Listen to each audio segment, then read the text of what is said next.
Trong quá khứ, anh ta liên tục trêu chọc Trần Vũ Nguyên dù Trần Vũ Nguyên luôn không để ý đến anh. Những khoảnh khắc vui vẻ trong những buổi mọi người tụ tập cùng nhau cũng hiện ra vô cùng rõ nét. Đường Kỳ Vấn nhẹ nhàng hướng dẫn Minh Lưu Sơn ngưng nội công trên lòng bàn tay. Minh Lưu Sơn cố gắng bắt chước làm theo, Đường Kỳ Vấn cũng căng thẳng nhìn xem kết quả. Ông ta liên tục cổ vũ anh, hành động của ông khiến anh phải bật cười nhưng cũng vô cùng cảm động. Nước mắt ngưng đọng ở khóe mắt Minh Lưu Sơn, anh ta tiếc nuối, dù thế nào đi nữa, Minh Lưu Sơn tên dở hơi đó, không thể bỏ qua cơ hội tốt như này được, nhất định phải nắm bắt cho tốt dù gì đi nữa ta. Tầm nhìn Minh Lưu Sơn mờ dần, cũng là người của Đường gia và. Đôi mắt Minh Lưu Sơn khép lại, tên của ta cũng sẽ được nhắc đến mãi trong chốn giang hồ rộng lớn này. Trước khi hoàn toàn nhắm mắt, anh tự hỏi, một kẻ lơ lỏng quê mùa mà làm được như vậy là rất ưu tú rồi đúng không? Mẫu thân, mẹ kiếp, dù sao đi nữa, mình chắc là chết ở đây rồi, xin lỗi, cảm ơn tất cả. Nhưng Minh Lưu Sơn chưa kịp chăn chối thì Trần Vũ Nguyên đã xuất hiện đỡ lấy anh ta, ai cho chết mà chết. Đường Kỳ Vấn thổi độc vào mặt của Tây Môn Hoa, làn khói độc bao trùm dày đặc. Sau đó khói độc dần dần lộ ra bộ dáng của Tây Môn Hoa. Ông ta vẫn bình tĩnh đứng trong khói độc. Đường Kỳ Vấn kinh ngạc. Tây Môn Hoa vung quạt, hàng loạt chú ngữ bay xuất hiện quét đám người của Đường Kỳ Vấn bay đi. Cả ba người đâm sầm vào một tòa nhà phát ra tiếng nổ lớn. Hai người bên cạnh nhanh chóng ngồi dậy hỏi thăm Đường Kỳ Vấn, ngài không sao chứ? Đường Kỳ Vấn đáp lại, ta vẫn ổn, các ngươi cũng không sao chứ? Tóc dựng căng thẳng, mình đã trộn lẫn huyết ẩn tầm, vân hương tán và thất bộ truy hồn độc, hiện giờ chỗ độc đó vẫn chưa thể ngay lập tức phát huy tác dụng, nhưng chúng sẽ từ từ có tác dụng, từ giờ đến lúc đó mình phải chịu đựng thêm một chút nữa. Từ Thương Vũ khom người hơi che mặt. Hà Chân Nguyệt vẫn đang tiếp tục thi triển trận pháp. Anh ta hộc máu thầm chửi thề, chết tiệt, đầu mình đau quá. Anh ta ho ra một bụng máu, mình đã chuẩn bị đến mức này rồi mà, vẫn chưa đủ sao? Tây Môn Hoa lạnh lùng giơ tay lên, sau đó hạ xuống một trận pháp, nghĩ mình đã chuẩn bị hết nên chắc hẳn giờ ngươi đang hụt hẫng lắm nhỉ? Ngươi rất xuất sắc nhưng bây giờ là lần đầu tiên ngươi bày ra trận pháp này đúng chứ? Sự khác biệt giữa ngươi và ta chính là sự khác biệt về kinh nghiệm và sự từng trải, cả hai đều có kế hoạch và sự chuẩn bị hợp lý. Ông ta tiếp tục nói, tuy nhiên, kinh nghiệm thực tế là một thứ tuyệt đối không thể xem thường. Đột nhiên ông ta liếc mắt chú ý thấy điều gì đó. Các chiêu thức lần lượt được thi triển như Vũ Bão, Thiên Kiếm Lạc Nhật, Âm Nguyệt Đoạn Thiên. Ngay sau đó trận pháp của Tây Môn Hoa lập tức vỡ nát. Nam Tú Liên và Vô Quang đứng chắn trước mặt Hà Chân Nguyệt. Chân Nguyệt không sao chứ? Hà Chân Nguyệt ngạc nhiên đáp lại, Vô Quang. Đường Kỳ Vấn cũng chú ý tới, ông kinh ngạc nói, không phải chứ? Trưởng môn Vô Quang của phái Không Động và tiểu thư Nam Tú Liên của phái Võ Sơn. Hà Chân Nguyệt lau máu trên khóe miệng, lâu rồi không gặp, người bạn cũ, mặc dù bộ dạng này của ta thật khó xử làm sao? Vô Quang nhíu mày. Ta đã giới thiệu Trần Thiếu Hiệp cho chú mày một cách vô ích rồi, rốt cuộc chuyện quái gì đang xảy ra giữa các người và Cửu Thiên vậy hả? Đường Kỳ Vấn lo lắng, cảm ơn vì đã giúp nhưng các người sẽ không sao chứ? Nam Tú Liên có chút căng thẳng, ta không biết chuyện gì đang xảy ra, lẽ nào các ngươi đang phạm tội gì đó liên quan đến mật dạ, cho dù là thế thì cũng không thể kinh động đến Cửu Thiên như vậy được. Tây Môn Hoa tiếp đất, phái Không Động Vô Quang, phái Võ Sơn Nam Tú Liên, hiện giờ các ngươi dám cả gan chĩa kiếm và Cửu Thiên ư? Nam Tú Liên không chịu thua, một Cửu Thiên đáng lẽ ra nên bảo vệ Trung Nguyên lại đi sử dụng vũ lực ức hiếp kẻ yếu như vậy sao? Vô Quang tiếp lời, ngay vào thời điểm hỗn loạn do cuộc tấn công của mật dạ như thế này, vậy mà ngài định làm gì với những người đang trên đường viện trợ cho phục đội vậy? Tây Môn Hoa mất kiên nhẫn, xung quanh ông ta liên tục xuất hiện thêm trận pháp. Thật ngông cuồng, đã đến lúc ta phải chỉnh đốn lại kỷ cương của võ lâm này rồi, dám cản trở Cửu Thiên hai môn phái các ngươi liệu sẽ ra sao nhỉ? Phía bên kia Trần Vũ Nguyên đang đỡ lấy Minh Lưu Sơn rồi nói, ai chết chứ hả? Minh Lưu Sơn ngạc nhiên gọi lại, Trần Vũ Nguyên đang cố gắng chống đỡ, vất vả rồi Lưu Sơn, cố thêm chút nữa thôi. Anh trấn an, so với võ sĩ đã để lại dấu vết trên đường đi, chúng ta cũng mau đoàn tụ và trị thương nào. Minh Lưu Sơn mỉm cười, Trần công tử, từ những gì tôi học được khi bị cậu đánh, tôi chắc chắn những võ sĩ của Vân Trung Thiên và cả Thất Thiếu Thiên đều không là gì so với cậu đúng chứ? Trần Vũ Nguyên vác anh ta lên vai vội vàng di chuyển, đúng vậy, sau này chúng ta sẽ cùng nhau luyện võ công nhiều hơn nhé, vậy nên cố gắng thêm một chút nữa. Anh lo lắng, cậu ấy đang dần yếu đi. Trần Vũ Nguyên cắn môi tự trách, mình đã quá kiêu ngạo, quá tự mãn, quá khinh suất, đáng lẽ ra mình phải chú tâm hơn, đáng lẽ ra mình phải thận trọng hơn. Anh nhớ tới khi xưa Thái Nhạc Lan từng nhắc nhở, Trần công tử, có lẽ sau này ngươi sẽ nhận được danh tiếng lớn hơn bây giờ, càng như vậy bản thân người sẽ bị lụi bại dần. Thái Nhạc Lan nghiêm túc nhìn anh, đừng quá kiêu căng tự mãn, mà phải giữ được ý chí ban đầu, không chỉ ngươi mà cả những người xung quanh ngươi cũng sẽ gặp nguy hiểm. Triệu Ân Kinh cũng từng chế giễu, theo như ta thấy thì bản thân ngươi cũng có vẻ đang tự mãn mà không biết đó. Chỉ qua 1-2 lần vung kiếm hàng chục mạng người sẽ bị cắt như đậu hũ, kể cả những cao thủ mạnh mẽ nhất cũng lần lượt ngã xuống dưới chân ngươi, không phải thoải mái lắm sao? Trần Vũ Nguyên đã tự tin nói, mình sẽ giải quyết tất cả, mình sẽ giải quyết tất cả. Trần Vũ Nguyên vừa vác Minh Lưu Sơn vừa tự chất vấn bản thân, sau khi tiến nhập võ lâm, tất cả mọi chuyện đều diễn ra suôn sẻ. Không biết từ lúc nào, mình đã mất đi sự thận trọng và cảnh giác vốn có, mình đã đắm chìm trong cảm giác tự mãn. Đó là kết quả duy nhất mà mình nghĩ được, chỉ vì mình có thể giải quyết được tất cả mà mọi người đã phải gặp nguy hiểm, mình chính là một tên ngốc. Minh Lưu Sơn thì thầm, nếu tôi không lắm mồm, thì tất cả mọi người sẽ không lâm vào cảnh này. Trần Vũ Nguyên phủ nhận, không phải do huynh, tất cả là tại ta xin lỗi, tất cả là do mình, tất cả là tại mình. Minh Lưu Sơn yếu ớt nói, Trần Vũ Nguyên sư phụ người vẫn. Anh ngăn lại, đừng nói mấy lời ủy mị như vậy nữa, huynh nhất định phải sống sót. Từ phía sau thanh nhân nhanh chóng đuổi tới gọi, Trần Vũ Nguyên. Anh ta chạy ngang bên cạnh gào lên, Trần Vũ Nguyên, nhưng lúc này Trần Vũ Nguyên vẫn liên tục lẩm bẩm, phải sống sót, tất cả là tại ta. Thanh nhân hét lớn, này Trần Vũ Nguyên. Trần Vũ Nguyên giật mình nhìn sang bên cạnh. Anh ngạc nhiên, thanh nhân từ bao giờ? Thanh nhân bức xúc, nay tỉnh táo lại đi, ta đã gọi ngươi không biết bao nhiêu lần rồi không? Vậy mà ngươi còn không biết ta đang đến gần à? Trần Vũ Nguyên áy náy, xin lỗi, trước tiên hãy mau. Thanh nhân thở dài một hơi, anh ta do dự nói với Trần Vũ Nguyên, hắn đã chết rồi, hãy bỏ hắn xuống đi. Trần Vũ Nguyên kinh ngạc, hả? Anh quay đầu dò hỏi, Lưu Sơn. Sau đó Trần Vũ Nguyên nhẹ nhàng đặt Minh Lưu Sơn xuống mặt đất, này Minh Lưu Sơn. Nhưng Minh Sơn vẫn không có phản ứng gì. Thanh nhân dè dặt nói, chúng ta không có thời gian đâu, tỉnh táo lại và nghe cho kỹ này. Trần Vũ Nguyên không có để tâm đến đời anh ta nói, không thể nào mở mắt ra đi. Thanh nhân nắm lấy vai của Trần Vũ Nguyên, tỉnh táo lại đi, Trần Vũ Nguyên sẽ thế nào khi ngươi cứ tiếp tục bất ổn như vậy hả? Anh ta gào lên, mặc dù ngươi có thể thương tiếc và đau buồn nhưng hắn ta đã chịu trách nhiệm cho sai lầm của mình và cố gắng hết sức. Vì đồng đội bằng ý chí và lựa chọn của bản thân hắn, ngươi muốn sự hy sinh của hắn trở nên vô ích sao? Tỉnh táo lại đi. Anh ta nhíu mày, Trần Vũ Nguyên không giống như tên nhóc này phải tự mình chống đỡ và chịu đựng, nhưng rồi cũng sẽ có lúc kiệt sức. Trong thời gian qua, từ sự việc bá quyền hội tứ đại ma trưởng mật đại giải cứu Bạch Long Thương Đoàn, Triệu Thiên Vũ, những đám thích khách, Liên Thiên Hòa, Bạch Dạ Ma Nữ, Triệu Ân Kinh, Hỗn Ma, bao nhiêu việc đã xảy ra chỉ trong một thời gian ngắn, chỉ những việc mình biết cũng đã được nhiêu đây. Anh ta tưởng tượng đến trạng thái của Trần Vũ Nguyên, dù là về tinh thần hay thể xác thì chắc chắn cũng sẽ rất mệt mỏi, hơn nữa cái chết của Huyết Khuyển Võ Lang chết tiệt dù có lạnh lùng thế nào đi nữa thì hắn cũng chỉ là con người bị dồn ép như vậy, hắn chẳng còn cách nào khác ngoài việc trở nên kiệt sức. Anh ta nhẹ giọng, nhưng mà người ta nói này. Thanh nhân cố gắng thu hút sự chú ý của Trần Vũ Nguyên. Theo như thông tin ta có được, Cửu Thiên Tây Môn Hoa đã chặn lại nhóm của Tô Mộ Thượng rồi, tất cả mọi người đều đang chống cự. Nhưng đối thủ lại là Tây Môn Hoa, ta không biết đang xảy ra chuyện gì nữa, tôi mau đến giúp họ, còn nữa một số lượng lớn Tu La Tổ Tăng đuổi theo ngươi nữa, mất thời gian, thương tiếc lại đi. Chúng ta không còn thời gian nữa đâu. Nói xong anh ta vác xác của Minh Lưu Sơn lên vai, ta sẽ lo tên nhóc này và đi theo sau người, mau tham gia cùng họ đi, mau lên, không còn thời gian đâu. Trần Vũ Nguyên miễn cưỡng đồng ý, tao hiểu rồi, hãy cẩn thận với những kẻ bám theo. Thanh nhân quay đầu lại nhắc nhở, người cũng cẩn thận đi, tỉnh táo lại và nhớ là phải sống sót đấy. Nhìn Minh Lưu Sơn đang nằm bất động, trong lòng của Trần Vũ Nguyên tràn ngập cảm giác áy náy và tội lỗi. Cuối cùng anh nhắm chặt mắt lại. Trần Vũ Nguyên dứt khoát quay lưng đi. Anh nhanh chóng chạy về phía thành. Đằng sau có vô số thích khách đang bám theo, Tu La Tổ. Trần Vũ Nguyên không tiếp tục chạy nữa mà dừng lại. Anh thủ thế chuẩn bị rút kiếm. Sau đó anh nhanh chóng vụt qua đám người của Tu La Tổ. Trong vài giây mà vô số người đã bị cắt thành một nửa. Trần Vũ Nguyên nhíu mày nhìn máu văng tung tóe.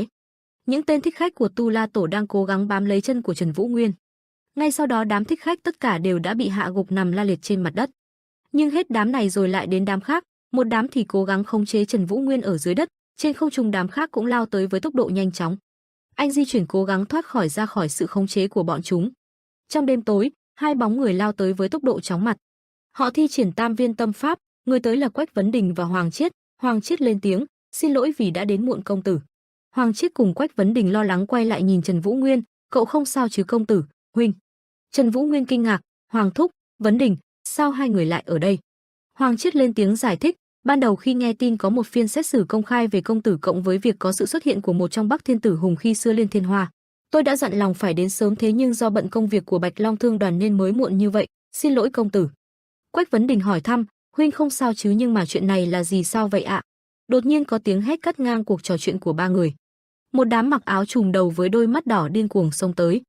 Một người đàn ông tóc xám với cơ tay phình to bất thường, nắm lấy cổ một lão già, những luồng khí đỏ từ lão già liên tục chuyển đến người anh ta. Triệu Ân Kinh dùng bên tay bị cụt chào hỏi, ôi. Hoàng Chiết hoang mang, gì vậy, con quái vật đang hút máu đó lẽ nào cái đó là tập tự huyết ma công ư? Hơn nữa người đó, ông nhớ lại quá khứ, không phải là Triệu Ân Kinh con trai của Triệu Thiên Vũ sao? Kẻ đứng sau vụ thảm sát của bộ tộc kia không phải là Triệu Thiên Vũ mà là Triệu Ân Kinh ư? Ôi trời ơi, cậu ta đã từng là một con người rất tốt cơ mà, mình chỉ là một chiến binh cấp thấp ở Bắc Thiên Môn, có lẽ cậu ta sẽ không nhớ mình, nhưng mà mình lại nhớ rất kỹ cậu ta.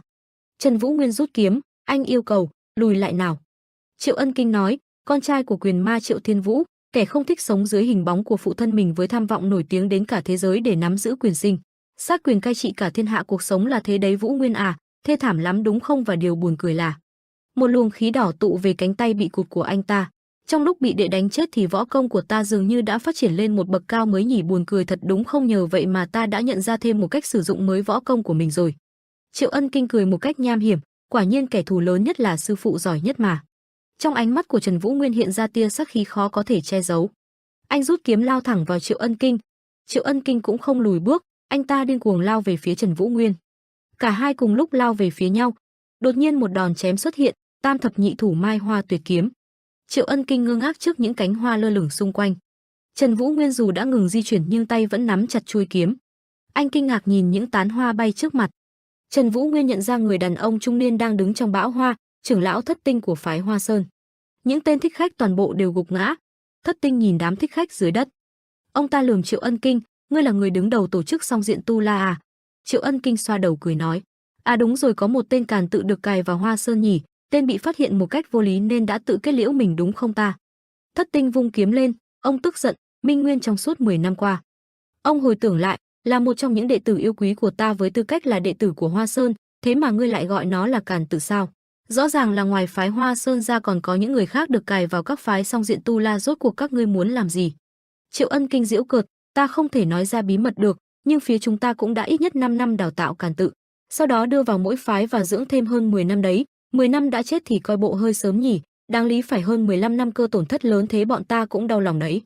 Thất Tinh tức điên, thằng khốn đừng có làm mập mờ luận điểm nữa, hãy trả lời câu hỏi của ta đi, rốt cuộc các ngươi đang âm mưu gì? Triệu Ân Kinh trầm mặt, những kẻ biết rõ về Song Diện Tu La đều phải chết đấy. Mắt anh ta chuyển sang màu đỏ, dù vậy ngươi cũng muốn biết à? Thất Tinh tiếp tục chém ra một cơn lốc hoa mai. Ông nói to, ta là Thất Tinh thuộc phái Hoa Sơn, Song Diện Tu La đã làm rối loạn phái ta như thế thì ta sẽ loại bỏ cả gốc lẫn ngọn. Trần Vũ Nguyên bối rối, Thất Tinh trưởng lão. Ông đáp lại, ở cửa sau Vân Trung Thiên Võ Sơn phái và Cộng Đông phái đã đi giúp đỡ, cậu cũng mau đến đó đi, gửi lời của ta đến Giang Môn ấy. Trần Vũ Nguyên do dự, dù vậy thì một mình. Thất Tinh ngắt lời, các đệ tử của ta sẽ đến ngay thôi, đây là mối thù của phía Hoa Sơn và là việc ta phải giải quyết, hãy giao cho ta, làm ơn đi, Bắc Kiếm. Trần Vũ Nguyên im lặng một lúc rồi đồng ý, được rồi, ông hãy cẩn thận nhé. Sau đó Trần Vũ Nguyên, Quách Vấn Đình và Hoàng Chiết chạy ngược lại với cuộc chiến. Một đám người đang đứng trước mặt trận pháp to lớn. Hà Chân Nguyệt trầm tư vẽ lại trận pháp, gì nhỉ, thiếu cái gì nhỉ, khảm vị ư, không phải ở đó hoàn hảo mà, nếu vậy thì phải là kiện vị chăng? Như Tây Môn Hoa đã nói, kinh nghiệm thực tế của mình vẫn còn yếu kém quá chăng, mình đã luyện tập rất nhiều trong mấy năm qua cơ mà. Hà Chân Nguyệt suy nghĩ đến toát cả mồ hôi, phải bổ sung thêm để mạnh mẽ hơn, phải hoàn hảo hơn nữa, mình cũng không mong gì nhiều. Tay anh ta liên tục vẽ các trận pháp khác nhau, chỉ cần có thể trói buộc Tây Môn Hoa. Anh nói dù chỉ trong 10 phút là được, mọi người hãy kiềm chút thời gian đi, chỉ một chút thôi. Tây Môn Hoa bên trong trung tâm trận pháp lên tiếng, việc này cũng sẽ ảnh hưởng nặng nề đến Cộng Đồng phái và Võ Sơn phái đấy. Nam Tú Liên nhảy về phía Tây Môn Hoa, dù là chỉ thiên tọa đi nữa cũng không thể bỏ qua dư luận mà tấn công Cộng Đông phái, Võ Sư phái và những người ủng hộ được đâu. Vô Quang cũng hét lên, nếu phản đối việc thì thiên tọa gây hại cho người vô tội thì cũng phải gánh phạt ư, Bắc Thiên Môn là từ đó mà biến mất đúng không, hãy giải thích đi. Tây Môn Hoa nhẹ nhàng thi chuyển 2 trận pháp, đánh bay cả 3 người, thật đáng thương khi bị lung lay bởi một tên nhóc đó. Thanh kiếm đâm xuyên qua mặt đất, sự ma sát khiến cho nó phát ra những tiếng kêu chói tai. Tô Mộ Thượng cầm kiếm xuống mặt đất, sau đó ông ta nhanh chóng bật người lên. Tô Mộ Thượng cầm xong kiếm chém về phía Tây Môn Hoa, Tây Môn Hoa không thèm liếc mắt lại, người chỉ biết cách tấn công từ phía sau thôi à.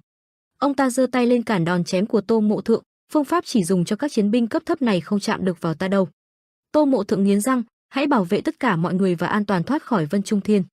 Thanh kiếm của Tô Mộ Thượng vẫn tiếp tục tấn công trận pháp của Tây Môn Hoa. Ông ta cố gắng chống đỡ, câu nói đó là của chủ quân, theo đó trận pháp của Từ Muôn Hoa đã bị song kiếm của Tô Mộ Thượng thành công chém đứt. Tô Mộ Thượng chém về phía đầu của Từ Muôn Hoa, nhưng ông ta đã nhanh chóng né được. Tây Môn Hoa kinh ngạc trợn tròn mắt, cái tên này xuyên thủng trận pháp phòng hộ của mình ư, thì ra không phải Thanh Vân kiếm pháp thông thường, rõ ràng nó đã được cường hóa rồi. Những người đằng sau cũng chớp lấy thời cơ xông lên. Những đệ tử của các môn phái cũng xông tới. Tây Môn Hoa tức giận, mấy con sâu bọ này. Ông ta tiếp tục thi triển trận pháp to lớn hơn, lần này nó đã thổi bay tất cả những người tới gần ông ta. Vô Quang, Nam Tú Liên và Tô Mộ Thượng cố gắng chống đỡ sức mạnh từ trận pháp của Tây Môn Hoa. Ông ta lạnh lùng phe phẩy quạt, chỉ là sâu bọ vùng vẫy mà thôi. Nhưng ông ta đắc ý chưa được bao lâu thì bỗng nhiên hộc ra một ngụm máu. Cái gì? Rõ ràng là đã chặn mọi đường xâm nhập rồi mà. Đột nhiên ông ta để ý đến Đường Kỳ Vấn đang vận công, thiên lộc bất xâm. Đường Kỳ Vấn thầm nghĩ cuối cùng cũng bắt đầu có phản ứng rồi, có vẻ như tiền bối quỷ gia các mà thiên hạ kính trọng. Đây đã xem thường độc dược quá rồi nhỉ, càng cố gắng chống trả thì càng khó chịu hơn thôi, nó sẽ xóa bỏ kỳ công và dần dần khiến chúng cạn kiệt. Phía bên Hà Chân Nguyệt, lúc này anh ta đang gục mặt xuống nhìn chằm chằm vào đống trận pháp vẽ lung tung dưới đất. Anh ta vui mừng, thì ra là cái này chính là cái này rồi, thì mình biết rồi, ra rồi, Tây Môn Hoa à? Tây Môn Hoa cảm thán, thật kinh khủng, càng cố gắng vận hành nội công thì chất độc tàn cứng rắn hơn, nếu vậy thì có thể nhất thiết phải vẫn vận công chứ nếu bỏ qua nó thì sao đây? Thay thế máu độc chiến đấu, đúng thế, phải vậy thôi, phải quay lại trận đấu đang bị gián đoạn này, rồi phong tỏa mọi thứ thôi và phục hồi chiến lược quay lại trước khi dừng. Chưa để ông ta hành động thì ba phi tên cắm xuống xung quanh. Hà Chân Nguyệt cho hai tay lên đầu nói với Đường Mỹ Lệ, cô đã giúp tôi vượt qua chứng sợ hãi đấy Giang tiểu thư à, vậy đến lượt bỏ ta. Tại nơi những phi tiêu cầm xuống, những trận pháp bắt đầu hiện lên. Tây Môn Hoa kinh ngạc, trận pháp làm bóp méo không gian ư? Nó đã trở nên khá vững chắc và mạnh mẽ rồi đấy, nhưng vẫn chưa đủ với ta đâu. Bọn khốn à! Những dải bóng đen bắt đầu bao trùm lấy ông ta, càng vận hành nội lực thì chất độc của ta sẽ càng phát tán đi. Phía bên kia Đường Kỳ Vấn vẫn đang gồng mình. Độc dược là thứ tốt nhất và mạnh nhất của ta đấy, nhờ vậy mà kinh nghiệm thực tế và sự khác biệt về tuổi tác đã được cấp đầy đấy Tây Môn Hoa à. Cả thành đều bừng sáng. Nhưng nhanh chóng trận pháp đã tan biến thành những mảnh bụi bay lên không trung. Tây Môn Hoa chỉ còn một mình. Ông ta thở dài, đúng là sỉ nhục mà, dám nhốt ta trong trận pháp sao? Tây Môn Hoa mỉm cười khinh bỉ, máu ta đâu sục sôi đây, vạn độc các chủ ta sẽ ghi nhớ gặp lại các ngươi sau. Trong khi đó, nhóm người của Hà Chân Nguyệt đang dùng tốc độ nhanh nhất để chạy thoát khỏi thành, chạy đi chạy đi. Hà Chân Nguyệt thắt lại dây buộc tóc, trước đây là cháu gái, hiện tại thì đến ông các người liên tục cho ta những thử thách và bài tập để dạy ta những điều lớn lao. Nhờ vậy mà ta đã học được nhiều điều rồi, quỷ gia các Tây Môn Hoa à, lần sau ta sẽ quay lại với những điều còn tuyệt vời hơn thế nữa, hãy trông đợi đi nhá. Hà Chân Nguyệt cười thích thú. Ánh trăng dần bị mây đen che phủ, những tiếng động liên tục phát ra trong đêm tối. Đám người cùng với một xe bò đang lao nhanh về phía trước. Hà Chân Nguyệt lúc này mồ hôi đã đổ đầy đầu, khuôn mặt anh ta có chút trầm tư. Anh ta hồi tưởng lại những gì đã xảy ra trước khi chia tay với Nam Tú Liên và Vô Quang, khi đó tất cả mọi người đều tụ lại ở một mảnh đất trống trong rừng. Hà Chân Nguyệt đã mở lời, nhờ vậy mà chúng ta có thể thoát được, cảm ơn ngươi Vô Quang, cảm ơn Nam cô nương. Hà Chân Nguyệt mỉm cười nói, dù sao thì chắc chắn việc này sẽ tổn hại đến phái Không Động và phái Vũ Sơn, tôi biết lời xin lỗi sẽ không có ích gì nhưng... Vô Quang vuốt râu bình thản đáp lại, ở một mức độ nào đó có thể sẽ phái tránh va chạm về mặt chính trị, tuy nhiên cách đây không lâu ở phiên xét xử công khai, bởi vì những cáo buộc không bằng chứng của Trần Thiếu Hiệp về việc Bắc Thiên môn diệt môn cùng với những hành động đáng ngờ của Bắc Thiên tứ trụ Liên Thiên Hoa nên đã tạo ra tình thế nghi kỵ lẫn nhau trong nội bộ đám người Cửu Thiên của Vân Trung Thiên, nên có lẽ bọn ta sẽ không ảnh hưởng gì nhiều. Nam Tú Liên tiếp lời, ánh mắt cô nghiêm túc nhìn thẳng vào Hà Chân Nguyệt, đúng vậy. Ngay từ đầu Vũ Sơn phái của chúng ta đã không màng đến thế sự trần tục rồi, vậy nên không có lý nào lại phải chịu tổn hại cả. Ta cũng được rất nhiều sự giúp đỡ từ người của Bắc Kiếm, vậy nên một ngày nào đó ta cũng muốn giúp đỡ một tay, thế nên mọi người đừng quá lo lắng. Ngay sau khi nghe xong, Hà Chân Nguyệt liền lên tiếng chào tạm biệt, nếu các người nghĩ như vậy thì ta chỉ biết nói lời cảm ơn với các người nhiều hơn nữa. Vậy thì mọi người lên đường thượng lộ bình an, nếu có duyên sau này chúng ta lại hội ngộ. Sau đó đám người của Hà Chân Nguyệt và hai môn phái bắt đầu tách ra làm hai hướng mà chạy. Hà Chân Nguyệt kết thúc hồi tưởng, anh nhìn chằm chằm về phía trước, tiếng di chuyển liên tục vang lên bên tai. Đường Kỳ Vấn lúc này cũng đang nhìn chăm chú về phía xa. Ông quay đầu nhìn về đằng sau có chút lưu luyến. Ông nhớ tới dáng vẻ của Minh Lưu Sơn trước khi tách ra, Lưu Sơn tại sao lại muộn thế hả? Dáng vẻ của Minh Lưu Sơn vác theo hao bình độc trong trí nhớ trông vô cùng lẻ loi khiến ông bất an. Ông ta lo lắng, Lưu Sơn nhất định. Đường Kỳ Vấn quay sang nói với Hà Chân Nguyệt, nếu không làm như vậy thì Giang Môn sẽ gặp rắc rối mất. Ta không thể quay lại Đường Môn được, giây phút mà ta trở lại Đường Môn lại sẽ càng trở nên khó khăn hơn. Hà Chân Nguyệt áy náy, dù sao mọi chuyện cũng đã như vậy rồi, huynh đã ủng hộ ta hết mình nhưng xin lỗi huynh vì đã đưa ra quyết định như thế này. Anh ta nhìn về phía Ân Hà Tuyết đang được cuốn trong khăn, dù mọi chuyện có thế nào thì ta cũng phải cẩn trọng hơn. Đường Kỳ Vấn ngắt lời, ta không muốn nghe lời xin lỗi đâu, gia chủ là người không sợ bất kỳ kẻ nào và luôn là người làm tốt những gì mình cần phải làm. Dù là vậy ta tạm thời không nên có mặt ở Giang Môn, dù chỉ là một chút, nhưng đó là cách duy nhất giảm thiểu thiệt hại.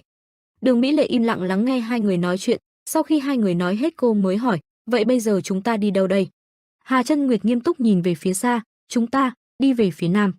Đường Kỳ Vân thắc mắc, phương Nam không phải là phương Bắc sao? Phương Nam là lãnh địa của Vân Trung Thiên mà, và dĩ nhiên những môn phái xung quanh cũng đều nằm dưới tầm ảnh hưởng của Vân Trung Thiên. Hà Chân Nguyệt giải thích quyết định đi về phía Nam của mình, chắc chắn bọn họ cũng sẽ nghĩ như vậy, thế nên chúng ta càng phải đi về phía Nam trước tiên, cứ đi về phía Nam rồi. Đột nhiên Tô Mộ Thượng phát hiện ra điều gì đó. Hà Chân Nguyệt nhìn về phái bóng người đang đứng trên thuyền, bóng người dần hiện rõ lên. Hà Chân Nguyệt mừng rỡ, đại thư là người à? Đại thư cởi mũ trùm và nói, nếu là ngươi thì có vẻ sẽ đến đây thật. Hà Chân Nguyệt vui mừng ôm chầm lấy dán sát mặt vào người anh ta mà cười lớn, đại thư, ái chà chà. Đại thư đúng là kiểu gì ta cũng cần có thuyền để đi qua sông mà, cảm ơn người rất nhiều bằng hữu. Cảm ơn ngươi là số một. Đại thư bất lực né tránh, ta điên mất thôi hay là ta quay về nhỉ? Anh ta mắng, đừng có làm mấy hành động buồn nôn đó nữa, mau lên thuyền đi cái tên điên này. Con thuyền lặng lẽ di chuyển trên dòng sông dưới ánh trăng sáng rực. Phía bên kia, Trần Vũ Nguyên cùng với Quách Vấn Đình và Hoàng Chiết vẫn đang tiếp tục di chuyển. Bọn họ chạy với tốc độ cực nhanh, đằng sau đám thích khách cũng đang bám mãi không dứt. Trên trán Trần Vũ Nguyên vẫn đang chảy máu, khi anh nhìn thấy đám thích khách bắt đầu đuổi theo, một ý nghĩ thoáng chốc hiện lên trong đầu cậu. Trần Vũ Nguyên liếc mắt nhìn đằng sau, không lẽ Thất Tinh trưởng lão đã bị đánh bại rồi ư? Chết tiệt. Cả ba người đột ngột đứng lại, Trần Vũ Nguyên phản xạ nhanh chóng chém bay mấy tên thích khách đang tới gần. Đường kiếm sắc bén chỉ trong vài giây ngắn ngủi mà đã giải quyết được thích khách, khiến chúng bị chẻ ra làm đôi. Thanh kiếm của anh lóe sáng trong màn đêm. Quách Vấn Đình dựa vào lưng Hoàng Chiết nhăn mặt nói lớn, rốt cuộc là bọn chúng có bao nhiêu vậy, bám mãi không dứt. Hoàng Chiết nhắc nhở, Vấn Đình tập trung và cẩn thận vào. Đám thích khách lao về hai người từ đằng sau, nhưng bọn chúng nhanh chóng bị hạ gục bởi những mũi tên và thanh đao xuyên thẳng vào đầu. Một nhóm người mặc đồ nâu xuất hiện, cả ba người ngạc nhiên. Trần Vũ Nguyên gọi, Thiết Kỵ Đường Long đường chủ. Long Vũ Thành kéo khăn trùm mặt xuống nhăn nhở cười, ồ hô kẻ gây rối, lần nào cũng làm mấy chuyện mệt mỏi thế này sao ngươi có thể sống được thế, quả là tuyệt vời đó nha. Ông ta đứng trước mặt Trần Vũ Nguyên, vào những lúc mà hầu hết những võ giả đều chạy trốn vì sự xuất hiện của phục đội. Trần Vũ Nguyên thu kiếm hỏi, sao ngài lại? Long Vũ Thành đáp lại, bọn chúng chạy loạn cả lên như thế thì sao ta có thể không biết được. Ông ta cười đầy ẩn ý, món nợ thua cuộc trong trận chiến lần trước ở Bá Quyền hội ngươi muốn dùng thứ này để trả sao, nhưng chúng ta không muốn gây thù chuốc oán không cần thiết đối với bọn họ. Lần này ta không giúp được ngươi đến cùng rồi, cứ âm thầm mà chuồn đi. Trần Vũ Nguyên ngập ngừng, cảm ơn. Anh nhìn Thái Nhạc Lan đứng gần đó. Trần Vũ Nguyên trầm tư không nói gì. Sau đó anh nhăn mày quyết định nói với cô, bây giờ ta mới có thể chân chính cảm nhận được sự lo lắng và những lời khuyên của phó đường chủ ngày trước. Có vẻ như cho đến hôm nay ta vẫn chưa làm đúng điều gì cả. Thái Nhạc Lan không vui đáp lại, vốn dĩ ai cũng trưởng thành theo cách này mà, dù có nghe nói cả trăm lần đi nữa nhưng bản thân phải trải nghiệm rồi thì mới có thể tin đó là thật. Cô quay người rời đi, ngươi đi đi, theo lời đường chủ dặn thì chúng ta cũng sẽ thu xếp và rời đi thôi. Trần Vũ Nguyên cùng Hoàng Chiết chắp tay trước ngực, cảm tạ các ngươi, Thiết Kỵ Đường. Long Vũ Thành dặn dò, lần sau gặp lại thì nhớ phải cho ta thấy tin tốt đó, hoặc không thì cũng là ủy thác hộ tống một cách chính thức, như vậy thì mới có danh phận đúng nghĩ chứ. Chúng ta đi đây. Long Vũ Thành ngoái đầu nhìn hai người cưỡi ngựa rời đi. Ông ta trầm tư như đang suy nghĩ điều gì đó. Long Vũ Thành đưa ra phán đoán của mình, chắc chắn là không còn kẻ nào bám đuôi nữa, khi nãy chắc chắn đã trừ khử hết bọn chúng rồi, xung quanh cũng không còn bất kỳ con mắt nào dòm ngó nữa. Ông ta dò hỏi những thành viên còn lại, dù sao cũng đã từng có thời gian cùng nhau trên chiến trường, chúng ta giúp họ thêm một chút được không Thiết Kỵ Đường? Đám người có chút bất mãn, gì chứ, nếu chúng ta dây dưa quá nhiều thì sẽ phiền phức lắm, chúng ta nên rời khỏi đây thôi, che kín mặt lại đó. Ba người cưỡi ngựa tiếp tục hành trình. Đột nhiên mặt đất dưới chân vỡ vụn. Ba người hoảng hốt nhìn xuống ánh sáng đang phát ra. Một tiếng nổ lớn xuất hiện trong núi rừng. Trần Vũ Nguyên đỡ lấy hai người hỏi thăm, đại thúc có sao không, Vấn Đình ổn cả chứ? Quách Vấn Đình và Hoàng Chiết lồm cồm bò dậy với gương mặt lo lắng, đại ca, công tử, cậu không sao chứ? Bỗng nhiên, anh giật mình trợn tròn mắt. Một bóng người xuất hiện ẩn trong cánh rừng trước mặt, ông ta mở lời, để ta nếm thử mùi vị thanh kiếm. Ông ta tiến lại gần, của tiểu tử đã đánh bại thanh kiếm duy nhất. Hàng loạt những thanh kiếm bóng loáng được xếp ngay ngắn sau lưng người đó, mà ta từng công nhận. Những thanh kiếm phát ra ánh sáng trắng lơ lửng sau lưng ông lão, tố thủ quỷ kiếm Liên Thiên Hoa. Trần Vũ Nguyên không dám tin, Cửu Thiên Trích Diệp chân nhân. Trần Vũ Nguyên ngạc nhiên, Trích Diệp chân nhân trưởng môn của Võ Đang phái. Anh lo lắng dặn dò, Hoàng thúc và Vấn Đình tuyệt đối không được tiến lên, tuyệt đối không được. Hoàng Chiết lẩm bẩm, Cửu Thiên. Trích Diệp liếc nhìn, ngay sau đó ba thanh kiếm đằng sau ông ta chĩa về phía ba người, chúng nhanh chóng phi tới. Trần Vũ Nguyên thành công chém rớt, nhưng còn Quách Vấn Đình và Hoàng Chiết lại bị chúng đẩy lùi. Cả hai nghiến răng chống cự. Trần Vũ Nguyên hoảng sợ, không được. Anh chạy tới trước mặt Quách Vấn Đình chém bay thanh kiếm.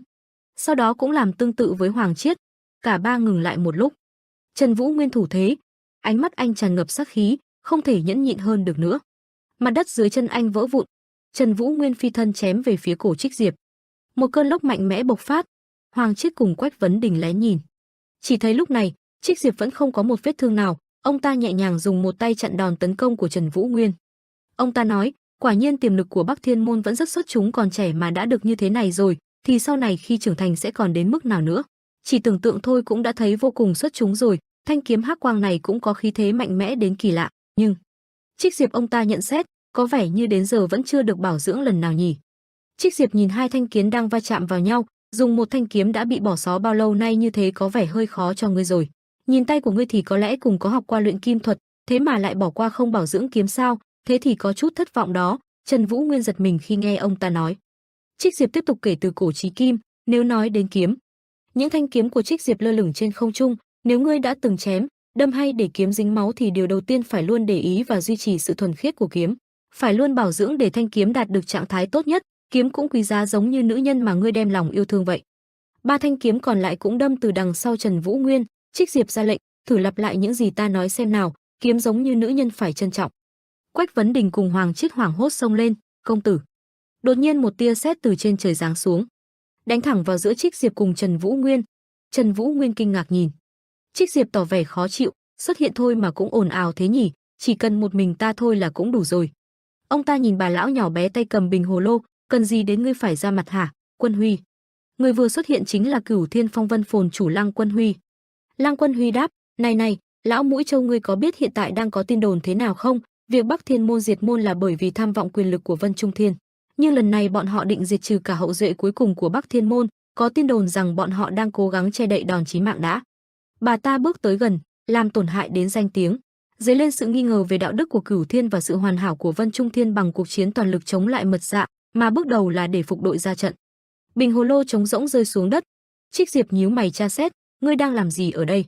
Lăng Quân Huy giơ tay ra, Cửu Thiên chúng ta rồi sẽ trở nên dơ bẩn đến mức nào đây hả? Bà ta nhìn Trần Vũ Nguyên. Trần Vũ Nguyên thắc mắc, Cửu Thiên Lăng Quân Huy sao bà lại? Bà ta mở mặt nạ ra, ta định sẽ chỉ ngồi yên một chỗ xem kịch mà thôi, những nhìn các ngươi làm mấy trò lố bịch này nhưng ta không thể chịu đựng được nữa. Bà nghiêm túc nói, tất nhiên là cả cảm giác tội lỗi và như ta đã từng nói trước đây. Lăng Quân Huy vỗ cánh tay của anh, ta thật lòng rất thích tiểu tử nhà ngươi nên cảm thấy vô cùng tiếc nuối đấy. Đột nhiên một luồng khí bao bọc lấy cơ thể Trần Vũ Thiên, thông qua danh môn huyết, bà ý đã truyền công lực to lớn này cho mình.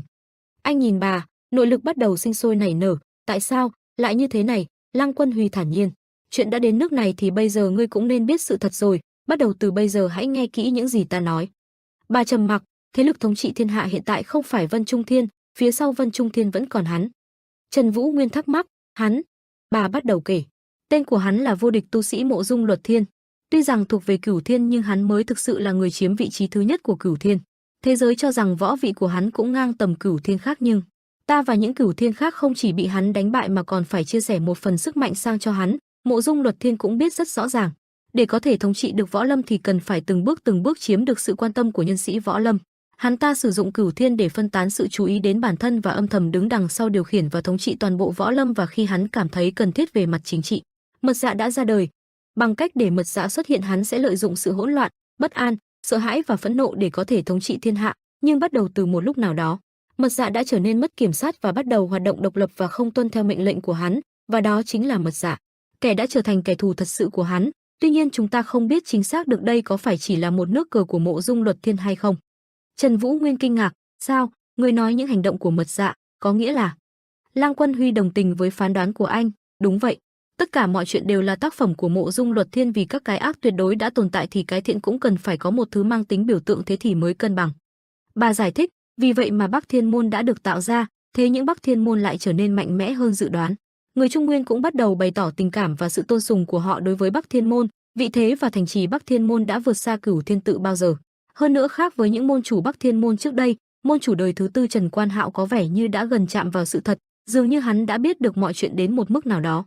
Mộ Dung Luật Thiên cho rằng Trần Quan Hạo là một mối đe dọa lớn, vậy nên kết cục là hắn đã ra tay trừ khử luôn Bắc Thiên Môn. Lăng Quân Huy tiếp tục nói, nhưng lần này Trần Vũ Nguyên ngươi lại nổi lên như một mối đe dọa mới. Bà nhìn Trần Vũ Nguyên, ta không thể chịu đựng nổi cảm giác xấu hổ và tội lỗi vì việc Bắc Thiên Môn diệt môn nữa nên hôm nay mới quyết định nói ra, nhưng một mình ta thì không thể làm được. Bà ta đeo lại mặt nạ, chỉ có thể xấu hổ vì bộ dạng xấu xa của mình mà thôi. Trích Diệp lên tiếng, mụ già này lẩm cẩm rồi à? Ông ta đối mặt với hai người, ta đã để xem ngươi sẽ làm nhảm đến đâu. Trích Diệp chĩa kiếm về phía trước, nhưng có vẻ toàn nói những thứ vớ vẩn. Lăng Quân Huy chĩa gậy về phía ông ta, Trích Diệp chúng ta cũng nên dừng lại thôi, ngươi còn định để hắn ta dắt mũi đến bao giờ? Trích Diệp đầy sát khí, hắn ta là kẻ tuyệt đối không thể đoán ra được bản thân có thể sống được bao lâu. Hơn nữa chúng ta đã nhận được từ hắn quá nhiều, ngươi đừng quên ân huệ đó, cũng đừng nghĩ đến việc phản bội hắn. Lăng Quân Huy âm gây xuống đất hất bay Trần Vũ Nguyên ra. Bà nhẹ nhàng nói, ngươi đi đi. Bà ta nhìn Trần Vũ Nguyên, hãy chuẩn bị một cách tỉ mỉ và kỹ lưỡng, cố gắng trau dồi công lực. Anh bàng hoàng không nói lên lời. Trần Vũ Nguyên nhíu mày không nỡ. Trước khi rời đi anh vẫn quay đầu nhìn lại. Cả ba người nhanh chóng rời khỏi trận chiến. Trích Diệp hỏi, sao ngươi cứ nhất định phải đưa ra lựa chọn ngu ngốc như vậy? Mặt đất xung quanh ông ta rung chuyển, lần này thì ta sẽ không từ bi như trước nữa đâu. Lăng Quân Huy bình tĩnh, bây giờ ta không muốn sống một cuộc đời đầy áp sự dối trá nữa. Vải băng trên cây gậy của bà ta dần bung ra, cho ta thấy thực lực của ngươi xem, Phong Vân Thiên. Cả người Lăng Quân Huy bao trùm bởi tia sét, ta chỉ tiếc không thể uống ngọc lộ tử mà ngươi đã ủ nữa rồi. Xung quanh trận chiến nổi lên từng trận cuồng phong và sấm chớp. Dưới ánh mặt trời chói chang, một con quạ sải rộng cánh bay lượn trên bầu trời. Con quạ cúi đầu lao xuống. Nó bay đến sát gần mặt biển dao động trước sức gió từ lực bay của con quạ. Nó di chuyển nhanh chóng trên mặt biển, từng cơn gió thổi qua cơ thể của con quạ. Nó hướng về phía đất liền nơi có những ngọn núi cao sừng sững. Con quạ đã đến gần những ngọn núi. Mặc dù trước mặt nó là rất nhiều những khe đá hẹp nhưng con quạ vẫn tiếp tục bay thẳng về phía trước. Thân thể nó nhẹ nhàng bay qua những chướng ngại vật trước mặt. Con quạ bay về phía đoàn người, sau đó nó hạ cánh trên vai của một người.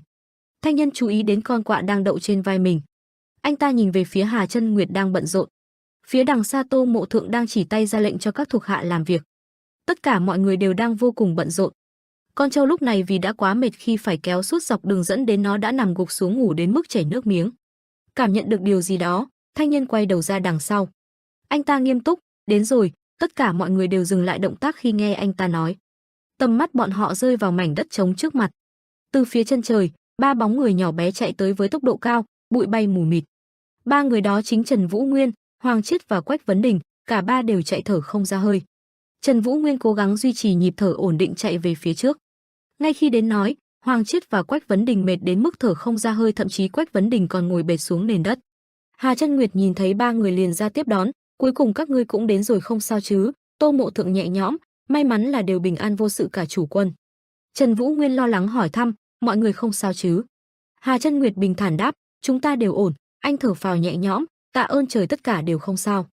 Đường Kỳ Vấn bước tới, đến nơi an toàn là may mắn lắm rồi. Ông lo sợ khi không thấy Minh Lưu Sơn đi cùng, nhưng Lưu Sơn thì sao? Lưu Sơn sao không cùng đi? Ánh mắt Trần Vũ Nguyên ảm đạm, anh không biết nên nói như thế nào cho Đường Kỳ Vấn về việc Minh Lưu Sơn đã chết, chuyện này. Một dự cảm chẳng lành hiện lên trong đầu ông, Đường Kỳ Vấn hoảng hốt, không lẽ? Ông lảo đảo, ôi trời ơi, tiểu tử này, rốt cuộc, Đường Mỹ Lệ nhanh chóng đỡ lấy ông, thúc phụ. Trần Vũ Nguyên cúi đầu, thành thật xin lỗi. Hà Chân Nguyệt mím chặt môi đau buồn.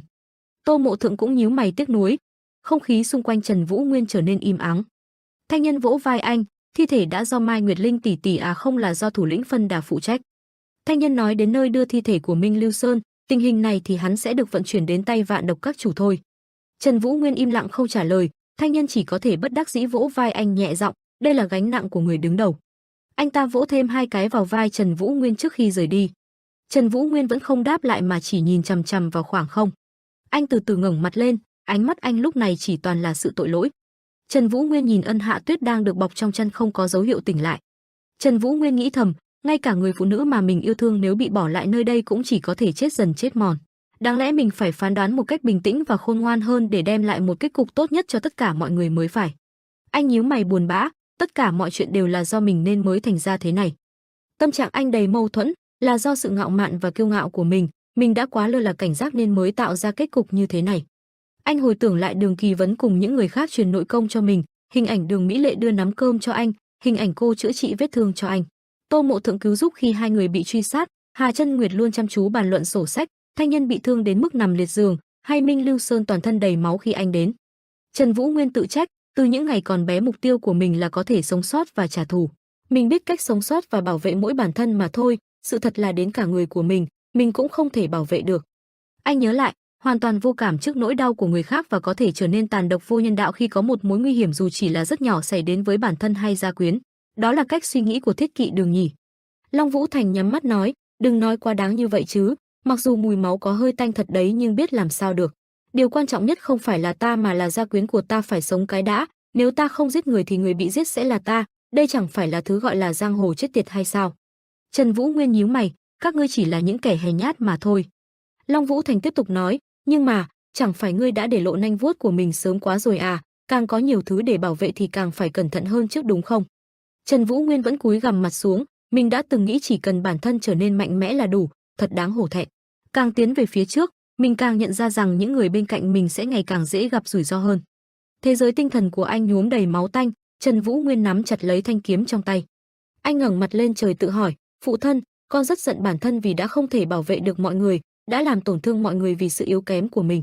Con không biết đó có phải là toàn bộ hay không, nhưng con vô cùng phẫn nộ với thứ mà thiên hạ này mặc định là sự thật. Sau đó anh cúi đầu xuống, rốt cuộc, Trần Vũ Nguyên tưởng tượng bóng lưng to lớn nhưng cô quạnh của phụ thân, để bảo vệ tất cả mọi người khỏi sự thật đó. Người đã phải tự mình chịu đựng biết bao nhiêu thống khổ rồi, người đã mệt mỏi và cô đơn đến mức nào vậy? Anh trầm mặc, một vài người từng nói, trả thù nói đi nói lại cũng chỉ là trả thù, và điểm cuối cùng của việc trả thù cũng chỉ là hư vô mà thôi, có lẽ họ nói đúng. Nhưng chỉ vì một người mà chúng ta không là cả thiên hạ đều đang đùa giỡn chúng ta như thế, con không thể dừng lại được nữa, con hứa với người một lần nữa. Trần Vũ Nguyên bước đến gần phụ thân của mình, sau này con sẽ bảo vệ tất cả mọi người, bảo vệ mọi người và tiếp tục tiến về phía trước.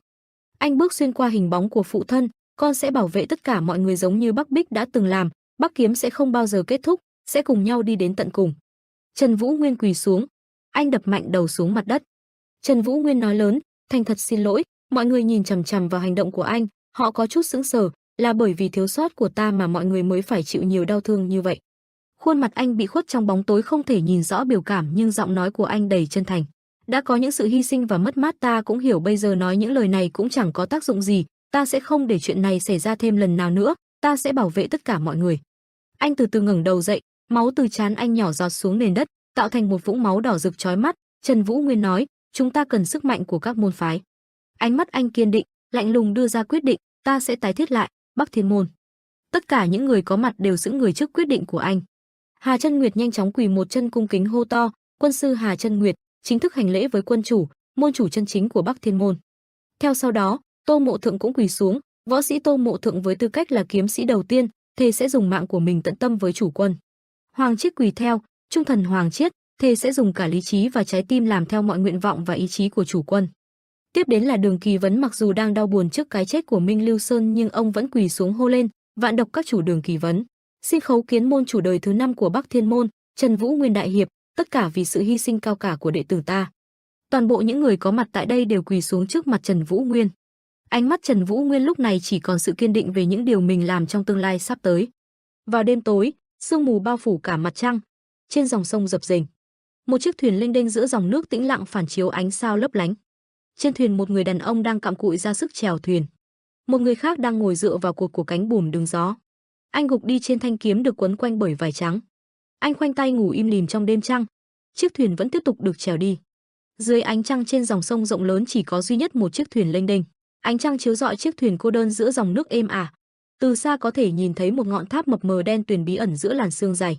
Người đàn ông bí ẩn thầm suy nghĩ, Thiết Huyết Thành, đây là nơi được xây trên một hòn đảo tại huyện Giao Nam, tỉnh Sơn Đông.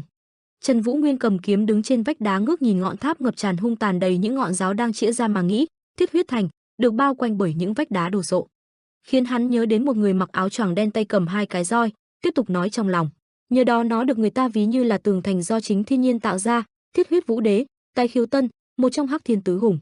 Ánh trăng chiếu rọi xuống làm cả tòa tháp hiện ra trước mắt, khiến hắn không khỏi cảm thán, chính là chủ nhân của pháo đài Thiết Huyết Thành vĩ đại này. Bên trong có 3 người cầm giáo vẽ mặt đầy hung tợn. Đột nhiên từ đâu xuất hiện một người bí ẩn xâm nhập vào. Người đó đưa ra lời cảnh cáo, ta không muốn giết người khi không cần thiết đâu, nên hãy yên lặng và lùi lại đi. 3 người vẻ mặt ngơ ngác hỏi, gì vậy, tên này? Sau đó họ cầm vũ khí xông lên hét to, có kẻ xâm nhập, bất kỳ kẻ nào dám đặt chân lên Thiết Huyết Thành mà chưa có sự cho phép đều phải chịu án tử. Hắn nhìn mà chỉ thở dài, hai. Hắn nhìn 3 tên lao thẳng đến mà lách người qua một bên để trách mũi giáo nhọn đang đâm về phía mình. Rồi rút kiếm lướt qua cả 3, máu bắn lên be bét. Mắt họ trợn ngược mà ngã xuống một vũng đầy huyết. Trong tòa tháp bắt đầu có những tiếng hét chói tai. Bọn họ gào lên, có kẻ xâm nhập, có kẻ xâm nhập, có kẻ xâm nhập, giết hắn đi, cần hỗ trợ, nhanh lên đi. Ngay sau đó người người kéo nhau đến, họ cầm vũ khí chạy xuống cầu thang, rồi dừng lại mà hoang mang hoảng loạn nhìn khung cảnh trước mắt. Đồng tử co lại, một người trong họ hỏi, cái quái gì đây? Trước mắt bọn chúng là một người đàn ông trên tay cầm thanh kiếm đầy máu và dưới sàn là một đống thi thể nằm rải rác khắp nơi. Hắn quay qua nhìn một cách lạnh lùng mở miệng cảnh cáo, ta sẽ nói lại một lần nữa, ta không muốn giết người mà không cần thiết đâu, nên hãy im lặng mà lùi lại, đừng cản đường ta nữa. Tất cả nhìn hắn, cự. Sau đó tất cả đều xông lên như ong vỡ tổ mà hét lên, im đi, tên ác quỷ kia, giết hắn. Bên ngoài mặt trăng thường có màu trắng tinh khiết hiện giờ đang có màu nhạt của máu để khắc họa cho cuộc thảm sát bên trong. Trong tòa tháp biến thành một địa ngục trần gian với đầy xác người nằm la liệt dưới đất bên trong, cùng với đó là mùi tanh nồng nặc của máu trong không khí. Hắn cầm kiếm, từng bước chậm rãi đi lên cầu thang. Mọi người ùn ùn kéo xuống cầu thang. Có bao nhiêu người chạy xuống cũng đều bị hắn tàn sát thê thảm không chút nhân nhượng. Cuối cùng còn lại một người đó nhìn hắn rồi run rẩy. Ngay sau đó liền quăng kiếm chạy lấy người. Trần Vũ Nguyên không đuổi theo, chỉ từng bước đi lên. Ở trong một căn phòng, một tên béo ú nu ú nần lại còn không mặc áo để lộ cái bụng to bự mà đang ngồi ăn cục thịt như chết đói. Hắn ngồi tự kỷ trò chuyện một mình, Cửu Thiên Tọa đã phân chia ra rồi, bây giờ phải gọi là Thất Thiên Tọa mới đúng, rốt cuộc là vì sao nhỉ?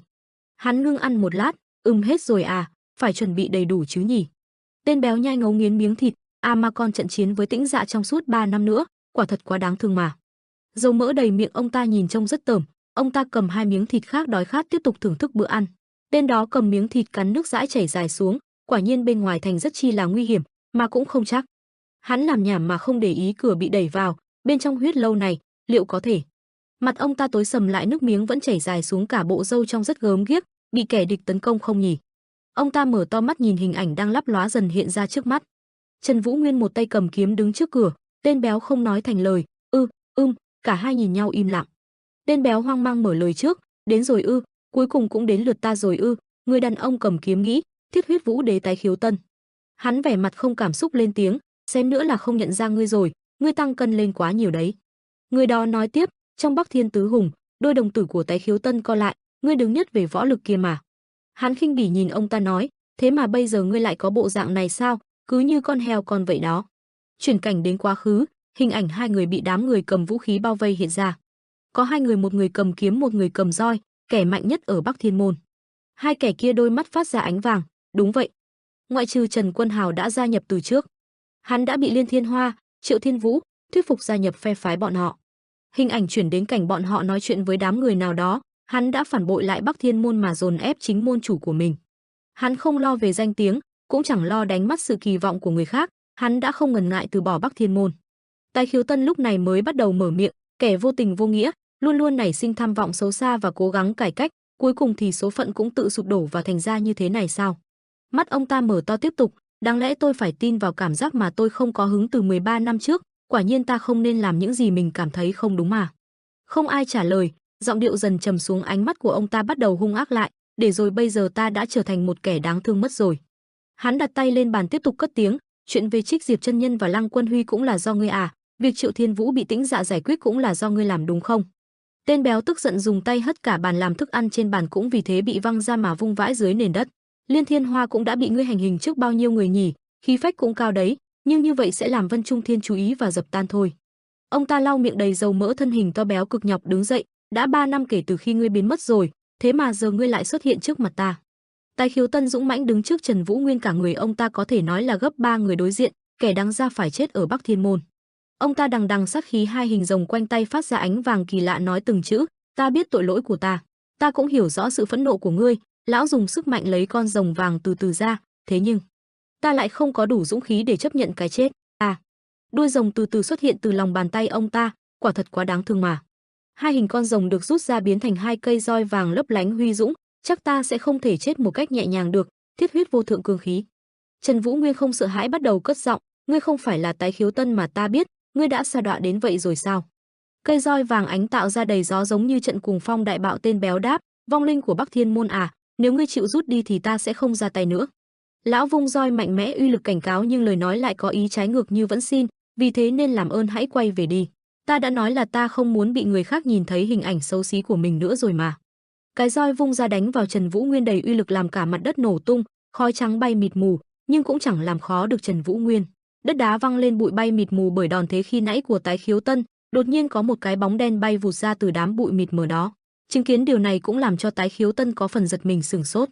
Trần Vũ Nguyên lao từ đám bụi ra, anh sử dụng khinh công với đôi chân nhanh thoăn thoắt chạy trên tường. Vũ Nguyên lao đi vun vút nhằm tránh xa ra khỏi phạm vi tấn công bởi hai cây roi của Tái Khiếu Tân, trên tay anh cây đao cũng đã bị gãy bởi đòn thế vừa nãy. Không nghĩ nhiều, Vũ Nguyên nhanh chóng ném cây đao gãy về phía Tái Khiếu Tân khi mà hai cây roi đang vung về phía anh. Nhanh chóng cúi người xuống thoát khỏi sát chiêu mà Tái Khiếu Tân tấn công anh. Gương mặt tức tối vì liên tục ra chiêu mà không thể chạm tới Vũ Nguyên, lão ta gào lên kia rồi điều khiển hai cây roi tiếp tục lao tới Trần Vũ Nguyên. Anh liên tục tránh né một cách tài tình, do vậy toàn bộ các đòn tấn công của Tái Khiếu Tân đều đánh trượt mục tiêu. Vũ Nguyên thầm nghĩ đòn tấn công này đúng là phản ánh đầy đủ tâm tình sợ hãi và lo lắng của hắn ta. Tái Khiếu Tân đã tàn tạ tới mức này rồi ư? Vũ Nguyên thắc mắc trong đầu. Và rồi trong giây lát anh ném 3 quả pháo khói về phía Tái Khiếu Tân, một đám khói dày đặc hình thành che khuất tầm nhìn của Tái Khiếu Tân làm cho lão phải dừng đòn tấn công bằng roi lại. Đôi mắt rực sáng, lão gằn giọng, Bắc kiếm được thiên hạ đồn đại cũng chỉ đến như thế này thôi sao? Chưa dứt lời thì vụt một cái bóng đen của Vũ Nguyên lướt qua trước mặt hắn. Với mong muốn tiêu diệt bằng được Vũ Nguyên, ngay lập tức Tái Khiếu Tân ra roi vung về cái bóng đen đó, lại một lần nữa hai cái roi đánh vào cái nón và chiếc áo choàng làm cho lão phải trợn tròn mắt. Rõ ràng là mình đã cảm nhận được khí thế của tên nhóc này lúc nãy rồi mà, chẳng lẽ hắn truyền nội kình vào vật thể để sử dụng hay sao? Trong giây lát hoang mang thì từ phía sau trên cao Trần Vũ Nguyên đã xuất hiện như một sát thần vung kiếm tấn công tới Tái Khiếu Tân. Trần Vũ Nguyên lên tiếng mỉa mai, Tái Khiếu Tân, cảm giác của ngươi bị yếu đi rồi nhỉ? Anh tiếp tục thầm thì với thanh kiếm của mình cùng đôi mắt sắc lạnh màu tím, thể hiện sức mạnh đi nào, Tuyết Hoa. Ngay giờ phút này Tái Khiếu Tân với gương mặt bàng hoàng, đôi con ngươi với đồng tử co nhỏ lại thắc mắc không lên lời, lẽ nào Cửu Thiên thực sự đã bị. Chưa dứt lời thì trên tay Trần Vũ Nguyên thanh kiếm Tuyết Hoa dường như cũng đang nghe lệnh của chủ nhân mình mà bắt đầu nở kén. Những chiếc dây quấn quanh nó bắt đầu đứt bung tỏa ra những hào quang tím đặc trưng, hai tay Vũ Nguyên cầm chắc để cho Tuyết Hoa tự dần dần biến đổi hình dạng. Để rồi sau khi nở kén, những vòng dây quấn quanh thanh kiếm rơi hết để lộ ra một thanh hắc kiếm, với kiếm khí ánh tím có linh hồn, và chủ nhân sở hữu đang cầm trên tay không ai khác chính là Trần Vũ Nguyên. Anh nhẹ nhàng gọi tên thanh kiếm Tuyết Hoa, sau đó túng ra tuyệt kỹ Diệt Thiên Ma Ảnh kiếm về phía Tái Khiếu Tân. Trần Vũ Nguyên đưa tay vung kiếm tiến thẳng về phía trước, ánh mắt anh dần trở nên lạnh tựa như băng, không chút cảm xúc bên trong đó. Một nguồn sức mạnh lớn bên trong đã được giải phóng, nhanh chóng lao nhanh thẳng xuống phía dưới về phía Tái Khiếu Tân. Nguồn sức mạnh ấy cứ thế mà đánh vào tâm của đỉnh tháp. Tái Khiếu Tân trở nên hoảng sợ, đôi mắt trắng dã ấy dường như không tin vào những gì đang xảy ra. Trần Vũ Nguyên với thanh kiếm đang tỏa ra sát khí trên tay, đứng trước mặt của Tái Khiếu Tân. Trần Vũ Nguyên nhìn xuống dưới, ánh mắt lạnh tựa như băng, không cảm xúc đang nhìn đối phương. Tái Khiếu Tân tỏ ra vô cùng sợ sệt, anh ta tự mình mà lẩm bẩm một cái gì đó, giống quá. Đối mặt với Trần Vũ Nguyên, khuôn mặt vô cảm lạnh tựa như băng, anh ta nói, y đúc vậy. Trần Vũ Nguyên trước mặt Tái Khiếu Tân như phản chiếu một bóng hình của người khác vậy. Tái Khiếu Tân không nói thành lời, ngươi. Mộ Dung Luật Thiên dần hiện rõ ra, khuôn mặt của anh ta không kém phần khiêu khích. Tái Khiếu Tân hồi tưởng lại chuyện xảy ra khi đó và nói, và tên ác ma đó. Anh ta dần nhớ lại, khuôn mặt đầy máu, ánh mắt sợ hãi người đó đến tột cùng. Tái Khiếu Tân ngã quỵ ngồi bệt ra đất mặt đất, anh ta nghĩ, cách đây mấy năm, mình đã chịu thảm bại.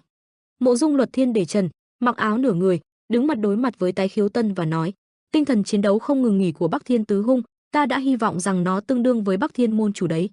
Mộ Dung Luật Thiên khuôn mặt kiêu ngạo, hóa ra cũng chỉ là một con rắn lớn mà thôi, không xứng so với rồng mà.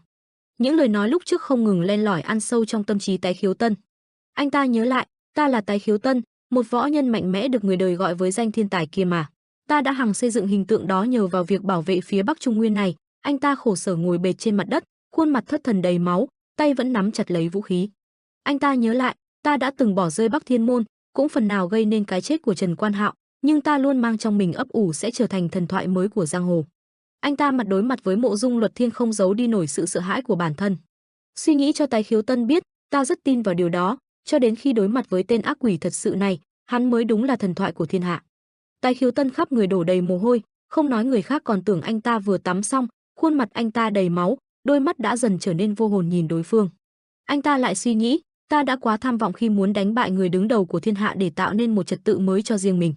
Mộ Dung Luật Thiên có sức mạnh vô địch thiên hạ, anh ta đứng trước mặt Tái Khiếu Tân, đôi mắt dần sáng lên, tạo cảm giác không ai có thể ngang hàng chung mâm với anh ta. Tái Khiếu Tân mặt mày tái mét lại, sự sợ hãi ấy dường như được đẩy lên đỉnh điểm, thật khủng bố mà. Tái Khiếu Tân hiện lên suy nghĩ, Bắc Thiên Tứ Hùng cùng hợp sức lại thì liệu có thể đánh bại hắn không? Không thể nào đâu, Đáng lý không nên loại bỏ Bắc Thiên môn chủ, không nên giết Trần Vũ Nguyên. Tái Khiếu Tân hiện rõ mọi sự lo lắng trên ánh mắt.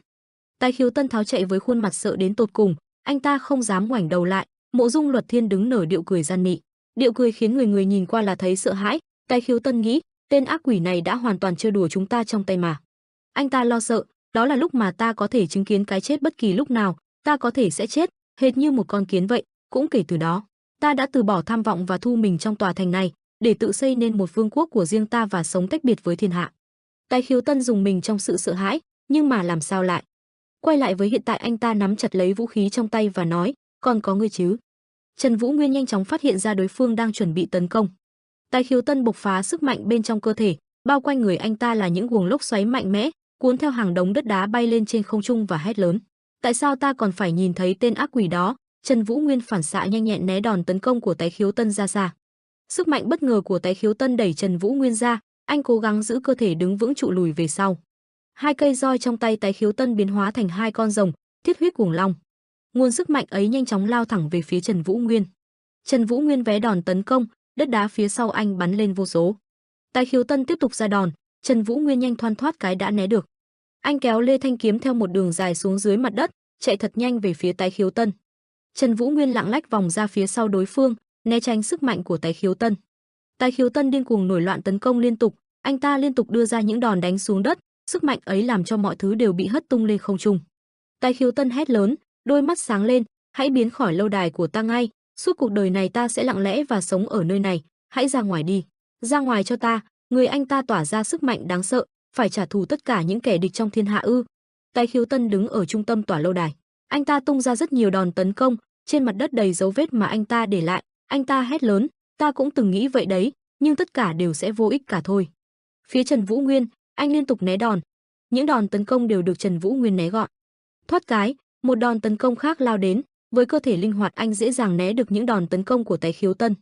Dưới cơn mưa sức mạnh của Tái Khiếu Tân, Trần Vũ Nguyên lao mình tránh chiêu thức của Tái Khiếu Tân.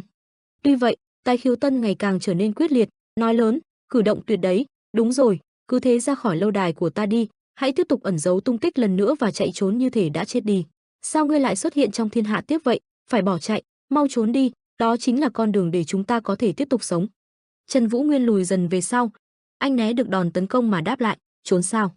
Trần Vũ Nguyên di chuyển xung quanh Tái Khiếu Tân nói, ai cơ? Đột nhiên đất dưới chân Tái Khiếu Tân bị đẩy lên cao. Trần Vũ Nguyên nói, từ khi nào mà, thì ra là vì cái này sao? Một lượng đất đá lớn dần đổ lên bao trùm lấy cả thân thể Tái Khiếu Tân. Xem ra giờ đây mình cũng quá cứng nhắc rồi. Tái Khiếu Tân lấy đà, anh ta đẩy thân thể của mình bay lên không trung. Toàn thân anh ta mở ra sức mạnh. Tái Khiếu Tân nghiến chặt răng. Anh ta giải phóng toàn bộ sức mạnh trong cơ thể về phía Trần Vũ Nguyên. Nguồn năng lượng mạnh mẽ ấy nhanh chóng lao thẳng đến chỗ Trần Vũ Nguyên. Hình ảnh con rồng mạnh mẽ đang há to cái miệng của nó để nuốt trọn lấy cả cơ thể của anh. Trần Vũ Nguyên trong tư thế phòng thủ, anh không né đòn, anh gương cao thanh kiếm, mũi kiếm hướng thẳng lên trời. Trần Vũ Nguyên nhanh chóng chém thẳng về phía đòn tấn công của Tái Khiếu Tân. Sau đòn đánh vừa rồi, hình như Trần Vũ Nguyên bị mất khá sức, thở hổn hển, hơi thở của anh nặng nhọc. Đột nhiên Trần Vũ Nguyên như phát hiện ra điều gì đó, anh đưa ánh mắt nhìn xuống phía dưới. Những đòn tấn công lần lượt bất ngờ lao lên từ phía dưới lòng đất. Trần Vũ Nguyên không kịp phản ứng đứng đó, luồng ánh sáng mạnh tấn công từ phía sau. Anh nghĩ, chui ra từ đống đổ nát và tấn công sao? Luồng sức mạnh ấy nhanh chóng bao trọn cả thân thể anh, vụt cái đã nhấc bổng anh lên không trung. Liên tục kéo lê, đem thân thể anh quật thẳng vào từ trụ này đến trụ khác, những chiếc trụ gãy làm 2, làm 3. Tại nơi đỉnh tháp, nơi giao tranh giữa Trần Vũ Nguyên và Tái Khiếu Tân dường như muốn sụp đổ. Trần Vũ Nguyên nghiến chặt răng, hai hàm răng vào với nhau, anh lấy tay che trước mặt. Anh dùng hết sức lực, tung ra chiêu phản đòn tấn công của Tái Khiếu Tân. Trần Vũ Nguyên hét lên, nét mặt anh hừng hực khí thế, khê lưu bộ. Phía dưới chân anh xuất hiện một vòng tròn sáng. Tái Khiếu Tân chợt sững lại, có chút không tin. Trần Vũ Nguyên lơ lửng trên không, phía dưới luồng sức mạnh ấy đuổi tới. Hư không đạp bộ, Trần Vũ Nguyên dùng chiêu thức đỡ đòn. Thoát một cái anh lập tức dùng sức lao nhanh né tránh đòn tấn công. Với một thân thể tốt, thêm có đà nhảy, anh đã né được 2 lần tấn công trực diện của Tái Khiếu Tân. Tái Khiếu Tân không tin vào mắt mình, anh ta nói, gì cơ, là hư không đạp bộ sao, đây là độc môn võ công của Bắc Thiên môn mà. Trần Vũ Nguyên trên tay cầm thanh gươm, những mảnh vải cuốn quanh dần rách toạc ra để lộ một bảo bối sức mạnh phi thường. Tái Khiếu Tân cho rằng, ban đầu mình nghĩ đó là khai phóng của Cửu Thiên Tọa Lăng Quân Huy cơ. Rốt cuộc, đã có chuyện gì xảy ra trong mấy năm mà hắn biến mất vậy? Tái Khiếu Tân vô cùng thắc mắc về chuyện đó. Trần Vũ Nguyên lao mình về phía nguồn sức mạnh kia, ánh mắt anh dần trở nên phát sáng, như bộc phát nguồn sức mạnh bị phong ấn hàng nghìn năm vậy. Tái Khiếu Tân bị bất ngờ chỉ có thể biết đứng nhìn, Trần Vũ Nguyên ở trên không lao nhanh như tên lửa về phía đối phương. Tái Khiếu Tân bị bất ngờ chỉ có thể biết đứng nhìn, Trần Vũ Nguyên ở trên không lao nhanh như tên lửa về phía đối phương. Cuộc chiến vẫn đang căng thẳng leo thang diễn ra giữa Trần Vũ Nguyên và Tái Khiếu Tân. Trần Vũ Nguyên vung thanh kiếm lao nhanh về phía Tái Khiếu Tân. Tái Khiếu Tân bị Trần Vũ Nguyên tấn công một cách bất ngờ, một luồng sáng từ mũi kiếm của Trần Vũ Nguyên chiếu thẳng vào người của Tái Khiếu Tân. Tái Khiếu Tân không kịp phản ứng lại, anh ta chỉ có thể đứng trơ mắt nhìn mũi kiếm đang chĩa về mình. Tái Khiếu Tân ngây ra đó, anh ta đứng bất động, không kịp nghĩ lúc này nên làm gì đó. Chỉ nhẹ nhàng với một vài đường kiếm, Trần Vũ Nguyên hạ gục Tái Khiếu Tân, những giọt máu bắn tung tóe ra từ người Tái Khiếu Tân, những giọt máu đỏ sẫm chảy đầy trên người anh ta. Nhưng xui thay nhát kiếm ấy chỉ trúng vào vai trái của Tái Khiếu Tân. Trần Vũ Nguyên mang theo ánh mắt có chút thất vọng, liếc nhìn Tái Khiếu Tân, mình đã nhắm vào cổ nhưng trong khoảnh khắc, hắn đã thay đổi quỹ đạo để tránh trúng vào phần cổ của hắn. Trần Vũ Nguyên thay đổi chiến thuật, anh nhanh chóng xoay người, anh nghĩ kế hoạch tấn công Tái Khiếu Tân. Trần Vũ Nguyên lần nữa cầm kiếm chạy thật nhanh về phía Tái Khiếu Tân. Tái Khiếu Tân đã phản xạ nhanh và tránh né chiêu thức của Trần Vũ Nguyên một cách thuần thục. Trần Vũ Nguyên và Tái Khiếu Tân quyết liệt giao tranh, liên tục đưa ra đòn đánh đối phương khó mà phân thắng bại, ai cũng chiến đấu hết sức, bộc lộ hết sức mạnh vốn có của bản thân. Trần Vũ Nguyên tung ra nhiều chiêu thức, né tránh đòn đánh từ Tái Khiếu Tân, Trần Vũ Nguyên suy nghĩ, không dễ gì để có thể thu hẹp khoảng cách với hắn. Nếu đã vậy thì, Trần Vũ Nguyên nói rồi đưa ra quyết định mà anh đã tính toán một cách kỹ càng trước đó.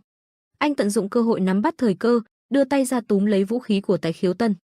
Tái Khiếu Tân bị bất ngờ không kịp phản ứng, anh ta không tin vào những gì đang diễn ra trước mắt mình. Tái Khiếu Tân nghĩ rằng Trần Vũ Nguyên không hề mạnh như lời đồn mà chỉ đang dùng những mánh khóe, tiểu xảo để tấn công, tiểu tử này, hắn nắm lấy roi ra ư. Tái Khiếu Tân hét to, thu, anh ta quyết định thu vũ khí của mình lại, nhưng Tái Khiếu Tân không biết việc làm này sẽ gây ra hậu quả gì đối với bản thân anh ta. Tái Khiếu Tân thu lại vũ khí, khoảng cách giữa anh ta và Trần Vũ Nguyên trở nên gần lại hơn so với lúc ban đầu. Chính vào lúc này, ánh mắt của Trần Vũ Nguyên trở nên kiên định, anh đã đưa ra những quyết định táo bạo. Trần Vũ Nguyên nghiêng mình lao thẳng về phía Tái Khiếu Tân, đưa lưỡi kiếm từ dưới lên, cắt gọn một đường ngọt thẳng vào người của Tái Khiếu Tân. Trần Vũ Nguyên ngay lúc này nghĩ bụng, mặc dù đã chém đủ sâu, nhưng cũng chỉ giống như chém trúng một cục mỡ của hắn mà thôi. Cơ thể của Tái Khiếu Tân nhiều mỡ, tuy Tái Khiếu Tân rất béo nhưng mà không hề bị hạn chế bởi những khối mỡ dày và nặng trên người anh ta.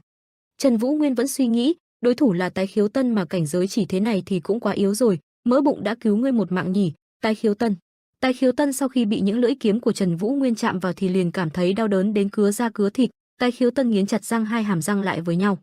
Trần Vũ Nguyên nắm chặt vũ khí trong tay, vậy thì mình phải chém sâu hơn nữa. Trần Vũ Nguyên lấy đà, vung thanh kiếm ngang cơ thể đối phương. Nhưng bằng cách nào đó Tái Khiếu Tân đã nhanh hơn Trần Vũ Nguyên một bước, anh ta dùng roi trong tay để chế ngự lấy thanh kiếm của Trần Vũ Nguyên.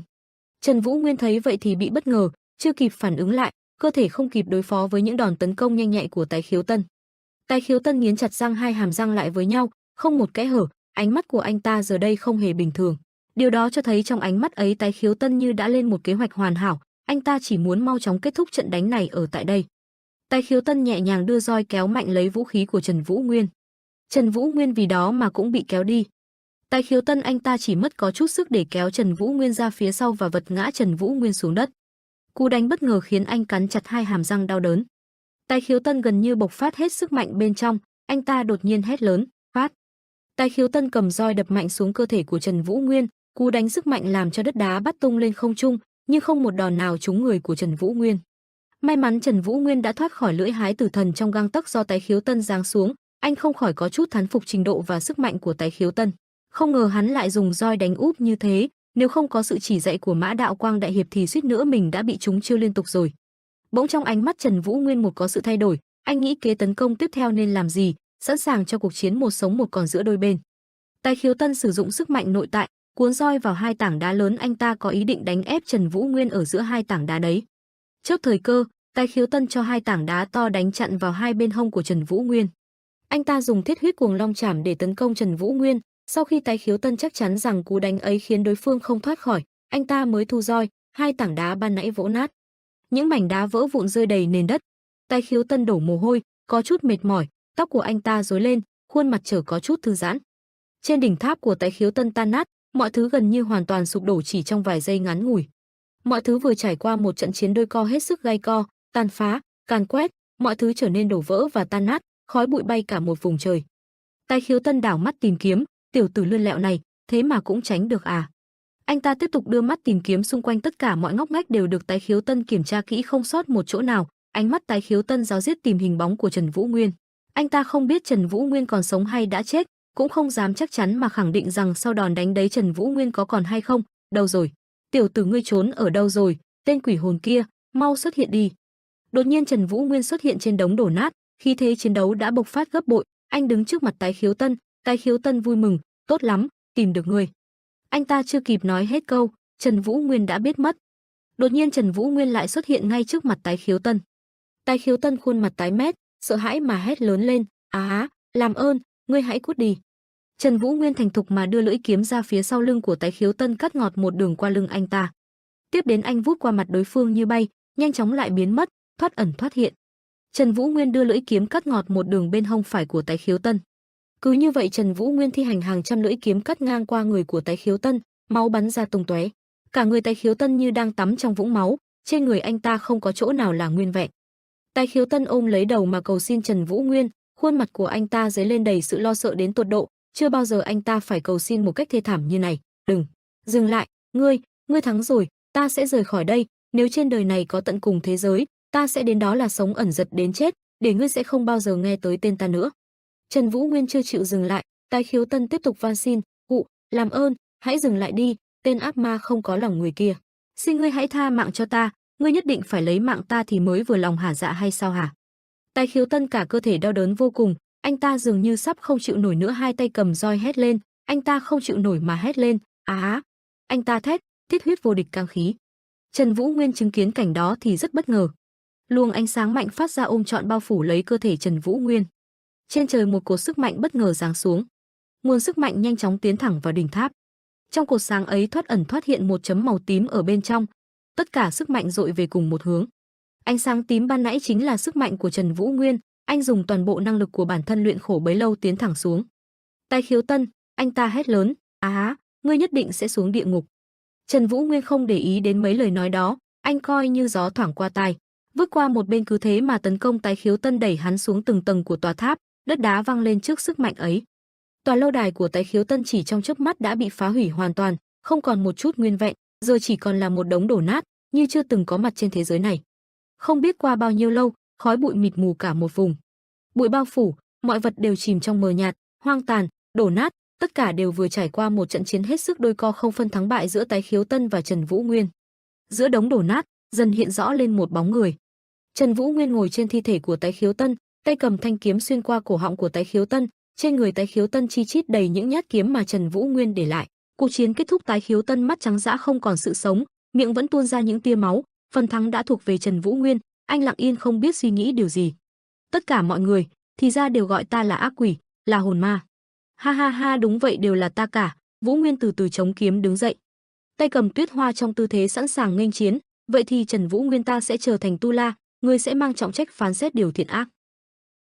Câu chuyện được kể từ 3 năm trước, hàng nghìn người tay cầm đao kiếm đứng trước võ đài, ai cũng hừng hực khí thế, đều là những người vượt trội hơn hết. Thiên La Địa Võng được mở ra, một chàng thanh niên tay cầm kiếm, đó chính là Trần Vũ Nguyên đối đầu với Vân Trung Thiên. Hàng nghìn người của Vân Trung Thiên bao vây lấy anh, hung dữ cầm vũ khí lao về phía anh. Thiên La Địa Võng được giăng ra ở Vân Trung Thiên, Trần Vũ Nguyên mặt không biến sắc, tay cầm kiếm cứ thế chém giết đám người kia bay lên không trung. Chỉ để đối đầu với một võ giả đã khiến cho nhân sĩ giang hồ vô cùng ngạc nhiên. Chấn động hơn nữa là tin đồn hai trong số Cửu Thiên đã tự mình lâm trận, từ môn hoa bước ra từ làn khói trắng, xuất hiện với khí chất của một kiếm đạo. Trích Diệp với bát kiếm đằng sau, ánh mắt không chút dao động, trên trán còn có vết sẹo chéo nhau cũng có mặt ở đó. Đó là sự kiện để lại nỗi kinh ngạc cho người đời. Sau ngày hôm đó Trần Vũ Nguyên biến mất không một dấu tích, sự bình yên của một vùng. Trần Vũ Nguyên như hoàn toàn bốc hơi khỏi giang hồ, bặt vô âm tín. Có nhiều ý kiến cho rằng Vũ Nguyên đã chết, cũng có người nói Vũ Nguyên đang mai danh ẩn tích. Một đám người ngồi bàn tán, nhưng đa số ý kiến đều cho rằng dù hắn có là Bắc Kiếm đi chăng nữa, nhưng Cửu Thiên đã ra tay thì kết cục vẫn phải chết mà thôi. Một trong số đám đông nói, dù thi thoảng khi xuất hiện những chuyện đáng ngờ không thể biết trước, thì những câu chuyện tán gẫu trên bàn nhậu của nhân sĩ giang hồ đều cho rằng đó là vong linh phương Bắc Trần Vũ Nguyên gây ra, cùng thời điểm với Thiên La Địa Võng được mở ra. Hàng nghìn người cầm đao kiếm, khuôn mặt dữ tợn. Mặc dù Vân Trung Thiên đã gây ra nhiều bất lợi về kinh tế và chính trị cho những môn phái đã ra tay giúp đỡ Trần Vũ Nguyên, nhưng điều này cũng chỉ diễn ra một cách bí mật. Vân Trung Thiên ngồi đặt tay lên bàn quan sát xung quanh và không tiến hành một cách rầm rộ, cũng chính vì sự tố giác và cái chết của Hoa Sơn Thất Thành trưởng lão. Người vung kiếm chém vào những chiếc lá trong không trung, mà một nhóm băng đảng có hình xăm tu la song diện đã được phơi bày ra ánh sáng. Vị đạo sĩ vung kiếm trước mặt hét lớn, đôi mắt sáng lên. Bọn chúng đã thâm nhập vào mọi ngõ ngách mà không có một phạm vi nhất định, những mái nhà được chạm khắc tinh xảo ở đây. Mỗi môn phái đều ra sức lùng sục có nội gián có hình xăm tu la song diện, không may một người trong số đó đã bị phát hiện. Tiếp cho đến khi những môn phái tìm ra được nội gián đều phải trải qua khoảng thời gian như bị phản bội, hỗn loạn và bị bao trùm bởi nỗi sợ hãi không tên. Người bị bắt có hình xăm tu la song diện bao vây và giữ chặt bởi các đệ tử trong môn phái. Người đứng đầu đang nhìn và chuẩn bị ra lệnh cho đám người phía dưới. Chiến tranh nổ ra do sự công kích của mật dạ, và mặc dù có Sigma đội ra mặt trận, nhưng khi số nhân lực chi viện vượt quá khả năng của tất cả, thì đã tạo ra thời kỳ nhung nhiễu hỗn loạn như thế này. Đó là bởi vì vị thế của Vân Trung Thiên trong lòng dân chúng đã rơi xuống vực sâu, trước cánh cổng lớn có hàng ngàn người đang đứng. Vài ngày sau sự kiện thiên la địa võng để vụt mất đám người Trần Vũ Nguyên, tại Cửu Môn, đường đi trải dài nhiều bậc. Tổ phụ của nữ nhân tưởng chừng là tuyệt đỉnh thiên hạ, một trong Cửu Thiên, Tây Môn Hoa, người đàn ông có đôi lông mày dài, bộ râu trắng toát chính là Từ Môn Hoa. Nhưng hơn thế, người con gái thướt tha đang cúi mặt, ánh mắt hiện rõ vẻ buồn mà không tả xiết. Từ Môn Huệ Linh đã phát hiện ra sự tồn tại của tối cường giải và biết rằng tổ phụ của mình cũng đang đứng về phía kẻ đó. Từ Môn Huệ Linh hốt hoảng say khi biết sự thật, cô vội vàng che miệng. Nữ nhân này quyết định sẽ làm theo lời khuyên của quan đại thừa trước đây. Ông ta nhìn Từ Môn Huệ Linh và Từ Môn Hoa rồi cười. Lời kể vang lên, sẽ thích nghi và hợp tác giống như tổ phụ Tây Môn Hoa của mình, và mặt khác, kẻ đứng ra công khai lên án. Đàm Tú Thiên chỉ tay về phía người của quan đại thừa. Cách đó không xa chính là đám người quan đại thừa đang lên kế hoạch chống lại mệnh lệnh của Vân Trung Thiên, ra tay giúp đỡ Trần Vũ Nguyên. Vân Trung Thiên nở nụ cười quỷ dị, đôi mắt vô hồn. Đàm Tú Thiên đứng đó, liếc mắt nhìn đám người Vân Trung Thiên. Giết chết hỗn độn ma nhân Thái Vũ Giang, Đàm Thủ Thiên hét lớn, hai tay nắm lại, quần áo trên người anh ta rách thành trăm mảnh. Đàm Tú Thiên. Trong nhà giam, anh đã đang bị trói cổ bằng dây xích, hai tay cũng bị treo lên. Đến cả hai chân của anh ta cũng chỉ có ngón chân chạm đất. Những hình phạt ấy không ăn thua gì đối với anh ta. Nhưng việc đó chỉ là nhất thời mà thôi. Cánh cửa mở ra, Đàm Tịch Thâm bước vào. Phụ thân của Đàm Thủ Thiên là một trong Cửu Thiên, Đàm Tích Tâm, dáng người cao to đứng chắn trước cửa phòng giam. Với tầm ảnh hưởng của Đàm Tích Tâm thì việc Đàm Tú Thiên được thả ra chỉ là sớm hay muộn. Đàm Tú Thiên bị xích lại, hướng ánh mắt về phía phụ thân. Nhưng với một điều kiện, Đàm Tích Tâm ra điều kiện với đám người Vân Trung Thiên, trong trận chiến với mật dạ, Đàm Tú Thiên sẽ được phong làm tiên phong tướng. Trước mặt của Đàm Tích Tâm là Vân Trung Thiên. Điều kiện và mệnh lệnh đưa ra là phải cùng Sigma đội ra tiền tuyến để quét sạch mật dạ. Đàm Tích Tâm chỉ tay ra lệnh đám thuộc hạ đi về phía Đàm Tú Thiên. Đàm Tú Thiên rất tin tưởng và dồn hết mọi công lao cho chỉ huy Sigma đội là Thẩm Nguyên Nghĩa, đám thuộc hạ cởi trói cho Đàm Tú Thiên. Nhưng chỉ cần bất cứ lúc nào Sigma đội bị mật dạ đẩy lùi, Đàm Thủ Thiên sẽ ngay lập tức xông vào trận chiến, ánh mắt anh ta chứa đầy sát khí. Sau khi được thả ra, Đàm Tú Thiên hành lễ với phụ thân và Vân Trung Thiên. Trong lòng Từ Môn Huệ Linh mang trong mình rất nhiều cảm xúc rối rắm, cô hướng ánh mắt về phía Đàm Tú Thiên. Ánh mắt của Từ Môn Huệ Linh bối rối, chứa đầy cảm xúc, nàng ta đã rất ngạc nhiên khi lần đầu tiên trong đời thấy được vẻ mặt tức giận đó của Đàm Tú Thiên. Cô ta nhớ lại ánh mắt hung dữ của anh ta lúc đó, sợ rằng hắn sẽ thất vọng về nàng. Từ Môn Huệ Linh nhắm mắt suy nghĩ. Hơn nữa, Từ Môn Huệ Linh đã từng kiêu ngạo muôn phần, nay lại cảm thấy bất lực vô cùng khi nhận ra sự tồn tại của bản thân nhỏ bé biết bao nhiêu. Ước mơ to lớn cùng Đàm Tú Thiên xây dựng lại giang hồ. Từ Môn Huệ Linh quay lưng toan rời đi. Dường như ước mơ đó đang ngày càng xa xăm, nàng ta đã từ bỏ cuộc sống cũ và sống với danh nghĩa mới là người của quan đại thừa, trở thành truyền đạt giả của kẻ đó. Đôi tay Từ Huệ Linh buông xuống, giống như đang muốn thuận theo thời thế vậy. Bỗng Đàm Tú Thiên nắm lấy đôi tay nhỏ nhắn của cô. Từ Môn Huệ Linh có chút bất ngờ. Cô trở nên nhỏ bé khi đứng cạnh Từ Tú Thiên. Đàm Tú Thiên nắm tay Từ Môn Huệ Linh, ánh mắt nhìn về phía trước nói, cha ta là danh phận để cho ta thấy. Thực sự thì phía trên ông vẫn còn có kẻ giật dây, Tuệ Linh, ta cũng thừa biết được bọn họ sẽ dần dần biết ta trở thành một con chó trung thành của Vân Trung Thiên và dồn ta đến đường cùng. Ánh mắt anh ta vẫn hướng về phía trước, nhưng có chút tính toán, chúng ta bây giờ chịu nhún nhường, lùi một bước tiến ba bước, cùng hòa hợp với bọn chúng thời điểm hiện tại, chúng ta chỉ cần từng bước chuẩn bị và cố gắng vì khát vọng lớn lao kia bằng cách lừa gạt, vừa hòa hợp với bọn chúng, làm chúng mất cảnh giác và thỏa mãn với chính bản thân chúng. Anh ta nói tiếp, không cần quá vội vàng, sau cùng vẫn là phải đánh bại được mật dạ mà, đúng chứ? Đôi mắt Từ Môn Huệ Linh đẫm lệ, giọng cô lạc đi, Tú Thiên ta chắc chàng phải là rất thất vọng về ta và ghét ta nữa. Đàm Tú Thiên bị sững lại, nhưng rồi anh ta lại quả quyết, nếu ta ghét nàng đến mức độ như vậy, thì ngay từ đầu ta đã không yêu nàng rồi. Nhưng sau này nàng đừng bao giờ dùng những thủ đoạn bỉ ổi như thế nữa, hãy đường đường chính chính, song phẳng và công bằng. Đàm Tú Thiên nắm chặt đôi tay từ Môn Huệ Linh đưa lên trước ngực mà nói, mọi chuyện rồi cũng ổn thôi. Đừng sợ hãi hay lo lắng, kế bên nàng vẫn còn có ta đây, sau cùng Tân Võ Lâm của chúng ta sẽ được thiết lập. Trên nền đấy, hình ảnh Lũ Kiến đang tha xác của một con bướm. Cuộc chiến với Mật Dạ vẫn chưa kết thúc, cuộc chiến kéo dài 3 năm, trên chiến trường, đao kiếm không có mắt, hàng người lao vào chém giết lẫn nhau. Bầu trời đỏ rực màu máu, cả Vân Trung Thiên và Mật Dạ đều đã chiến đấu quyết liệt suốt 3 năm trong vòng xoáy cuồng khí. Những người chết oan đều đỏ máu với cuộc chiến này. Người đời bắt đầu gọi cuộc chiến này với tên gọi Tam Niên chiến tranh. Đôi bên đều cố gắng chấm dứt chiến tranh với kết quả thắng lợi, gồng sức để đánh bại đối phương. Trong suốt 3 năm kéo dài, hàng vạn quần hùng đã thiệt mạng. Cuộc chiến chưa kết thúc, nhưng trên chiến trường hàng nghìn hàng vạn cái xác nằm la liệt, chồng chất lên nhau, khung cảnh tàn bạo tột cùng, nhà cửa thành lũy đều bị phá hủy, mặt đất đầy mùi máu tanh tức tưởi. Hàng chục môn phái bị diệt môn, trên con đường sặc mùi chết chóc đó, ai nấy đều mất hết sinh khí. Cảnh tượng hoang tàn, đổ nát, người chết không nhắm mắt. Lời kể đã phải ánh lên sự tàn khốc, đây thực sự là ác mộng kinh hoàng đối với bách tính, đó được gọi là nan thế. Điều này khiến dân chúng ngày càng có cái nhìn ác cảm đối với Vân Trung Thiên, thậm chí còn có người bắt đầu cảm nhận sâu sắc về sự thiếu vắng Bắc Thiên Môn.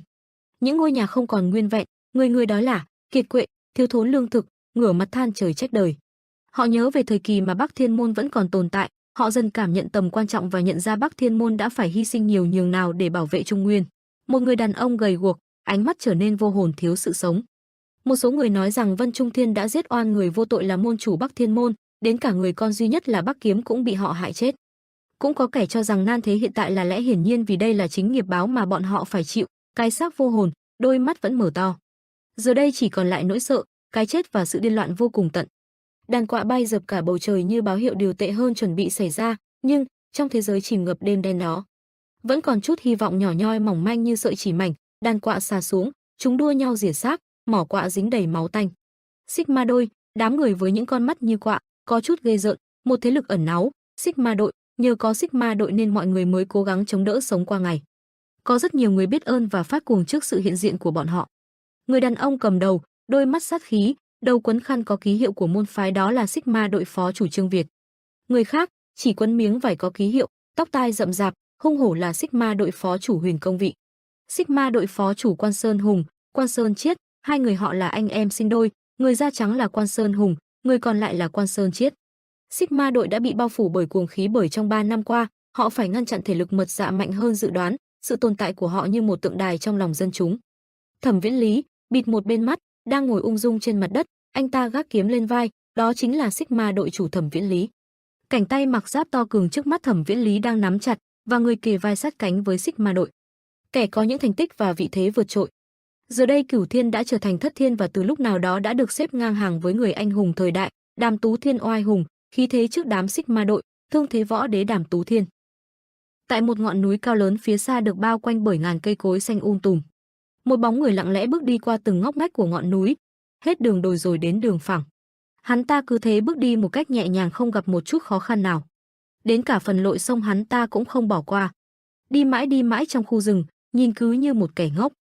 Khi đặt chân lên đỉnh núi hắn đưa mắt nhìn xa xăm rồi lại tiếp tục con đường còn đang dang dở. Nhìn bóng dáng hắn nhỏ bé giữa khu rừng trông thật cô đơn. Dường như cảm nhận được điều gì đó phía sau, hắn ta khẽ ngước nhẹ đầu nhìn xung quanh. Ở bên này, trong một góc không ai thấy một bóng người lặng lẽ hòa mình vào tán cây cẩn thận quan sát nhìn chằm chằm mọi hành động của hắn. Men theo lối mòn vào một khe nứt của ngọn núi trước mặt. Hắn ta cứ thế từng bước tiến đến, bên trong đã có sẵn hai tên chờ trước mặt, vừa thấy hắn bọn chúng ngẩng mặt liếc nhìn. Hắn ngay lập tức lấy ra một lá bùa màu vàng cầm chặt trên tay đưa đến trước mặt hai tên đó khiến chúng an tâm. Hắn ta nhẹ nhàng đặt tấm bùa lên phía trước.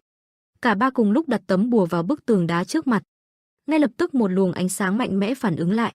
Nguồn ánh sáng ấy bao trùm lấy cả ba, rất nhanh bọn họ liền bước vào một không gian mới. Nhìn cả kinh thành rộng lớn trước mắt hắn ta cuối cùng cũng thở phào nhẹ nhõm. Hắn ta khẽ nhấc nhẹ nón lên cười nhẹ, đã lâu lắm rồi nhỉ Bắc Thiên Môn, hắn chính là người của Bắc Thiên Môn tên là Quách Vấn Đình của Bạch Long Thương đoàn. Bên dưới này là khung cảnh hùng tráng, một đám thanh niên lực lưỡng đứng giữa sân không ngừng luyện tập võ đạo. Quách Vấn Đình chiêm ngưỡng khung cảnh trước mắt khẽ nói, nhìn mặt đất rung chuyển kìa, hoành tráng thật đấy. Phía bên này Huyền Chiết đứng từ xa nhìn bóng dáng quen thuộc có chút giật mình.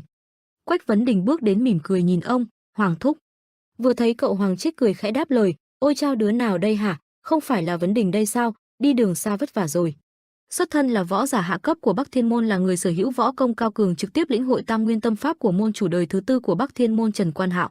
Vì thế Hoàng Chiết được đánh giá cao và đảm nhận vị trí tổng giáo quan chỉ đạo và rèn luyện võ công cho các môn đồ của Bắc Thiên môn. Hoàng Chiết bước đến nhìn Quách Vấn Đình lại nói, thằng nhóc Vấn Đình này mới thấy không gặp mặt mà hình như lại cao thêm một chút thì phải, tốt lắm, lão bà dạo này vẫn khỏe chứ?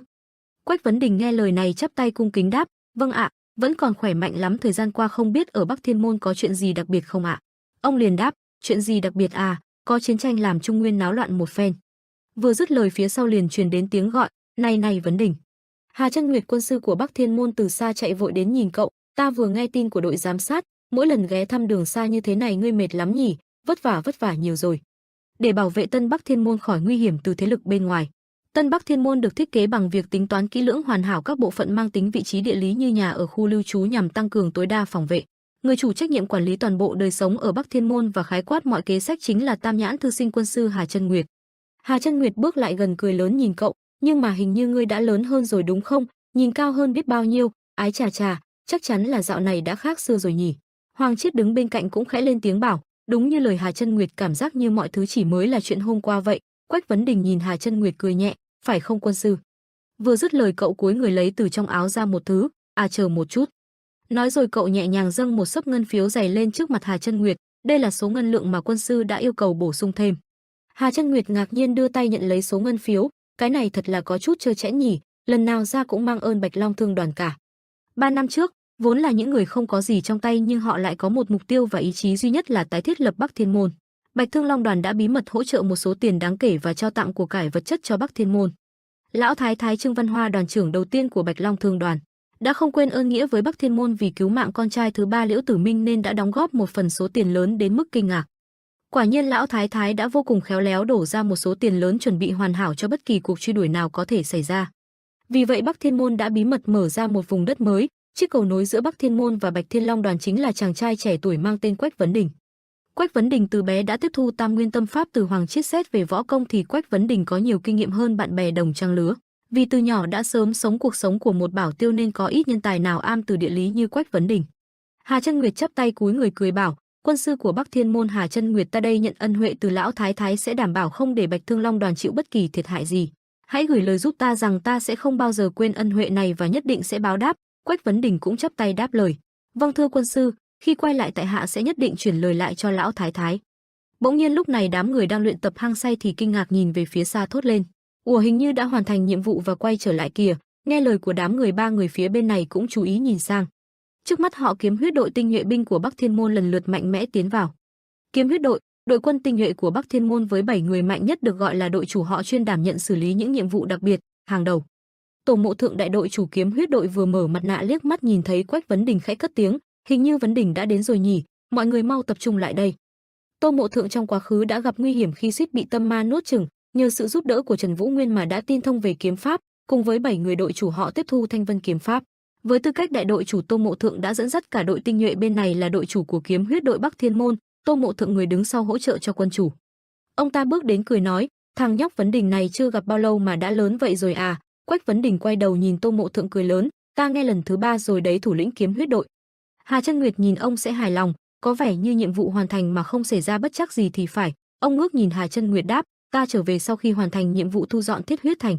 Những dấu vết của quân chủ đã bị xóa sạch hoàn toàn, Kiếm Huyết đội đã sắp xếp mọi chuyện giống như một cuộc nội chiến theo lời của quân sư. Hà Chân Nguyệt hài lòng nhướng mày cười bảo, lần này đã vất vả nhiều rồi, là đội chủ của Kiếm Huyết đội, nếu ẩn lưu báo tin tốt về thì sẽ không cần phải lo thêm gì nữa. Vừa dứt lời thì một giọng nói từ phía sau vang lên, một người mặc đồ đen đã đáp xuống, ngậm trong miệng tin tình báo nói, này quân sư yêu quái, dù sao đó cũng không phải thông tin duy nhất về Thiết Huyết thành đâu. Ta đã ngụy trang thành người chèo thuyền trực tiếp đi cùng môn chủ để xử lý triệt để dấu vết trên đường sống nên hoàn toàn đảm bảo bí mật của thông tin. Người vừa nói chính là Thanh Nhân, thủ lĩnh của cuộc tình báo Bắc Thiên môn. Cuộc tình báo đã trở thành mắt tai miệng của Bắc Thiên môn. Thế gian không biết tới Hắc Nguyệt tiếp thu toàn bộ tình hình ở Bắc Thiên môn được gọi với cái tên ẩn lưu, thủ lĩnh của cuộc tình báo Bắc Thiên môn Thanh Nhân. Hà Chân Nguyệt vô cùng hài lòng nhìn Thanh Nhân cười lớn, rõ ràng là Thanh Nhân đã hoàn thành nhiệm vụ xuất sắc rồi. Thanh Nhân vừa liếc mắt nhìn thấy Quách Vấn Đình hào hứng nói, lâu rồi mới gặp lại, Vấn Đình lớn hơn nhiều nhỉ. Quan Vấn Đình vừa nghe lời khen này mặt ửng hồng hết cả lên, chán nản bảo, nghe tới lần thứ 4 rồi. Thanh Nhân không để tâm liền đáp lời Hà Chân Nguyệt, im đi đồ quân sư yêu quái đáng ghét. Vừa hay lúc này phía sau lại vang lên tiếng gọi, quân sư. Trưởng đài sở đường chủ của Bí Nguyên Đường phía sau bước đến cầm trên tay một xấp văn thư bước đến bảo, những người đứng đầu cuối cùng cũng đã đông đủ, cả quân chủ cũng đã tới. Hãy quay trở lại vào trong xưởng rèn để bắt đầu cuộc họp nào. Trưởng đài sở cùng với những tài liệu cổ được sưu tập và lưu truyền từ đời này qua đời khác. Chỉ với những tài liệu cổ đa dạng mà bản thân sưu tập được đã làm sống lại năng lực ứng biến. Trưởng đại sở đường chủ của Biến Nguyên Đường, người đảm đương phụ trách cơ quan tài liệu mật của Bắc Thiên Môn. Hà Chân Nguyệt, người góp phần thiết kế và thiết lập nên hệ thống Tân Bắc Thiên Môn. Được rồi, tất cả đã tề tựu đông đủ nên bắt đầu họp bàn thôi. Tại xưởng rèn của Bắc Thiên Môn, cánh cửa mở ra kèm theo tiếng gọi nhẹ nhàng, "Thưa lão." Người bên trong ngạc nhiên ngẩng đầu. Bàng Sở Việt, đại thuyết tượng của Bắc Thiên Môn, cầm lấy bình gốm trong tay nhướng mày bảo, "Trời đã nóng bức rồi mà còn vào ăn xin gì chứ, hay là đến gặp quân chủ?" Chủ xưởng rèn của Bắc Thiên Môn, bậc thầy về giả tượng thuật, có thể nhìn ra yêu kiếm chỉ trong nháy mắt cảm nhận, chế tạo áo giáp và vũ khí của Bắc Thiên Môn. Bên này chiếc búa sắc được nâng cao trong tay. Một bóng hình mạnh mẽ cao lớn đang rèn thanh kiếm sắc bén trong tay mình. Giọng nói nhẹ nhàng khẽ vang lên nhắc nhở người trước mặt, những người đứng đầu đã tập hợp lại và đang chờ đợi để mở hộp bàn, "Thưa quân chủ." Người trước mặt vừa nghe liền giật mình quay đầu, anh chính là Trần Vũ Nguyên, quân chủ đời thứ 5 của Bắc Thiên Môn. Anh vừa nghe lời này thở dài một hơi, quay mặt có chút ngạc nhiên nhìn mọi người. Một dòng ký ức bỗng lại hiện lên trong đầu anh, bóng dáng của một người quen thuộc mặc áo tang nằm trên mặt đất. Nhìn gương mặt nhắm nghiền an nghỉ ấy của ông, nhóm người xung quanh không kìm được lòng mà gào khóc thương tiếc. Từng giọt nước mắt tuôn rơi, kéo theo không gian xung quanh rơi vào sự im lặng bất diệt. Một khoảng lặng đáng sợ, chẳng ai nói lời nào. Tất cả đều chìm trong không khí của sự chết chóc tang lửa. Nhìn ngọn lửa bùng cháy dần dần thiêu đốt cái xác trước mặt, nhóm người ai nấy cũng đều thương tiếc nhìn chằm chằm vào ngọn lửa, chỉ mỗi mình Trần Vũ Nguyên im lặng cúi đầu. "Lưu Sơn, ta sẽ không bao giờ quên." Giờ đây như nhớ lại mối thù nhiều năm trước, anh trầm mặt, cùng đồng đội của mình sẵn sàng tiến về phía trước, tiến vào căn phòng nơi có nhóm người đang chờ đợi. Rất nhanh Trần Vũ Nguyên cùng nhóm người bước vào căn phòng nơi mà có một nhóm người khác đang chờ đợi họ. Đám người kia vừa thấy nhóm người Trần Vũ Nguyên bước đến lập tức nghiêm mặt. Đường Kỳ Phấn, đường chủ y độc đường, cùng Đường Mỹ Lệ của y học đường nhẹ nhàng chắp tay chào anh. Vốn là những người đến từ đường môn, kể từ sau khi đối đầu với Cửu Thiên để giảm thiểu tối đa thiệt hại cho đường môn, cả hai người đã rút về ở ẩn tại Bắc Thiên Môn một thời gian.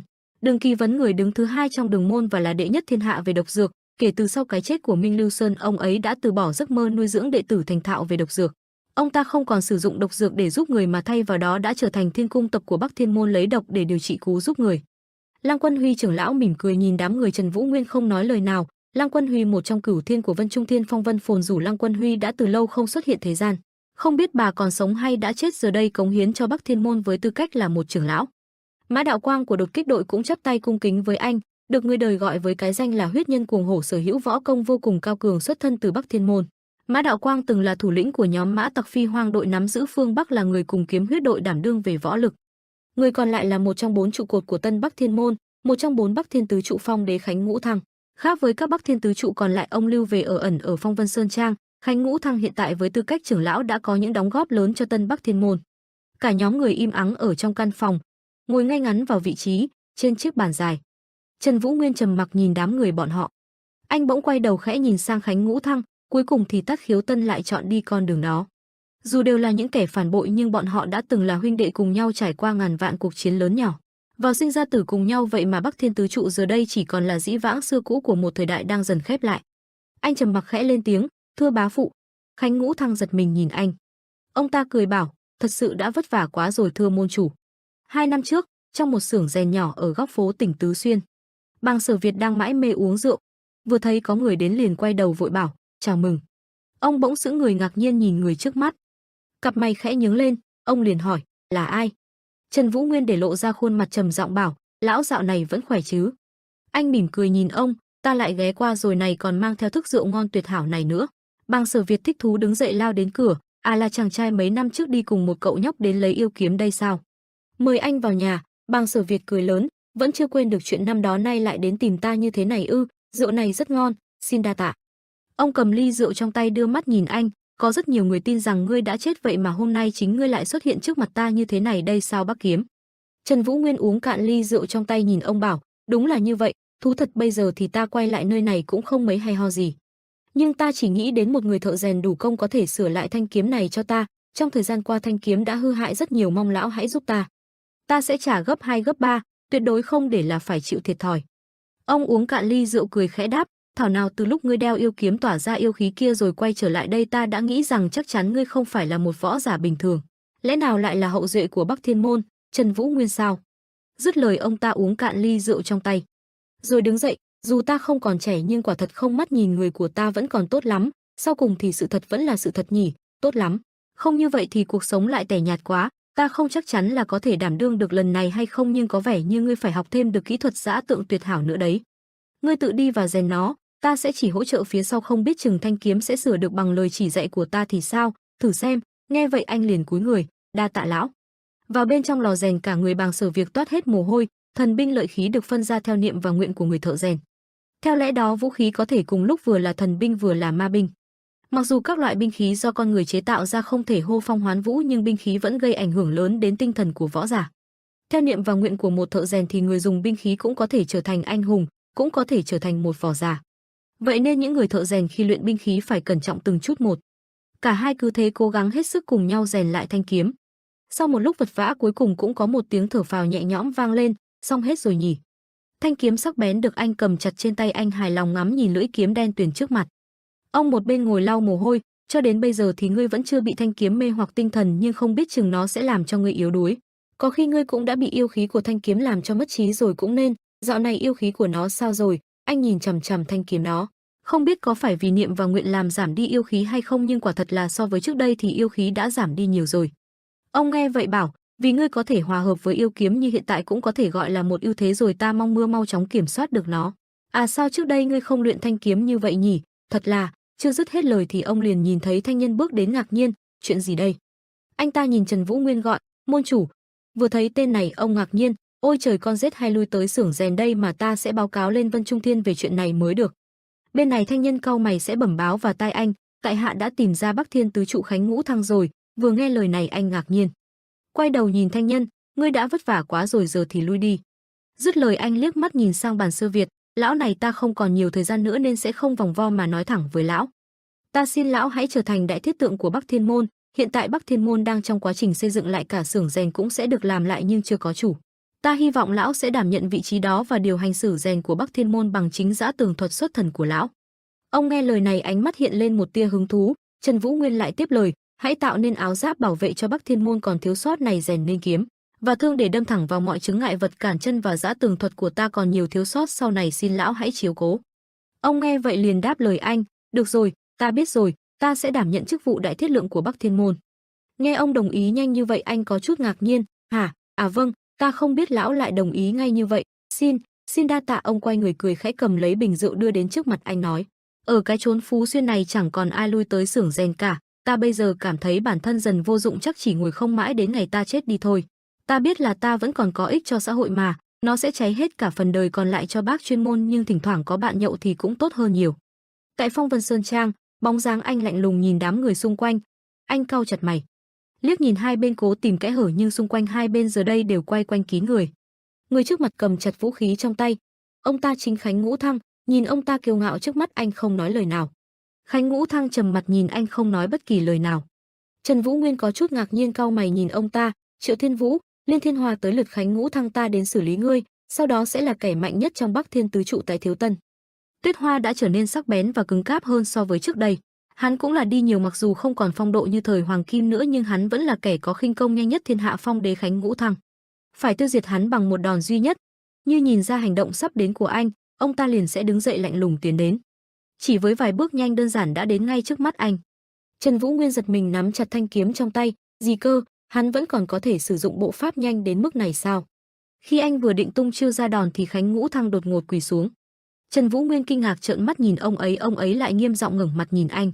Bắc Thiên tứ trụ Phong đế Khánh Ngũ Thăng, ta đã chờ đợi trong suốt 11 năm, không một lời hứa hẹn các Bắc Thiên tứ trụ đã chia đôi ngã, còn toàn lực Bắc Thiên môn đã bị phân tán. Nhưng nhận được lệnh của môn chủ đời thứ tư Bắc Thiên môn, các môn đồ đã lui tới đây và bảo toàn lực lượng sống ẩn giật ở nơi Vân Sơn Trang này. Nay người đã trở thành đại trượng phu, tại hạ xin được diện kiến người. Trần Vũ Nguyên ngạc nhiên nhìn nhóm người xung quanh lắp bắp, lệnh của phụ thân ư? Rốt cuộc chuyện này là sao chứ? Bắc Kiếm môn 13 năm về trước, cả kinh thành chìm trong gió tuyết lạnh lẽo. Bên trong căn phòng ấm áp, hai bóng người cao lớn mỉm cười cùng nhau nâng ly. Trần Quan Hạo trầm ngâm nhìn ly rượu trước mắt. Khánh Ngũ Thăng như cảm nhận được điều gì đó lại nhìn ly rượu trong tay âm trầm nói, môn chủ dạo gần đây trong môn chủ có vẻ rất lo lắng, không biết có chuyện gì hay không. Trần Quan Hạo trầm ngâm nhìn ly rượu trước mặt khẽ lên tiếng, đại sư huynh. Vừa nghe tiếng gọi, Khánh Ngũ Thăng ngẩng mặt nhìn chằm chằm người trước mắt, có chuyện gì môn chủ cứ nói ta nghe. Trần Quan Hạo trầm ngâm bảo, vì một tương lai sau này nếu có chuyện xảy ra với ta và Bắc Thiên môn, xin huynh hãy dẫn dắt đệ tử và bảo toàn trọn vẹn lực lượng của Bắc Thiên môn. Vừa nghe lời này, ông ngạc nhiên cau mày, sao môn chủ lại nói những lời như vậy, rốt cuộc là có chuyện gì khiến môn chủ suy tư đến thế. Trần Quan Hạo nghe vậy mỉm cười, quả nhiên là sư huynh luôn nghiêm túc trước những lời nói yếu đuối của ta chỉ giả sử sau này nếu có chuyện đó xảy ra mà thôi. Vài ngày sau bữa tiệc rượu của Trần Quan Hạo và Khánh Ngũ Thăng, như đã có dự cảm từ trước một cuộc đời thứ tư của Bắc Thiên môn, Trần Quan Hạo vì cho là đã thông đồng với Mật Dạ. Trần Quan Hạo từ kết liễu mạng sống của mình Bắc Thiên môn với bề dày lịch sử hơn 100 năm bị sụp đổ đi đến bờ diệt vong. Môn chủ đời thứ tư của Bắc Thiên môn Trần Quan Hạo với biệt hiệu là Bắc Bích cho đến những phút giây cuối cùng của cuộc đời mình vẫn muốn gìn giữ an toàn và hòa bình cho Trung Nguyên. Trần Quan Hạo hoàn toàn có thể tạo phản lực đổ cái thiên hạ, nhưng đường đường là Bắc Bích, ông ấy thề phải bảo vệ Trung Nguyên đến cùng. Mật Dạ giờ đây đã che giấu tung tích và hoàn toàn biến mất nên Trần Quan Hạo không muốn gây ra thêm bất kỳ sự hỗn loạn nào nữa. Trần Quan Hạo tự sát là để hòa bình đến với người dân Trung Nguyên và để bảo vệ con trai của mình là Trần Vũ Nguyên. Khánh Ngũ Thăng là người hiểu rõ Trần Quan Hạo hơn bất kỳ ai, nhận được mệnh lệnh của Trần Quan Hạo, Khánh Ngũ Thăng không ngại ánh mắt dò xét của người đời dẫn dắt toàn bộ binh lực chỉ bao gồm những trung thần chân chính của Bắc Thiên môn lên phòng Vân Sơn Trang bảo toàn trọn vẹn lực lượng của Bắc Thiên môn. Sau chuyện đó, Đồng Hà Bình đắc ý ngồi trong phòng như chưa hề có chuyện gì xảy ra. Bỗng một cuốn văn tự được đưa đến trước mặt. Hắn ta hứng thú không suy nghĩ lập tức đưa tay nhận lấy cuốn văn tự, vừa đọc những dòng chữ bên trong mặt hắn ta trắng bệch đi. Ngẩng mặt nhìn lên đã chạm ngay ánh mắt lạnh lùng chứa đầy sát khí của Hà Chân Nguyệt. Mắt hắn ta trợn to sợ hãi.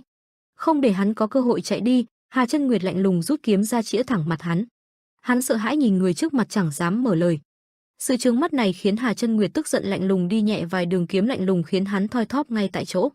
Đường chủ của Bí Nguyên Đường Đồng Hòa Bình, người dẫn đầu và tích cực giúp đỡ Bắc Thiên tứ trụ Liên Thiên Hoa ngụy tạo vô cáo cho Trần Quan Hạo thông đồng với Mật Dạ đã bị trừ khử vào ngày hôm đó. Hắn ta nằm thoi thóp trên mặt đất đưa mắt mơ màng nhìn tên trước mắt đang đến gần, nhưng sau cùng vẫn chẳng thể nhìn rõ. Tuy nhiên Bắc Thiên tứ trụ Khánh Ngũ Thăng đã xuất hiện và cứu sống Đồng Hòa Bình. Ông bước đến đỡ lấy Đồng Hòa Bình đang thoi thóp trên mặt đất, ấn vào vài huyệt đạo, còn có cho thêm một viên đan dược, tạm thời cứu được hắn một mạng. Vừa cứu hắn ta xong, ông lập tức lạnh lùng quay người rời đi. Vào một ngày nào đó và bằng một cách nào đó ta không quan tâm, nhưng ngươi phải tiếp tục sống. Hãy và dùng chính cái miệng đê hèn của ngươi để nói ra sự thật cho toàn thiên hạ biết, đó là hình phạt tối thiểu mà ngươi phải trả cho Bắc Thiên môn và Trần Quan Hạo. Khép lại đoạn ký ức, anh cùng Khánh Vũ Thắng trầm ngâm nhìn nhau chẳng nói được lời nào. Mã Đạo Quang ngồi bên cạnh khẽ đặt tay lên vai ông an ủi, sư huynh, cái chết của Tàu Triệu Thiên Vũ, Liên Thiên Hoa, Bất Hiếu Tân đều là cái giá chúng phải trả. Nếu sư huynh cứ trưng bộ mặt não nề đó ra thì Trần môn chủ sẽ suy nghĩ nhiều đấy. Dứt lời, Mã Đạo Quang ngẩng mặt nhìn Trần Vũ Nguyên, môn chủ xin hãy hiểu cho, tuy những kẻ phản bội này đáng chết nhưng các Bắc Thiên tứ trụ đã cùng nhau trải qua cả nửa đời người, cùng vượt qua biết bao nhiêu gian nan khổ cực. Khánh Ngũ Thăng sư huynh chỉ là đang bồi hồi về cái chết của tất cả những người đã từng xem là anh em chí cốt đấy, giờ đây là chỉ còn một mình sư huynh lẻ loi mà thôi.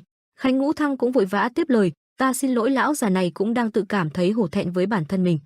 Trần Vũ Nguyên trầm ngâm nói, dù sao thì đứng trên cương vị của bá phụ thì có những tâm trạng như vậy là điều dễ hiểu thôi. Mã Đại Quang cau mày lại nói, sư huynh nữa, cũng già nua rồi, lẩm cẩm quá rồi đấy, sao lại tỏ ra yếu đuối như vậy chứ, đừng quên chúng kẻ phản bội lại Bắc Thiên môn. Ta vẫn còn đang tiếc vì đã không bảo vệ được môn chủ rồi thứ tư của Bắc Thiên môn, biết vậy không nghe theo lệnh của môn chủ mà đâm một nhát dao cho rồi, thật là chết tiệt.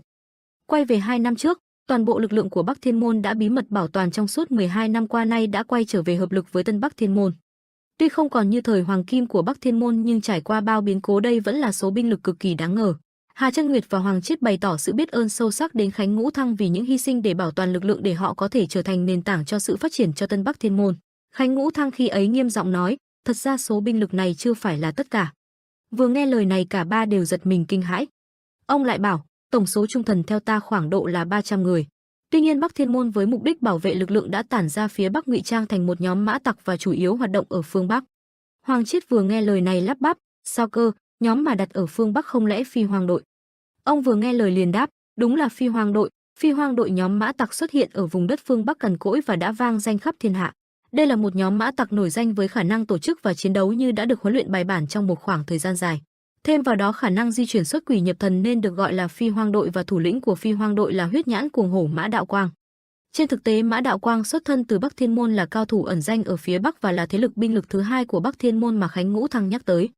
Phi hoang đội vẫn luôn tuần tra xung quanh Bắc Thiên Môn vốn đã bị diệt vong và đổ nát để âm thầm bảo vệ Trần Vũ Nguyên khỏi những mối đe dọa ngoài kia. Tuy nhiên do xuất hiện quá thường xuyên ở Bắc Thiên Môn mà Phi hoang đội đã bị nghi ngờ với đội tuần tra của Vân Trung Thiên đang đóng quân gần đó. Thêm vào đó là sự xuất hiện bất ngờ của Thất Thiếu Thiên ở Bắc Thiên Môn đã khiến Phi hoang đội phải tạm dừng việc tuần tra xung quanh để không bị Vân Trung Thiên nghi ngờ. Tuy nhiên vào thời điểm đó ở Bắc Thiên Môn đã xảy ra một sự kiện chấn động được gọi là cuộc tấn công của hồn ma. Tuy Phi hoang đội không thể can thiệp trước tình thế hỗn loạn này nhưng Mã Đạo Quang ngay lập tức tìm gặp Hoàng Chiết là người thường xuyên ngươi tới Bắc Thiên Môn để chăm sóc cho Trần Vũ Nguyên. Phi hoang đội đã tìm hiểu về Hoàng Chiết và biết được chuyện Hoàng Chiết chuyển lương thực và nhu yếu phẩm cho Trần Vũ Nguyên đều đặn 1 tháng 1 lần. Kể từ đó Phi hoang đội bắt đầu âm thầm theo dõi bảo vệ nghiêm ngặt cho hành trình của Hoàng Chiết đến với Bắc Thiên Môn. Nhìn khung cảnh trước mắt Hoàng Chiết lo lắng thốt lên, trời đất ơi, nó có phải là Phi hoang đội xuất quỷ nhập thần đấy không? Ta phải cẩn trọng hơn mới được. Sau khi tái hợp lại với Bắc Thiên Môn, Khánh Ngũ Thăng tới kể hết sự thật về Phi hoang đội cho Trần Vũ Nguyên và mọi người. Mã Đạo Quang đã quyết định tái hợp với Trần Vũ Nguyên trở về làm việc trung thần chân chính của Tân Bắc Thiên Môn và đưa Phi hoang đội về để tập hợp toàn lực. Mã Đạo Quang khi ấy khoanh tay nhìn chằm chằm Trần Vũ Nguyên nghiêm giọng, cuối cùng người cũng đã trở thành một đại trượng phu rồi. Nghe tin người đến Hắc Nham Sơn ở ẩn tu luyện dòng dã, 7 năm trời ta chỉ có thể gửi lời hỏi thăm từ Trung Nguyên mà thôi. Ta đã vô cùng lo lắng nhưng nay thấy môn chủ vẫn bình an vô sự lại còn đang ở cùng với Khánh Ngũ Thăng sư huynh ta đã an tâm được phần nào. Không biết môn chủ có còn nhớ cái tên Mã Đạo Quang này không? Trần Vũ Nguyên nhìn Mã Đạo Quang to lớn trước mắt trầm ngâm, làm sao mà tao quên được Mã Đại Hiệp chứ? Thực lực ngang ngửa Bắc Thiên Tứ Trụ, một người có thực lực mạnh mẽ như thế ta làm sao có thể quên được? Huyết Nhãn cùng hổ Mã Đạo Quang ta vừa nghe tên là nhớ ra ngay. Ta cứ ngỡ là tất cả mọi người đều đã rời bỏ Bắc Thiên Môn, nhưng ta không ngờ mọi người đã luôn không ngừng nỗ lực trong suốt một khoảng thời gian dài như vậy, ta thật sự cảm kích vô cùng. Mã Đạo Quang nghe những lời này quay mặt sang một bên hừ lạnh, cảm ơn cái gì mà cảm ơn, đây là điều đương nhiên phải làm rồi. Vì phải giám sát hoạt động của Vân Trung Thiên nên Mã Đạo Quang không thể trực tiếp ở sát bên hỗ trợ Bắc Thiên Môn. Nhìn lại khoảng thời gian môn chủ còn nhỏ mà đã sống vất vả một mình như vậy, ta lại càng căm phẫn bọn phản bội kia hơn, đúng là lũ chết tiệt. Không phải vậy sao hả sư huynh? Ngũ Thắng sư huynh vì không thể đứng ra làm gì đó nên đã trốn vào trong rừng sâu chăng? Có muốn sống cuộc đời 10 năm làm mã tặc như ta không hả? Khánh Ngũ Thăng nghe lời này trầm ngâm đáp lại, phải rồi Đạo Quang, trong suốt thời gian đó quả thật là đệ quá khổ cực rồi, bây giờ là lúc hợp lực. Trần Vũ Nguyên bên cạnh liền lên tiếng, ta Trần Vũ Nguyên môn chủ đời thứ 5 của Bắc Thiên Môn nay đang trong quá trình phục dựng Tân Bắc Thiên Môn. Tân Bắc Thiên Môn rất cần sự hợp lực của Mã Đại Hiệp, bây giờ chính là lúc ngày hợp lực với chúng ta. Mã Đạo Quang vừa nghe lời này vui mừng không tả xiết, tất nhiên là phải cùng nhau hợp lực. Bắc Thiên Vấn Đình là nguồn cội của tất cả chúng ta chờ đợi ngày này từ lâu rồi, ta cứ bất an nó sợ ngày này sẽ không đến. Ta sợ rằng ta sẽ mãi mãi phải cải trang thành nhóm mã tặc như thế này cuối cùng cũng được xả vai này, đã đến lúc làm thiên hạ khuynh đảo một phen rồi. Nhưng mà, anh ngạc nhiên nhìn Mã Đạo Quang. Ông liếc mắt mỉm cười, Mã Đạo Quang này muốn thử xem người có xứng đáng trở thành một quân chủ không, phải xem cái danh Bắc Kiếm nó ra sao chứ hả, tỉ thí không công tử. Vừa dứt lời cả hai lập tức chuẩn bị cho cuộc tỉ thí. Khánh Ngũ Thăng bên dưới hòa trong đám người bất lực đỡ chán, ôi trời cái thằng trời đánh này giờ vẫn mãi mê đấu vật quá nhỉ. Trước mắt là hình ảnh anh cùng Mã Đạo Quang đang chuẩn bị vào tư thế đấu vật. Mã Đạo Quang nhìn anh hào hứng khẽ cười bảo, chỉ cần một lần duy nhất thôi làm ta ngã, ta công nhận người là môn chủ được không công tử. Anh trầm ngâm khó khăn đáp lời, ta sẽ cố gắng hết sức. Phía bên này trọng tài liền lên tiếng, nào hãy chuẩn bị, ta hô lên là bắt đầu đây.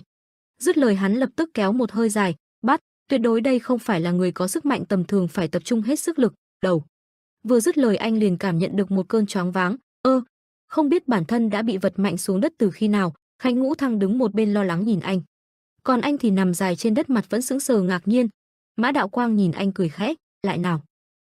Nhìn bóng dáng cao lớn của Mã Đạo Quang trước mắt, ông ta cất tiếng yêu cầu lại nào. Anh nằm bên dưới trợn mắt sững sờ như vẫn chưa tin được vào mắt mình khi chứng kiến một thân ảnh to lớn đến như vậy. Nhìn biểu cảm này của anh, Mã Đạo Quang cười lớn, ha ha ha, sao công tử lại ngơ ngác như vậy chứ? Nếu đây là thực chiến thì công tử đã bị ăn liên tiếp mấy cú đấm rồi đấy. Nào, lại lần nữa. Nghe lời nhắc nhở này, Vũ Nguyên ngay lập tức lấy lại tinh thần, ngồi dậy thở hắt ra một tiếng nghĩ cách ra đòn. Nhìn Mã Đạo Quang trước mặt, anh trầm ngâm nghĩ, Mã Đạo Quang thật sự quá mạnh. Trong khi đó Mã Đạo Quang nhổ miếng nước bọt vào tay nhằm tăng ma sát cho nó. Chuẩn bị xong tinh thần, cả hai lại lao vào nhau đấu sức. Mã Đạo Quang cười khẽ, công tử chắc hụt hẫng quá hả? Không chút nào núng. Vũ Nguyên thở ra một hơi khẽ bảo, Mã Đại Hiệp mạnh thật đấy.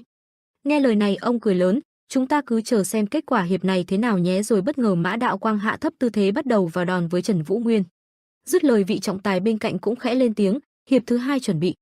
Hắn vừa hô bắt đầu, anh lập tức dùng sức lao đến, tay nắm chặt quần của Mã Đạo Quang, còn chân thì đứng tấn vững chắc làm cho gân xanh gân đỏ tay chân nổi lên như con rồng đang cựa mình. Cả người dồn sức khiến mặt cũng trở nên méo mó, đồng thời kêu lên một tiếng hự. Điều này khiến Mã Đạo Quang không khỏi kinh ngạc. Rõ ràng đây là lần đầu tiên tiểu tử này chơi đấu vật, nhưng chỉ qua một ván hắn đã có thể nắm bắt nguyên lý và ứng dụng kỹ thuật dùng sức ở chân rồi à, sức mạnh cũng khá đấy chứ. Vừa nghĩ đến đây ông lại phấn khích, nhưng để đối đầu với sức mạnh và hạng cân áp đảo như ta thì cũng vô dụng thôi, cứ đè bẹp xuống là xong. Dứt lời ông ta cứ thế theo đà vật của Vũ Nguyên mà ngã người về phía trước, đè toàn bộ cơ thể lên người anh. Hành động bất ngờ này của ông khiến anh không kịp phản ứng, rất nhanh mặt đất liền rung chuyển. Cơ thể Mã Đạo Quang như núi Thái Sơn cứ vậy mà đè lên người Vũ Nguyên. Ông nằm trên người anh cười lớn, công tử cũng khá nhưng vẫn còn non lắm. Anh nằm trên đất im lặng không nói được lời nào, nhưng rất nhanh ông đã đứng dậy đưa tay đỡ cậu. Sau đó Mã Đạo Quang bèn lên tiếng nhằm thay đổi luật chơi dành cho Vũ Nguyên, công tử hãy thử làm mọi cách vật ta xem nào. Anh đứng dậy hít một hơi thật sâu, bên tai lại là giọng nói của trọng tài, hiệp thứ 3 chuẩn bị. Bắt đầu. Hai chữ này vừa dứt anh liền lao đến dồn toàn sức vào người. Mã Đạo Quang vừa định vươn người về phía anh như lần trước, nhưng anh giờ đây đã nhanh chân né sang một bên. Vũ Nguyên nhanh chóng thoát khỏi tầm tay của Mã Đạo Quang, sau đó anh liền rút trong mình ra chiếc thắt lưng bằng vải của mình, tiếp đến liền chạy vòng ra sau của Mã Đạo Quang.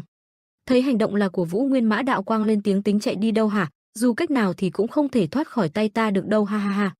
Nhưng Mã Đạo Quang đâu có biết chính ông ta đã dính bẫy của Vũ Nguyên khi mà chiếc dây lưng vãi hồi nãy đã quấn một vòng quanh hai chân của Mã Đạo Quang.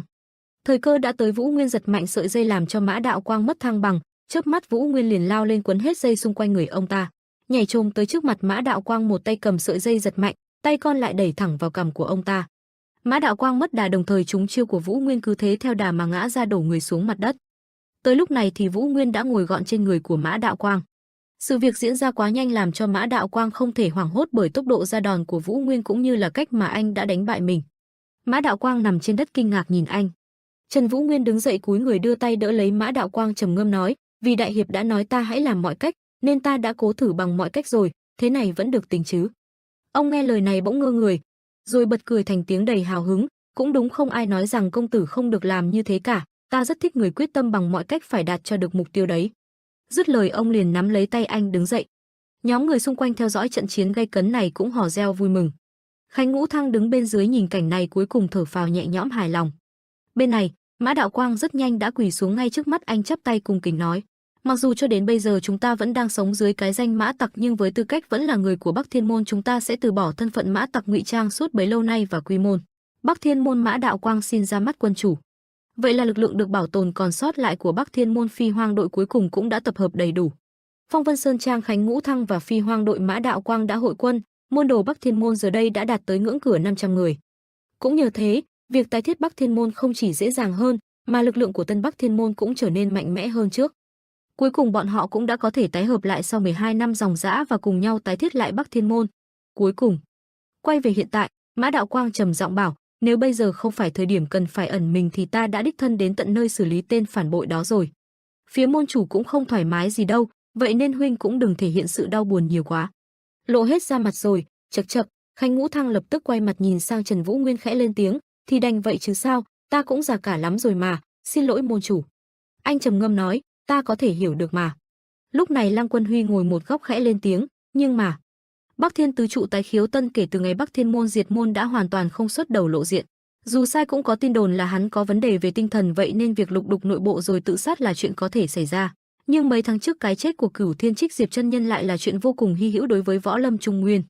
Thanh Nhân nghe vậy cũng gật gù tán đồng, đúng vậy, Nguyệt chủ à, không, đúng như lời trưởng lão nói, hiện tại đang có rất nhiều lời bàn tán về cái chết của Trích Diệp chân nhân. Hà Chân Nguyệt cũng trầm ngâm lên tiếng, theo như những gì quân sư đã nói thì ta có thể tung tin rằng thời thế bây giờ đang là cuộc chiến giữa Vân Trung Thiên và Mật Dạ. Trích Diệp khi thi đấu với tứ đại ma chủ Thanh Phong Ma Ảnh cuối cùng đã bị Thanh Phong Ma Ảnh giết chết. Thanh Nhân lại cau mày thêm lời, nhưng mấy ngày trước sau cái chết của Bắc Thiên tứ trụ tái khiếu tân thì lại một loạt tin tức những cao thủ khác cũng thiệt. Vậy nên đã bắt đầu có những người cho rằng tất cả là do Bắc Kiếm Trần Vũ Nguyên, người tưởng chừng đã chết từ lâu gây ra.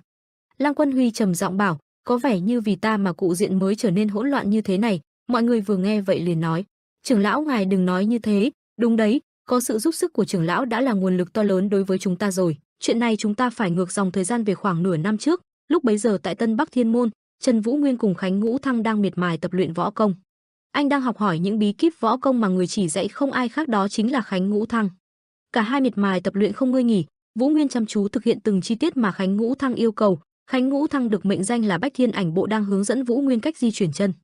Trong khi đang thở dốc, mồ hôi vã ra như tắm thì từ đâu Mai Nguyệt Lăng và Thanh Nhân chạy tới với dáng vẻ vô cùng gấp gáp làm cho anh bất ngờ. Cả hai không chần chừ liền đưa ra yêu cầu được giúp đỡ, môn chủ chúng tôi cần ngài giúp đỡ. Vũ Nguyên trầm mặt liền hỏi có chuyện gì gấp vậy sao? Mai Linh Nguyệt người có quyền lực thực sự chủ say Nguyệt chủ của Hắc Nguyệt nhìn anh đồng thời không phải để cho anh chờ lâu. Mai Nguyệt Lăng liền lên tiếng. Cuối cùng chúng tôi cũng đã tìm ra được Nguyệt chủ sau hơn 2 năm không rõ tung tích, nhưng tình hình hiện tại của Nguyệt chủ vô cùng nguy cấp, xin Bắc Kiếm hãy giúp chúng tôi cứu Nguyệt chủ. Hình ảnh chúng ta có thể thấy đó chính là hình ảnh của Lăng Quân Huy lão nhân đang bị giam cầm ở Võ Đang phái, sau khi thất bại trong cuộc giao chiến với Trích Diệp chân nhân Võ Đang năm xưa. Nửa năm trước, cấm địa của Võ Đang một trong những đạo gia thuộc Cửu Đại môn phái, Vô Gián Ngục. Lăng Quân Huy bị giam cầm trong Vô Gián Ngục không thể cử động dù chỉ là một chút. Bỗng phía trước phát ra tiếng động khiến Lăng Quân Huy chú ý. Bên ngoài, Thanh Nhân cùng Mai Linh Nguyệt chạy vội đến, lo lắng quát lên, "Nguyệt chủ!" Cả hai lao đến lo lắng. Lăng Quân Huy vừa thấy họ đến gần vui mừng yếu ớt cất giọng, "Chuyện này, cuối cùng cũng đã tìm thấy được ta sao? Ta đã định chết cô độc lặng lẽ ở nơi này rồi đấy." Nghe lời bà nói cả hai kinh hãi, "Làm sao? Sao có chuyện đó được? Nguyệt chủ không sao chứ?" Thanh Nhân lo lắng đến toát mồ hôi, làm thế nào mà Nguyệt chủ lại biến mất không một chút dấu vết như vậy chứ? Thật sự bọn ta đã rất vất vả tìm kiếm trong 2 năm rưỡi qua đấy. Lăng Quân Huy khẽ bảo, là bởi vì ta không nỡ để Hắc Nguyệt cùng tất cả các người rơi vào nguy hiểm, cuộc đời đầy tội lỗi của ta muốn kết thúc nó ở nơi này. Thanh Nhân nghe lời này rưng rưng nước mắt quát lên, đừng nói như vậy. Đối với những đứa trẻ không cha không mẹ như bọn ta thì Nguyệt chủ không khác gì một người mẹ hiền và trên đời này làm gì có chuyện con cái bỏ rơi mẹ. Làm sao mà không đưa tay ra cứu giúp được chứ thật là. Trần Vũ Nguyên từ sau tiến đến ánh mắt đầy tâm sự nhìn Lăng Quân Huy đau lòng cất tiếng, Cửu Thiên Lăng Quân Huy, quả nhiên người là Nguyệt chủ, chủ nhân của Hắc Nguyệt. Lăng Quân Huy liếc mắt nhìn sang anh cười khẽ, rõ ràng như vậy sao? Anh trầm ngâm bảo, đúng 1 năm rưỡi trước. Cái ngày giao tranh với Vân Trung Thiên nổ ra, từ lúc đối đầu với Cửu Thiên Trích Diệp, người đã liên tục giúp đỡ trong suốt khoảng thời gian đó sao? Bà ta nghe lời nói này cười nhạt, vậy là 1 năm rưỡi đã trôi qua rồi kia à? Ngày hôm đó sau cuộc đối đầu với Trích Diệp, ta đã bại trận và bị giam cầm ở nơi này. Không biết có phải do là bạn lâu năm nên hắn khó lòng ra tay hay không, nhưng khi có cơ hội ta sẽ ngay lập tức giết tên đạo sĩ hung tợn đó. Có vẻ trong thời gian qua ngươi vẫn bình yên vô sự trước Vân Trung Thiên, thật là may quá, dù sao thì cũng là những đứa trẻ của ta. Chỉ với sức mạnh của khách Nguyệt thôi mà đã thâm nhập vào phá vỡ đăng của Cửu Thiên Trích Diệp. Ta đoán là có sự viện trợ của Bắc Kiếm nhỉ, nhưng bản thân ta lại cảm thấy có lỗi với người ta, thật không còn mặt mũi nào để nhận ơn nghĩa này. Thời gian sau này sẽ còn gian nan hơn nên phải tập trung giữ gìn sức mạnh và cẩn trọng hơn nữa. Nghe những lời dặn dò của Lăng Quân Huy, anh trầm mặt không nói lời nào. Từng dây xích bị đứt ra, trả lại sự tự do cho Lăng Quân Huy, anh nhìn bà ấy trầm ngâm. Nếu thế thì xin hãy chỉ giáo cho ta thêm về võ công của Phong Vân Phồn chủ và cung cấp thêm thông tin về Cửu Thiên đi. Lời này của anh khiến bà kinh ngạc. Vào ngày này 2 năm rưỡi trước, nhờ có sự giúp đỡ mà ta bây giờ mới có thể tiếp tục sống sót. Nguyệt chủ đã quá khổ cực trong suốt một khoảng thời gian dài rồi. Xin người hãy cùng hợp lực với bọn ta để Tân Bắc Thiên môn ngày càng lớn mạnh. Bà ta trầm ngâm cuối cùng cũng tháo bỏ chiếc mặt nạ nhìn anh, mặc dù tao không còn một chút sĩ diện nào, nhưng nếu việc đó có thể xoa dịu ngươi dù chỉ một chút thôi thì ta rất sẵn lòng thực hiện. Xin đa tạ môn chủ của Tân Bắc Thiên môn. Rất nhanh cả đám người liền kéo nhau rời đi, vừa ngồi trên lưng Thanh Nhân bà khẽ bảo, mặc dù hiện tại phái Võ đang đã cử một lượng lớn lực lượng vào cuộc chiến với Mật Dạ, nhưng lực lượng phòng vệ ở nơi này vẫn rất nghiêm ngặt. Vừa dứt lời bà ta bỗng giật mình. Trước mắt chính là Tô Mộ Thượng cùng Kiếm Huyết đội vừa xử lý gọn lẹ đám binh lính phòng vệ. Vừa thấy Trần Vũ Nguyên, Tô Mộ Thượng mở chiếc mặt nạ cung kính nói, thưa quân chủ, lực lượng phòng vệ ở phạm vi gần đây đều đã bị tiêu diệt. Tuy nhiên lực lượng khác theo dự kiến sẽ mau chóng ập vào, quân ta sẽ làm nhiễu loạn bọn chúng hết sức có thể rồi ngay lập tức giải quyết gọn gàng rồi rời khỏi nơi này. Trần Vũ Nguyên hài lòng nói, được rồi Kiếm Huyết đội chủ, hẹn gặp lại ở Tân Bắc Thiên môn. Bà nhìn cảnh này cũng như hiểu ra được điều gì đó khẽ nói, quả là đã có rất nhiều chuyện xảy ra trong thời gian qua nhỉ, thật là đáng nể. Anh cầm lấy chiếc mặt nạ đeo lên mặt, ta đi thôi. Trong đêm khuya thanh vắng yên tĩnh, hai bóng đen hiện lên trong rồi chạy vội về phía trước. Anh cùng Thanh Nhân dùng sức mạnh nhanh nhất chạy về Tân Bắc Thiên môn. Bỗng từ bên hông xuất hiện một bóng đen cao lớn. Anh dường như cảm nhận được điều đó, liếc mắt nhìn sang, cả hai nhanh chóng thắng gấp dừng lại. Trích Diệp chân nhân từ sau bay đến đáp thẳng trước mắt hai người, lạnh giọng, thà rằng cứ bị giam cầm ở Vô Gián Ngục thì có phải tốt hơn không? Năm xưa vì nghĩ đến tình lý nên ta đã tha mạng cho bà, cuối cùng thì bây giờ ta cũng phải tự ra tay. Một người đường đường được gọi là Cửu Thiên mà lại phải cần đến sự giúp đỡ từ người khác sao, thật ghê tởm quá đấy. Lăng Quân Huy. Bà đưa mắt nhìn hắn ta lạnh giọng, chỉ là do ông sở hữu một chút sức mạnh đáng gờm hơn những kẻ khác là ông có thể ngủ ngược tự hào gọi bản thân là Cửu Thiên sao hả? Trích Diệp chân nhân, chúng ta chỉ là những di vật của thời kỳ đại trước và cũng chỉ là thứ đang ngáng đường cho sự phát triển của thời đại mới mà thôi. Thanh Nhân nhìn ông ta cau mày, Chết tiệt, vì để phòng hờ mà ta đã nhờ môn chủ giúp đỡ, nhưng cuối cùng thì điều mà ta lo ngại nhất cũng đã xảy ra. Trần Vũ Nguyên mạnh mẽ tiến lên trước che chắn cho hai người, lạnh giọng bảo: ta vốn đã nghĩ bản thân ta sẽ được tự mình đối đầu với hắn vào một ngày nào đó, chỉ là không ngờ ngày đó đến sớm hơn ta dự định thế này. Lần này hãy để ta ra tay giúp đỡ, hai người hãy mau chóng rời khỏi Võ Đăng Sơn đi, ta sẽ theo ngay sau. Thanh nhân lo lắng nhưng chẳng dám cãi lời, đành cắn răng: xin hãy bảo trọng, giờ ta xin cáo lui. Nói rồi thanh nhân liền đưa Lăng Quân Huy rời đi. Trước khi đi bà vẫn khẽ liếc mắt nhìn ông ta. Trích Diệp chân nhân cau mày nhìn theo bóng dáng bọn họ, cười lạnh: nhìn người kìa, cứ đứng nói huyên thuyên như thế, ngươi sẽ chắc chắn đánh bại tao và rời khỏi đây vậy, mà trong người rất quen đấy, mau xưng danh tính của ngươi ra đây cho ta. Anh cầm chặt thanh kiếm trong tay, lạnh lùng tháo bỏ chiếc mặt nạ. Được thôi, dù gì ngươi cũng sắp chết rồi mà, thì ít ra phải biết kẻ giết mình là ai chứ, đúng không Trích Diệp chân nhân? Vừa thấy anh, ông ta cau chặt mày, rồi vỗ tay cười lớn: quả nhiên là tên khốn đó. Thiên hạ vẫn đồn đoán về sự việc tâm của ngươi, không rõ ngươi đã chết hay chưa, nhưng ta vẫn biết rằng một ngày nào đó ngươi sẽ xuất hiện như thế này. Đã 2 năm rưỡi trôi qua rồi, mưa mới lại ló mặt nhỉ, hồn ma của Bắc Thiên Môn. Và có vẻ như ngươi năm xưa đã coi thường lời khuyên bảo của ta, nên lúc đó thanh yêu kiếm của ngươi đã bị tàn phá nặng nề, vậy mà giờ đây nó lại trở nên cứng rắn và sắc bén hơn xưa nhiều nhỉ. Vậy ngươi đã rèn ở đâu thế? Rất nhanh cả hai liền lao vào nhau, bằng những tuyệt chiêu của mình cùng với thanh hắc kiếm tuyết hoa, Vũ Nguyên dùng thân pháp nhanh như chớp ra đòn cắt qua người của Trích Diệp chân nhân. Ông được mệnh danh là một trong những cửu thiên, chắc chắn không phải là dạng tầm thường. Nhận thấy đòn thế của Vũ Nguyên cắt qua thì trong khoảnh khắc lão cũng ra chiêu mà cắt ngang người anh. Không để cho đối thủ ra chiêu tiếp, Trích Diệp liền quay người lại hòng tiên hạ thủ vi cường. Nhưng khi vừa quay lại thì đã thấy Trần Vũ Nguyên hai tay nắm chặt kiếm lao tới, đã tiến gần vào mặt lão. Điều này làm cho Trích Diệp giật mình hoảng hốt. Cả Trần Vũ Nguyên và Trích Diệp chân nhân bắt đầu ra những đòn thế mạnh mẽ hơn về phía đối thủ của mình. Các chiêu thức không còn là những chiêu thăm dò thực lực của đối phương nữa. Cả hai lao vào nhau quần chiến, tiếng kiếm va chạm vào nhau, chân khi va chạm tạo nên những tiếng nổ long trời lở đất. Sóng xung kích từ hai người tạo ra lan tỏa ra xung quanh, làm vỡ vụn một khoảng đất lớn, bụi khói mịt mù. Trần Vũ Nguyên liên tiếp tấn công về phía Trích Diệp, hòng chiếm thế thượng phong ban đầu, nhưng Trích Diệp không hề hoảng loạn, lão bình tĩnh dùng những thanh kiếm mang theo trên người tung ra mà đỡ lại. Ánh mắt mang đầy sát khí của anh cùng với hắc kiếm tuyết hoa liên tục tạo ra những kiếm khí mạnh mẽ. Trong khi đó bên này Trích Diệp dùng dĩ khí ngự kiếm mà điều khiển những thanh kiếm ra những sát chiêu vừa chống đỡ vừa tấn công Vũ Nguyên. Chợt trong lúc giao đấu, cây kiếm của Vũ Nguyên đã bị những cây kiếm của Trích Diệp giữ lại trên không trung. Không phút chậm trễ, Vũ Nguyên liền áp sát ôm vào người Trích Diệp, sau đó anh dùng chân mình ngáng vào chân của Trích Diệp làm cho lão ta bất ngờ mất thăng bằng. Một cú quật cực mạnh làm cho Trích Diệp toàn thân tiếp đất, lão chỉ kịp kêu lên một tiếng khục.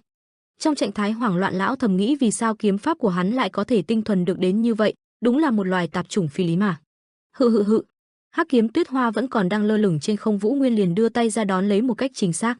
Và rồi trong khi Trích Diệp vẫn còn đang nằm ở phía dưới đất, hai tay anh cầm chặt chuôi kiếm trong tư thế sẵn sàng một kiếm kết liễu Trích Diệp trong chớp mắt. Nhưng Trích Diệp là trưởng môn Võ Đăng cơ mà, lão đâu có thể chết dễ dàng như vậy.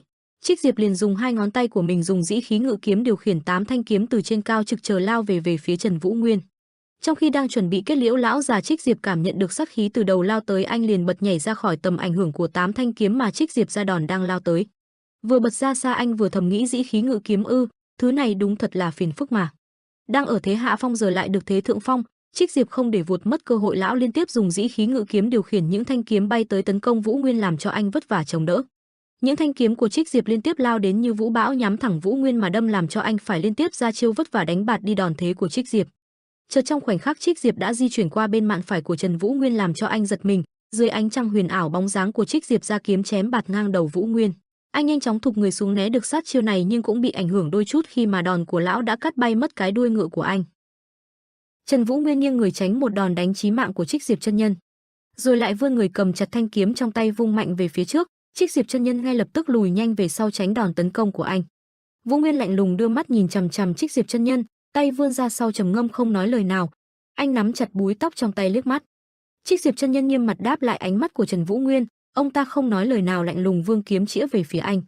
Ánh mắt mỗi người mang theo mỗi một tia sát khí khác nhau, cùng lúc chạm nhau, không ai nói lời nào nhưng không khí giữa cả hai ngày càng lạnh đi. Trong đêm trăng sáng, cả hai bóng người lạnh lùng không nói lời nào lao về phía trước tấn công nhau. Bóng dáng Trích Diệp chân nhân trong đêm cùng hàng ngàn đao kiếm phía sau lưng hướng về phía trước tấn công anh. Trần Vũ Nguyên khó khăn nghiêng người tránh từng đòn đánh, không để bản thân chịu thiệt, anh ngay lập tức dùng kiếm vừa đỡ vừa phản đòn mạnh mẽ. Lạnh lùng lướt qua người Trích Diệp chân nhân, thanh kiếm của Vũ Nguyên nhẹ nhàng phá tan vòng quay đao kiếm. Ánh mắt Vũ Nguyên lóe lên một ánh sáng tím nhàn nhạt, đôi mắt anh lạnh lùng nhìn từng thanh kiếm bao quanh lấy mình. Dù bị tấn công bất ngờ vào hông nhưng lão đã ngay lập tức phản đòn, suýt chút nữa thì ngay cả cổ họng ta cũng bị đứt lìa, quả không hổ danh là Cửu Thiên, Trích Diệp chân nhân. Ở phía đối diện, Trích Diệp chân nhân lạnh lùng vương kiếm phản đòn nhưng lông mày đã cau chặt đầy sự cảnh giác nhìn anh. Tiểu xảo không lường trước được của hắn đã làm trọng thương vùng hông của ta, ôi cái thằng già thời gian đúng là tàn khốc thật mà. Không thể kéo dài thêm được nữa, phải kết thúc bằng một đòn quyết định, vừa nghĩ Trích Diệp chân nhân lập tức lùi nhanh về phía sau. Vũ Nguyên cũng ngạc nhiên trước hành động bất ngờ này của Trích Diệp chân nhân, tay cầm chặt thanh kiếm lao đến. Nhìn từng thanh kiếm theo một quỹ đạo dần dần vào hàng mà xoay vòng quanh. Vũ Nguyên càng cảnh giác nhìn hàng kiếm đang ngày một bao trùm lấy bản thân. Trích Diệp chân nhân đứng từ trên cao sử dụng chiêu thức Thái Thanh kiếm pháp khống chế chuyển động của Trần Vũ Nguyên.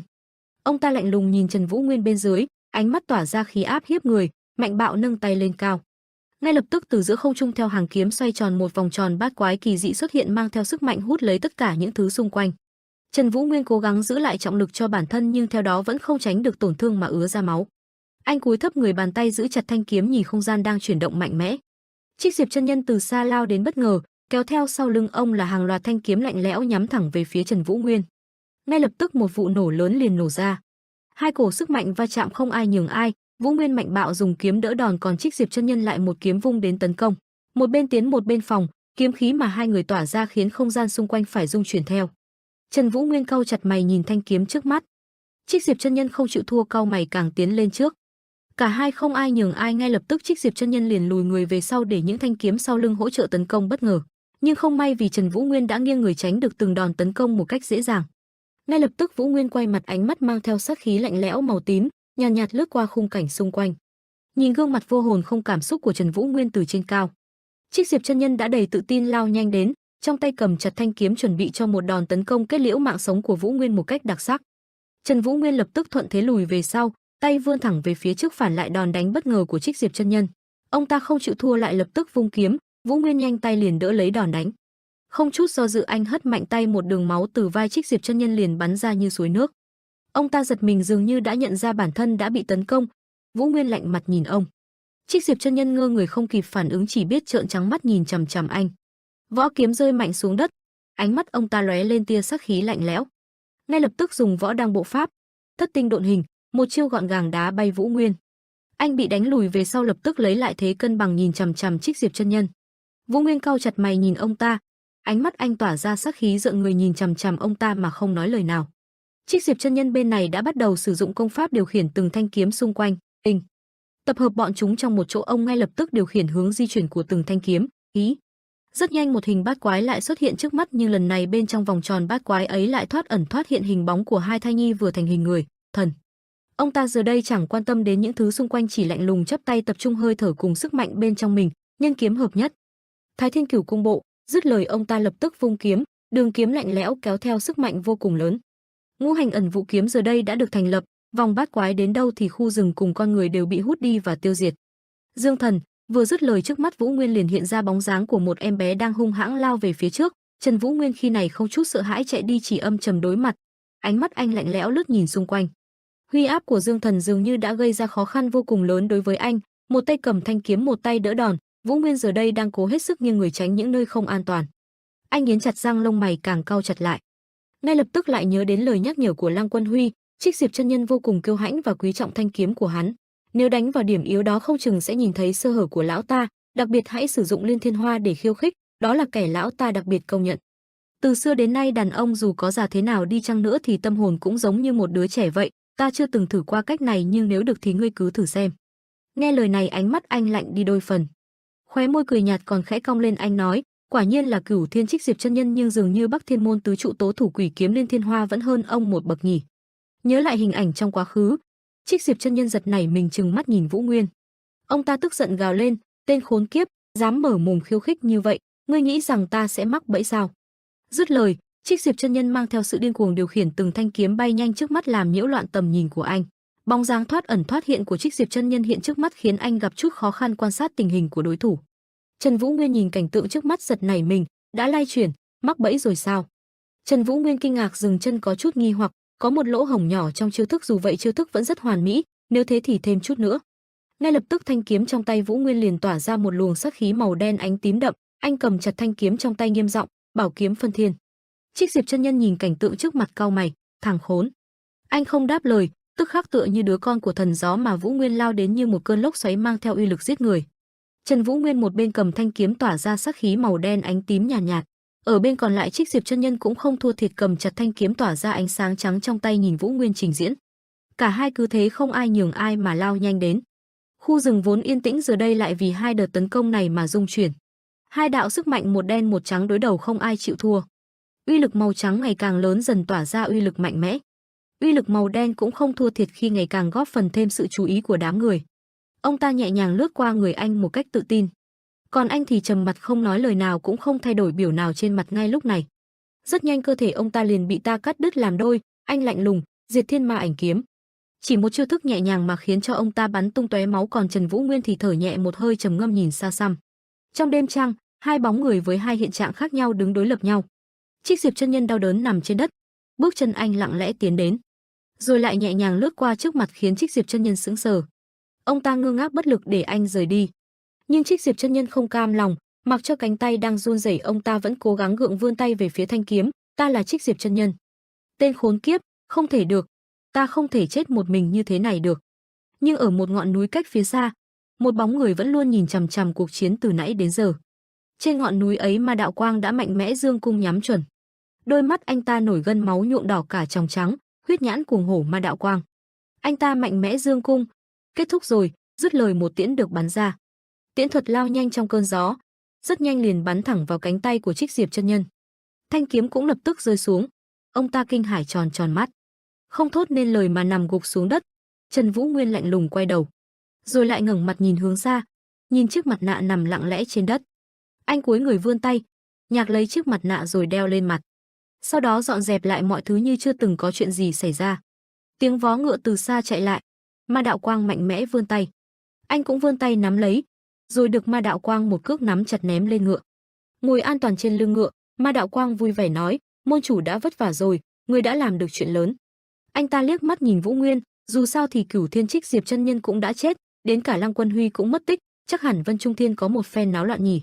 Anh lạnh lùng đáp lời, chắc là vậy, theo như kế hoạch của Hạ quân sư thì che mắt bên ngoài bằng hành tung của tứ đại ma chủ Thanh Phong Ma Ảnh, và cả cuộc đụng độ với Thanh Phong Ma Ảnh ở ẩn lưu nữa ít nhiều cũng làm náo loạn một phen.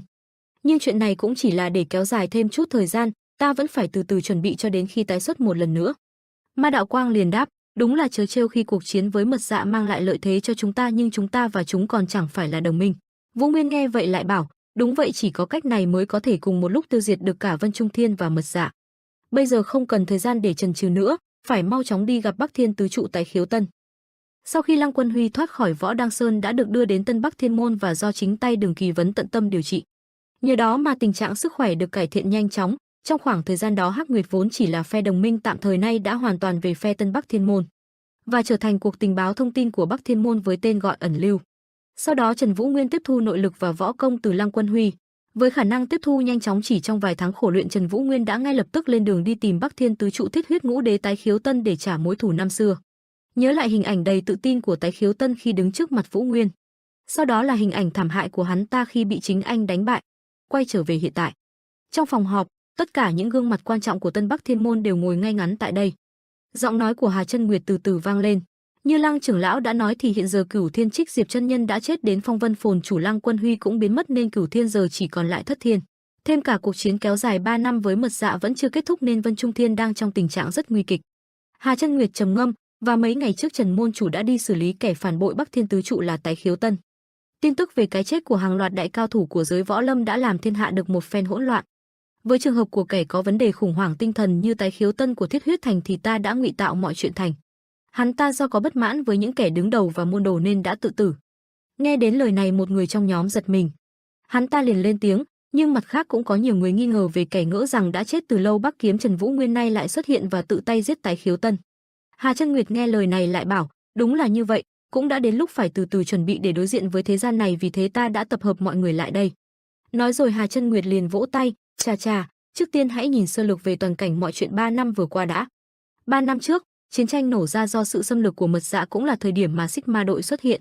Sau đó chúng ta đã phải vất vả chạy trốn khỏi Thiên La Địa Võng của Vân Trung Thiên. Trong quá trình đó ta đã phải đối mặt với nhiều sự hy sinh vô cùng đáng tiếc. Chúng ta tuyệt đối không bao giờ quên được sự hy sinh của Minh Lưu Sơn. Nhắc đến cái tên của Minh Lưu Sơn, Đường Kỳ Vấn không khỏi trầm ngâm. Hà Chân Nguyệt lại tiếp lời, sau khi nhận được viện trợ từ Bạch Long Thương đoàn, Tân Bắc Thiên môn đã được tạo dựng. Trong quá trình tái phục Bắc Thiên môn, chúng ta luôn phải đề cao cảnh giác với những kẻ thù khác.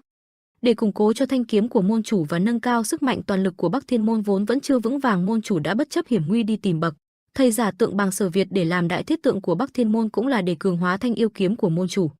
Và trên con đường đi tìm để tiêu diệt Bách Thiên tứ trụ Khánh Ngũ Thăng, môn chủ cũng phát hiện ra được Khánh trưởng lão cùng lực lượng của Bắc Thiên môn xưa kia vốn đã chờ đợi môn chủ từ rất lâu rồi và đã ngay lập tức trở về hợp lực cùng với Tân Bắc Thiên môn. Vì thế mà Tân Bắc Thiên môn lại dồi dào về lực lượng, có thể phục hồi một cách nhanh chóng. Và sức mạnh tiềm ẩn cuối cùng của Bắc Thiên môn, Phi Hoang đội của Ma Đạo Quang đại hiệp cũng đã hợp lực, càng làm cho sức mạnh toàn lực của Bắc Thiên môn mạnh mẽ hơn nữa.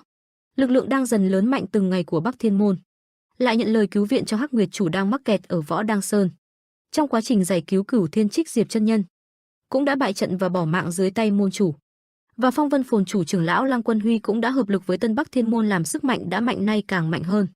Môn chủ tiếp thu võ công từ Khánh Ngũ Thăng trưởng lão và cả Lăng Quân Huy trưởng lão nữa. Vài ngày hôm trước, môn chủ đã tự tay tiêu diệt tái khiếu tân của Bắc Thiên tứ trụ. Đây là những sự kiện lớn trong 3 năm vừa qua, như ta vừa nói lúc nãy, những sự kiện đáng ngờ xảy ra đã lại làm dấy lên nghi vấn về cái chết của Bắc Kiếm Trần Vũ Nguyên. Đối với cái chết của tái khiếu tân, ta đã ngụy tạo bằng gió khủng hoảng tinh thần và bất mãn nội bộ mà hắn tự tử, nhưng cái chết của Cửu Thiên Trích Diệp chân nhân thì có chút khó khăn đây. Nhưng chúng ta có hai chuyện tốt, một là hiện tại chiến tranh giữa Mật Dạ và Vân Trung Thiên đang diễn ra, hai là chúng ta biết rõ về tứ đại ma chủ của Mật Dạ. Chúng ta có Doãn cô nương, ta có thể lợi dụng hai chuyện tốt này để đổi tội cho một trong tứ đại ma chủ Thanh Phong Ma Ảnh. Giống như biệt hiệu, hắn giống như một vong hồn tự do tự tại giữa gió mây với khả năng xuất quỷ nhập thần, thoát ẩn thoát hiện từ Tây sang Đông. Sau khi đột nhập vào Võ Đăng Sơn của Cửu Thiên Trích Diệp chân nhân, đã có một số tin tức lan truyền và sự đại bại và cái chết của Trích Diệp chân nhân là do hắn. Vì Mật Dạ đang trong cuộc chiến 3 năm với Vân Trung Thiên nên điều này hoàn toàn có thể xảy ra. Nhưng mà, giọng nói của một người cắt ngang lời Hà Chân Nguyệt. Lăng Quân Huy lên tiếng nhắc nhở, Mộ Dung Luật Thiên âm thầm cai trị Vân Trung Thiên trong bóng tối, còn Mật Dạ cũng có tầm ảnh hưởng lớn. Nếu hắn ta có bất kỳ động tĩnh nào thì cuộc đụng độ của Thanh Phong Ma Ảnh với Trích Diệp chân nhân sẽ bị vạch trần là một sự dối trá. Hà Chân Nguyệt nghe vậy liền đồng tình, đúng vậy, trên đời chẳng có gì có thể che giấu được lâu. Cho đến bây giờ Bắc Thiên môn đã ẩn giật và an toàn, cũng đã đến lúc phải xuất hiện trước bàn dân thiên hạ rồi. Cho nên ta phải chiến đấu hết mình cho thực tại và ra sức chuẩn bị cho mọi việc. Dứt lời, Hà Chân Nguyệt nhìn Trần Vũ Nguyên, thưa môn chủ, anh liền đáp, vâng. Vũ Nguyên đặt tay lên cầm trầm tư, kế hoạch sau này của chúng ta sẽ tóm gọn trong hai chữ. Anh lạnh lùng ngẩng mặt, tương tàn, làm cho Mật Dạ và Vân Trung Thiên tổn hại lẫn nhau hết mức có thể. Chúng ta sẽ cố gắng để bảo toàn lực lượng của Tân Bắc Thiên môn. Sau khi kích động cả hai thế lực tạo ra tối đa tổn thất cho cả hai, chúng ta sẽ đánh cú chót để tiêu diệt cả hai bên cùng một lúc, đó là lý do Tân Bắc Thiên môn tồn tại. Mọi người cũng đã biết rồi nhưng ta sẽ nhắc lại một lần nữa. Tân Bắc Thiên môn tạm thời được duy trì cho đến khi đáp ứng xong hết một số chuyện nhất định. Đó là sự sụp đổ của Vân Trung Thiên và Mật Dạ, sau đó Tân Bắc Thiên môn cũng sẽ tan rã. Cửu đại môn phái ở Tứ Xuyên, phái Thanh Thành. Một giọng nói lạnh lẽo vang lên trước lưỡi rìu nhuốm máu, Cửu Thiên Trích Diệp chân nhân là do ngươi tiêu diệt thật sao? Trung Nguyên thật sự đã bị xuyên thủng rồi ư? Vũ chân nhân nằm trên đất, cả người nhuốm máu khó khăn đáp lời, trong làn gió thanh một bóng đêm ẩn nấp. Chính là một trong tứ đại ma chủ của Mật Dạ, Thanh Phong Ma Ảnh, ngươi đúng chứ? Người trước mắt nghe lời này ngạc nhiên, cái gì? Ai bị ta đánh chứ? Làm nhảm cái gì vậy? Nam Thiên Danh ngạc nhiên trước những lời nói của Vũ chân nhân, cái gì? Ngươi nói ta giết ai chứ? Làm nhảm cái gì vậy hả? Vũ chân nhân lạnh giọng cất lời, Thái thượng lão quân xin hãy chiếu cố cho Trung Nguyên. Trước lời nói vô nghĩa của Vũ chân nhân, Nam Thiên Danh tức giận vung rìu kết thúc mạng sống của Vũ chân nhân trong một nhát chém, hắn khó chịu cất lời, chẹp, này thì Thái thượng lão quân. Kết liễu mạng sống của Vũ chân nhân, Nam Thiên Danh quay đầu. Khung cảnh đẫm máu, xác người nằm chồng chất lên nhau chính là cảnh tượng khốc liệt mà một tay hắn tạo nên. Nhìn khung cảnh này, khóe mắt Nam Thiên Danh đang nhăn nhó, cuối cùng cũng giãn ra, rồi dần dần khép đôi mắt lại. Nam Thiên Danh cười lớn, cười đến nỗi cả người run rẩy không thể dừng lại được, hắn ta sảng khoái cất lời, chính là cái cảm giác này, nhìn mà xem, nếu vẫn còn Bắc Thiên môn thì sao chúng ta có thể làm được chuyện này chứ? Chỉ tiếc cho Đan Diệp thôi. Hắn ta cười lớn tận hưởng khoái cảm này, từ phía sau thuộc hạ của hắn vội vã bước đến. Tên thuộc hạ ấy cung kính cúi người, thưa Ma Ảnh tọa, thấy có người đến. Nam Thiên Danh cuối cùng cũng kiềm chế, nhìn tên thuộc hạ bảo, phải rồi. Tên thuộc hạ lúc này khó khăn bẩm báo, Tiên Phong trưởng lão, Thiên Không Âm Ma, Nhuận Thiên Ngọc đã bị Đàm Tú Thiên đánh bại rồi ạ.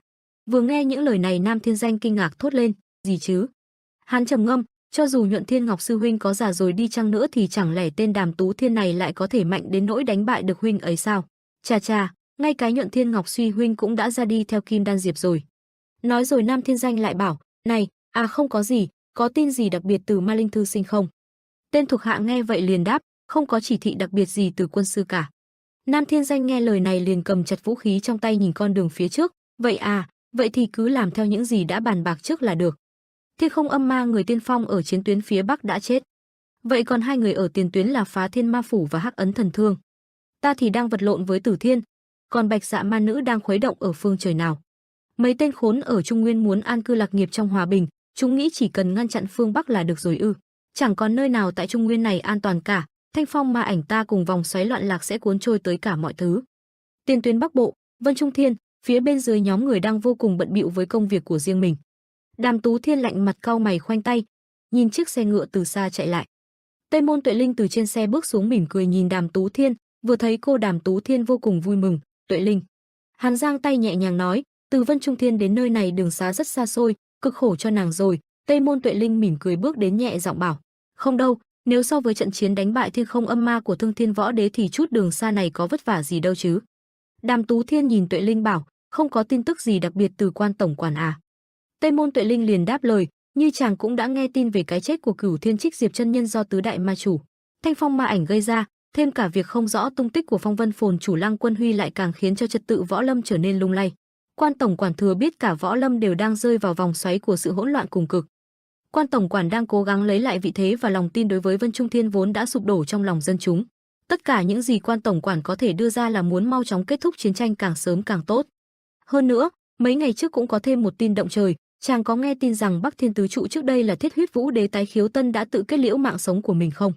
Vừa nghe đến tin tức này, Đàm Tú Thiên ngạc nhiên trợn trắng mắt không tin, "Gì?" Tây Môn Tuệ Linh liền cất lời, "Trước kia, lão ta toàn tâm toàn ý cùng với môn đồ của lão lui về Thiết Huyết Thành. Từ lâu đã có tin đồn rằng thần trí của Tái Khiếu Tân đã không còn bình thường nữa. Có thể lão ta tự sát cũng vì lý do đó, nhưng chúng ta cũng không thể loại bỏ những trường hợp đáng ngờ khác, phải không Thủ Thiên? Bản thân ta đang nghi ngờ có ai đó lợi dụng hỗn loạn này mà kết liễu Tái Khiếu Tân. Nếu chuyện này là thật, chúng ta liệu có nên xem xét lại trường hợp của hai người đã chết trong Cửu Thiên không? Ngộ nhớ thật sự có ai đó muốn gây ra tình trạng hỗn loạn này thì sao? Và lý do tại sao mày kẻ đó lại muốn kích động thêm hỗn loạn đang diễn ra liên tiếp trong mấy năm nay?" Nói đoạn Tây Môn Tuệ Linh trầm mặt, gây kích động đến tai mắt của thiên hạ để đạt được mục đích của bản thân hắn. Liệu thế lực nào lại hành động ẩn giật và xảo quyệt như thế này đây? Cũng có thể là ai đó đang nuôi dưỡng một nhóm như Song La tu diện của quan tổng quản cũng không biết chừng. Đàm Tú Thiên trầm ngâm trước những lời nói của Tây Môn Tuệ Linh, suy nghĩ một lát Đàm Tú Thiên liền lên tiếng, "Lẽ nào?" Tuệ Linh nhìn ra suy nghĩ trong mắt Thủ Thiên, khẽ lên tiếng xác nhận, "Vâng, chính là người mà Thủ Thiên đang nghĩ đến đấy, Bắc Kiếm Trần Vũ Nguyên." Nghe được lời xác nhận của Tuệ Linh, Thủ Thiên trầm mặc suy tư. Nhưng bỗng phía sau phát ra tiếng rên rỉ khiến Đàm Tú Thiên bất giác quay mặt nhìn sang, chết mất thôi. Nhóm người vốn dĩ đang rất bình thường bỗng nhiên ngay lúc này nằm lì trên đất ôm chầm lấy vết thương rên rỉ đầy đau đớn.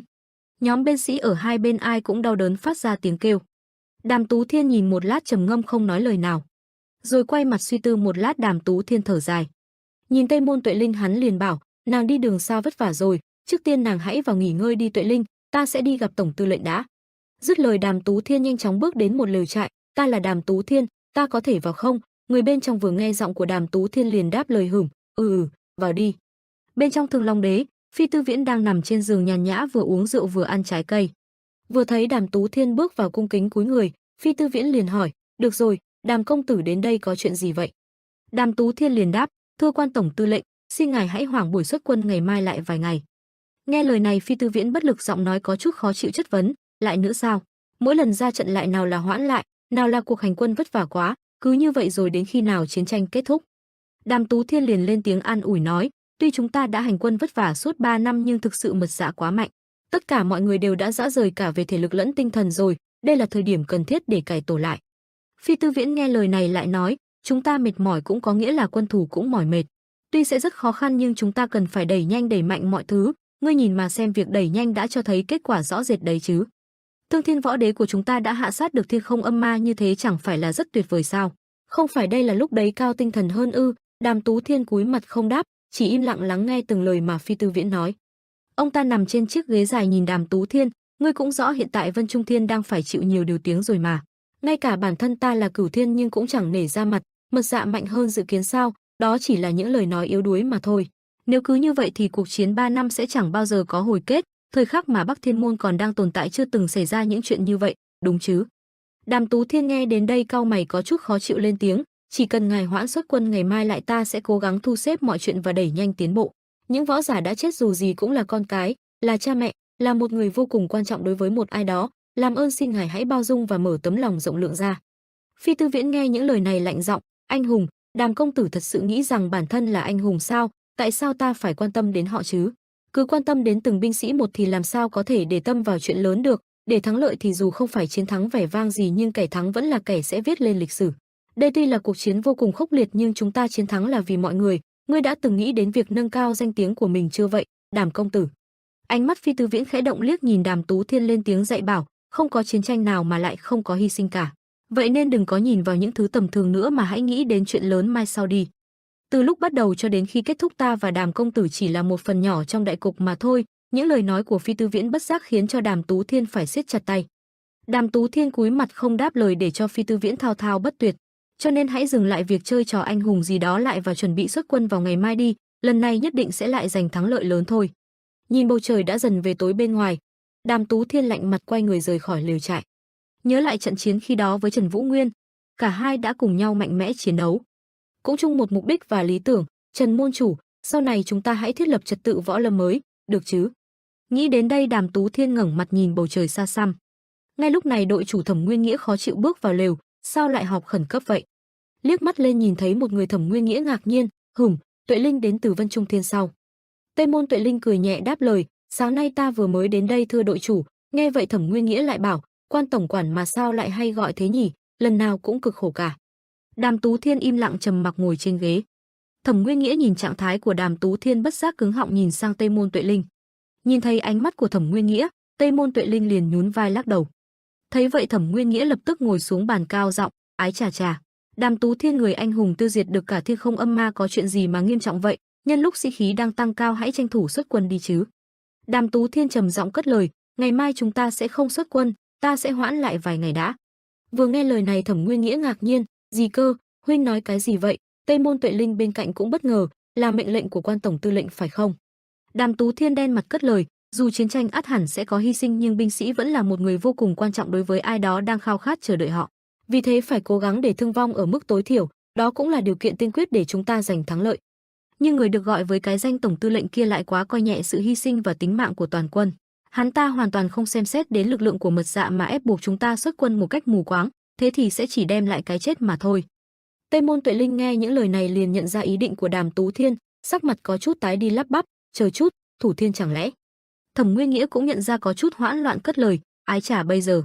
Đàm Tú Thiên đen mặt cất lời, quan tổng tư lệnh, Thương Long Đế, Phi Tư Viễn đêm nay sẽ phải chết.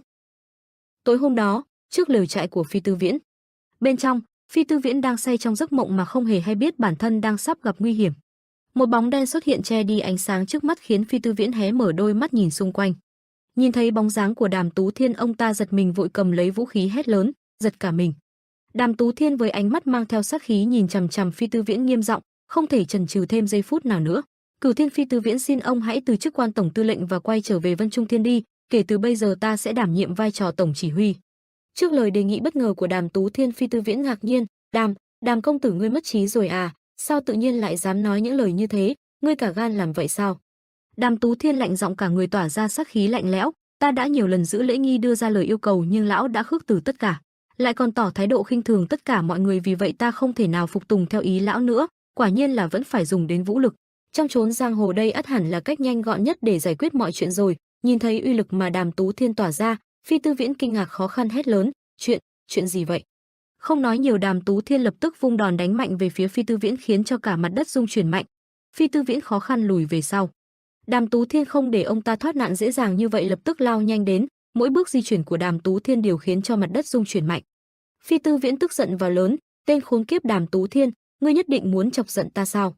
Ngươi được chiều chuộng quá mức nên đâm ra muốn tạo phản đấy à? Để xem Cửu Thiên chúng ta có để yên cho ngươi hay không. Đàm Tú Thiên lạnh lùng bước ra từ làn khói trắng, lạnh giọng đáp lời Phi Tư Viễn, bây giờ vẫn chưa là muộn đâu, lão hãy lặng lẽ mà trở về Vân Trung Thiên đi. Phi Tư Viễn tức giận đưa mắt nhìn đám binh sĩ xung quanh gào lên ra lệnh, còn mấy cái tên này sao đứng đờ người ra vậy, còn không mau can ngăn tên điên này lại đi. Thấy bản thân không thể ra lệnh cho đám người, Phi Tư Viễn tức giận nhìn Đàm Tú Thiên gào lên, Tên đi nhà ngươi vừa là anh hùng của người dân lại được Cửu Thiên chúng ta hậu thuẫn phía sau, trao cho mọi quyền hành, vậy mà ngươi lại làm ra những việc như thế này ư? Hành động lần này của ngươi kể cả phụ thân người là Cửu Thiên Đàm Tích Tâm cũng chẳng thể cứu nổi ngươi đâu. Phi Tư Viễn căm giận quát, chết tiệt, vậy là vị thế của Cửu Thiên đã suy giảm rất nhiều kể từ khi trở thành Thất Thiên sao? Đến mức ngươi có thể dám trực tiếp khiêu khích ta thế này à? Nói rồi Phi Tử Viễn quay mặt nhìn đám người xung quanh ra lệnh, còn mấy tên khốn kia, không nghe ta nói gì à, mau ngăn hắn lại cho ta. Nhưng rồi ông ta chợt nhận ra ánh nhìn kỳ lạ của đám binh sĩ, đưa mắt cẩn thận quan sát đám người xung quanh. Nhìn thấy Thẩm Nguyên Nghĩa cùng Tây Môn Tuệ Linh trong nhóm người lạnh mặt nhìn ông ta. Khi này Phi Tư Viễn mới nhận ra bản thân mình đang tình thế bất lợi thế nào. Cái gì? Ông ta liếc mắt nhìn Thẩm Nguyên Nghĩa cùng Tây Môn Tuệ Linh cất lời, các người, thì ra các người đã sớm thành một phe rồi ư? Không để ông ta nhiều lời, Đàm Tú Thiên lập tức lao đến với nắm đấm trên tay. Phi Tư Viễn giật mình, lập tức nhanh tay vung đao lên. Hai cổ sức mạnh, một rồng, một sư tử cứ thế mà đối đầu nhau. Uy lực của hai cổ sức mạnh tỏa ra khiến cho mặt đất rung chuyển, khói bụi bay mờ mịt, đám người đứng xung quanh cũng phải vội che mặt. Trong làn sương hai bóng người mạnh mẽ đối đầu nhau, không ai chịu khuất phục đầu hàng. Phi Tư Viễn cố gắng lao nhanh vung đao về phía Đàm Tú Thiên. Đàm Tú Thiên cẩn thận phòng thủ, không để bản thân trúng bất kỳ đòn đánh nào của Phi Tư Viễn. Nhưng rất nhanh Đàm Tú Thiên nghiêng người chuẩn bị tư thế tấn công vào bên hông Phi Tư Viễn. Ông ta dường như chẳng để ý đến sắp xếp của Đàm Tú Thiên, lập tức lao người về trước vừa tránh một đòn bên hông vừa đuổi theo đối thủ. Nhưng không may Đàm Tú Thiên đã lợi dụng chút sơ hở, lập tức ra đòn đánh thẳng vào một bên lưng của Phi Tư Viễn. Không dừng lại ở đó, Đàm Tú Thiên thuận thế mà vùng đòn đánh thẳng vào mặt ông ta. Phi Tư Viễn bị đánh đến xịt cả máu mũi. Đàm Tú Thiên làm mặt nhìn cảnh này, ánh mắt càng tràn ngập sát khí muốn tiêu diệt ông ta. Ánh mắt Phi Tư Viễn mang theo một tia sắc lạnh. Ông ta nghiêng người thuận thế lập tức vung một đao về phía Đàm Tú Thiên. Trước đòn đánh bất ngờ, Thủ Thiên lập tức vội lùi nhanh về phía sau. Phi Tư Viễn lập tức lao nhanh đến không để Đàm Tú Thiên dễ dàng trốn thoát. Đàm Tú Thiên ngay lập tức dừng chân nhìn trầm Phi Tư Viễn. Ông ta lao nhanh đến sử dụng Đồ Long Thần Đao đánh về phía Đàm Tú Thiên. Đứng trước đòn đánh mạnh mẽ này, Đàm Tú Thiên liền nhanh chóng chuẩn bị đòn đánh đáp trả. Hắn lập tức vung tay, ngay tức khắc thanh đao trong tay Phi Tư Viễn bị đánh tan trước ánh mắt bất ngờ của ông ta. Phi Tư Viễn trợn trắng mắt kinh ngạc, Thương Long Ngôn Nguyệt Đao của ta. Tên hướng Đàm Tú Thiên này thật sự đã vươn lên cùng đẳng cấp với Cửu Thiên. Không phải, có lẽ hắn đã sớm vượt qua từ trước đó rồi, nhưng từ lúc đó đến tận bây giờ hắn ta vẫn luôn che giấu bản thân sao? Vậy là tên khốn này vẫn luôn chờ đợi một cái cớ để có thể phá tan cả Cửu Thiên. Đòn công kích của hắn ta không hề do dự một chút nào cả. Cứ mãi suy nghĩ mà Phi Tư Viễn không hề phòng ngừa, lập tức bị Đàm Tú Thiên đánh bay xuống đất. Phi Tư Viễn đau đớn nằm trên lưng, mặt bị đánh đến nỗi biến dạng. Đàm Tú Thiên lạnh mặt nhìn Phi Tư Viễn nằm trên đất không nói lời nào. Thủ Thiên thở ra một hơi, cuối cùng cũng quay về trạng thái bình thường. Nhưng rồi hắn bỗng giật mình liếc nhìn phía sau lưng. Từ phía sau một bóng đen kỳ dị đang từ từ ngồi dậy. Phi Tư Viễn với gương mặt biến dạng còn nhuộm đầy máu đỏ gào lên. Sức mạnh bộc phát bất ngờ khiến cho Đàm Tú Thiên cảnh giác. Ánh mắt hắn lạnh lùng liếc nhìn, lập tức sử dụng Thánh Quang Lưu Phát Kình. Rất nhanh một đạo ánh sáng từ phía sau lao đến. Xuyên qua đạo sức mạnh to lớn ấy, Đàm Tú Thiên tựa như một vị thần đấm mạnh xuyên thủng vào lồng ngực Phi Tư Viễn. Ông ta vừa đau đớn vừa kinh ngạc trợn trắng mắt. Cánh tay của Đàm Tú Thiên xuyên qua người ông ta nhuộm đầy máu tươi. Rất nhanh lập tức khiến cho Phi Tư Viễn ngã về sau. Đàm Tú Thiên lạnh mặt nhìn cái xác nằm trên đất. Nhóm người xung quanh cũng kinh hãi nhìn cảnh tượng trước mắt không thốt nên lời. Thẩm Nguyên Nghĩa lo lắng lên tiếng bảo, chết tiệt, gây ra chuyện lớn rồi. Tây Môn Tuệ Linh đứng bên cạnh lập tức lên tiếng, suýt. Đàm Tú Thiên lạnh giọng quay mặt nhìn đám người, kể từ bây giờ chức vụ quan tổng chỉ huy sẽ là do ta, Đàm Tú Thiên đảm nhận, không có gì phải sợ hãi và cũng chẳng cần phải lo lắng. Ta sẽ cáng đáng mọi chuyện bằng chính mạng sống của mình, tất cả mọi người sẽ không bao giờ bị ép buộc phải nhận bất kỳ tội lỗi nào và ta cũng sẽ không để mọi người phải chịu tổn thất nào cả. Ta Đàm Tú Thiên hứa sẽ chịu trách nhiệm toàn bộ mọi chuyện, đừng lo lắng gì cả. Ngày mai sẽ không xuất quân, mọi người hãy lập tức trở về nghỉ ngơi, chăm sóc bản thân và bổ sung thêm sức mạnh để tiến hành chỉnh đốn lại lực lượng. Và sau đó chúng ta sẽ kết thúc cuộc chiến kéo dài 3 năm này với một chiến thắng oanh liệt. Trong đêm tối lạnh lẽo và yên tĩnh, giữa không gian ấy, bên dưới hàng loạt cây trụ cao tỏa ra ánh sáng nhàn nhạt đứng xung quanh. Trên một cây cột trong số đó, một bóng người khoác áo cà sa đỏ, trên tay cầm một cây huyền trượng vàng chói lóa, một tay khá lại mân mê từng hạt châu sa vàng tỏa sáng, đó chính là Cửu Thiên Thiếu Lâm Tự, Phật Ảnh Thần Tăng. Miệng ông ta lẩm bẩm khẽ lên tiếng, Nam Mô Di Đà Phật.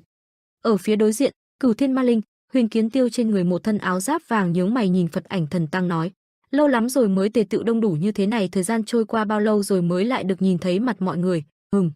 Cửu Thiên Sự Thiên Hồng Ngọc Ma Thú, Thẩm Mộc Hải ngồi một bên lên tiếng, đường đường là của Thiên mà tề tựu nơi này với lý do chẳng hay ho gì cho lắm. Quả thật là xấu mặt, ngươi có một người con trai vô cùng tài giỏi, phải không Tịch Thâm? Cửu Thiên bất quy cốc, bất thọ Phật ngôn. Đàm Tích Tâm nghe lời chế giễu của Thẩm Ngọc Hải lạnh mặt không đáp lời. Ở một bên khác, Cửu Thiên Tây môn thế gia, Quỷ Gia Cát, Tây môn Hoa lạnh giọng mở lời, người đời có câu Trường Giang sóng sau xô sóng trước không phải sao? Khoảnh khắc đó đang diễn ra trong thời kỳ của chúng ta rồi nhỉ? Chốn giang hồ cũng đang có sự thay đổi lớn. Nghe những lời này, Cửu Thiên vô địch thế gia, vô địch tu sĩ, Mộ Dung Luật Thiên nằm một bên bình thản thở ra một làn khói thuốc dày đặc. Tây môn Hoa đưa mắt nhìn Mộ Dung Luật Thiên lên tiếng nhắc nhở, Luật Thiên. Nghe lời nhắc nhở, Mộ Dung Luật Thiên nhàn nhạt lên tiếng đáp lời, bắt đầu thôi. Tây môn Hoa nghe lời này liền lên tiếng, tất cả mọi người ở đây đều hiểu lý do tại sao chúng ta phải tề tựu nơi đây. Sau từng ấy năm Lăng Quân Huy, người vốn luôn mang nhiều nỗi bất an nay đã biệt tăm biệt tích không rõ sống chết ra sao. Trích Diệp chân nhân thì đã bỏ mạng sau cuộc đụng độ bất ngờ với Thanh Phong Ma Ảnh, Lưu Tiến Danh. Phi Tư Viễn với tư cách là quan tổng tư lệnh của tiền tuyến phía Bắc đã phải trao lại quyền cho đứa trẻ đó, Đàm Tú Thiên. Những kẻ mạnh thành danh của giang hồ giờ đã đi mất 3 người. Đàm Tịnh Thâm trầm ngâm cúi đầu căm giận cất lời, thằng nghịch tử đó, sau vụ hồn ma ta vẫn luôn tự hỏi rằng nó có tuân theo mệnh lệnh của ta và sáng mắt ra hay không. Nhưng ta chưa bao giờ nghĩ rằng nó có thể gây ra chuyện lớn như thế này, lần này chắc chắn nó sẽ phải bị trừng phạt, ta không can thiệp nữa. Thẩm Mộc Hải liếc mắt lạnh lùng chế giễu Đàm Tích Tâm, hồ phụ sinh hổ tử nhỉ, ta không biết thế gian này còn tồn tại một kẻ có khí phách đáng sợ và tràn đầy khí thế như ngươi của ngày trẻ đấy. Ngươi đã nuôi mãnh long trong nhà mà không hề hay biết à? Đàm Tích Tâm nghe những lời chế giễu này khó chịu lên tiếng. Thẩm Mộ Hải đừng có nói những lời linh tinh, nếu như ngươi không muốn bị đánh bầm dập giống như khi ngươi còn trẻ thì câm mồm cho ta. Ngay lúc này Tây Môn Hoa liền lên tiếng cắt ngang xung đột giữa hai người trước mắt, việc dám chống đối lệnh từ Cửu Thiên là một tội ác tày trời, ngay cả việc Phi Tư Viễn không thể khống chế được Đàm Tú Thiên cũng được xem là một tội ác tày trời. Vì điều đó đã làm giảm uy quyền của Cửu Thiên, kẻ mạnh nuốt kẻ yếu đó là quy luật của chốn giang hồ. Nhìn thấy được sự trưởng thành mạnh mẽ vượt trội của Đàm Tú Thiên và cái cách mà mọi người hoan nghênh và ủng hộ Đàm Tú Thiên nhiệt liệt nhiều vậy, quả nhiên là trong cái bàn cờ mang tên chốn giang hồ này không có một quân cờ nào hiệu quả hơn Đàm Tú Thiên, vì thế hình phạt sẽ là tạm thời được hoãn lại. Nhưng tại thời điểm hiện tại, danh tiếng của Cửu Thiên đã bị sụt giảm nghiêm trọng, để khẳng định và củng cố lại vị thế cũng như sức mạnh của Cửu Thiên, ta cần ai đó đến tuyển tuyến phía Bắc. Nói đoạn, Tây Môn Hoa đưa mắt nhìn Huyền Kiến Tiêu mở lời, Ma Linh Đế ta đề cử người cùng đi đến đó. Huyền Kiến Tiêu nghe lời này có chút khó chịu chất vấn, tại sao lại là ta? Nếu nghĩ kỹ lại thì ở đó không chỉ có con trai của Đàm Tích Tâm và cháu gái của Tây Môn Hoa là Tây Môn Tuệ Linh cùng ra trận không phải sao? Nghe những lời này, sắc mặt của Đàm Tịnh Thâm cùng Thẩm Mộc Hải và cả Tây Môn Hoa rơi vào trầm ngâm. Huyền Kiến Tiêu lại tiếp lời, nếu bọn chúng trơ mắt ra nhìn Đàm Tú Thiên hành động như vậy thì chúng cũng là đồng phạm rồi, chính các ngươi mới phải đi dọn bãi phân đấy chứ, sao lại là ta?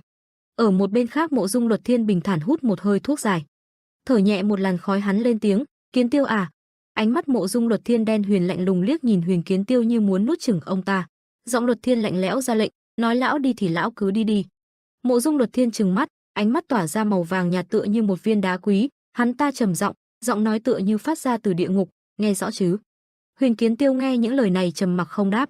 Suy tư một lúc, Huyền Kiến Tiêu bất lực nhắm mắt đành chấp nhận sự thật mà mở lời nhượng bộ, cũng phải.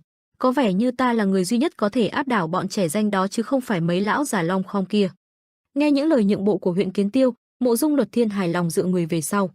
Hắn ta thở ra một hơi thuốc hài lòng cất lời, để xoa dịu đi cái sự vô vị của đấng tạo hóa này, mọi người đã phải đi đây đi đó làm những điều tàn bạo, ác ôn, những tạo vật đáng khen của ta ơi, ta yêu tất cả các ngươi.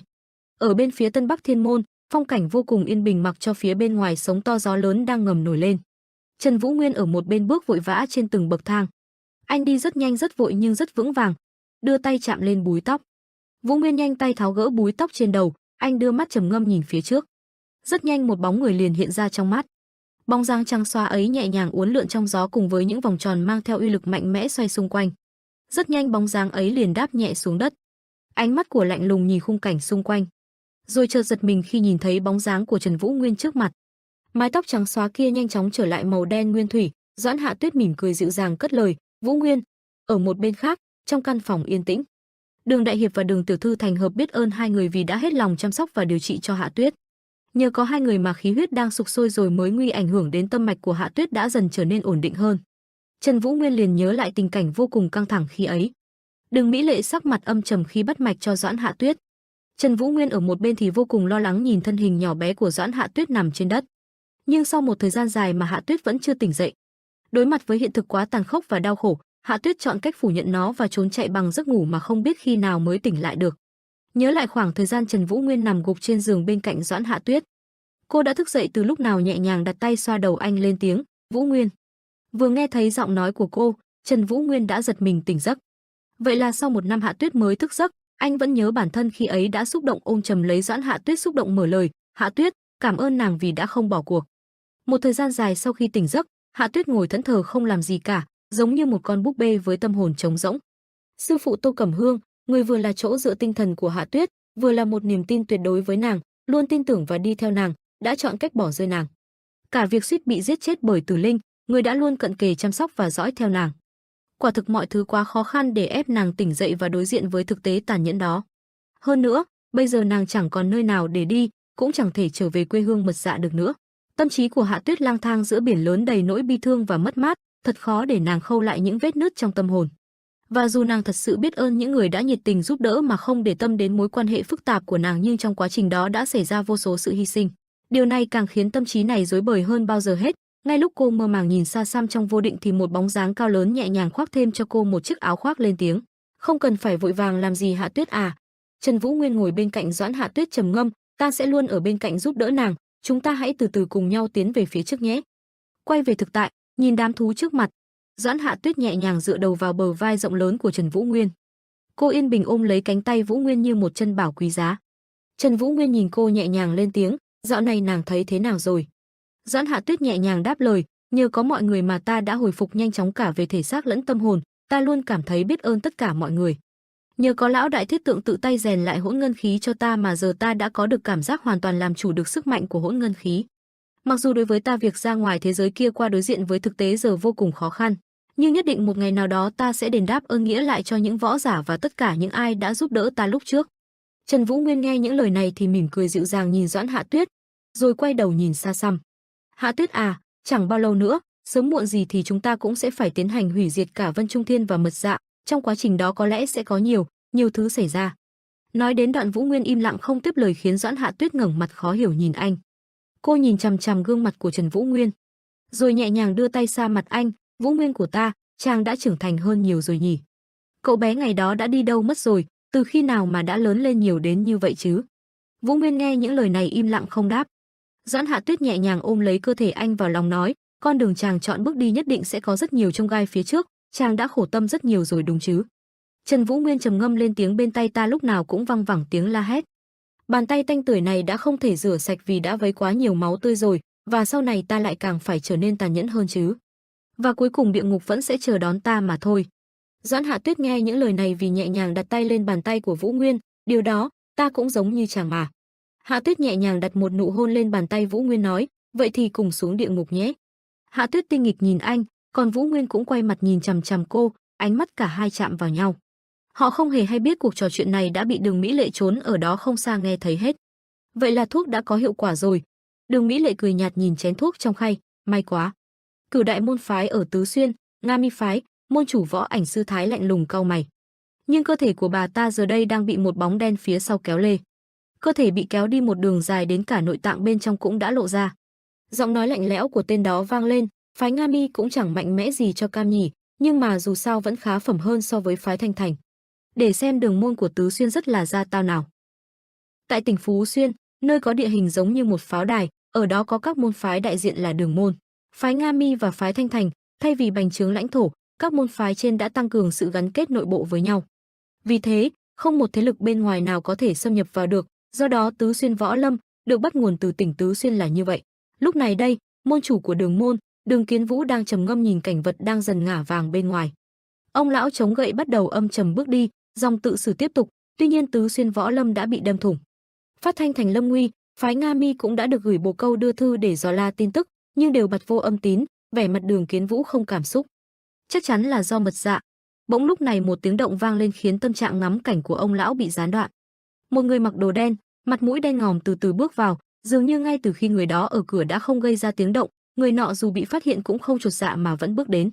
Chiếc mũ trùm đầu được tháo xuống, người đó không ai khác là Mỹ Lệ, cô nàng nở nụ cười hiền dịu lên tiếng, "Thưa môn chủ." Đường Kiến Vũ như vỡ òa mà giang tay chạy đến, "Ái chà chà, con nhóc này, đến tận đây làm gì không biết, dạo này có nhiều hung tin lắm đấy con biết không hả?" Mỹ Lệ mỉm cười giang tay, "Nhưng con nhớ tổ phụ quá nên đã lặn lội về đây." Đường Kiến Vũ như bất đắc dĩ nhưng trong lời nói không giấu nổi vẻ vui mừng. Được rồi, con vất vả quá rồi, trên đường đến đây có gặp trở ngại nào không, con không bị thương ở đâu chứ?" thế đã ăn cơm chưa? Đến gần cô, Đường Kiến Vũ bắt đầu đặt những câu hỏi muốn hỏi, Kỳ Vấn dạo này vẫn khỏe chứ, thật tốt biết mấy nếu cứ vài 3 tháng lại về đây một lần đấy. Kỳ Vấn ấy à, chắc phải 3 năm ta chưa gặp mặt rồi. Mỹ Lệ lễ phép đáp, vâng, thúc thúc vẫn khỏe lắm ạ, thúc ấy vẫn không chịu đi đâu vì đang buộc phải ngụy trang, thúc sợ rằng nếu mọi chuyện bị bại lộ. Hình ảnh của Đường Kỳ Vấn hiện lên đan xen với lời nói của cô, thì Đường môn sẽ phải chịu tổn thất, tổ phụ cũng biết mà, thúc thúc cứng đầu lắm. Bỗng Đường Mỹ Lệ hỏi một câu ngoài lề, dạo này Vân Trung Thiên có còn đàn áp không ạ? Mọi chuyện còn nghiêm trọng không? Tổ phụ, lời cô nói như đan xen chút gì đó lo lắng không nói thành lời. Đường Kiến Vũ nghe vậy cũng không giấu gì cô, kể từ khi chúng ta công khai ủng hộ Bắc Kiếm đã ngầm gây áp lực chính trị cho họ. Bọn họ không tin vào kế hoạch ngụy trang của hai người và vẫn quyết nghi ngờ đến cùng, chiến tranh kéo dài, dường như bọn họ cũng bị suy yếu đi rồi. Nói rồi ông xoay người như muốn dẫn cô đi đâu đó, vậy còn Tân Bắc Thiên Môn thế nào? Chà chà, mau ngồi xuống kể cho ta nghe xem, chắc là cháu của ta đã phải khó khăn lắm mới lẻn đi được nhỉ. Lát sau ở trong căn phòng thoải mái hơn, cả hai người ngồi trên ghế khẽ im lặng, không khí như chất chứa nhiều tâm sự. Đường Kiến Vũ mấp máy môi như muốn nói gì đó. Cuối cùng ông cũng cất tiếng, Mỹ Lệ, con có chuyện gì mà con còn giấu trong lòng à, tổ phụ của con chỉ cần nhìn lướt qua là biết ngay rồi. Đường Mỹ Lệ cười qua loa hai tiếng, như thêm phần chắc chắn mà lắc đầu, ha ha, không có gì đâu ạ. Đường Kiến Vũ cắt ngang cô, là chuyện của Trần môn chủ sao? Nụ cười thoải mái gượng gạo của Đường Mỹ Lệ bất giác không còn giữ được nữa, cô im lặng. Cuối cùng như cũng không cầm lòng được mà nói trong nghẹn ngào, Trần môn chủ đã có người thương rồi, nên chuyện giữa con và Trần môn chủ, rõ ràng là con phải từ bỏ thôi. Nhưng có vẻ điều đó không dễ dàng với con cho lắm, con cũng không biết nữa, rõ ràng lý trí con đã an yên và con cũng đã chấp nhận chuyện này rồi, nhưng thỉnh thoảng, lồng ngực con, trái tim con, cứ thổn thức, mà thôi không có gì đâu ạ. Đường Kiến Vũ lại im lặng nhìn cô, trong đôi mắt đen ngòm đã già nua ấy hiện lên biết bao đau lòng. Ông đưa tay ôm lấy vai cô, để đầu cô tựa vào vai mình, ái chà chà, Mỹ Lệ xinh đẹp của ta ơi. Ông bắt đầu luyên thuyên, cái tên Trần Vũ Nguyên đó quả thật là không có mắt nhìn người, Mỹ Lệ cháu của ta vừa xinh đẹp, lại còn hiền lành như thế này mà. Thật ra ngay từ lần đầu tiên gặp mặt trên đó, ta đã thấy hắn ta không phải là một đấng nam nhi đại trượng phu rồi, Mỹ Lệ, cháu mau quên hắn ta đi. Vừa nói ông vừa dùng tay làm trò khiến cô vui, còn rất nhiều đàn ông thực thụ tốt hơn hắn trên đời này. Một dòng nước ấm chảy vào trong tim Đường Mỹ Lệ, cô nở nụ cười cảm động. Đường Kiến Vũ bắt đầu nghiêm túc nói tiếp, Mỹ Lệ của ta chắc đã phải khổ tâm nhiều rồi, trước tình yêu mà làm sao có thể ra vẻ thờ ơ được. Lý trí thì làm được, nhưng con tim không nghe theo, đó mới chính là tình yêu chứ. Kỳ Vấn thì đã giúp đỡ hắn ta rời khỏi Đường môn và sống ở một nơi khác. Mỹ Lệ của ta đã phải vất vả rất nhiều rồi, tổ phụ ta đây cảm thấy rất có lỗi với con. Đường Mỹ Lệ ngả vào vai ông, nói với sự chân thành, không đâu ạ, tất cả là do con tự chọn lựa, con chỉ muốn mau chóng quay trở lại Đường môn mà thôi, con chỉ mong ngày đó đến thật nhanh. Bất ngờ lúc này một tên thuộc hạ mở cửa chạy vào với vẻ gấp gáp, thưa môn chủ. Hắn ta nói tiếp, có kẻ xâm nhập tấn công ta. Nghe vậy cả hai người đều đồng thời nhíu mày. Khung cảnh hỗn loạn, tiếng đao kiếm vang trời, một đám người bao vây một người, vẻ mặt họ lại có chút dè chừng, ngăn tên đó lại, mau bỏ vũ khí xuống. Tiếng kêu im bặt, thay vào đó là những đường kiếm phát ra từ người nọ. Máu văng khắp nơi, tên bí ẩn vẫn giữ nguyên tư thế đang chém. Ánh mắt người nọ bỗng bừng to nhìn về một hướng. Đúng lúc này một đòn đánh mạnh mẽ từ hướng đó lao tới. Đường Kiến Vũ sau khi ra đòn thì dõng dạc, thì ra ngươi là kẻ đã làm nhiễu loạn tứ xuyên. Bóng hai người đơn bạc giữa làn khói mịt mù, uy lực ngày càng lớn. Chiếc mũ rách tả tơi của người bí ẩn rơi xuống, đồng thời tiếng của hắn vang lên đầy hứng thú, ái chà chà. Hắn nói một cách thản nhiên, suýt chút nữa là bay đầu rồi, quả đúng là trình độ hơn hẳn Thanh Thành và Nga Mi. Với gương mặt biến dạng đầy quỷ dị, hắn ta kiêu ngạo nói, không hổ danh là đứng đầu của tứ xuyên võ lâm, môn chủ của Đường môn, rất hân hạnh được diện kiến lão, ta là tứ đại ma chủ Thanh Phong ma ảnh Nam Thiên Danh. Nói rồi hắn nhếch mép, vậy thì ta xin phép. Nói rồi hắn xoay người tạo thành những vòng xoáy gió lớn lao tới chỗ Đường Kiến Vũ. Vẻ mặt đắc ý, nụ cười của Nam Thiên Danh ngày càng trở nên man dợ. Đường Kiến Vũ lại đứng bất động, ông chỉ hơi híp mắt như đang nghĩ gì đó. Như đoán trước, phía sau Nam Thiên Danh, Đường Mỹ Lệ xuất hiện với gương mặt sắc lạnh, thanh đao trên tay cũng sắc nhọn hơn bao giờ hết. Cô nàng cắn răng tung đòn, mọi cơn tức như bùng nổ vào thời khắc này. Nam Thiên Danh lúc này như đã cảm nhận được sau lưng mình có gì đó, nụ cười tự tin của hắn cứng lại. Ngay cả Đường Kiến Vũ cũng bất ngờ trước đòn đánh của cô. Ngay lập tức, ông sử dụng năng lực của mình biến ra những chiếc lá mạnh mẽ quấn lấy Đường Mỹ Lệ. Cô mở bừng mắt kinh ngạc, cứ như vậy vô lực bị những chiếc lá quấn đi ra xa. Đôi bàn tay cô yếu ớt chới với về phía Đường Kiến Vũ. Ông cũng nhìn cô, vẻ mặt ông bình thản đến không thể bình thản hơn. Nhưng dường như ẩn trong đó vẫn có chút gì đó lưu luyến. Còn Đường Mỹ Lệ, Cô chỉ biết bất lực đưa tay ra gào thét, tổ phụ. Khoảnh khắc ấy, một tay Đường Kiến Vũ đẩy cô ra, một tay giơ về phía Nam Thiên Danh. Lúc này, tại Tân Bắc Thiên Môn, quân chủ đang thảo luận với Trần Vũ Nguyên, thông tin về mật dạ do Doãn tiểu thư cung cấp thực sự rất quý giá, nhưng vẫn còn nhiều khó khăn không thể trực tiếp động thủ được có phải không? Có một tuyệt đại cao thủ như Doãn tiểu thư đối với chúng ta mà nói, đó là một sức mạnh rất lớn. Trần Vũ Nguyên trầm ngâm, có vẻ vẫn còn nhiều khó khăn lắm. Đúng lúc này một giọng nói hoảng loạn từ bên ngoài tràn vào, quân chủ. Đường Mỹ Lệ nước mắt nước mũi giàn giụa thở không ra hơi. Cô nàng cố hết sức gào lên, Đường môn đang bị tấn công bất ngờ, mong người hãy cứu giúp chúng tôi. Cả quân chủ lẫn Trần Vũ Nguyên đều bừng mắt kinh ngạc trước thông tin đột ngột này. Đường môn là gia tộc lâu đời, có uy tín nhất ở tại Tứ Xuyên, Đường gia ẩn hiện sau những đám tán cây rừng rậm rạp, Đường gia gần như tách biệt hẳn với thế giới bên ngoài. Chợt đâu đó có vô số thân ảnh bóng đen lao vun vút nhắm về Đường môn mà thẳng tiến. Ngay cả những đám cây trong rừng cũng đã không còn yên tĩnh với vốn thường có của nó nữa rồi. Những thân ảnh lao đi vun vút lách qua những thân cây, cũng nhắm về hướng của Đường môn mà thẳng tiến lao tới. Chuyển qua chợt thấy Đường Mỹ lên sững sờ dừng lại với gương mặt hoảng hốt, mặt cắt không còn giọt máu, đôi mắt mở to, đôi con ngươi của cô co lại, những giọt nước mắt trên khóe mắt trực trào. Hóa ra hình cảnh cô chứng kiến trước mắt đó chính là lão nhân của Đường môn là Đường Quân Vũ đang bị Thanh Phong ma ảnh dùng chiếc lưỡi hái tử thần móc vào người treo lên. Cô hoảng hốt gào lên trong sự bất lực dừng tay lại. Chợt ngay tức khắc có một bóng người lao vút qua Đường Mỹ Lệ mà lao tới phía Thanh Phong ma ảnh ngăn chặn hành động của hắn lại. Đang sung sướng thích thủ bởi việc chơi đùa với con mồi của mình, chợt Thanh Phong ma ảnh cảm nhận được luồng khí tức từ xa đang lao tới, lão liền quay sang có chút giật mình. Một đạo kình lục được phóng ra bằng một nhát chém nhắm thẳng hắn ào tới, nhanh như cắt hắn thả Đường Quân Vũ ra rồi nhảy lùi lại phía sau tránh sát chiêu. Trần Vũ Nguyên tận dụng khoảnh khắc đó liền lao vào đỡ lấy Đường Quân Vũ cứu ông thoát chết trong gang tấc. Ánh mắt anh hằn lên sự căm phẫn sẵn sàng cho một cuộc đổ máu sống còn với Thanh Phong ma ảnh. Thấy ông của mình đã được Trần Vũ Nguyên ra tay từ xa, Đường Mỹ Lệ liền lao tới hai người, nhanh chóng sơ cứu vết thương cho Đường Quân Vũ rồi cô nói kêu gào trong thảm thiết, đừng như vậy mà, tổ phụ ơi con xin người, chưa dứt lời đã òa khóc nức nở. Trong lúc đó thì Đường Kỳ Vấn đã về tới nơi và đang chạy tới bên hai người, Mỹ Lễ trông thấy liền lên tiếng thúc giục, thúc phục mau lên đi thúc phụ. Trần Vũ Nguyên quan sát diễn biến từ khi nãy, cảm thấy nguy cơ trước mắt đã được giải quyết, anh yên tâm quay qua nhìn về phía đối thủ của mình là Thanh Phong ma ảnh bằng đôi mắt sắc bén. Cả hai người đứng đối diện nhau, không khí bao quanh hai người dường như đã đông cứng lại, sẵn sàng cho một cuối đối đầu một mất một còn. Chợt Thanh Phong ma ảnh đưa tay lên miệng ra dấu rồi nói suýt suýt, đừng nói gì cả để ta đoán thử nhé. Cái khí tức không tầm thường này, không hiểu sao ta có linh cảm đây là. Trần Trừ dừng lại một chút, lão liền chỉ thẳng tay vào phía Trần Vũ Nguyên rồi lên tiếng, ngươi là Bắc Kiếm đúng chứ? Không đáp lời câu hỏi của lão ta, Trần Vũ Nguyên lạnh giọng lên tiếng, ngươi là một trong những tứ đại ma chủ của mật dạ chính là Thanh Phong ma ảnh đúng chứ? Bị phát hiện khi có người nhận ra mình, lão đưa tay lên trán che mặt cười, kha vậy là đúng rồi nhỉ, ngươi chính là con trai của Trần Quan Hạo có tên là Trần Vũ Nguyên đúng không? Cái tên Bắc Kiếm xuất hiện ồn ào hào nhoáng rồi biến mất khi xưa đúng là ở đây rồi. Quả nhiên là linh cảm của ta không thể đùa được, đoán một cái là trúng phóc ngay, ha. Cười rồi chợt đôi mắt lão biến sắc, sau đó gằn giọng lão lên tiếng, vậy thì ngươi chính là cái tên đã mạo danh bổn tọa ta đây sao? Nghe tới đây Trần Vũ Nguyên yên lặng và không đáp lời hắn. Không nhận được câu trả lời, lão ta lập tức tiếp tục chất vấn, vậy là đúng rồi nhưng mà tại sao lại vậy? Lý do của ngươi khi làm việc đó là gì? Chẳng lẽ nào mục đích chính của tên nhãi nhà ngươi là diệt trừ Vân Trung Thiên ư? Vũ Nguyên vẫn không hề đáp lại, mặc cho lão tiếp tục độc thoại. Nếu vậy thì ngươi nghĩ thế nào nếu như chúng ta bắt tay nhau liên minh? Mục đích của cả hai bên đều giống nhau mà, có cần phải căng thẳng với nhau như vậy không? Nghe tới đây Vũ Nguyên liền đưa tay lên cằm tỏ vẻ suy nghĩ rồi đáp lại, nếu chuyện này có hiệu quả trong chiến lược hai bên cũng có thể bắt tay liên minh trong một khoảng thời gian ngắn đấy.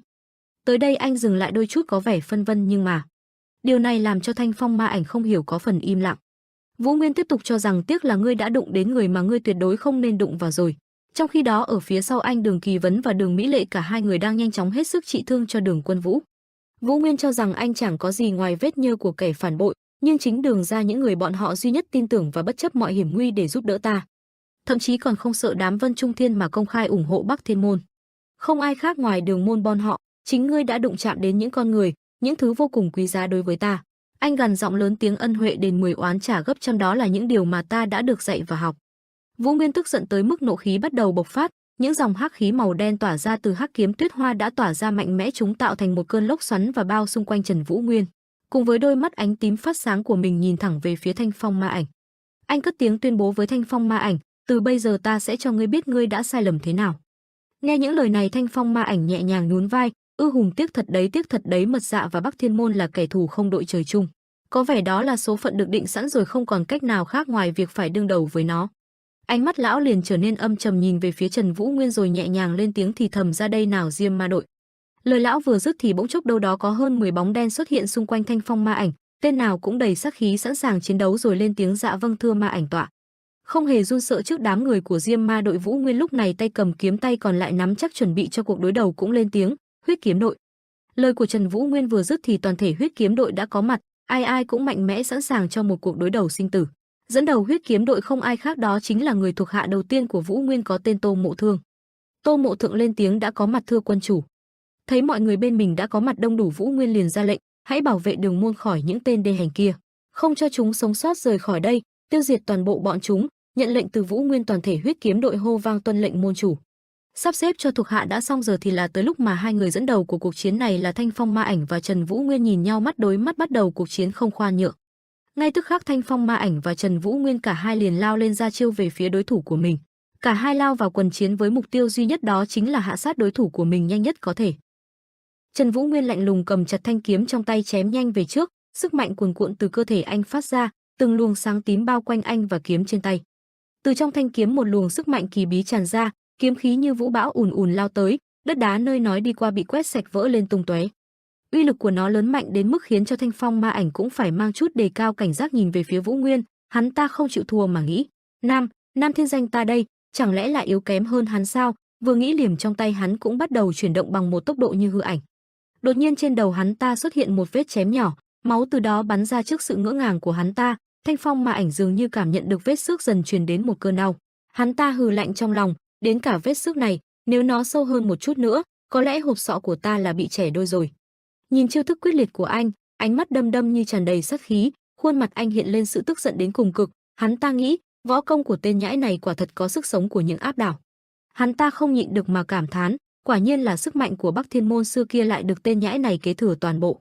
Ngay khi thanh kiếm gần kề với cổ, Thanh Phong Ma Ảnh cười nhạt, không hổ danh là truyền nhân của Bắc Thiên môn. Hắn ta ngay lập tức vội lướt sang một bên, cơ thể hắn trở nên như hư ảnh. Trần Vũ Nguyên giật mình liếc mắt nhìn sang, hắn ta liền vung mạnh một đòn đánh về phía anh, vì không kịp đề phòng nên anh đã trúng một chiêu đó và bị đánh văng qua một bên. Ngay khi Vũ Nguyên đang khó khăn chống đỡ thì hắn ta lại lướt đến, liềm gắn roi trên tay hắn ta cũng di chuyển theo từng chuyển động của bản thân, hai người lại một lần nữa áp sát nhau. Hắn ta vung liềm với ý định chém bay ngang đầu anh, một đường chém lướt qua, chiêu thức dứt khoát tàn nhẫn. Nhưng rất nhanh Trần Vũ Nguyên đã dễ dàng né tránh được, bỗng ánh mắt anh trợn lên như bất ngờ trước thứ gì đó. Bỗng dưng Thanh Phong Ma Ảnh nhảy lên biến mất khỏi tầm mắt của anh nhìn về hướng hắn ta đứng khi nãy.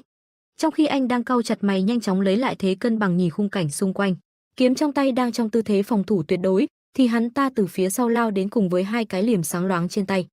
Nụ cười trên môi Thanh Phong ngày càng tự mãn, sau khi đánh bại được phái Thanh Thành, Nga Mi và Đường Môn vốn đã quen sống bình yên bấy lâu nay, bản thân ta cảm thấy có một chút kiệt sức rồi. Sau đó hắn ta lại nói, lương thứ cho ta nhé Tân Bắc Tiên môn, chiêu thức được tung ra làm đất đá vang lên cuồn cuộn. Vòng xoáy sức mạnh như muốn san bằng mọi thứ, sức mạnh to lớn và khổng lồ đó quét sạch bán kính gần đó. Vẫn là ở trên đỉnh núi ấy, khói cuồn cuộn bay lên cao vút. Bên dưới, Trần Vũ Nguyên đã vội lùi ra xa tránh được một đòn chí mạng, trên mặt đất hình thành một cái rãnh lớn do chiêu thức khi nãy quét ngang qua. Chỉ cần nhìn độ sâu này thì đã biết uy lực của chiêu thức mạnh đến cỡ nào. Trần Vũ Nguyên cùng Thanh Phong lần nữa đứng trực diện nhau. Hắn ta nhìn cảnh này cười khẽ, tránh được sao khá đấy, sau lưng hắn khói bụi bay gộp trời. Anh cau mày nhìn hắn ta, trong đầu anh đang có một suy nghĩ, Thanh Phong Ma Ảnh, tuy đã dự đoán được chứ phần nào rồi, nhưng quả thật tốc độ của lão ta nhanh hơn mình nghĩ. Vũ Nguyên cúi người đặt tay lên đất, lúc này anh chỉ có một suy nghĩ, mình phải nhanh hơn nữa. Phía sau chân đạp mạnh xuống đất kéo dài một khoảng ra sau, tư thế chuẩn bị một cách cẩn thận, anh lấy đà chuẩn bị phản công và nói với bản thân, phải nhanh hơn. Khi đã chuẩn bị sẵn sàng tư thế, anh nhìn chằm chằm vào hắn ta. Rất nhanh Vũ Nguyên dồn toàn sức lao đến, thoáng chốc nơi anh từng đứng chẳng còn thấy bóng dáng anh đâu, trước mặt chỉ còn một đốm sáng. Thanh Phong Ma Ảnh có chút ngạc nhiên, chưa kịp phản ứng thì anh đã xuất hiện phía sau hắn ta. Thanh Phong Ma Ảnh rất nhanh đã cảm nhận được luồng sát khí áp sát ngay phía sau, hắn ta liền liếc mắt nhìn sang. Ngay lập tức hắn ta né sang một bên tránh được đòn tấn công chí mạng của anh, roi di chuyển theo từng chuyển động của hắn ta. Trần Vũ Nguyên cau mày nhìn hắn, dường như cùng một lúc cả hai đồng loạt vung đòn tấn công mạnh mẽ về phía đối phương, hai đòn đánh như vũ bão lao vào. Hai luồng sức mạnh đối đầu khiến cho bầu trời nổi cả sấm sét, một xanh một tím bao trọn cả bầu trời. Không ai nhường ai, hai nguồn sức mạnh cuốn lấy nhau, chống chọi nhau quyết liệt. Uy lực của trận chiến mạnh mẽ đến mức khiến cho mặt đất xung quanh rung chuyển dữ dội, Đất đá vỡ tung lên thành từng mảnh nhỏ bay lên khắp không gian, khung cảnh xung quanh lại một lần nữa bị san bằng. Cả hai vẫn chưa phân biệt được thắng thua, cứ thế chiến với nhau hết mình, hai nguồn sức mạnh xoáy chặt nhau như một trận đồ. Chúng cuốn bay tất cả mọi thứ nơi chúng đi qua, hai nguồn sức mạnh cứ thế mà bành trướng và chống chọi nhau. Thanh phong ma ảnh lại lướt qua người Vũ Nguyên với một tốc độ cực kỳ nhanh. Hắn ta cau chặt mày nghĩ, nhìn hắn ta kìa. Hắn ta có chút tán thưởng Vũ Nguyên, mới đó mà đã thích ứng được với tốc độ của ta rồi. Anh phía bên này vẫn theo kịp tốc độ dù hắn ta có cố tăng tốc đến bao nhiêu, điều này khiến hắn có chút ngạc nhiên, đúng là bất ngờ nối tiếp bất ngờ mà, ha ha ha. Dường như tốc độ của anh ngày càng tăng lên, đôi mắt anh sáng rực và di chuyển nhanh đến mức hắn chẳng theo kịp, bỗng trong thoáng chốc anh đã đứng xuất hiện trước mặt hắn ta, kiếm trong tay anh cũng lao đến. Ánh mắt lạnh lùng ấy khiến hắn ta sững sờ mà thốt lên, cái này.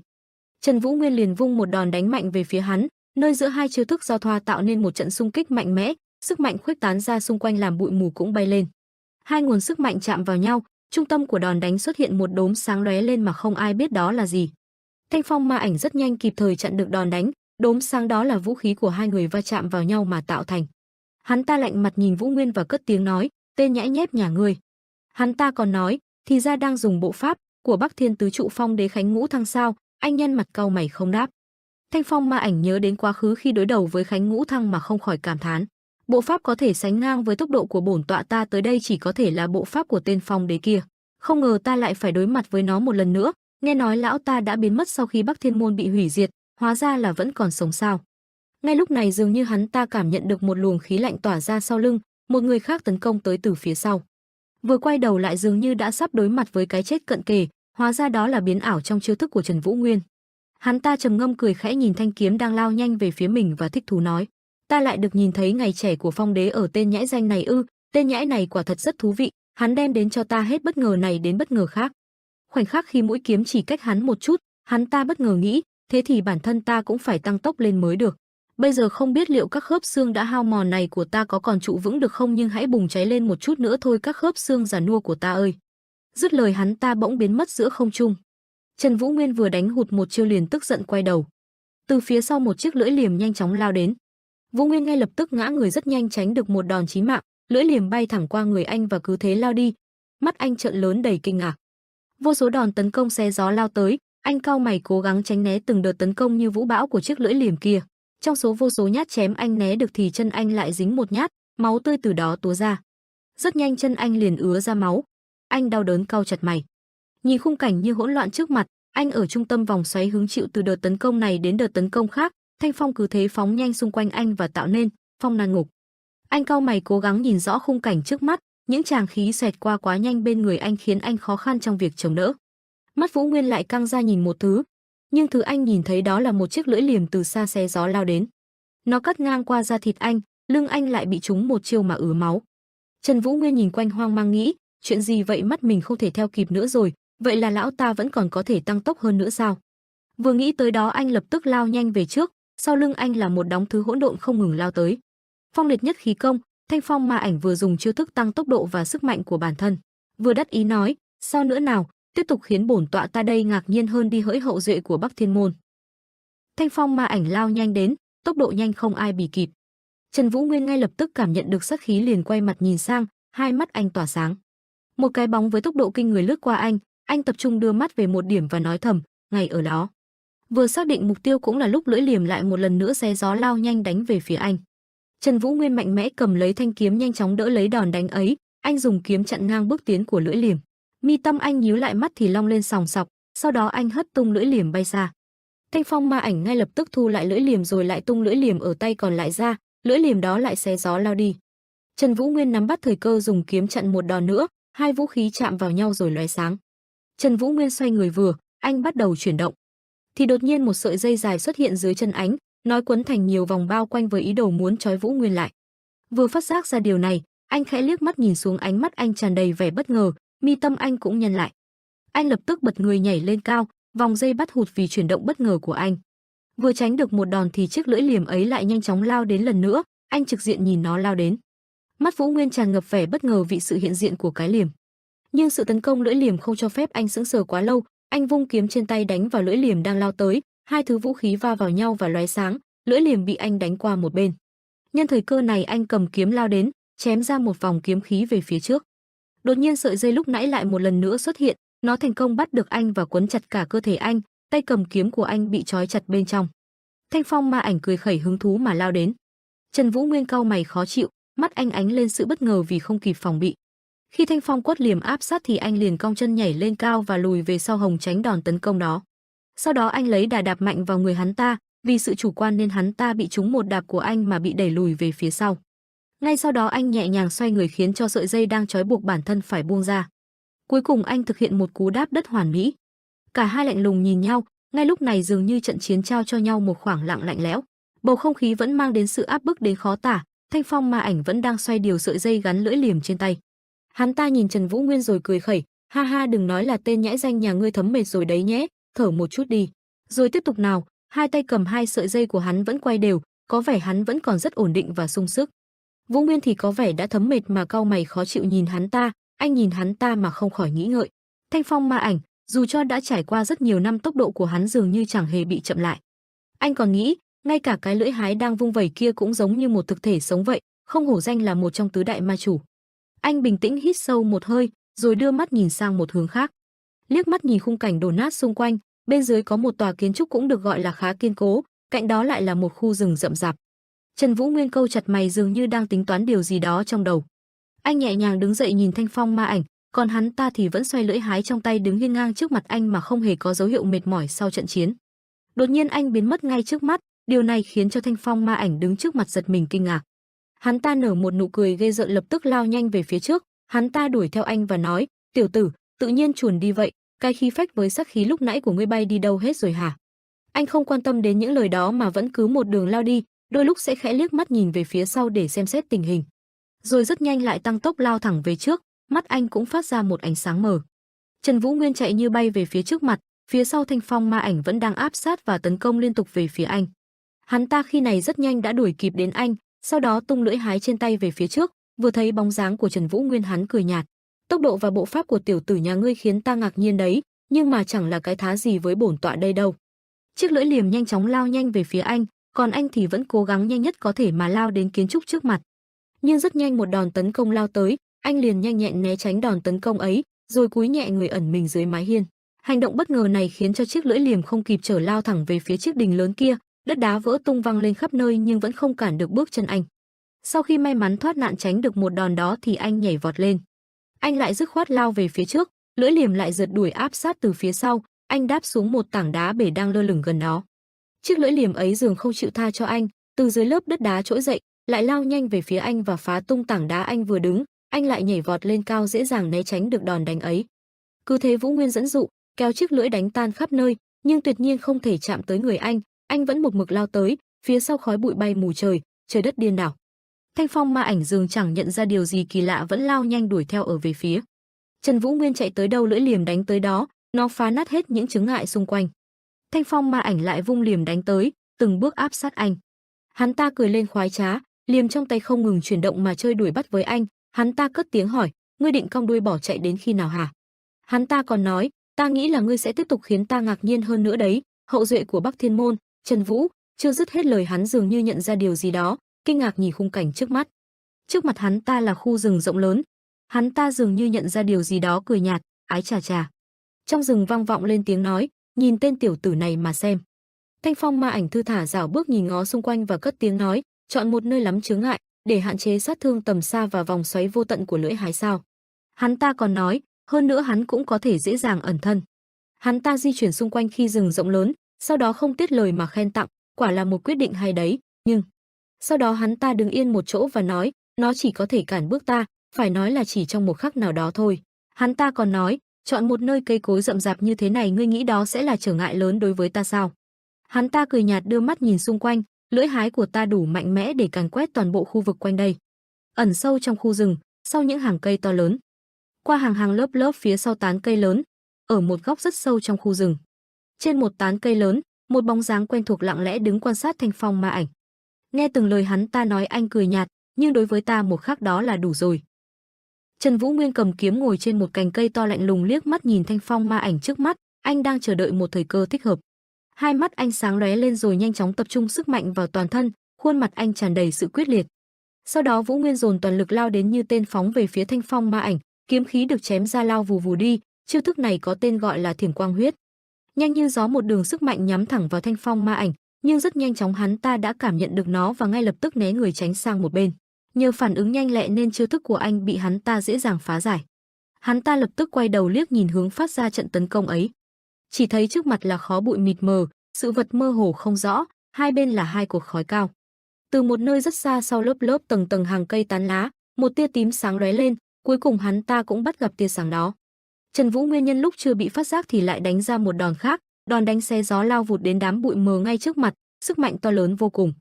Nhưng Thanh Phong ma ảnh vẫn nhẹ nhàng nghiêng người thoát nạn kịp thời, một đòn của Vũ Nguyên lại xược ngang người hắn ta.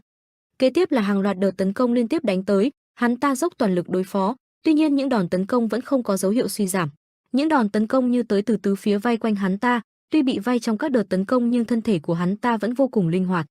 Những đòn đánh của Trần Vũ Nguyên hiện rõ trong đôi mắt của hắn ta, từng chuyển động của chiêu thức đều bị đôi mắt hắn ta bắt kịp. Hắn ta đưa mắt liếc trái liếc phải trên rồi lại dưới cố gắng xác định vị trí của anh. Rồi một bóng nhẹ nhàng lướt qua người khiến hắn ta sững sờ, hình ảnh Trần Vũ Nguyên hiện rõ ngay trong mắt hắn ta tràn đầy hứng thú kêu lên, bắt được ngươi rồi. Vừa nghĩ đến đây hắn ta liền xoay người vung liềm đánh về phương hướng mà hắn ta phát hiện ra Vũ Nguyên, liềm trong tay lại vung ra một cách nhanh chóng. Hắn ta tung một phát dứt khoát ném mạnh lưỡi liềm trong tay tấn công về phía anh. Trần Vũ Nguyên bên này cảm nhận được nguy hiểm đang đến gần liền liếc mắt nhìn sang. Anh lập tức nghiêng người tránh né, lưỡi liềm lao ngang người anh và đâm thẳng vào một thân cây to, cái cây bị nó phá nát. Hắn ta thu liềm lại vừa thấy cảnh này cười nhạt và nói rằng, ngươi cố gắng né tránh, bay nhảy hết chỗ này đến chỗ nọ cũng khá tốt đấy, nhưng có mà chạy đàng trời. Hắn ta còn nói, cứ đôn hết sức ta xem nào, kể cả như vậy thì tốc độ của ngươi cũng không thể so bì với bổn tọa ta đây đâu, ta sẽ né tránh được toàn bộ đòn đánh của ngươi. Hắn ta vừa dứt lời thì cũng là lúc Trần Vũ Nguyên từ trên cao lao đến, anh muốn tập kích bất ngờ về phía Thanh Phong ma ảnh. Nhân lúc hắn ta còn chưa kịp phòng bị mà chỉ tập trung nhìn vào xung quanh, nhưng hắn ta lại bỏ lỡ trên không. Đột nhiên hắn ta phát giác được sự hiện diện của anh phía sau lưng, nên nhanh chóng quay mặt lại. Trần Vũ Nguyên rất nhanh tung đòn đánh chí mạng, cột sáng tím đâm thẳng xuống mặt đất nơi Thanh Phong ma ảnh đang đứng, đất đá quanh đó cũng vỡ tung và bay lên, xung quanh cột năng lượng một vòng khói xuất hiện. Trong đám khói bụi mù mịt, đất đá hỗn loạn thì có một tia sét màu tím xuất hiện trong khoảng không. Tưởng chừng mọi thứ sẽ nhanh chóng kết thúc nhưng không, hai luồng sức mạnh ấy vẫn đang đối đầu kịch tính với nhau và chưa có sự hồi kết. Một luồng sức mạnh màu xanh đại diện cho Thanh Phong ma ảnh, sức mạnh màu tím DAIK diện cho Trần Vũ Nguyên. Cả hai cứ thế đua nhau ra đòn không ai nhường ai, không gian xung quanh cũng bị cuộc chiến của họ làm cho rung chuyển, đất đá bay đầy trời. Hai nguồn sức mạnh cứ đánh từ chỗ này sang chỗ khác, kéo theo đó là đất đá khắp nơi bay lên. Chúng cứ va chạm lấy nhau trên không trung. Không ai nhìn rõ thứ gì đang hiện diện trong lớp bụi mù dày đặc đó, chỉ biết rằng đó là một cuộc chiến kịch liệt. Hết Trần Vũ Nguyên tung đòn đánh thì Thanh Phong ma ảnh đưa lưỡi liềm đỡ đòn, hai nguồn sức mạnh cứ thế giao thao với nhau, thân ảnh hai người cũng dần rõ ràng. Thang Phong vung liềm qua, Vũ Nguyên cũng nhảy lên vung kiếm đánh tới. Cả hai cứ thế mà không phân cao thấp chiến đầu với nhau hết hiệp này đến hiệp khác, anh chém vào người hắn ta, hai ngồi năng lượng hỗn tạp lóe sáng. Thanh Phong ma ảnh nhẹ nhàng bay lên cao sử dụng điêu luyện hai chiếc lưỡi liềm, chống trả đòn của Vũ Nguyên. Sau đó hắn ta lại dùng liềm trả cho anh một đòn tương tự, lần này người đỡ đòn là anh. Khi hắn ta dùng liềm chém qua thì anh lại nhảy lên, rồi lộn nhào một cái ra sau lưng hắn ta. Khi anh chém qua thì Thanh Phong lại bật người lên cao né tránh, làm anh chém hụt vào khoảng không. Sau các biến số của liềm và kiếm thì cuối cùng chúng cũng đã đối đầu trực diện, tia điện phát ra xoẹt xoẹt khi hai vũ khí chạm vào nhau, ánh mắt hai người tràn đầy sự quyết tuyệt. Hình ảnh trước mắt lại mờ đi, chỉ thấy hai luồng sức mạnh đang đối chọi với nhau trên không. Thanh Phong ma ảnh tạo thành vòng xoáy vô tận, hắn ta vung liềm đánh tới. Hai chiếc liềm trong tay tạo thành hai vòng xoáy lớn, hắn ta dồn toàn sức vào đòn đánh này, lôi linh thiểm hỏa. Trần Vũ Nguyên ngay người, cả khuôn mặt anh bừng sáng lên. Ánh sáng trắng bao phủ mọi thứ, một cột sáng xuất hiện lao thẳng lên trời cao. Dưới mặt đất xuất hiện một trần lốc xoáy khổng lồ. Khi hắn ta thu liềm lại, cỗ sức mạnh ấy đã tàn phá khắp nơi, khói bụi mù hay tỏa ra tứ phía, vụ chấn động lớn lan khắp cả khu rừng. Hắn ta vừa đáp xuống đất nhìn tác phẩm do chính mình tạo nên hài lòng cười lớn, ha tên tiểu tử lươn lẹo, lúc này khói mù vẫn chưa tản đi. Dường như chưa hài lòng lắm hắn ta cau mày khó chịu, mà mấy cái cây này, phiền phức thật đấy. Dứt lời hắn ta cúi người, hai lưỡi liềm trong tay phát sáng, xung quanh hắn ta tỏa ra một tràn khói kỳ lạ. Hắn ta sử dụng quang phong chảm, lưỡi hái trong tay cũng vung ra. Từng cái cây dù lớn dù nhỏ chỉ cần phong phạm vi gần với hắn đều bị hắn chặt thành từng khúc, hắn ta đang dọn dẹp những chướng ngại làm khuất tầm nhìn. Ngay khi vừa làm xong việc này, khói mù và lá bay loạn trong gió. Bỗng hắn ta cảm nhận được gì đó mà quay đầu nhìn lại. Nhưng chưa kịp quay qua thì thanh kiếm lạnh lùng của Vũ Nguyên đã đâm xuyên vào người hắn, sự vật sự việc bỗng dưng bị đình trệ. Trần Vũ Nguyên không biết đã xuất hiện phía sau từ khi nào, anh đưa đôi mắt nhìn hắn ta cau mày, lúc này Thanh Phong ma ảnh đang nghĩ, tên khốn này, ta cứ ngỡ hắn sử dụng địa hình nơi đây để ngăn cản sức mạnh tối đa của lưỡi liếm, hóa ra mục đích cuối cùng không phải là vậy sao? Ngay từ đầu ta đã định càn quét toàn bộ cây cối khu vực xung quanh và mở ra một cuộc tấn công diện rộng. Hắn ta đưa mắt nhìn Vũ Nguyên đầy ngỡ ngàng đến mức chẳng nói thành lời. Thì ra là hắn vốn vẫn chăm chăm quan sát cơ thể to lớn đang vẫy vùng của ta, khốn kiếp, ta đã mất cảnh giác. Trần Vũ Nguyên khẽ nâng cao kiếm lên, ánh mắt hắn ta càng mở to. Giờ phút này anh mang theo sự căm giận chôn giấu bấy lâu nay đâm mạnh về phía trước. Chiêu thức mạnh mẽ có cái tên là Diệt Thiên Ma Ảnh Kiếm, nuốt chửng lấy cơ thể Thanh Phong Ma Ảnh.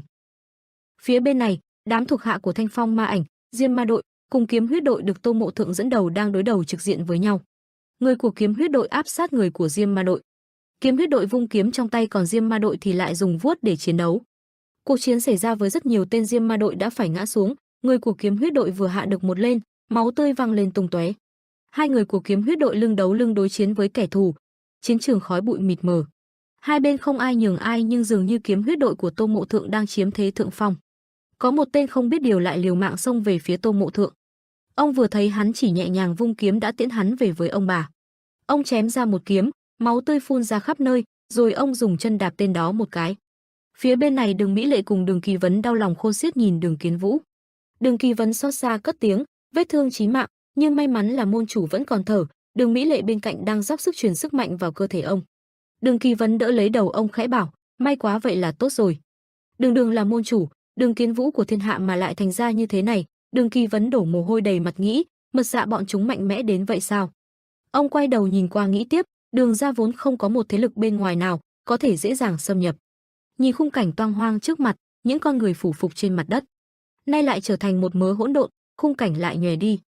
Ông đau lòng liếc mắt nhìn sang những đồng môn bị thương ngồi trên đất, dường như một nỗi hận thù đang dần lan tỏa khắp cơ thể ông, sụp đổ đến thảm khốc.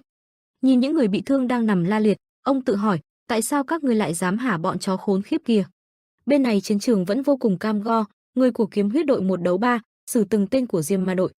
Đường Kỳ Vấn căm giận nhìn đám người Diêm Ma đội, tay ông nhẹ nhàng chạm vào chiếc hồ lô treo bên hông, ông tự nói với bản thân, ta đã thể nhất định sẽ không dùng độc để sát sinh. Có biết bao nhiêu người phải chết và biết bao nhiêu môn phái bị diệt vong để Đường môn nắm giữ được vị trí ở tứ xuyên này. Ít nhất phải đến 1000 người đã hy sinh để một gia môn như Đường môn có thể mang trên mình cái danh thống trị của một phương. Không phải là ngươi Đường Kỳ Vấn cũng đã góp phần không nhỏ vào sự kiện này sao? Ông nhớ tới hình ảnh một chàng trai mồ hôi nhễ nhại với ánh mắt quyết tuyệt quay qua nói với mình, con sẽ cố gắng kéo dài thời gian nhất có thể, mọi người hãy mau lánh nạn đi. Đó là ông khi còn trẻ, lúc đó ông ôm hai cái hồ lô lớn, bên hông là hai cái hồ lô nhỏ đứng oai vệ hiên ngang, đệ tử của Vạn Độc các chủ Đường Kỳ Vấn. Dáng vẽ lúc đó của ông rất oai vệ, lời thề của ông được lặp ra, ta sẽ giết chết tất cả các ngươi bằng chính độc dược mà sư phụ đã truyền dạy cho ta. Nghĩ rồi mắt Đường Kỳ Vấn tràn đầy sự căm phẫn, tay ông mở nắp hồ lô ra, một chất lỏng vàng lắc lư rơi ra từ bên trong, không còn cách nào khác nữa. Đám người Diêm Ma đội như nhận ra điều gì đó, bỗng giật mình quay người.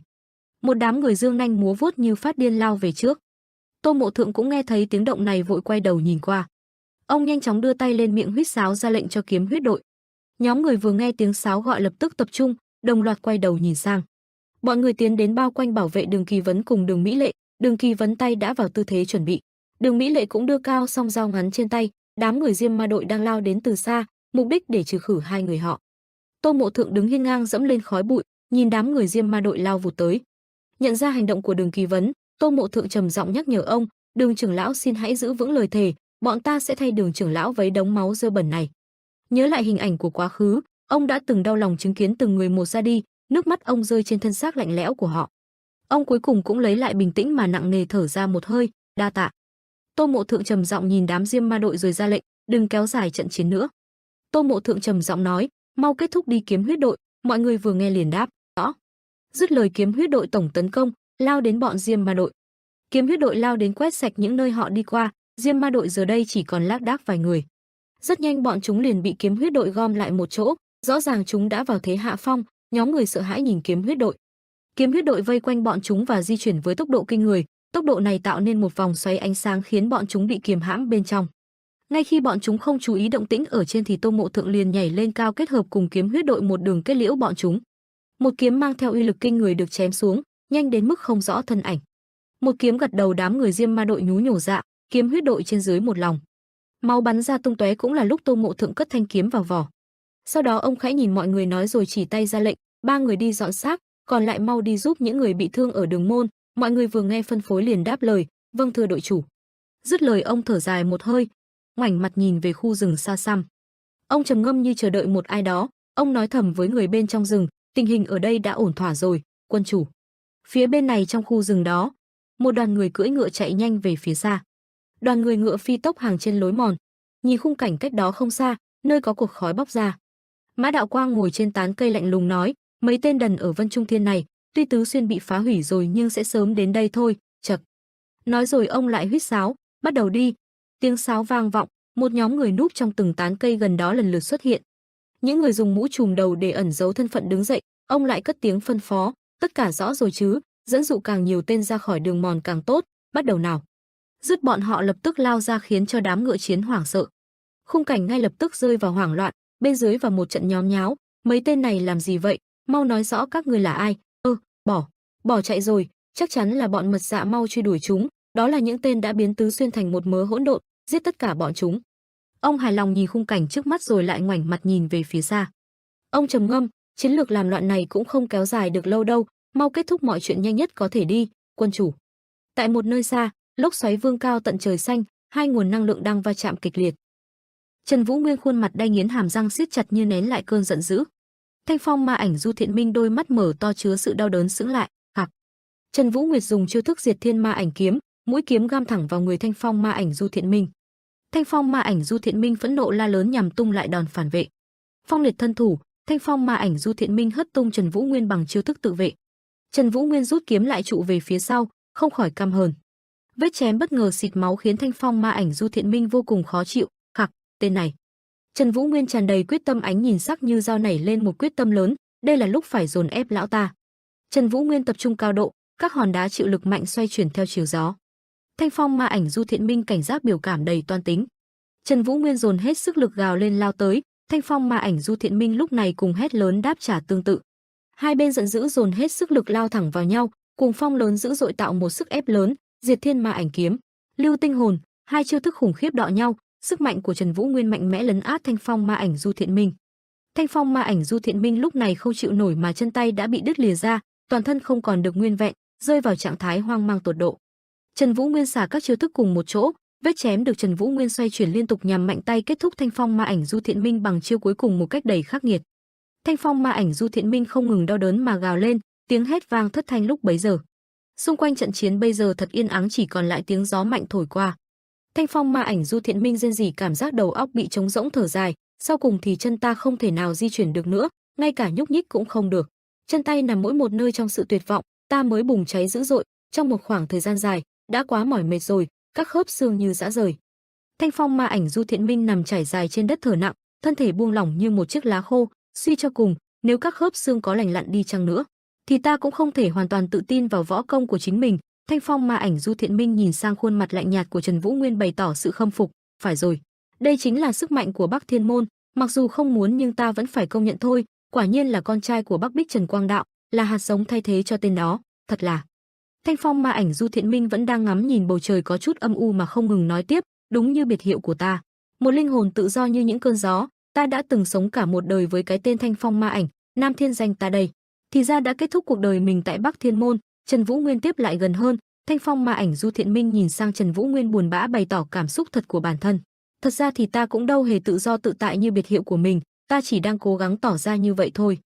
Thanh phong ma ảnh Du Thiện Minh vừa nói vừa hồi tưởng lại toàn bộ ký ức cũ, không được mấy vui trong đầu lúc bây giờ, dạ chủ quá đỗi yếu ớt, tất cả những tên trưởng lão thì dường như đã bỏ cuộc, còn tứ đại ma chủ thì mất đi tất cả mục tiêu, toàn những kẻ thua cuộc tụ họp lại với nhau, chỉ biết mỗi than thở, đúng là phiền phức.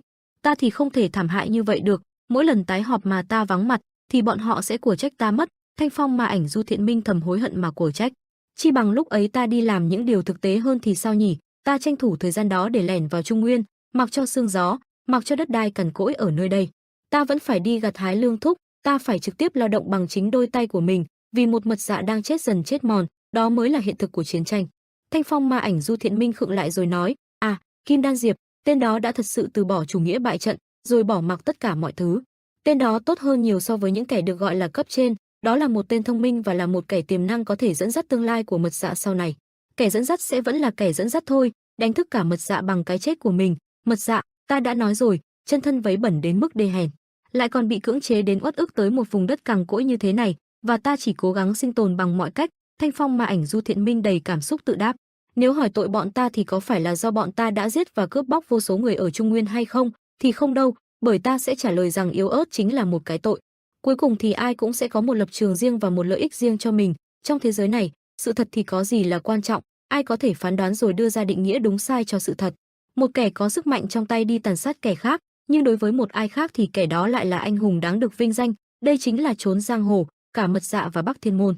Một mối ác duyên đã tồn tại từ lâu đời, nhưng cả hai chỉ là nạn nhân bị lợi dụng mà thôi. Thanh Phong Ma Ảnh Du Thiện Minh cố gắng bày tỏ tâm nguyện cuối cùng, giọng nói gồng gượng yếu ớt. Bắc Kiếm, ngươi nhất định phải diệt trừ Vân Trung Thiên. Vừa dứt lời cuối, Thanh Phong Ma Ảnh Du Thiện Minh đã chính thất ra đi vĩnh viễn. Không gian lúc bây giờ vô cùng trầm lặng, không còn tiếng nói ấy. Trần Vũ Nguyệt cảm thấy thật trớ trêu, thầm nghĩ, Mộ Dung Luật Thiên, rốt cuộc thì tại sao thế gian này, à không, tại sao ngươi lại tạo ra một địa ngục trần gian như thế này, rốt cuộc là vì lý do gì chứ? Chỉ còn lại Trần Vũ Nguyên, không khí lúc này vắng vẻ, trời tối mịt mù hơn. Phái Nga Mi với lịch sử dài 1000 năm, Kim Sơn tự. Bầu trời đã chuyển tối trở lạnh, bên trong căn nhà lúc bây giờ, phái Nga Mi, đệ nhị nhân trưởng môn tạm thời Linh Hà, đôi tay cầm tràng hạt liên tục niệm A Di Đà Phật. Phái Thanh Thành, đệ nhị nhân trưởng môn tạm thời Cuồng Thanh, thầm ngẫm nghĩ hỏi, Tứ Xuyên Võ Lâm làm thế nào mà? Hà Chân Nguyệt bày tỏ sự đau thương, trưởng môn nhân phái Thanh Thành là Cuồng Thanh chân nhân, cùng với môn chủ phái Nga Mi Vô Ảnh sư thái đều đã phải gánh chịu cái chết thảm khốc, làm sao mà chúng ta có thể chịu đựng được tấn bi kịch này chứ? Thật đau lòng. Minh chủ của Tứ Xuyên Võ Lâm, Đường môn môn chủ của Đường môn cũng bị Thanh Phong Ma Ảnh hành hạ vô cùng thê thảm. Tình hình hiện tại cũng không được tốt cho lắm. Hà Chân Nguyệt đưa ra suy nghĩ diễn giải thuyết phục, thật ra chúng ta cũng là đồng minh lâu năm của Đường môn. Dưới sự bảo vệ của Đường môn môn chủ, ta đã có thể bí mật ẩn náu ở vùng đất Tứ Xuyên này, nhưng làm sao mà chúng ta có thể khoanh tay đứng nhìn Tứ Xuyên Võ Lâm sụp đổ chứ?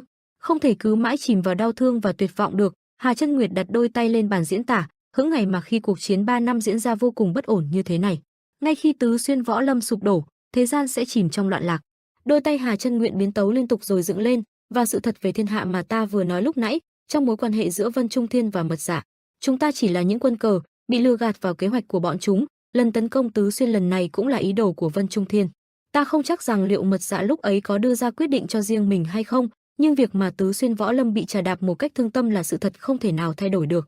Đó là chuyện ta không thể bỏ qua, chúng ta phải ra mặt can thiệp vào giới giang hồ mới được, một thực thể có sức mạnh vượt quá giới hạn của con người, một tứ đại ma chủ mà dường như không thể cản bước. Thanh Phong Ma Ảnh đã chết, một huyền thoại tưởng chừng sẽ tồn tại mãi mãi. Một huyền thoại là nỗi ám ảnh của người đời, kẻ thống trị giang hồ trong một thời gian dài, đã bị kết liễu dưới tay quân chủ của ta. Hà Chân Nguyệt và hai người đồng minh đằng sau lúc này kiên quyết vô cùng, chất giọng căng thẳng. Phái Thanh Thành thể hiện quyết tâm, giọng nói đầy mạnh mẽ. Một thời đại biến động, vị nam nhân đó quả là đã dung chuyển cả thời đại này. Làm sao ta có thể mãi ngồi yên trong cái sự thật phũ phàng của thế gian này được chứ? Bọn ta hoàn toàn tán thành với chuyện mà quân sự đề nghị. Phái Nga Mi không ngừng niệm tràng hạt vừa cất lời tán thành. A Di Đà Phật. Nếu Nga Mi không bước qua cánh cửa địa ngục kia thì còn ai nữa? Vô Ảnh sư thái đã hy sinh cả mạng sống của mình vì Nga Mi. Theo ý nguyện của Vô Ảnh sư thái, phái Nga Mi sẽ quyết định đồng hành cùng mọi người. Hà Chân Nguyệt lúc này nhấn mạnh vào lời nói nhằm thể hiện suy nghĩ khẳng định rằng mọi người sẽ phải trở thành kẻ thù của Vân Trung Thiên, nhiều đệ tử có thể gặp nguy hiểm. Nhưng với tư cách là minh chủ mới của Tứ Xuyên Võ Lâm và sự công nhận của mọi người ở đây, Tân Bắc Thiên Môn quyết sẽ trở thành một nguồn sức mạnh vững chắc cho mọi người. Nga Mi, Thanh Thành, Đường môn của Tứ Xuyên Võ Lâm. Hà Chân Nguyệt nhắm mắt dặn lời, và minh chủ mới của Tứ Xuyên, Tân Bắc Thiên Môn. Hà Chân Nguyệt đặt hai tay chống cằm sắp đặt, tạm thời được gọi với cái tên Liên minh tứ phái. Ta hãy cùng nhau kết hợp lực lượng để tạo ra một làn sóng mới trong võ lâm. Phương Bắc, nơi khô cằn chỉ có đất cát, nơi mà Bắc Thiên Môn trước đây từng ngự trị. Khi Bắc Thiên Môn bị thiêu rụi trong biển lửa và hoàn toàn biến mất, nơi đó trở thành vị trí thành lập phân đà phía bắc của Vân Trung Thiên, vùng đất tan hoang của sự chết chóc. Đó cũng là nơi trở thành điểm khởi đầu cho cuộc chiến do Mật Dạ khơi mào 3 năm trước đây. Hiện tại nơi đây đã trở thành doanh trại của Mật Dạ. Ở trong một căn phòng nào đó có một người mặc trang phục che kín khắp người ngồi trên ghế, đối diện là cái bàn toàn những cuộn giấy lộn xộn. Khuôn mặt người kia bị phủ đen bởi áo choàng, có những miếng vải trắng rũ xuống, đó là quân sư Ma Linh thư sinh Hạ Cảnh Ý. Trong lòng thì thầm, đã mất liên lạc với Ma Ảnh tọa và Diêm Ma đội sao? Thanh Phong Ma Ảnh, Nam Thiên Danh đường đường là một niềm tự hào của Mật Dạ, gần như là bất khả chiến bại. Người bí ẩn dùng bàn tay bị quấn đầy băng che mặt tiếp tục suy nghĩ, trên thế gian này, những kẻ có thể nói là mạnh hơn lão không quá 10 người. Đó là lý do lão được gọi là tai ương sống. Hắn che mặt vẫn tiếp tục kể chuyện. Vì thế mà Mật Dạ đã phái cử lão đến Tứ Xuyên và lệnh cho lão phải phá nát và gây thiệt hại lớn đến Tứ Xuyên Võ Lâm. Mặc dù ba trụ cột của Tứ Xuyên Võ Lâm là phái Thanh Thành, Đường Môn cùng phái Nga Mi phối hợp cùng nhau, tạo thành một tổ hợp rất đáng gờm. Tên đó bỏ tay che mặt ra, tay kia cầm bản đồ lên xem, cảm thán nói, nhưng tất cả đều không phải đối thủ xứng tầm với Thanh Phong Ma Ảnh. Hắn tự hỏi, vậy rốt cuộc đã xuất hiện một biến số nào mà ta không thể dự đoán trước được? Do mảnh giấy trên tay rồi đưa ra câu trả lời chưa chắc chắn, lẽ nào Mộ Dung thế gia đã có bước đầu hành động sao? Mắt hắn mở to, ngạc nhiên với suy nghĩ của mình, nếu không phải thì hình ảnh Trần Quân Hào xuất hiện trong đầu, tự hỏi, lẽ nào là Tân Bắc Thiên Môn? Tên đó lại suy nghĩ đến Trần Vũ Nguyên đang hét lên đầy điên cuồng, Tân Bắc Thiên Môn là tất cả những gì tinh túy nhất được kế thừa từ Bắc Kiếm. Hắn liên tục đưa ra câu hỏi, người vốn đã biến mất 3 năm về trước, nay đột ngột xuất hiện lại sao? Hắn khoanh tay suy ngẫm, vậy tên tiểu tử đó có thể là biến số mà ta chưa nghĩ tới hay chăng? Nếu là lực lượng của Tân Bắc Thiên Môn thì có lẽ Thiên Phong Ma Ảnh đã. Hắn thở dài một hơi, không được, ta phải tin tưởng tuyệt đối vào Ma Ảnh tọa và kiên nhẫn chờ thêm một chút nữa. Hắn đặt tay lên bàn mượn lực đứng dậy, hiện tại thì đến cả Thiên Không Âm Ma, Nhuận Thiên học trưởng lão cũng đã mất đi rồi, trong tình cảnh này thì từng lực lượng một bây giờ vô cùng quý giá. Hình ảnh một người cầm thương bạc dài và một người bụng to tròn cầm cây rìa lấp lóe trong đầu, để thay thế cho Thiên Không Âm Ma trên tiền tuyến, thật khó để loại bỏ một trong hai người họ. Hắc Ấn Thần Thương và Phá Sơn Ma Phủ và Bạch Dạ Ma Nữ đã được giao cho nhiệm vụ tấn công bên trong Trung Nguyên. Hình ảnh từ kim hương với mảnh vải trắng bay phấp phới hiện ra, cũng là một cái giá lớn phải trả khi phải một lần nữa lãng phí thời gian vào quãng đường di chuyển đến đó. Dạ chủ, rốt cuộc còn phải chờ đợi đến khi nào? Một cái xác đang nằm và một người đang đứng xuất hiện trong suy nghĩ của hắn, mặc dù đã thành công trong việc di chuyển sang một cơ thể mới. Tên đó chống tay xuống, nhưng người vẫn còn phải mất thêm chút thì giờ so với dự kiến để thích ứng với cơ thể mới đó và dần dần hồi phục võ công. Đúng lúc mà lực lượng đang vơi dần đi, chuyện này lại càng khó khăn hơn với Mật Dạ, hắn để hai tay trên xếp bằng lại, người phải nhanh chóng thích nghi và trực tiếp can thiệp vào cuộc chiến này.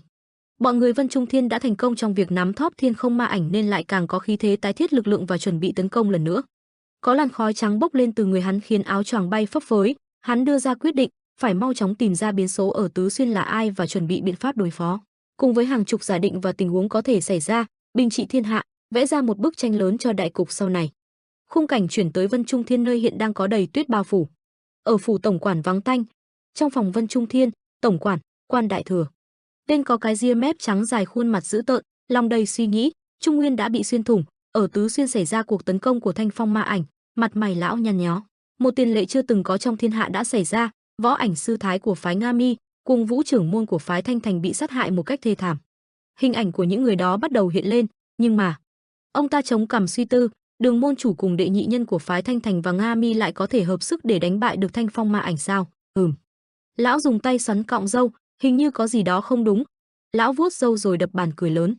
Ông ta nghĩ đến Đàm Tú Thiên, Thẩm Viễn Lý, Từ Môn Huệ Linh, trong tình cảnh này mà lại mất đi cả ba người trong Cửu Thiên, khốn kiếp. Lão nhớ tới lúc mình nói chuyện với Từ Môn Huệ Linh, đường đường là những kẻ lên đến tận cái danh Cửu Thiên, làm gì có chuyện hoang đường như vậy có thể xảy ra.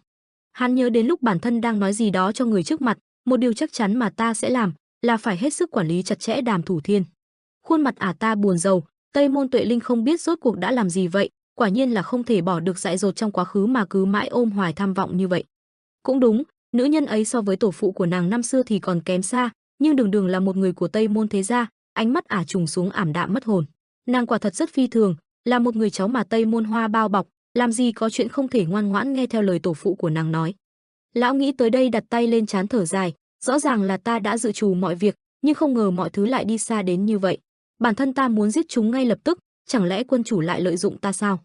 Hắn nhớ đến một đám người nào đó đang cầm tờ giấy rồi đưa cho ai đó, hơn nữa, dù có làm thế nào thì bây giờ cũng chẳng thể lấy lại lòng dân, mà nội bộ Vân Trung Thiên đã xuất hiện những kẻ phản đối. Chúng vừa truyền cho nhau liên phán trạng, vừa hành động theo một nhóm hết sức tài tình, đúng là những loại tạp chủng không biết đến hai chữ ân huệ. Lão nghiến răng, đó là lý do vì sao chúng ta không thể để chúng sống tiếp được, ta e là bọn chúng đã sớm tụ họp lại thành một tổ chức rồi làm những chuyện ngu xuẩn rồi cũng nên. Chắc chúng phải truyền liên phán trạng đến tận Mật Dạ rồi, bọn rác rưởi làm những chuyện ngu xuẩn rồi tự cười hả hê, ôi trời. Trong ông ta hiện giờ đầy nét buồn rầu, hơn nữa, tại sao Mật Dạ lại trở nên điên cuồng và mất kiểm soát như vậy chứ? Phải mãi yên lặng rồi chết hết đi mới phải, bọn tạp chủng sống dai, phải mau chóng kết thúc chiến tranh, mau chóng lấy lại lòng dân, ổn định Vân Trung Thiên. Khuôn mặt lão tràn đầy giận dữ, quân chủ đã trở nên vô cùng tức giận rồi. Chuyển cảnh đến Vô Địch thế gia, Tòa tháp sừng sững giữa trời tối đen, ánh sao lấp lánh. Bên trong có một tên đang cúi thấp đầu đến trán chạm đất đầy tôn kính. Trước mặt có người đang quay lưng lại, xung quanh hắn toát ra một làn khói trắng. Tên đó lên tiếng, đại thừa à? Lão ta vẫn cúi đầu cung kính đáp lời, vâng thưa quân chủ. Tên kia cất giọng hỏi, thiên hạ đổi hướng ủng hộ là thế nào đây? Chiến tranh lại ngày càng kéo dài liên miên. Lão nghe xong mở to mắt ngạc nhiên. Sau đó hoảng sợ bảo, xin người lượng thứ, tất cả là do ta sơ suất, ta sẽ sửa chữa lỗi lầm và tìm mọi cách ngay lập tức kết thúc cuộc chiến này. Tên kia cả người bao trùm khói trắng lên tiếng, cho dù lão già nhà ngươi có lẩm cẩm đi chăng nữa thì việc cử phi tử Viễn đến, không phải chỉ để làm tăng vị thế của đứa trẻ mang tên Đàm Thủ Thiên đấy chứ. Lão ta sợ hãi lắp bắp, chuyện đó, tên kia hứng thú nói, thú vị đấy. Hắn nhả một hơi khói rồi tiếp tục, Đàm Thủ Thiên, đứa trẻ hiếm hoi ở thời đại này, đứa trẻ ấy hoàn toàn có giá trị lợi dụng đấy.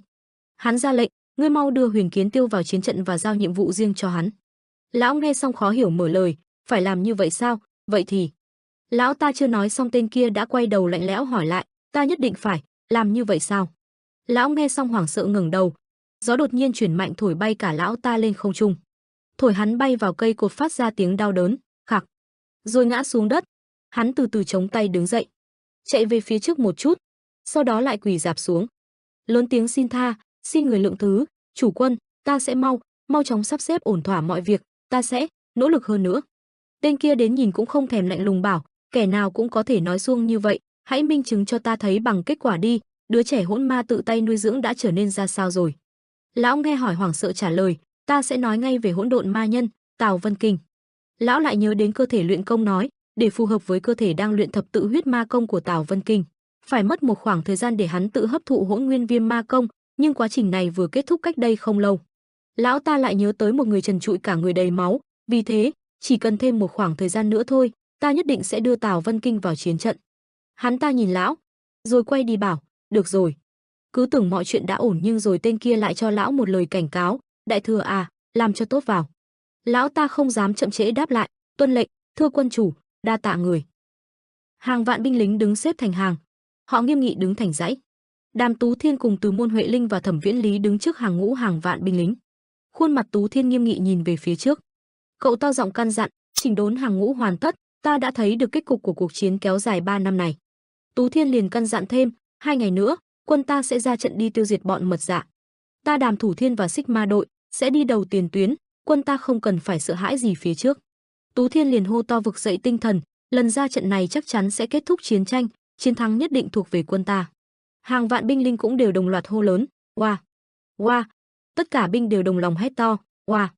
Huệ Linh liếc nhìn bọn họ, trong lòng liền suy nghĩ, tinh thần binh sĩ tăng lên bội phần, cả thể lực cũng phục hồi rất nhiều sau lần hoãn binh, việc Đàm Thủ Thiên nắm quyền chỉ huy cuối cùng cũng mang lại kết thúc hoàn hảo. So với kế hoạch ban đầu thì tiến độ được đẩy nhanh hơn và cũng đầy bất ngờ, Thương Long hội vốn đang ẩn mình, nay lại bắt đầu tung hoành. Thương Long hội cũng đang dần trở thành thế lực thù địch với Cửu Thiên, bởi Vân Trung Thiên mới đúng ra là người nên kết thúc cuộc chiến này thật nhanh chóng, nhưng cũng vì thế mà hình phạt lại bị hoãn lại. Và rõ ràng là Đàm Thủ Thiên sẽ được cân nhắc vào hàng ngũ trật tự mới. Phải xây dựng một thế lực riêng để chống lại Cửu Thiên, đây chính là thời điểm thích hợp, phải tận dụng cuộc chiến 3 năm này, chỉ cần là Đàm Thủ Thiên, mọi thứ đều có thể. Chỉ có nam nhân này mới có thể chấm dứt thời thế hỗn loạn hiện tại, cũng chỉ có nam nhân này mới có thể xây dựng lại trật tự trốn giang hồ, người đó chỉ có thể là Đàm Thủ Thiên. Ta cần phải lên một kế hoạch vững chắc cho chàng, quan đại thừa, cũng vì chuyện này mà giao hết toàn bộ trách nhiệm cho ta xử lý mọi chuyện. Không phải chỉ có mỗi phẫn nộ thôi đâu, từ giờ mọi thứ sẽ còn ra sao nữa đây, quan tổng quản. Lúc này bất chợt một thuộc hạ hối hả chạy đến. Huệ Linh nhìn thấy thì có chút ngạc nhiên. Thuộc hạ khuôn mặt bất an từ từ bẩm báo cho cô nghe sự việc. Nghe thuộc hạ nói, Huệ Linh liền mở to mắt vì hoảng hốt, khuôn mặt tái nhợt. Lúc này, Tú Thiên, Huệ Linh và Viễn Lý cùng đi trên đường. Cả ba người chậm rãi vén màng bước vào bên trong. Sắc mặt Huệ Linh và Viễn Lý liền lập tức tái nhợt lại vì bất an. Huệ Linh cùng Viễn Lý chắp tay cung kính, ánh mắt của Tú Thiên cũng liền nghiêm nghị nhìn về phía trước. Chỉ thấy có 3 người phía bên kia, khuôn mặt không chút biến sắc. Ông ta là Ma Linh Đế Huyền Kiếm Tiêu, ông trầm giọng mỉa mai, đã sinh ra mang cái danh là con của Cửu Thiên, thậm chí còn phải hy sinh cả mạng sống đó cho ngươi, vậy mà ngươi còn không biết trả ơn, gây ra đủ thứ chuyện sao? Huyền Huyền Tô hậm hực mà mắng, cái tên tiểu tử nghiệt chủng, vẹt. Nghe ông chỉnh đốn, Tú Thiên chỉ có thể cúi đầu chắp tay. Huệ Linh có chút lo lắng thầm nghĩ, không ngờ chúng lại phản ứng nhanh với mọi chuyện như vậy. Cũng có thể là do Cửu Thiên đã trực tiếp hành động rồi, quả nhiên là quan tư lệnh mới, liệu đây có phải là màn đáp trả đến từ Vân Trung Thiên không? Ngay khi cô còn đang suy nghĩ thì Huyền Huyền Tô liền quát to, ta không đến đây với tư cách quan tổng tư lệnh. Ông ta nheo mắt giải thích, ta đến đây với tư cách cá nhân, bây giờ ta chỉ muốn vặn đầu tất cả các ngươi ra ngay lập tức mà thôi. Huyền Huyền Tô trầm giọng cảnh báo, vậy nên các ngươi liệu hồn mà kết thúc chiến tranh đi. Ông chậm rãi lên tiếng, khi các ngươi tập trung toàn lực, ta sẽ phục kích và tiêu diệt căn cứ của Mật Dạ. Huệ Linh nhìn chằm vào Huyền Huyền Tô, trong lòng liền tự hỏi, lão ta không đến với tư cách chỉ huy, cũng không đến để trừng phạt, mà đến với tư cách Cửu Thiên để trực tiếp tấn công Mật Dạ ư? Liệu điều này có phải là vì muốn mau chóng phát triển vị thế của Đàm Thủ Thiên và cho chiến tranh kết thúc một cách nhanh chóng không? Cô trầm ngâm tiếp tục suy nghĩ, và hai người đi cùng lão ta là hai trong những thất thiếu thiên giống như ta, người đàn ông này là thất thiếu thiên, Thiếu Lâm tự Thiết Không, Huyết Quỷ Tăng. Thiết Không là một trong những thất thiếu thiên, đệ tử của Phật Ảnh Thần Tăng, ngay cả Cửu Thiên cũng đã hàng động, Thiếu Lâm tự biết không thể ngồi yên nên đã gửi ngay Thiết Không đến. Còn người này là THA Thiếu Thiên, Vu Sơn phái Nam Tú Liên, Vu Sơn thần nữ, Nam Tú Liên là người kế thừa Vu Sơ phái. Có vẻ như Vu Sơn không can dự nhiều trong việc của thế tục, nhưng vì điểm yếu là 3 năm trước đã từng giúp đỡ Trần Vũ Nguyên nên không còn cách nào khác là phải ra mặt. Tú Thiên liền thắc mắc lên tiếng, ý của ngài là sẽ cũng hai người kia đánh vào doanh trại của Mật Dạ sao? Huyền Huyền Tô hậm hực giải thích, tên tiểu tử nhà ngươi bị thối tai hay sai mà phải hỏi lại hả? Chiến tranh đã diễn ra 3 năm rồi, để Vân Trung Thiên có thể khôi phục lại vị thế ở Võ Lâm Trung Nguyên thì chiến tranh cần phải mau chóng kết thúc. Nhưng với một tên chỉ huy không có năng lực và dễ bị kích động như ngươi, chẳng phải khi có ta ra mặt giúp sẽ nhanh chóng kết thúc chiến tranh hơn sao? Huyền Huyền Tô trầm giọng hỏi thêm, hay thế nào, ngươi muốn tự mình làm việc đó à? Ngươi lo cho tốt việc thu hút sự chú ý của tứ đại ma chủ đi, còn ta sẽ âm thầm đốt trụi toàn bộ căn cứ của bọn chúng, nếu khi đó mà có Mặt Dạ chủ ở đấy thì tốt, cuộc chiến sẽ lại càng trở nên thú vị hơn rất nhiều. Lúc này Tú Thiên trầm giọng đáp, tại hạ rõ rồi, được chiến đấu cùng Ma Linh Đế là niềm vinh dự lớn với tại hạ, có lẽ trận chiến lần này, Mật Dạ không còn cách nào khác ngoài thất bại và rút lui, tại hạ mong một kết cục thật rõ ràng ngay ở trong doanh trại của Mật Dạ. Huyền Huyền Tô hậm hực mà lên tiếng, tiểu tử lắm lời, ngươi biết ơn phụ thân Cửu Thiên của ngươi đi, nếu không nhờ lão thì ngươi đã bay đầu rồi. Đôi mắt Huệ Linh liền nheo lại suy nghĩ, à, thì ra là thế, không tước đoạt vị trí quan tư lệnh và để nuôi dưỡng vị thế của Thủ Thiên. Đó là bởi chúng muốn khẳng định sự tồn tại của bản thân chúng, cùng với vị thế và quyền hành đúng với cái danh Cửu Thiên đang có. Ông trầm giọng căn dặn thêm, à còn nữa, vì không chắc các ngươi sẽ có thể kết thúc được chiến tranh hay không, nên ta có cử thêm một lực lượng nữa sẽ đồng hành cùng các ngươi. Lúc này đôi mắt Huyền Huyền Tô nheo lại, ông chậm rãi lên tiếng, hình như vừa đến kịp lúc, các ngươi mau đón chào đi, cộng sự sẽ cùng các ngươi kết thúc cuộc chiến kéo dài 3 năm này. Hậu duệ của Vô Địch Thế Gia và là con gái của Cửu Thiên Mộ Dung Luật Thiên, tiểu thư Mộ Dung Huyền. Cô là Vô Địch Thế Gia, Vô Địch Tam Thập Lục Kiếm Tú, con gái Mộ Dung Luật Thiên, Mộ Dung Huyền. Viễn Lý liền đổ mồ hôi hột hoang mang thầm nghĩ, gì cơ, người mà ta chỉ từng nghe qua thôi, chứ chưa bao giờ được tận mắt chứng kiến, đó là sức mạnh và huyết nhục của Vô Địch Thế Gia sao? Viễn Lý kinh ngạc nhìn theo Mộ Dung Huyền, thì ra lời đồn là có thật. Huệ Linh cũng vô cùng kinh ngạc mà suy nghĩ, việc Vô Địch Thế Gia tham gia vào chuyện thế sự là chuyện chưa từng có tiền lệ xảy ra. Mộ Dung Luật Thiên, kẻ đứng sau điều khiển thế gian, tuyệt đối chưa từng muốn lộ diện, vậy mà lại có thể để cho con gái của mình ra mắt trong trận chiến lần này ư? Không chỉ Ma Linh Đế có sức mạnh ngang hàng với Thủ Thiên, mà còn có cả Mộ Dung Huyền. Tú Thiên liền quay mặt nhìn về phía Mộ Dung Huyền, đôi mắt Tú Thiên liền lập tức cau lại. Tú Thiên trầm giọng lên tiếng, nhà ngươi là đám Thủ Thiên có phải không? Mộ Dung Huyền tay khoanh trước ngực, gằn giọng chế giễu, thật đáng thất vọng, khác xa với những gì ta đã nghĩ, chẳng có gì đặc biệt.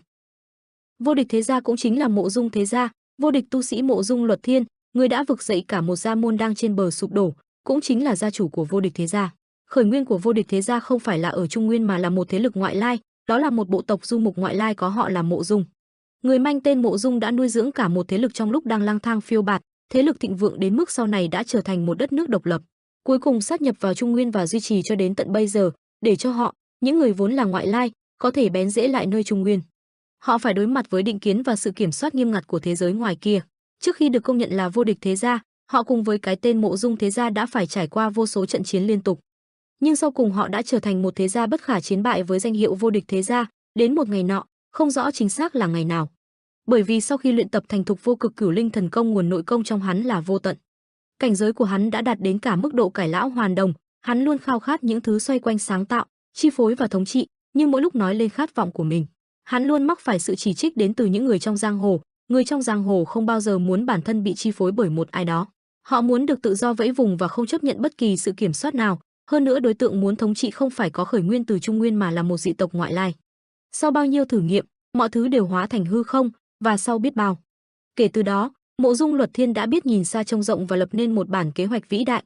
Phải ác, phải có kẻ thù chung này phải vô cùng mạnh mẽ và cũng phải rất nhẫn tâm. Vì vậy, mật dạ ra đời, nguồn lương thực khổng lồ, cùng với tiền bạc và tài nguyên vật chất đã được bí mật truyền vào mật dạ. Đó là cách mà mật dạ được tạo ra để đáp ứng yêu cầu của Mộ Dung thế gia. Mật dạ đã đến xâm chiếm Trung Nguyên. Nỗi bất an làm mọi người sống trong lo lắng, sợ hãi và quằn quại. Nỗi sợ từ kẻ thù chung khiến tất cả đoàn kết lại làm một, như những hạt cát nhỏ tạo thành bờ biển lớn. Trong quá trình đó, Vân Trung Thiên cứ thế tự nhiên ra đời, cùng với đó là sự xuất hiện của Cửu Thiên. Mộ Dung Luật Thiên cũng có thể tự nhiên can thiệp vào. Có những người được Mộ Dung Luật Thiên trực tiếp lựa chọn, cứ thế những cao thủ đó tập hợp lại thành Cửu Thiên. Mộ Dung Luật Thiên đứng đầu Cửu Thiên và thống trị cả Vân Trung Thiên cùng hồ trong bóng tối. Khi những bất mãn về Vân Trung Thiên bùng nổ, chắc chắn mật dạ sẽ bị lợi dụng để thu hút sự chú ý, nhưng chẳng biết từ khi nào, mật dạ đã vượt ngoài tầm kiểm soát và bắt đầu hành động độc lập. Để kiềm chế mật dạ, một thế lực thiện lành phải được tạo ra, và đó là cách mà Bắc Thiên Môn xuất hiện. Mộ Dung thế gia cứ thế lợi dụng cả Bắc Thiên Môn và mật dạ, và cũng chính tay Mộ Dung thế gia trừ khử bọn họ. Tất cả mọi chuyện đều là một tay Mộ Dung Luật Thiên của Mộ Dung thế gia tạo thành. Nếu là một thành viên trong vô địch thế gia, ai nấy cũng đều phải tuân theo cách sống ẩn dật này. Những người thuộc vô địch thế gia, bao gồm cả Mộ Dung Luật Thiên đều không xuất hiện trước thế gian, nhưng Mộ Dung thế gia vẫn cứ giữ im lặng mà nuôi dưỡng lực lượng lớn mạnh của riêng mình. Tiêu biểu nhất là vô địch tam thập lục kiếm tú, những tinh hoa được thế gia nuôi dưỡng bằng cả tâm huyết cùng thời gian. Hơn nữa, Mộ Dung Luật Thiên cũng có rất nhiều vợ và con, nhưng không biết có phải là do cảnh giới võ công quá khác biệt nên không một ai có thể sống sót chăng? Nhưng cũng có rất ít đứa trẻ vẫn có thể sống sót vượt qua và trưởng thành, chúng đã phải sống cả một đời ở vô địch thế gia. Và tất cả những gì chúng am hiểu tường tận nhất có thể chỉ là xoay quanh Vân Trung Thiên, chúng phải luyện tập võ công mỗi ngày, học cách thống trị để có thể dẫn dắt thiên hạ sau này. Phụ thân Mộ Dung Luật Thiên đã nuôi dưỡng chúng như cách hắn xây dựng vô địch tam thập lục kiếm tú, bắt chúng phải chờ đợi một thời điểm thích hợp thì mới có thể tung hoành trên võ lâm, đó là gia môn Mộ Dung của vô địch thế gia. Dương Vô Thanh suy nghĩ, một giọt mồ hôi trên mặt anh ta chảy xuống cho thấy tình hiện tại đang rất căng thẳng. Dương Vô Thanh thắc mắc, ta cảm thấy có gì đó không ổn, thực sự có chắc chắn việc này sẽ không gây bất kỳ tổn hại nào cho bên ta không? Vũ Hoán. Trung Ly Vũ Hoán đáp lại, ta cũng thấy hơi khó chịu khi người ủy thác lại là Vân Trung Thiên, nhưng chi phí mang lại rất là cao, một khoản tiền lớn đến mức có thể dựng xây được một môn phái mới ngay lập tức. Sau khi xem xét tình hình thì cuộc chiến này sẽ không gây thiệt hại cho bên mình đâu, tất cả những gì cần làm là bỏ thứ này lại Phú huyện là xong. Thái Nhã Lan tràn đầy thất vọng đối với Đường chủ, bà nói, thật là, chẳng lẽ Đường chủ nhát gan đến vậy sao? Ta và Trung Ly Vũ Hoán đã xem xét rất cẩn trọng rồi, nên người đừng lo mà hãy mau mau xuất phát đi. Một lúc sau, đoàn người đã đứng trước xe hàng cùng với vài chục con ngựa chở hàng. Mấy người thiết kỵ đoàn đứng gần đó nghiêm túc xem xét tình hình, cảnh tượng hiện tại có vẻ đang rất căng thẳng và hồi hộp. Có người lên tiếng hỏi, vì số tiền ủy thác quá lớn nên ta bất an. Cả món đồ này cũng quá lớn rồi, rốt cuộc bên trong là cái gì vậy? Trung Ly trả lời một câu hết sức bình thường, bên trong là xác chết. Dương Vô Thanh hét toáng lên, cái gì? Thái Nhã Lan vẫy tay về phía đám gia nhân, cô ra lệnh, nào bắt đầu khởi hành, mọi người mau chuẩn bị đi. Trung Ly Vũ Hoán giải thích, không phải dạo này có rất nhiều kẻ bất mãn với Vân Trung Thiên sao? Có vẻ những kẻ đó đã được bí mật xử lý ở Vân Trung Thiên rồi. Phú huyện là nơi đang xảy ra chiến tranh nên việc xử lý thi thể lại càng dễ dàng hơn, và thuê chúng ta sẽ dễ dàng hơn trong việc di chuyển hơn là tự mình xử lý. Hơn nữa, chúng ta là ai chứ? Nói về an ninh nghiêm ngặt chẳng ai qua nổi thiết kỵ đường cả. Chẳng ai có khả năng làm tốt như chúng ta đâu. Dương Vô Thanh vừa nghe vừa lấy chiếc áo choàng của mình khoác lên người. Và điều quan trọng hơn cả là số tiền nhận được rất lớn, có đúng không nào? Chỉ cần làm phi vụ này thôi là đủ tiền ăn cho mấy năm liền rồi. Dù sao thì chiến tranh mà không có phi vụ gì chắc chúng ta cũng đói mốc meo mất. Thôi thì cứ nhắm mắt làm đại vậy.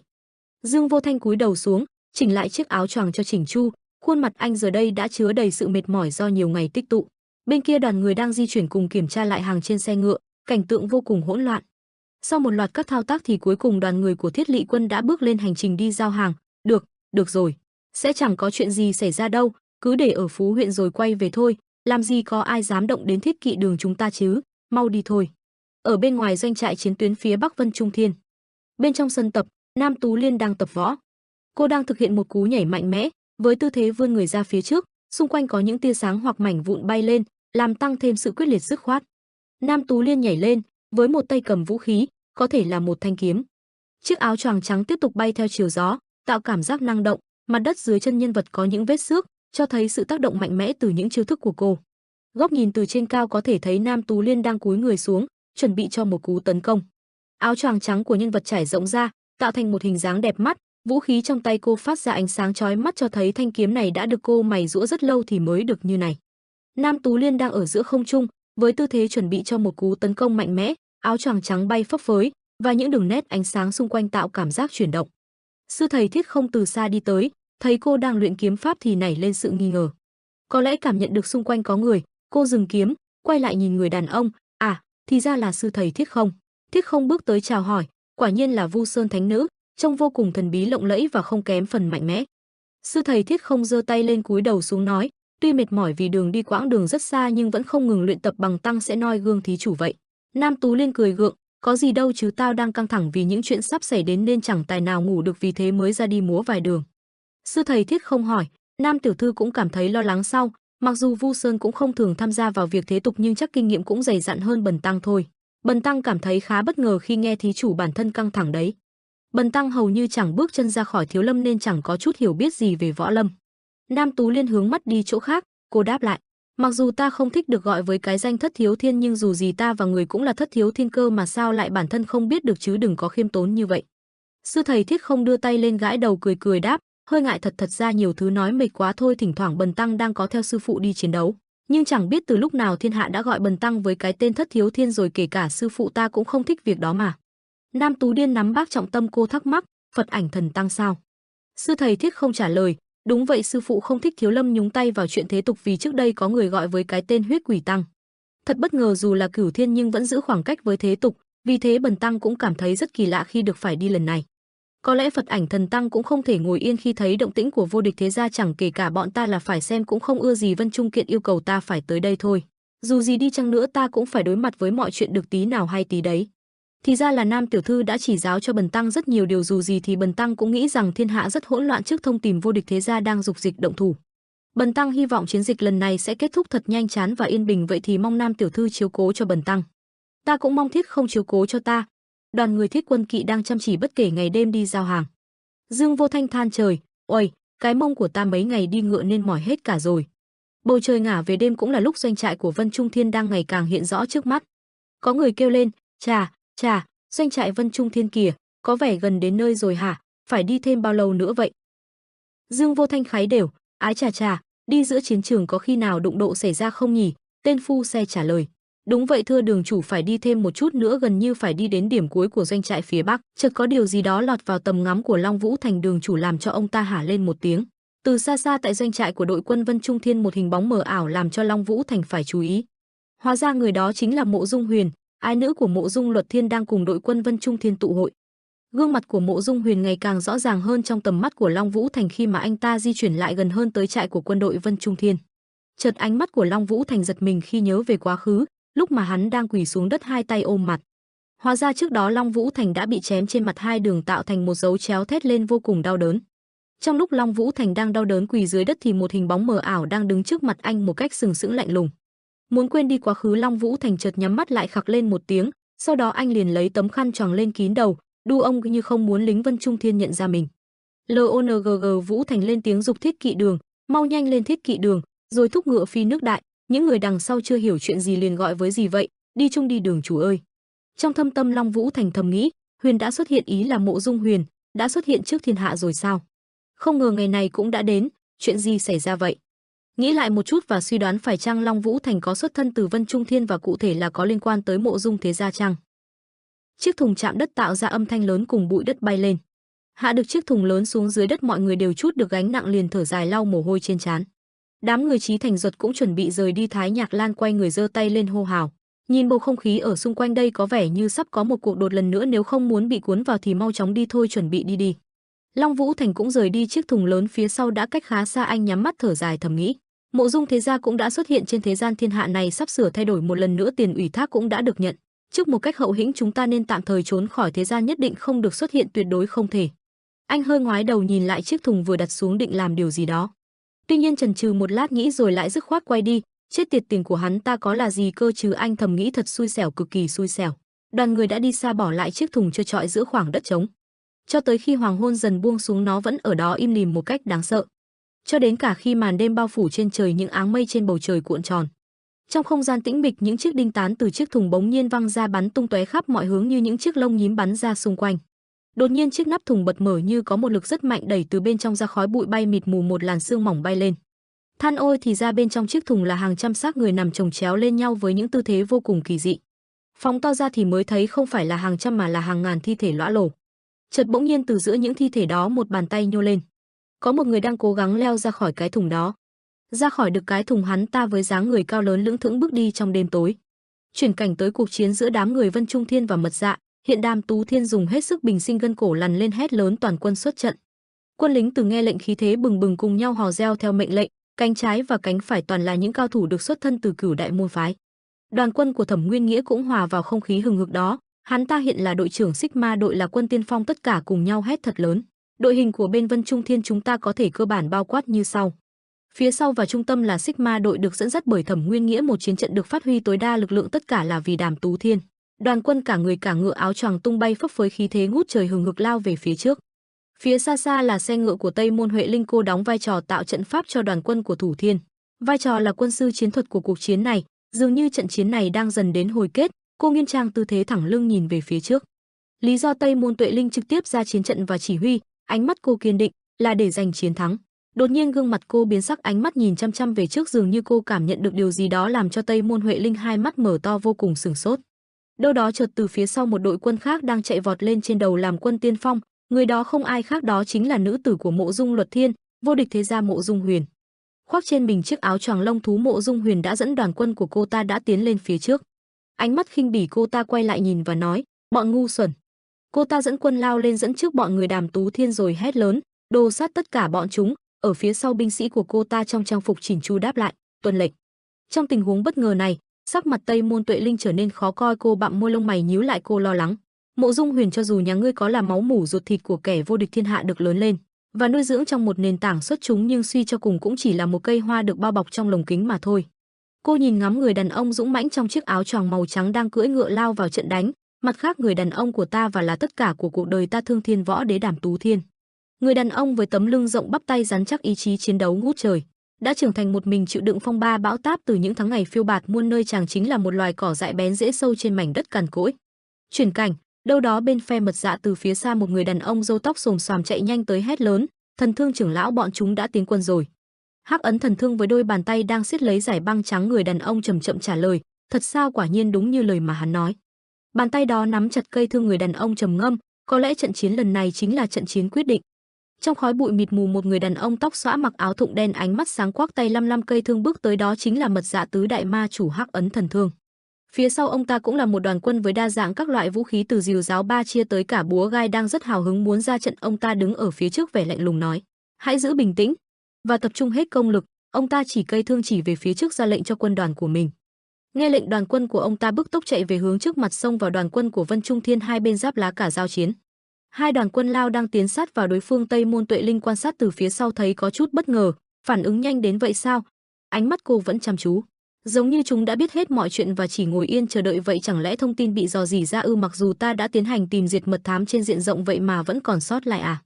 Cô vung tay ra lệnh cho binh sĩ cầm cờ tiến lên, chà, dù sao thì về cả số lượng lẫn chất lượng quân ta vẫn chiếm ưu thế hơn cả.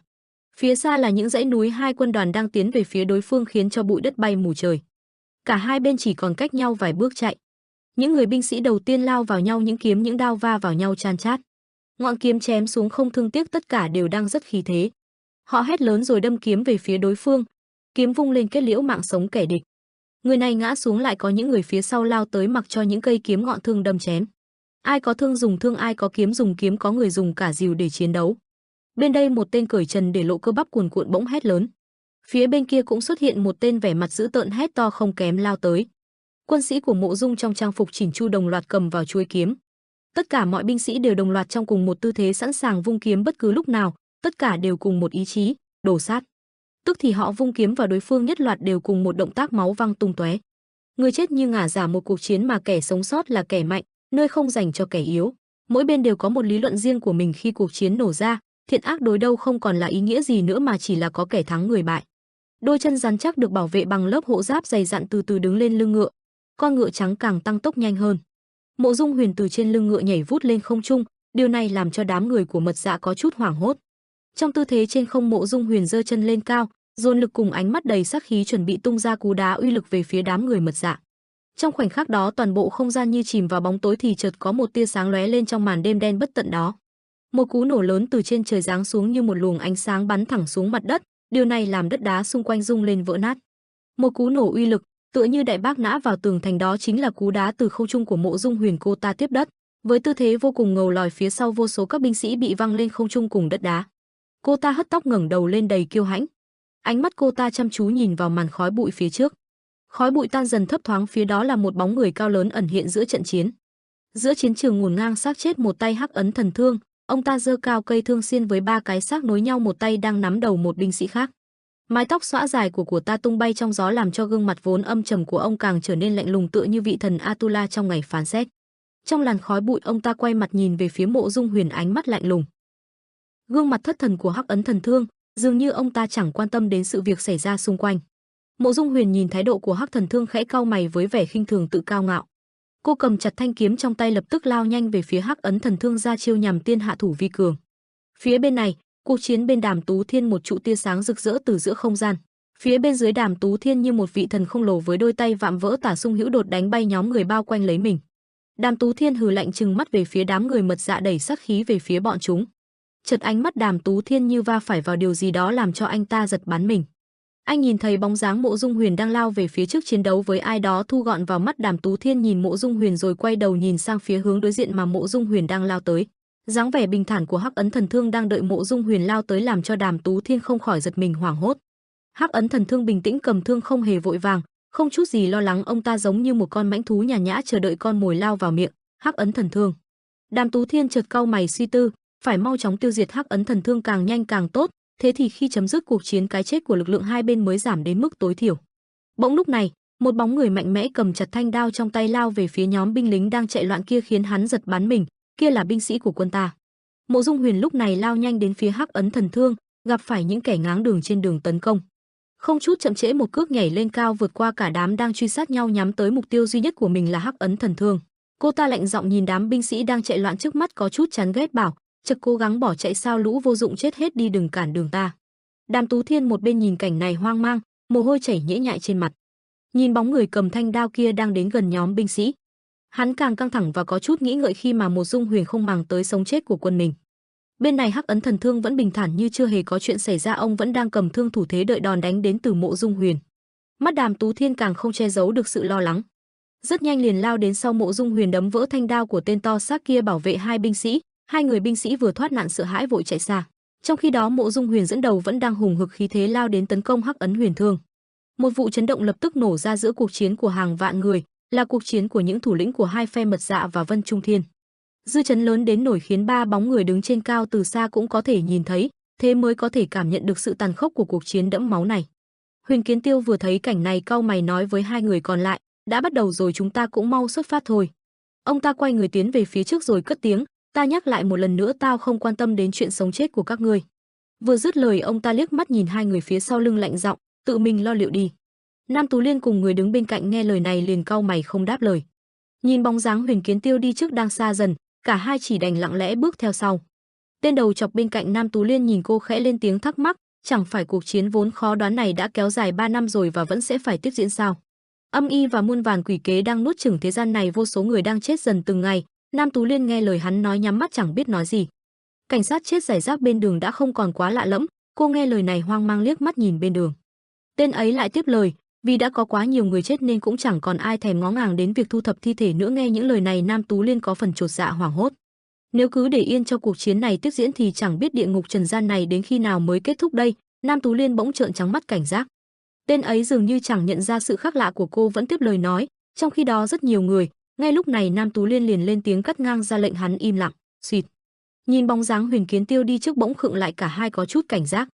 Chợ ông ta lên tiếng lạnh giọng bảo: "Có vẻ thông tin đã bị lộ ra bên ngoài rồi." Trước mặt họ một bóng đen to lớn đứng giữa sừng sững chặn đường cả ba. Mật Dạ tứ đại ma chủ, Phá Sơn Ma Phủ, Mạn Chu Sơn hai tay cầm chặt rìu trong tay, lạnh lùng nhìn ba người. Ông ta cười khẽ bảo: "Gì thế này, lạ thật sao? Hắn cũng đáng tin đó chứ, hắn đã nói là lũ chuột nhắt này sẽ động thủ mà, ha ha ha." Mạn Chu Sơn vừa dứt lời, lập tức có một nhóm binh lính bên phía Mật Dạ, kẻ nào kẻ nấy tay cầm vũ khí lạnh lùng xuất hiện bao quanh đường đi của cả ba. Huyền Kiến Tiêu vừa nghe lời mang ý sỉ nhục của Mạn Chu Sơn liền tức giận quát: "Sao cơ, lũ chuột nhắt, ngươi có biết ta là ai không mà dám ăn nói hàm hồ như vậy hả?" Mạn Chu Sơn chẳng quan tâm đến lời nói ngông cuồng của Huyền Kiến Tiêu, cười lạnh bảo: Biết chứ, nhưng mà không phải Mai Linh Đế Huyền Kiến Tiêu ngươi cũng là con chuột nhắt của Cửu Thiên sao?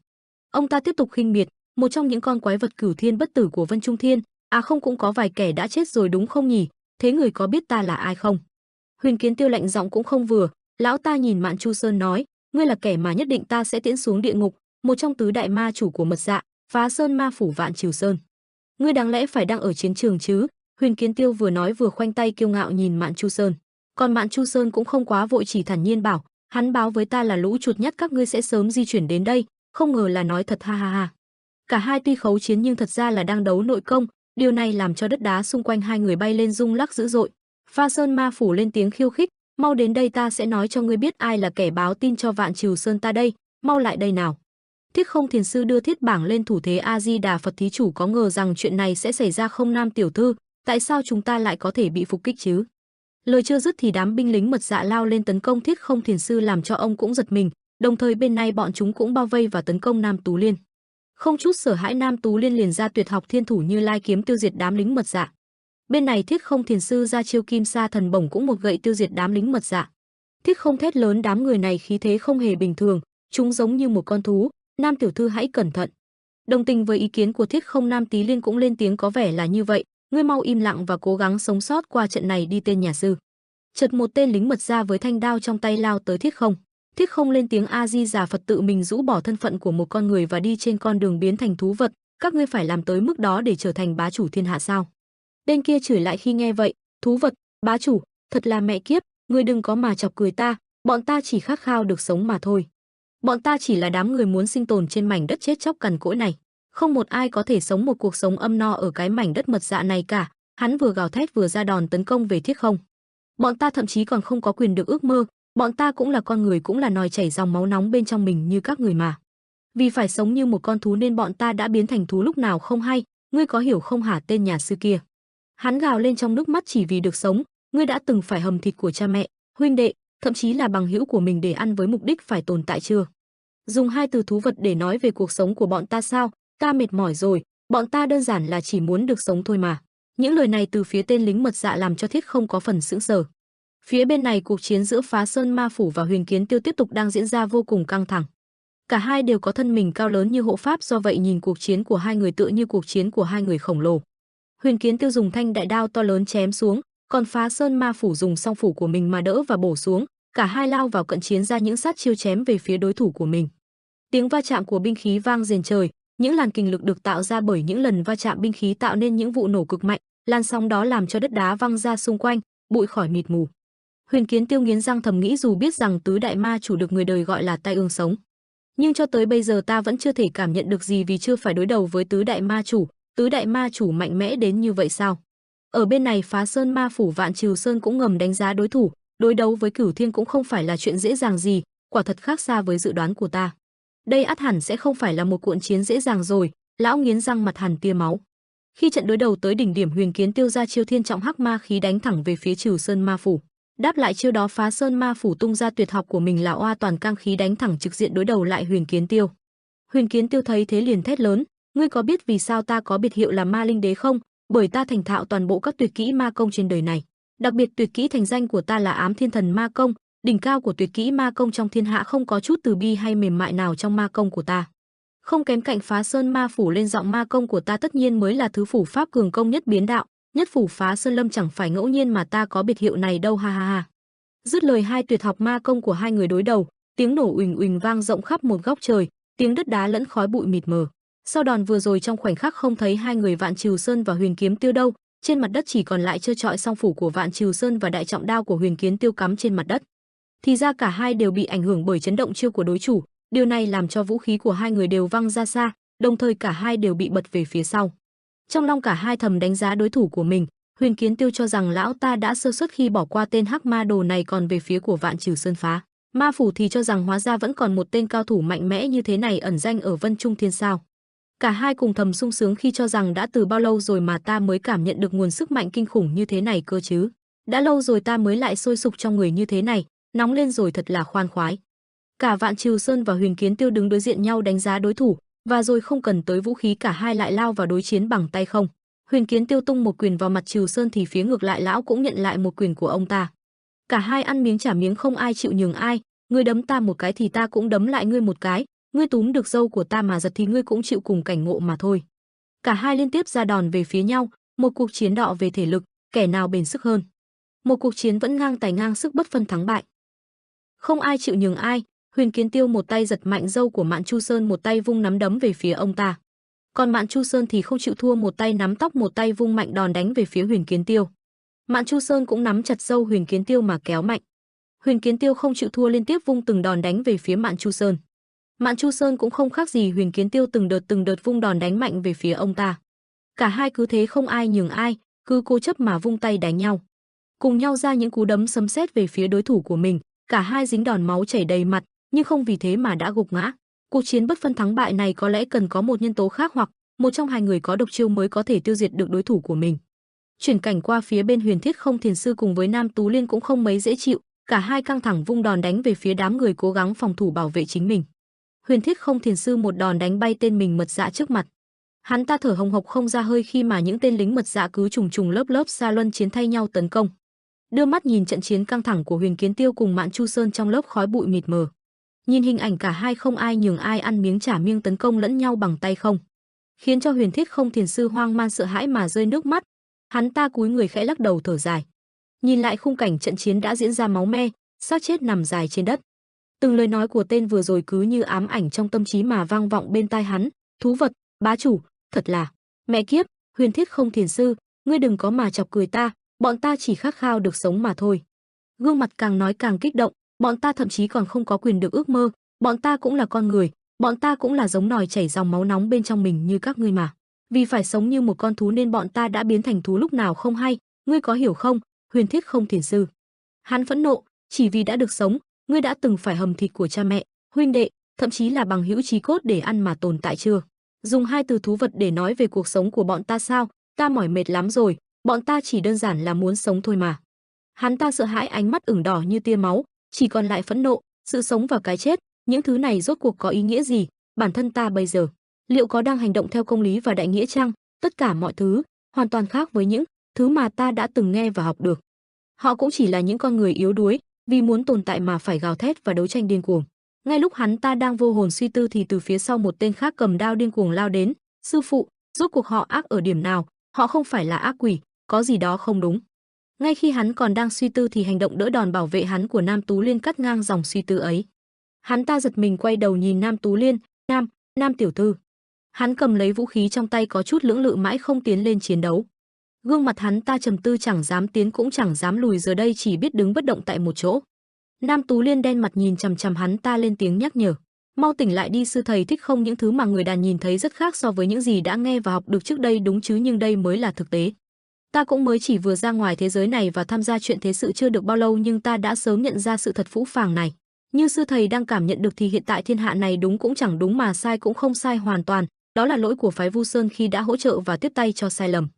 Phật Ảnh Thần Tăng, một cho số Cửu Thiên sư phụ của ngươi, dẫn dắt Thiếu Lâm tự cũng là một sai lầm lớn.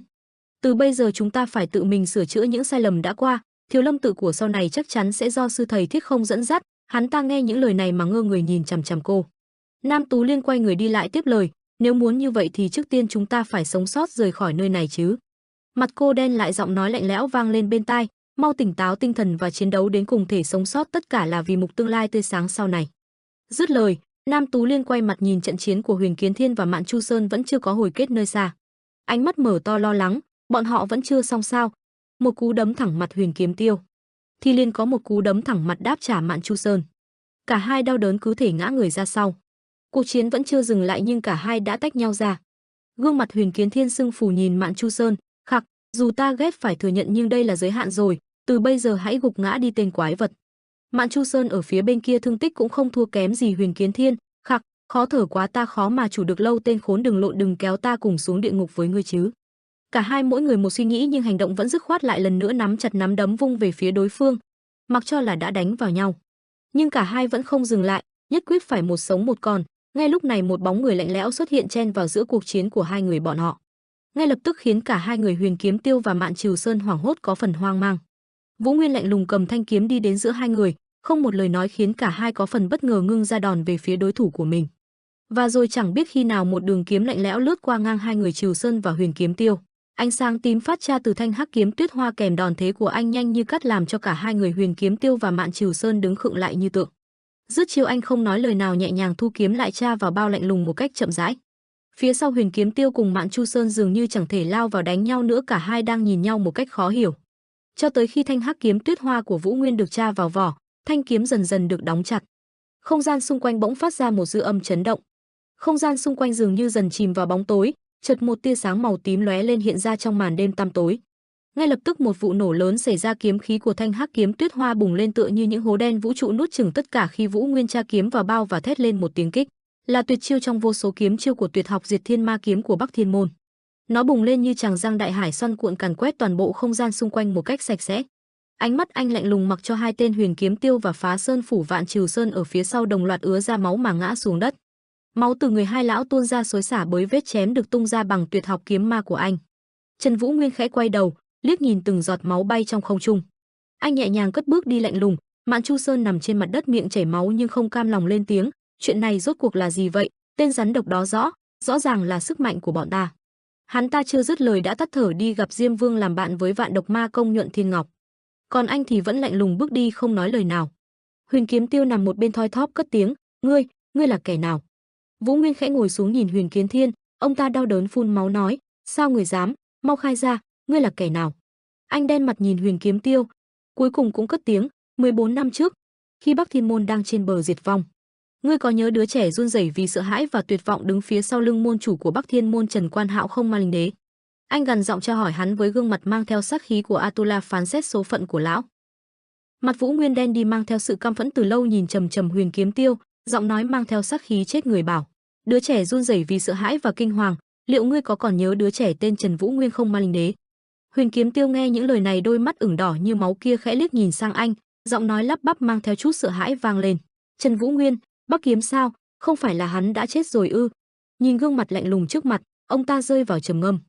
Tên này chỉ với một chiêu mà đã có thể chém đứt toàn bộ kinh mạch, hoàn toàn không thể nhúc nhích được, chết tiệt. Huyền Kiếm Tiêu cố gắng gượng nói, Mạn Chu Sơn, trước khi lão ta tắt thở hãy nghĩ kỹ lại những gì đã từng nói. Việc để lộ thông tin ra bên ngoài tất cả là do ngươi sao? Khoảnh khắc này cũng, tất cả là do một tay ngươi lên kế hoạch đúng không? Huyền Kiếm Tiêu tức giận khi nhận ra bản thân đã lọt vào cái bẫy của Vũ Nguyên mà gào lên, tên tiểu tử đê hèn bẩn thỉu, cặn bã của thiên hạ. Huyền Kiếm Tiêu căm phẫn buông lời sỉ nhục Vũ Nguyên, cha ngươi Trần Quan Hạo đang ở thế giới bên kia chắc phải tự hào về ngươi lắm nhỉ, tên khốn đê hèn. Ngày mà Bắc Thiên môn diệt vong trong quá khứ, Trần Quan Hạo đã tự đâm kiếm qua tim mình. Cả người run rẩy như ngọn cỏ lau rồi chết đi, đáng lẽ ta đã phải xuống tay giết cả ngươi.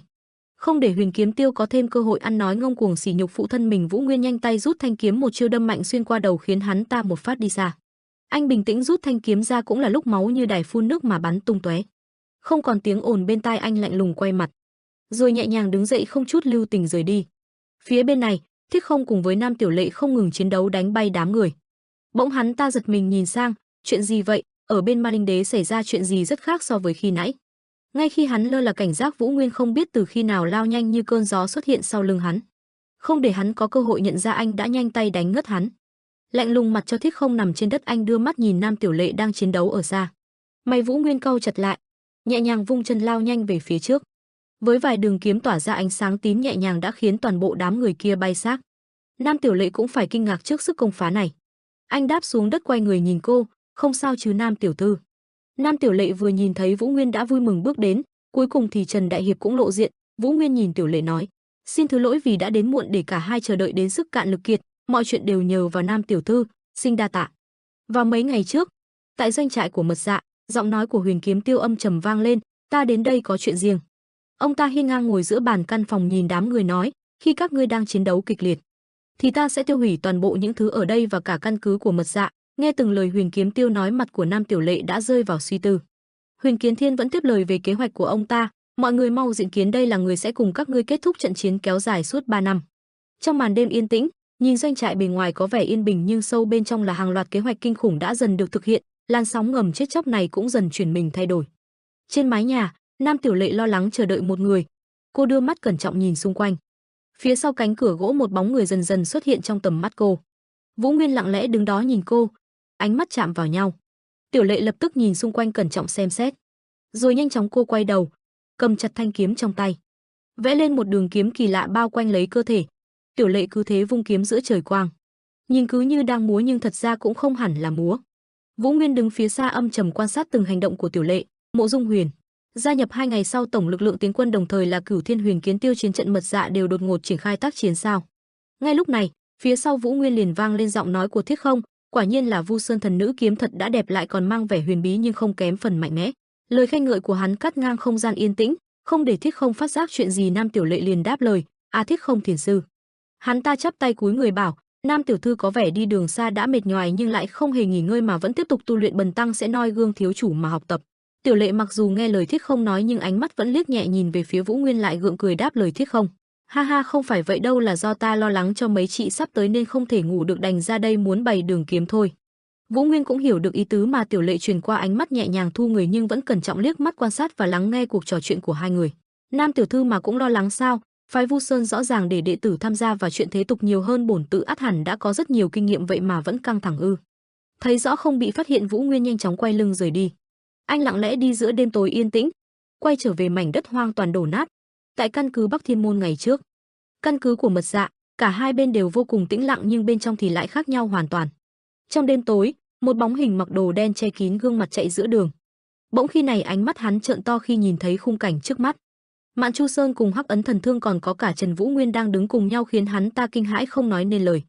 Thì ra nam nhân đó là Bắc Kiếm, nhưng mà tại sao lại tự mình tìm đến đây, hắn đi một mình sao?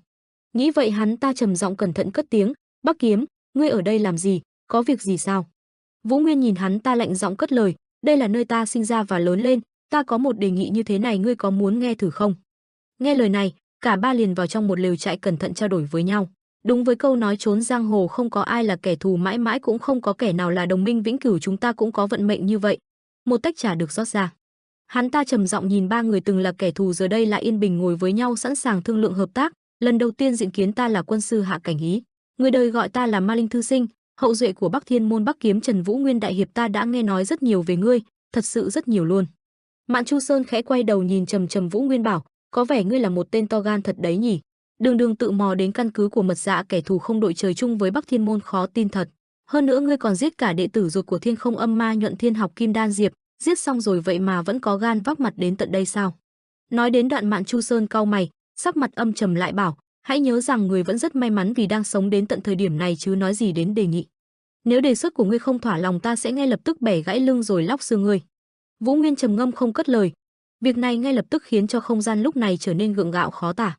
Hạ Cảnh Ý khi này nhẹ nhàng cất tiếng nói phá tan bầu không khí khi này, "Không biết là Thanh Phong Ma Ảnh Nam Thiên Danh cũng đã có kết cục như vậy sao?" Vừa nghe lời này, Mạn Chu Sơn cùng Hắc Ấn Thần Thương đen mặt không nói lời nào. Trần Vũ Nguyên khẽ cầm tách trà nóng lên, âm trầm nói, "Ta được biết là những người đứng đầu đại diện của ba môn phái tại Tứ Xuyên đã hợp sức để đánh bại Thanh Phong Ma Ảnh." Hắc Ấn Thần Thương cũng cầm tách trà trong tay nhìn Vũ Nguyên cất tiếng, "Bắc Kiếm này, hãy nhìn thẳng vào mắt bổn tọa và trả lời." Vũ Nguyên cúi mặt trầm ngâm, "Tuy nhiên." Nói đoạn anh ngẩng mặt nhìn thẳng vào mắt Hắc Ấn Thần Thương không sợ hãi bảo, "Nếu thật sự ta đã giết lão vậy thì ngươi sẽ làm gì ta?"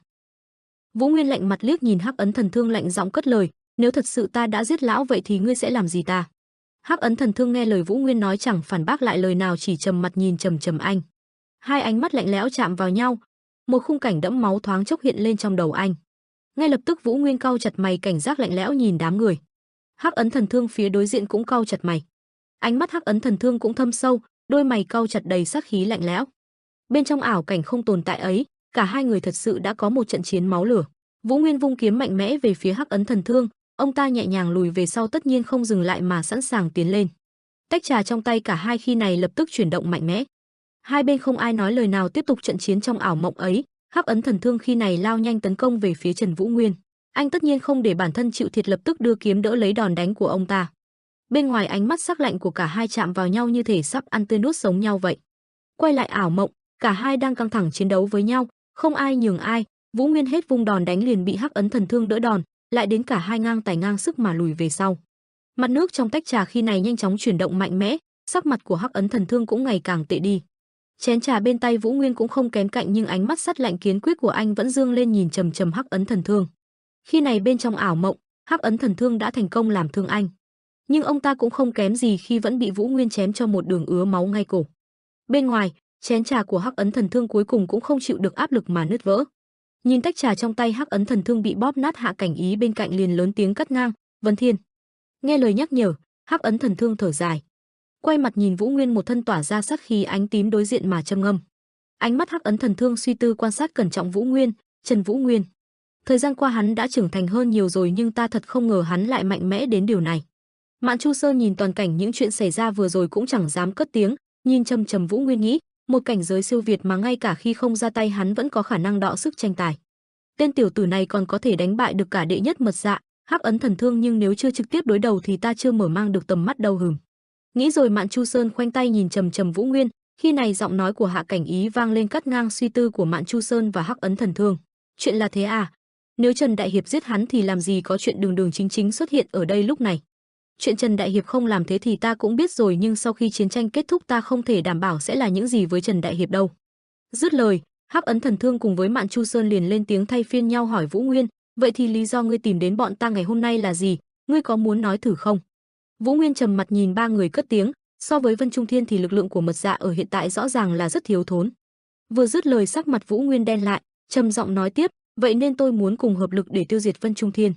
Hạ Cảnh Ý nghe lời nói này của Vũ Nguyên lập tức nghiêm túc đáp lời, đây là câu hay nhất mà ta muốn nghe đấy, nhưng mà Bắc Thiên môn kẻ thù không đội trời chung với Mật Dạ lại có thể tìm đến hợp lực với bọn ta sao? Lý do để ngươi phải làm đến mức đó là gì? Vũ Nguyên trầm ngâm đáp lời, ta làm thế vì mối quan hệ lợi ích của đôi bên. Hiện tại kẻ thù chung của chúng ta là Vân Trung Thiên, nhưng bản thân ta cũng không đủ sức mạnh để có thể đối đầu với Vân Trung Thiên. Hạ Cảnh Ý nghe lời Vũ Nguyên suy tư một lát liền bảo, nhưng làm sao mà ta có thể tin được lời người nói đây? Vũ Nguyên như đã đoán trước được điều này bình thản nói, ta sẽ cung cấp thông tin. Nói rồi Vũ Nguyên bình thản cầm tách trà trong tay, con gái của Mộ Dung Luật Thiên là Mộ Dung Huyền đã được đưa đến chiến trận. 2 ngày sau nữa tổng quân của Vân Trung Thiên do Đàm Trung Thiên chỉ huy sẽ xuất quân. Và cuộc tấn công tổng lực chính thức bắt đầu, vòng vòng về phía sau bọn chúng chắc chắn sẽ trở nên lỏng lẻo. Cửu Thiên Ma Linh Đế Huyền Kiến Tiêu sẽ chính thức ra trận. Hạ Cảnh Ý trầm ngâm nghe những thông tin này nghi hoặc nhìn Vũ Nguyên, ngươi chắc chứ? Trần Vũ Nguyên đầy tự tin đáp lời, chắc chắn, hãy tin ta chính là người đã sai mào chiến trận ở Vân Trung Thiên. Cái chết của Thiên Không Âm Ma Nhuận Thiên học dưới tay của Đàm Thủ Thiên cộng với sự bật vô âm tín từ Thanh Phong Ma Ảnh khiến tinh thần và sức mạnh của Mật Dạ suy sụp rất nhiều. Nghĩ đến đây Hạ Cảnh Ý thở dài, Mật Dạ cần có một động lực để đảo ngược tình thế. Nghĩ rồi, Hạ Cảnh Ý nghiêm giọng nhìn trầm trầm Vũ Nguyên mở lời, vậy sau khi cùng nhau tiêu diệt Vân Trung Thiên rồi Mật Dạ bọn ta và Bắc Thiên môn sẽ ra sao? Nghe lời này Vũ Nguyên âm trầm bảo, ta xin giữ thái độ trung lập, vậy nên chúng ta hãy nhìn vào tình huống và mối quan hệ lợi ích đôi bên khi ấy được không? Mạn Chu Sơn khi này lập tức đứng dậy chuẩn bị rời đi, hưng về bánh bao cho ông bố trí lực lượng để càn quét lũ chuột ở vòng sau Vân Trung Thiên thôi. Vừa đi lướt qua người Vũ Nguyên, Mạn Chu Sơn liền dừng lại, đen mặt lạnh giọng lên tiếng cảnh báo, này Bắc Kiếm, nếu ngươi cố tình tung tinh hỏa mù để bày mưu tính kế thì 2 cặp rìu này của ta chắc chắn sẽ cắm vào chính diện cái đầu của ngươi. Hãy nhớ kỹ điều này. Vũ Nguyên bình thản chẳng đáp lời, như thể chẳng để tâm đến lời đe dọa của Mạn Chu Sơn. Hạ Cảnh Ý nhìn Mạn Chu Sơn rời đi liền quay mặt nhìn sang Hắc Ấn Thần Thương lên tiếng ra lệnh, Thiên Học, ngươi cũng có thể đi theo. Ta sẽ bố trí lực lượng để chuẩn bị tấn công bất ngờ theo kế hoạch, có vẻ như Trần Đại Hiệp sẽ không cố ý làm hại chúng ta, đừng lo lắng. Hắc Ấn Thần Thương nhận lệnh lập tức mang vũ khí rời đi, lướt qua chỗ Vũ Nguyên, ánh mắt của ông ta lạnh lùng liếc qua lên giọng, hẹn ngày tái ngộ Trần Vũ Nguyên. Rất nhanh, trong lều trại bỗng chốc yên tĩnh đến lạ. Giờ đây chỉ còn lại Trần Vũ Nguyên cùng Hạ Cảnh Ý ngồi đối diện nhìn nhau. Bắc Kiếm bất kể khi nào hắn cũng có thể thay đổi ý định chĩa ngược mũi kiếm về phía Mật Dạ, nhưng trong tình thế thiếu thốn các bậc đại cao thủ như thế này thì phối hợp với hắn có khi là trở thành một sức mạnh to lớn. Nhìn tách trà đã vơi đi một nửa, Hạ Cảnh Ý trầm ngâm, xem ra cũng chẳng còn cách nào khác, chỉ có thể đánh cược nghe theo kế hoạch mà Bắc Kiếm bày ra thôi. Bỗng nhiên khi này Trần Vũ Nguyên lại cất tiếng, Mật Dạ ngoài Vân Trung Thiên và trận chiến toàn diện hoàn toàn không còn kế hoạch nào đặc biệt sao? Hạ Cảnh Ý nghe lời này của anh liền đáp, đương nhiên bọn ta cũng có những chiến lược tấn công bất ngờ. Tuy dồn hết lực lượng vào chiến tranh nhưng tổng quân vẫn còn rất lỏng lẻo, vì thế ta đã có kế hoạch đưa Bạch Dạ tiên tử chỉ huy tấn công. Đó chính là kế hoạch tập kích bất ngờ nhằm lật đổ Mộ Dung Thế Gia. Vũ Nguyên vừa nghe xong kế hoạch mà Hạ Cảnh Ý nói đến suy tư bảo, thì ra là vậy, dù có dồn hết toàn quân và đội quân tinh nhuệ để tấn công Mộ Dung Thế Gia thì vẫn chẳng đủ đâu. Chưa kể việc để một mình Bạch Dạ tiên tử cáng đáng là vô cùng khó khăn nữa, ta cũng sẽ dẫn quân đến Vân Trung Thiên. Hạ Cảnh Ý nghe những lời này trầm ngâm đáp lại, nếu làm thế thì lực lượng tấn công sẽ trở nên lớn mạnh. Ngoài miệng nói là vậy nhưng lòng Hạ Cảnh Ý vốn đã nổi sóng, vẫn còn một thế lực nguy hiểm hơn Vân Trung Thiên tồn tại. Chỉ cần chờ một chút nữa rồi ta sẽ lợi dụng thời cơ tiêu diệt nhanh gọn hết sức mạnh có thể. Nhìn tách trà đối diện còn đầy ắp, chẳng ai nói thêm lời nào. Trong đêm trắng tĩnh lặng, cả ba người dương mắt nhìn bóng lưng Vũ Nguyên rời khỏi nơi đây, bóng lưng ấy ngày càng xa dần, trong lòng mỗi người một suy nghĩ, một nỗi suy tư không nói thành lời. Mạn Chu Sơn trầm ngâm nhìn theo bóng lưng Vũ Nguyên đang xa dần hỏi, ngươi có tin hắn không? Hạ Cảnh Ý trầm mặt cất giọng. Những gì hắn nói có vẻ không phải là dối trá, hắn nói rằng khi chúng ta đang chiến đấu ở đây hắn sẽ dẫn quân đi đánh Vân Trung Thiên. Hắn chỉ cần cùng với Bạch Dạ tiên tử làm náo loạn Vân Trung Thiên vậy là đã giúp ích cho chúng ta rất nhiều rồi. Hiện tại chúng ta đang trong tình trạng thiếu thốn cao thủ nên cũng chẳng còn cách nào khác cả, đành phải tin tưởng vào hắn thôi. Phía trước Vũ Nguyên trầm mặt bước đi trong đêm trăng lạnh lẽo suy tư, Bạch Dạ ma nữ xuất hiện ở Trung Nguyên nơi có Vân Trung Thiên sao? Vũ Nguyên cẩn trọng để chú quạ đen mang tin tức bay đi, quay về Bắc Thiên Môn. Con quạ ấy rất ngoan ngoãn hoàn thành nhiệm vụ rất tốt khi đã đưa thông tin bí mật ấy cho Hà Chân Nguyệt. Vừa đọc qua bức thư Hà Chân Nguyệt giật bắn mình, Bạch Dạ ma nữ sẽ bất ngờ tập kích Vân Trung Thiên ư? Được lắm, ta sẽ lập tức đi loan tin khắp Vân Trung Thiên. Hà Chân Nguyệt vừa nghĩ đến vừa cười khoái chí, chuẩn bị chiến đấu hăng say đi, chúng ta sẽ đến ở giữa mà xem hai bên cào cấu lẫn nhau. Quay về hiện tại, Vũ Nguyên nhìn Nam Tiểu Lệ bảo, thật không dễ để cô tin tưởng theo lời của ta, xin đa tạ Nam tiểu thư vì diễn quá tròn vai. Nam Tiểu Lệ cười khẽ đáp lời. Kể từ ngày công khai ủng hộ Trần môn chủ 3 năm trước đây và chiến đấu chống lại Cửu Thiên gia là đồng nghĩa với việc phái Vu Sơn đã quyết định cùng đồng hành với Bắc Thiên môn rồi. Cô cau mày nghiêm giọng bảo, nếu đó làm gì mà ta có thể bình trị lại thiên hạ thì ta luôn sẵn lòng. Ngày đó ta năm trước Tam Nhãn thư sinh đã nói rằng đang chuẩn bị cho ngày này, thật sự đúng như là Tam Nhãn thư sinh nói. Vân Trung Thiên kêu gọi Thất Hiếu Thiên tham gia vào cuộc tổng tấn công bất ngờ, tuy nhiên thật sự là ta không biết rốt cuộc là Tam Nhãn thư sinh đã có thể nhìn ra trông rộng đến bao nhiêu nữa. Vừa dứt lời Tiểu Lệ liền nghiêm túc nhìn Vũ Nguyên, vậy bây giờ phải làm gì tiếp đây? Trần Vũ Nguyên trầm mặt đáp lời, Cửu Thiên Huyền Kiến Tiêu và tứ đại ma chủ Phá Sơn ma chủ sau khi chiến đấu quyết liệt đều đã thiệt mạng. Thiết Không sư tăng cũng đã chiến đấu đến cùng với số binh lực còn lại, cùng với Vu Sơn thần nữ vẫn còn sống sót và khó khăn lắm mới có thể quay trở lại. Chính là những thông tin mà tổ chức tình báo của Bắc Thiên môn truyền đi, sẽ rất khó để chúng có thể làm sáng tỏ cho cái chết của Cửu Thiên, nhưng vì tình thế hỗn loạn sắp đến nên chắc chúng cũng chẳng còn tâm trí gì để tâm đến. Nói đến đây Trần Vũ Nguyên liền nhẹ giọng nhắc nhở, có lẽ cuộc đối đầu lần này sẽ quyết định thắng bại và một cuộc chiến lớn hơn sẽ được mở ra, nên từ giờ cho đến khi ấy hãy mua những lực lượng thật hùng mạnh. Nam Tiểu Lệ nghe lời căn dặn của Vũ Nguyên liền đáp lời mạnh mẽ, ta hiểu rồi, phái Vu Sơn lúc nào cũng sẽ ở bên cạnh để chi viện cho Bắc Thiên môn miễn là việc này có thể bình dị thiên hạ. Dứt lời, Nam Tiểu Lệ liền rời đi, vậy thì bảo trọng nhé Trần môn chủ. Sau khi Nam Tiểu Lệ rời đi, Vũ Nguyên đứng ngẩn người trên ngọn núi nhìn khung cảnh yên bình trước mắt này trong giây phút cuối cùng trước khi khung cảnh này hoàn toàn biến mất. Vũ Nguyên trầm mặt, kể từ khoảnh khắc này cơn lốc xoáy của tang thương sẽ hoành hành khắp thiên hạ. Ngay lúc này, không gian yên tĩnh liền bị phá vỡ bởi một vụ nổ cách đó khá xa. Làn khói nghi ngút tỏa ra qua khe núi sâu đen thăm thẳm trong nó. Phía bên dưới, một khung cảnh hỗn loạn đang chìm trong máu lửa đỏ rực cả một góc trời. Nơi này chính là Mật Dạ, giờ đây nơi này đang chìm trong biển lửa. Giữa không gian khi này một bóng người cao lớn đang lạnh lùng bóp cổ một người yếu ớt đứng ở phía xa. Ông lão cả người run rẩy cất tiếng trả lời người trước mặt, dạ chủ vừa mới rời đi. Trước mặt ông ta chính là hỗn độn ma nhân hồn ma Triệu Ân Kinh. Nghe lời ông ta nói Triệu Ân Kinh trầm mặt, à vậy thì bây giờ lão đang ở đâu? Ông lão sợ hãi khẽ đáp, có lẽ vẫn đang trong quá trình hồi phục nội công, nhưng dạ chủ vẫn có thể đồng thời tham gia chiến trận, bây giờ ta cũng không rõ dạ chủ đang nơi nào. Không biết liệu dạ chủ đang ở chiến trường hay đã lui về tập kích Vân Trung Thiên cũng nên, đó là toàn bộ những gì mà ta nắm được. Mật Dạ trưởng lão Tây Quách cả người máu me sợ hãi nhìn Triệu Ân Kinh, ta đã khai cả rồi, xin tha mạng, xin hãy tha cho mạng già này. Mặc cho lời cầu xin thảm thiết của Tây Quách, Triệu Ân Kinh không quan tâm nhẹ nhàng bóp vỡ đầu ông ta. Hắn ta thể hiện kinh tởm cua cua cánh tay nói, chà, thật đúng là vô dụng mà, rồi dùng tay vẩy vẩy nhiều lần cho những giọt máu bắn từ trưởng lão Mật Dạ Tây Quách rớt xuống. Triệu Ân Kinh khẽ quay người rời đi, hắn ta thầm nghĩ và suy đoán, vậy nếu không ở chiến trường thì ở Vân Trung Thiên ư, vậy thì phải nhanh chóng quay về thôi.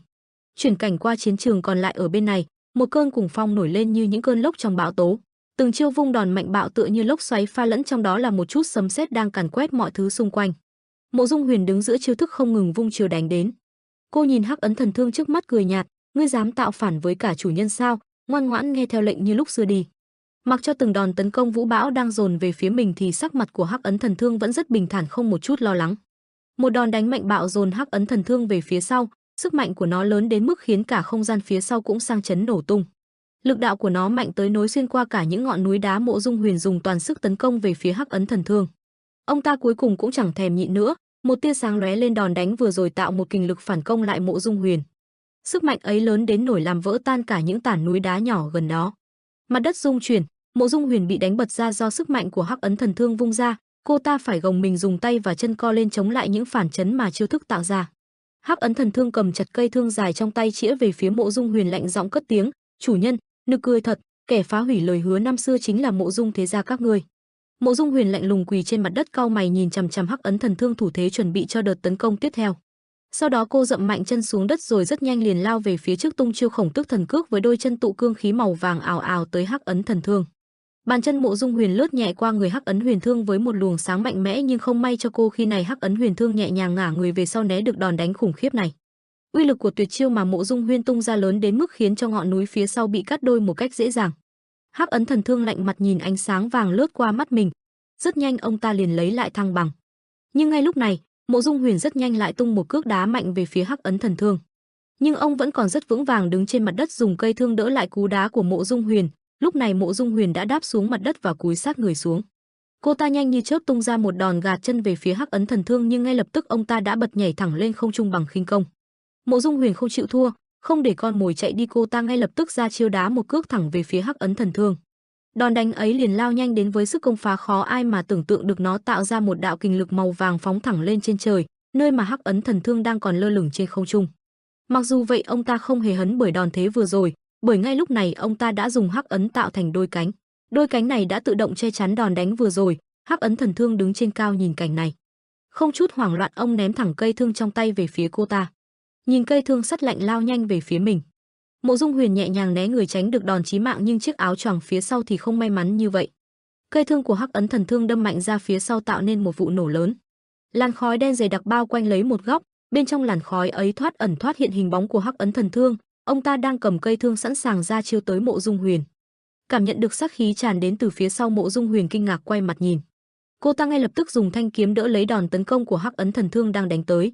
Cả hai sức mạnh đối đầu nhau khiến cho mặt đất rung chuyển, tiếng binh khí va chạm, làn sóng xung văng ra bởi vũ khí, ánh sáng từ hai vũ khí tỏa ra làm chói lóa cả một vùng. Ông ta cau mày giữ chặt cây thương tấn công về phía Mộ Dung Huyền. Còn Mộ Dung Huyền bên này lạnh mặt liền sử dụng tuyệt chiêu Khổng Tước Thần Kiếm tấn công lại phía đối thủ. Cô ta cố gắng giành thế thượng phong nhưng dường như không thể. Cả cơ thể ngày càng bị đẩy lùi ra sau. Mộ Dung Huyền lo lắng cau chặt mày. Hắc Ấn Thần Thương bên này lạnh mặt cứ thế mà tiến tới tấn công liên tục ra chiêu đáp lại những chiêu ban nãy của Mộ Dung Huyền. Ngay lúc này, một đám binh lính phía sau vội lao đến hỗ trợ Mộ Dung Huyền, bọn chúng hợp trận vô địch tam thập lục kiếm tú. Còn Mộ Dung Huyền liền ra chiêu không linh vô hạn chảm ào ào đánh tới Hắc Ấn Thần Thương. Cả đám binh lính lao đến bỗng tụng lại một chỗ cùng nhau vây chặt Hắc Ấn Thần Thương lại như cục nam châm hút hết bụi sắt xung quanh vào. Tuy nhiên trong chớp mắt khi mà bọn chúng liền bị một thứ sức mạnh đen tuyền kỳ dị tấn công, thứ hắc khí này tỏa ra những hắc khí chúng nhọn như những mũi giáo đâm xuyên vào người đám lính vừa rồi. Tiếng kêu gào thất thanh vang lên nhất thời của đám người lập tức thu hút sự chú ý của Mộ Dung Huyền, cô ta xoay người nhìn sang thì giật mình. Mộ Dung Huyền vừa thấy cảnh này cười nhạt, toàn bộ đoạn tấn công đều bị hấp thụ vào áo choàng sau, vậy cái đó chính là. Nhìn chiếc áo choàng tựa như cánh rơi của Hắc Ấn Thần Thương trước mặt khiến Mộ Dung Huyền không nói nên lời, hắc dực. Trong khoảnh khắc toàn bộ đám lính của Vẫn Trung Thiên hỗ trợ Mộ Dung Huyền đã bị hắc dực của Hắc Ấn Thần Thương tiêu diệt nhanh chóng gọn lẹ. Hắc Ấn Thần Thương bây giờ hiện ra với hắc ấn khí tạo thành một đôi cánh như cánh của một con rơi khổng lồ, đôi cánh này được ví như bộ giáp bảo vệ ông ta trước mọi đòn công kích của đối thủ. Mắt ông ta chợt lóe lên những tia sáng chết chóc rợn người, phải chắc lúc trước khi chiến đấu ông ta vẫn còn chưa đánh nghiêm túc, đã tới lúc ông ta chiến đấu nghiêm túc rồi chăng? Những tên lính của Vân Trung Thiên còn lại sống sót chứng kiến cảnh này không một tên nào dám tiến gần, tên nào cũng hoảng sợ, trên gương mặt không còn giọt máu. Bọn chúng lên tiếng lão ta truyền công lực vào áo choàng, làm nó trở nên cứng cáp và sắc lẹm như thiết giáp, đúng là phiền phức thật. Tuy nhiên dù Hắc Ấn Thần Thương có mạnh tới cỡ nào đi chăng nữa thì công lực của lão cũng không phải là vô hạn. Bọn chúng nói rồi đồng loạt xông lên lao vào tấn công Hắc Ấn Thần Thương, đồng thời hô lớn: để tóm được con quái vật như ngươi vô địch thập tam lục kiếm tú, bọn ta đã phải khổ luyện cả đời để biến chính bản thân bọn ta thành võ khí sống đấy. Gương mặt lạnh lùng Hắc Ấn Thần Thương nhẹ nhàng dùng chiếc áo choàng đen của mình xoay tròn tạo thành những lưỡi dao cắt xoay quanh mình đẩy lui toàn bộ đám lính Vân Trung Thiên lao tới. Không hề kém cạnh, đám lính vẫn lao vào liều chết, chúng hò hét bảo nhau hãy phản công nhanh lên, mau chóng tiếp tục dồn toàn lực và tăng tốc vào. Đúng là những võ sĩ trung thành, bất kể sống chết vì một mục tiêu duy nhất, bọn chúng lao lên tấn công Hắc Ấn Thần Thương mặc dù biết rõ chênh lệch quá nhiều về trình độ. Hắc Ấn Thần Thương nhẹ nhàng cúi người, nội công truyền vào chiếc áo như những lớp giáp phản lại các đòn tấn công, đồng thời những luồng nội công đó cũng là những mũi tên đấm xuyên vào người đám lính. Hắc Ấn Thần Thương bình tĩnh tả xung hữu đột, xoay vòng đánh tan đám lính Vân Trung Thiên, nhưng cũng không thể xuể vì bọn chúng quá đông, mà bất kể sống chết lao tới. Ngay lúc này Hắc Ấn Thần Thương bèn dùng thân trụ thế, lão nhảy vút lên không trung làm cho đám người Vân Trung Thiên có phần bất ngờ.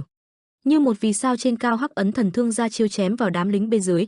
Một đạo kình lực như cơn lốc xoáy được Hắc Ấn Thần Thương tung ra lao thẳng về phía đám lính, chúng dính đòn bắn ra xung quanh, đất đá tại nơi đó cũng vì thế mà vỡ vụn.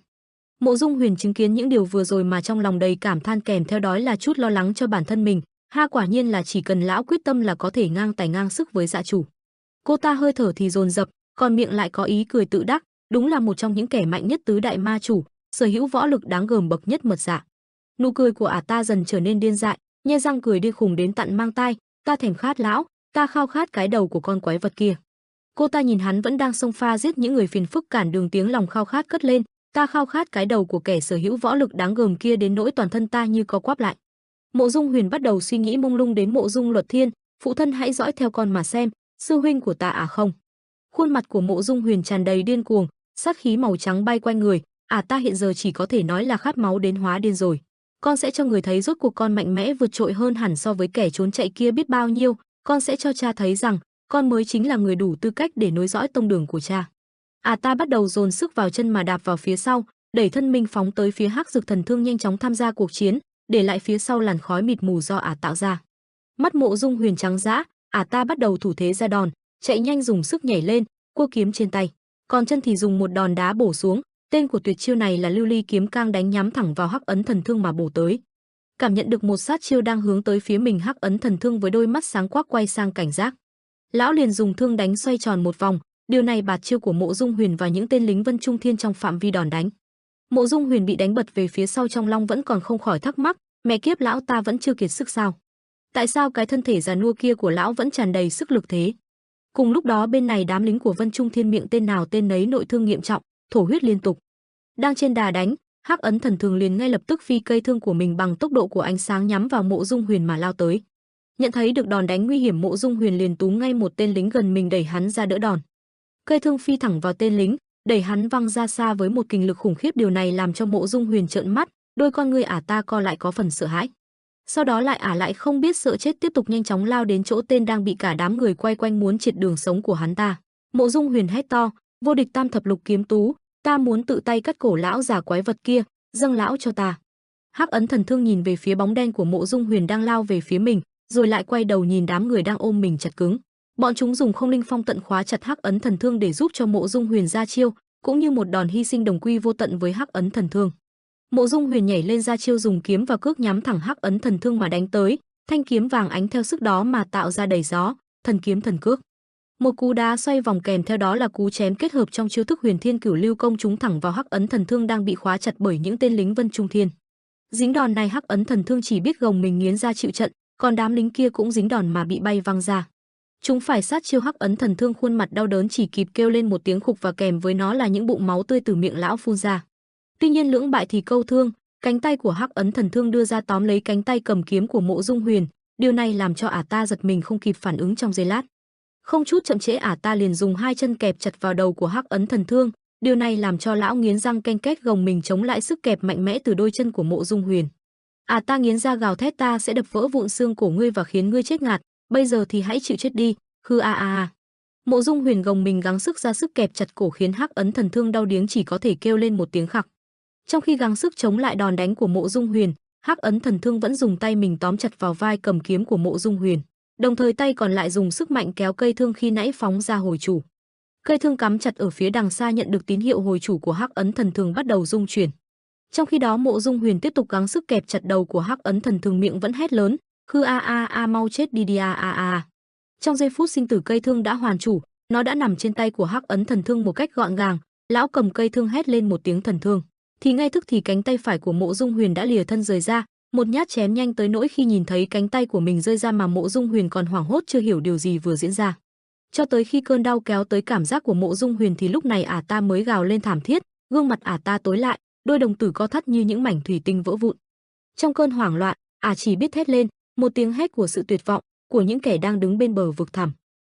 Chuyển cảnh trong phần trước, Tây Môn Huệ Linh đã ra lệnh cho đoàn quân tấn công, phía bên Đàm Tú Thiên cũng cùng lúc hét lên, cả đoàn quân khí thế hừng hực xông về phía trước. Hắc Dực Thần Thương tràn ngập sát khí, ông ta chỉ mũi giáo về phía trước ra lệnh cho những thuộc hạ của mình. Trận chiến đã trở thành cuộc hỗn chiến của ba phe phái, khung cảnh trở nên vô cùng hỗn loạn.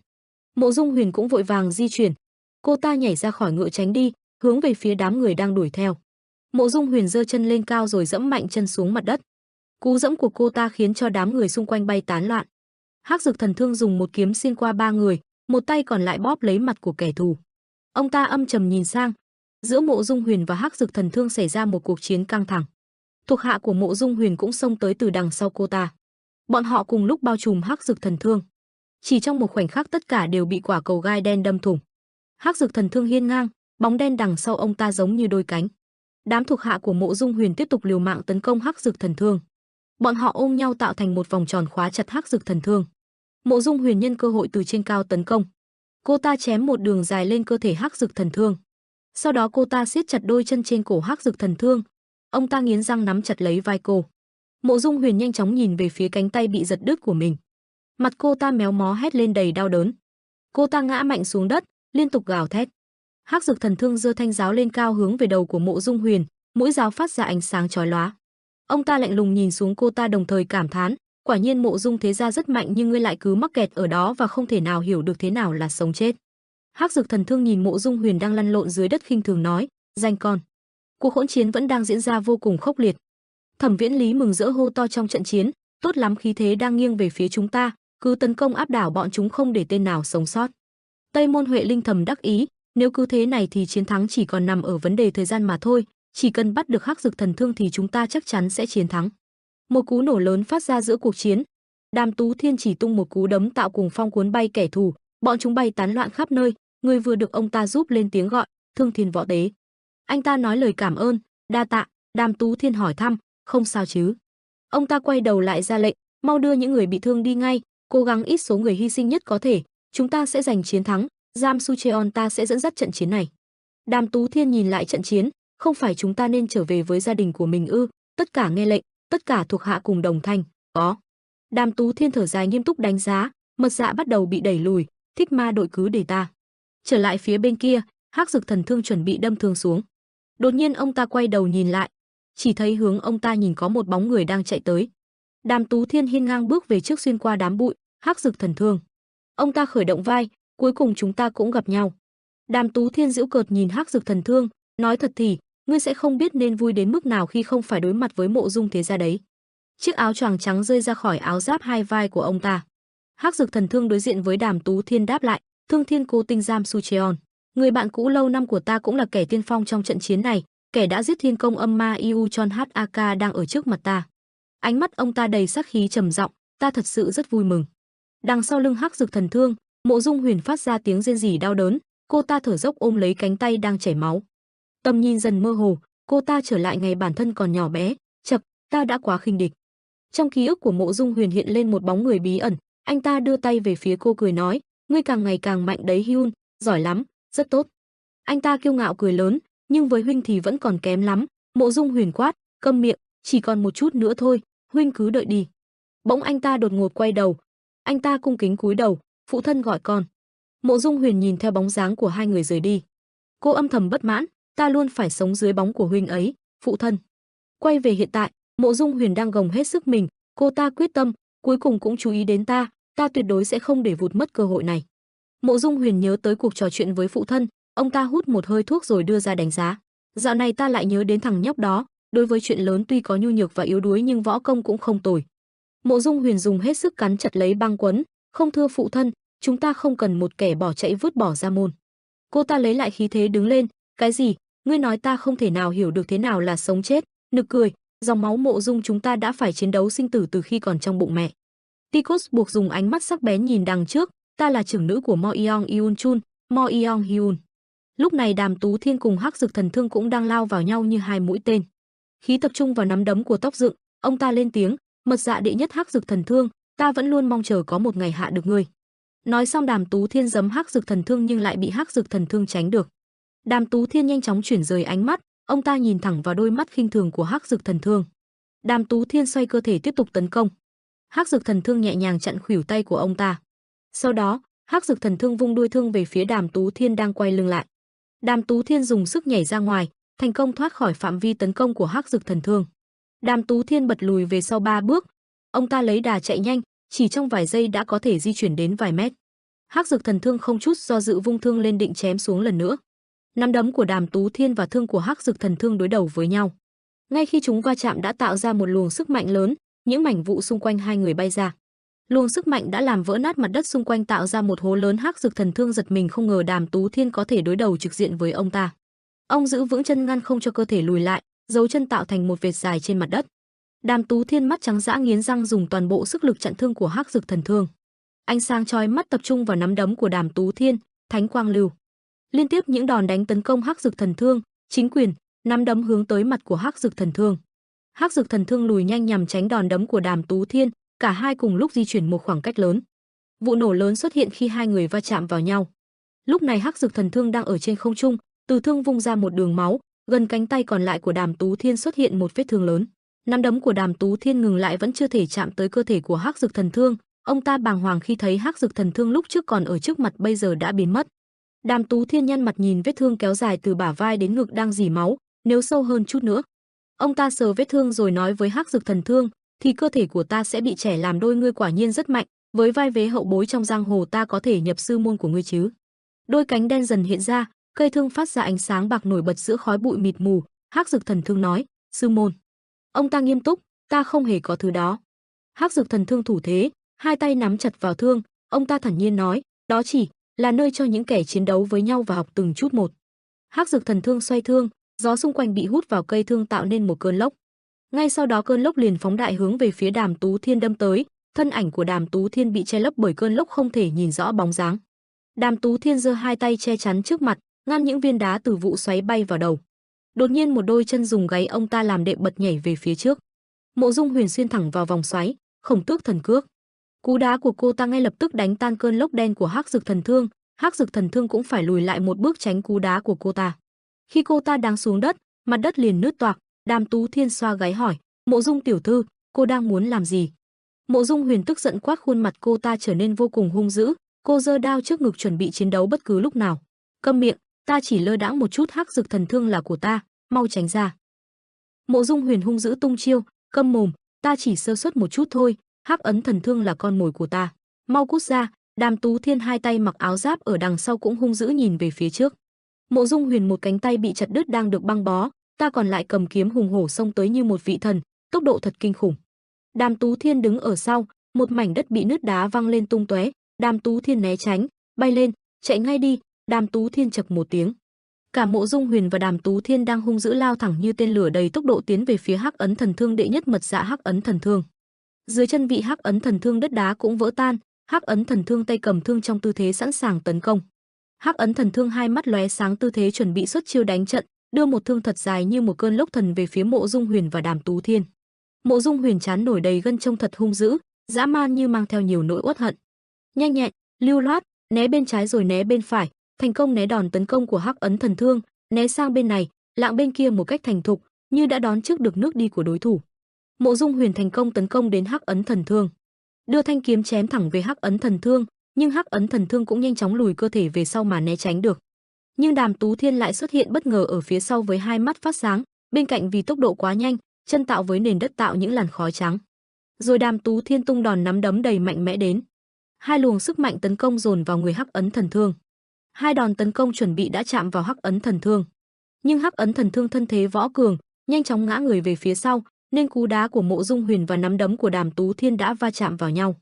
Bàn tay và bàn chân chạm vào nhau là hai sức mạnh tấn công vào nhau. Mộ Dung Huyền nhăn mặt, tức giận, chửi thề, mẹ kiếp, ta đã bảo đây là con mồi của ta, mau cút đi rồi mà, đừng có cản đường ta, cút.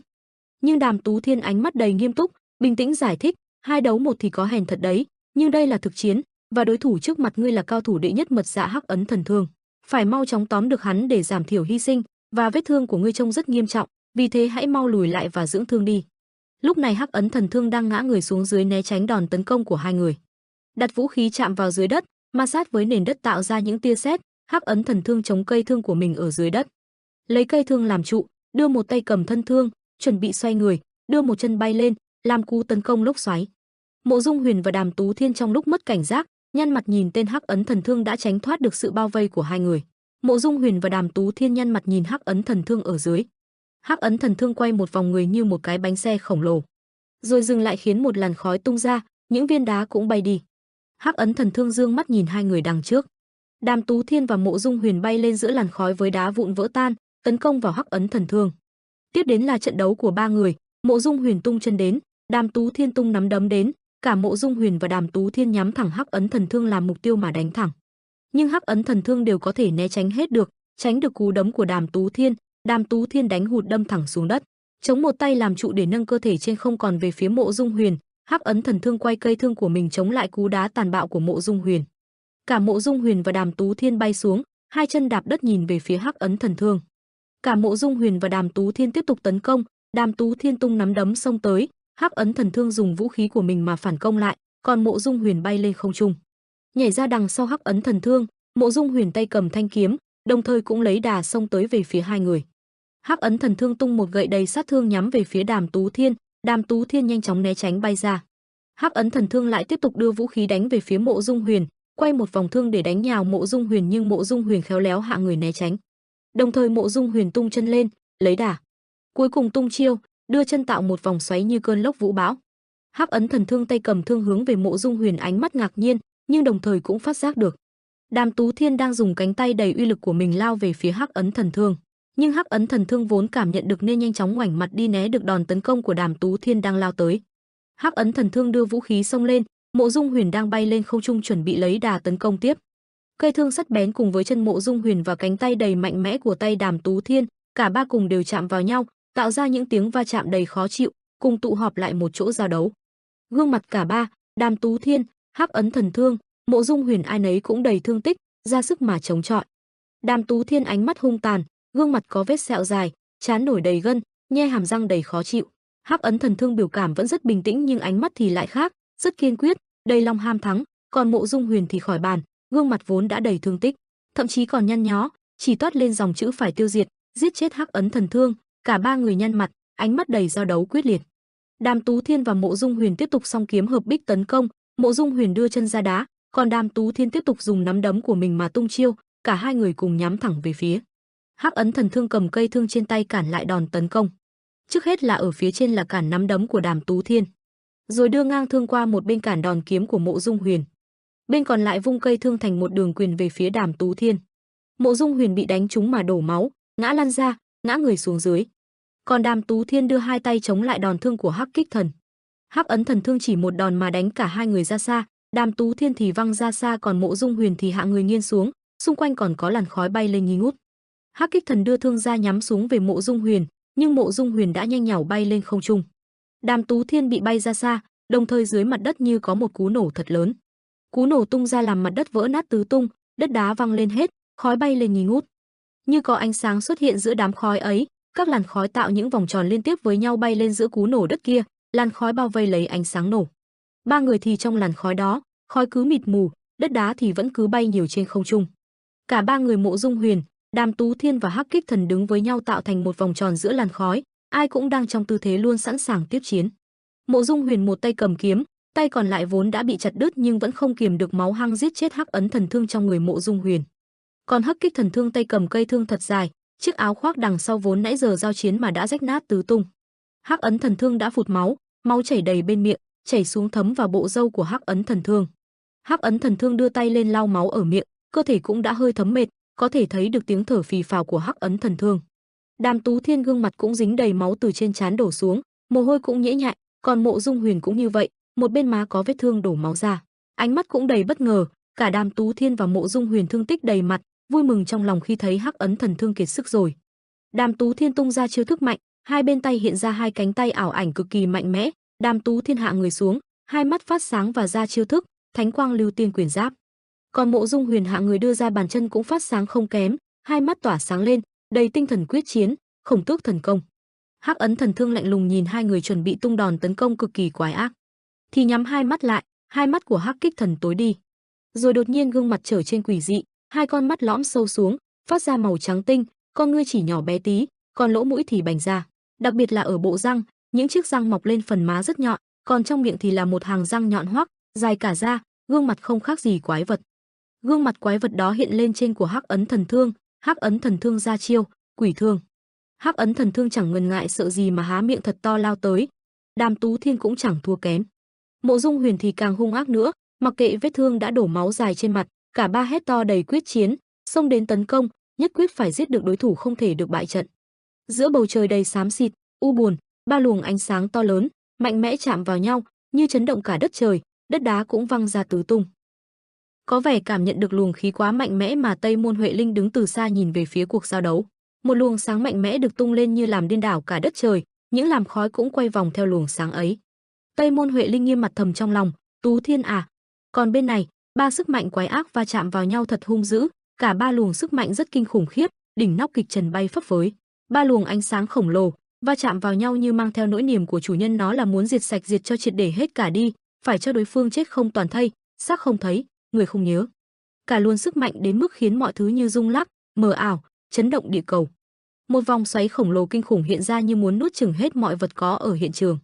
Cuối cùng là một đống đổ nát cùng một làn khói nghi ngút, mịt mù và khói hòa lẫn với những mảnh đất đã vỡ vụn rất kinh hoàng. Đàm Tú Thiên gương mặt đẫm máu, mồ hôi nhễ nhại, ánh mắt kinh ngạc, như không thể tin vào mắt mình. Đàm Tú Thiên nằm trên đất, nhưng mảnh đất dưới Đàm Tú Thiên cũng đã vỡ nát vụn ra hết và một cánh chân đã bị Hắc Ấn Thần Thương đâm lấy. Máu đổ ra như mưa, như thác, thấm đẫm hết một bên chân của Đàm Tú Thiên. Đàm Tú Thiên như đứng bất động, chỉ có thể mở miệng mà mắng, chết tiệt. Mũi thương bén nhọn của Hắc Ấn Thần Thương đâm sâu vào chân của Đàm Tú Thiên, cây thương đó rất sắc bén và phát sáng, nhìn cảnh tượng thật khiến người ta ám ảnh và rùng rợn. Đàm Tú Thiên đau đớn nhăn mặt, một làn máu trên trán hắn ta cứ tuôn đổ hết xuống mắt, mi và dưới cằm. Đàm Tú Thiên không ngừng thở hồng hộc, nghiến chặt răng chặt lợi, nhưng ánh mắt vẫn hung dữ nhìn người trước mặt, hai hàm răng nghiến lại trông rất dữ tợn, và hắn ta hừ một tiếng như chẳng thể không phục được tình hình hiện tại. Là Hắc Ấn Thần Thương đã phòng cây thương vào chân Đàm Tú Thiên ở một khoảng cách cũng khá xa, về phía bên Hắc Ấn Thần Thương. Trên cơ Hắc Ấn Thần Thương toát ra một luồng khí đen nhưng rất rắn chắc, và nó sắc nhọn đã đâm vào Mộ Dung Huyền đang bay ở trên không trung. Nhưng phía bên Hắc Ấn Thần Thương trọng thương không kém, tuy tư thế một tay đang ném thương nhưng tay còn lại ôm lấy phần ở vùng bụng, máu đổ ra như thác. Chẳng những vậy còn có một luồng đen ở ngay cạnh Hắc Ấn Thần Thương. Còn Mộ Dung Huyền có một luồng đen ngay ở hông. Mộ Dung Huyền một tay cầm vũ khí, cơ thể như đang bất động trên không trung, nhăn mặt nhìn nó, nghiến răng nghiến lợi có vẻ rất đau đớn, còn phát ra tiếng khạc khạc.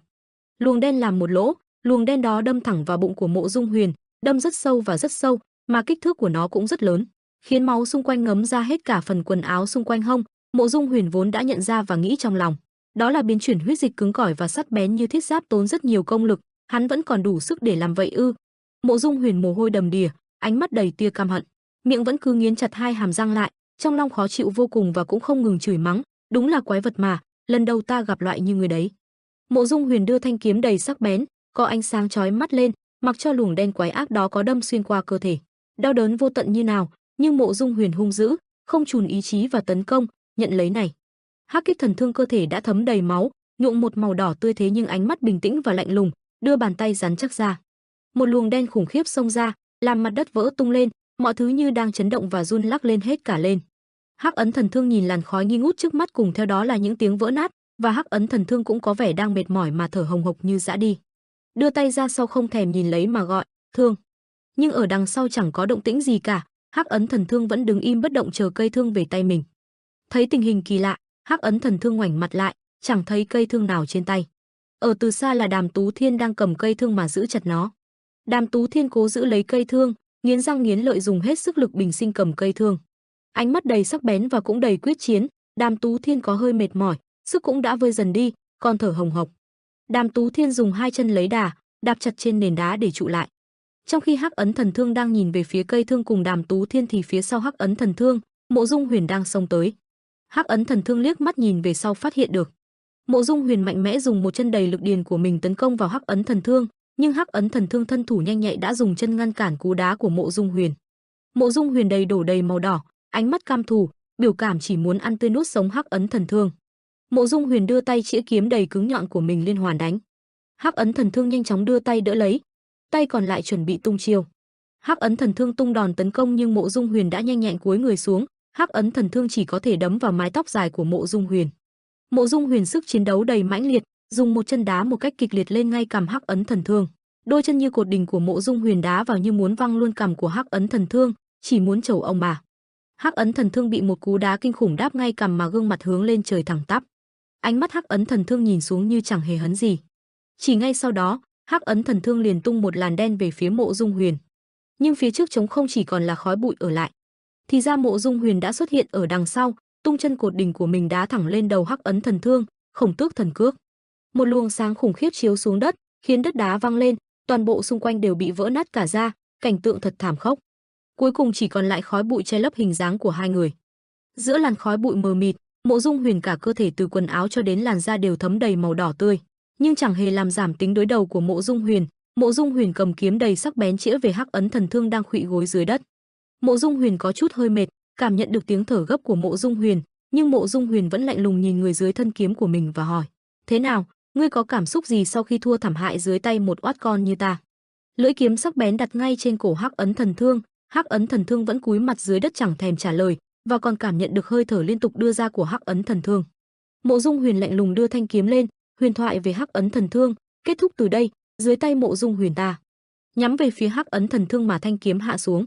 Bàn tay Hắc Ấn Thần Thương đặt trên nền đất, rồi sau đó 5 ngón tay chỉ về xuống đất, rồi tạo thành một nắm đấm đấm xuống nền đất. Đất đá trên chân Mộ Dung Huyền sụp nát đi, vỡ ra thành từng mảnh rất dữ dội. Mộ Dung Huyền chưa kịp phòng bị nhưng cũng vội nhảy lên. Mộ Dung Huyền bất ngờ, nhăn mặt, khó chịu vô cùng. Mộ Dung Huyền ánh mắt mở căn to ra, gương mặt dính đầy máu, miệng thì luôn nghiến lại bởi quá căm ghét đối thủ. Hắc Ấn Thần Thương đầy sát khí, có những mảng đen từ cơ thể Hắc Ấn Thần Thương bay ra rất rùng rợn. Hắc Ấn Thần Thương bay lên không trung, còn Mộ Dung Huyền thì đang ngã ngửa nhìn chằm vào người trước mắt. Hắc Ấn Thần Thương hai mắt phát sáng, khí tức vẫn đáng sợ như thế, ta chỉ dừng vài giây để thở mà thôi, bóc con như ngươi đừng ở đó mà vênh váo.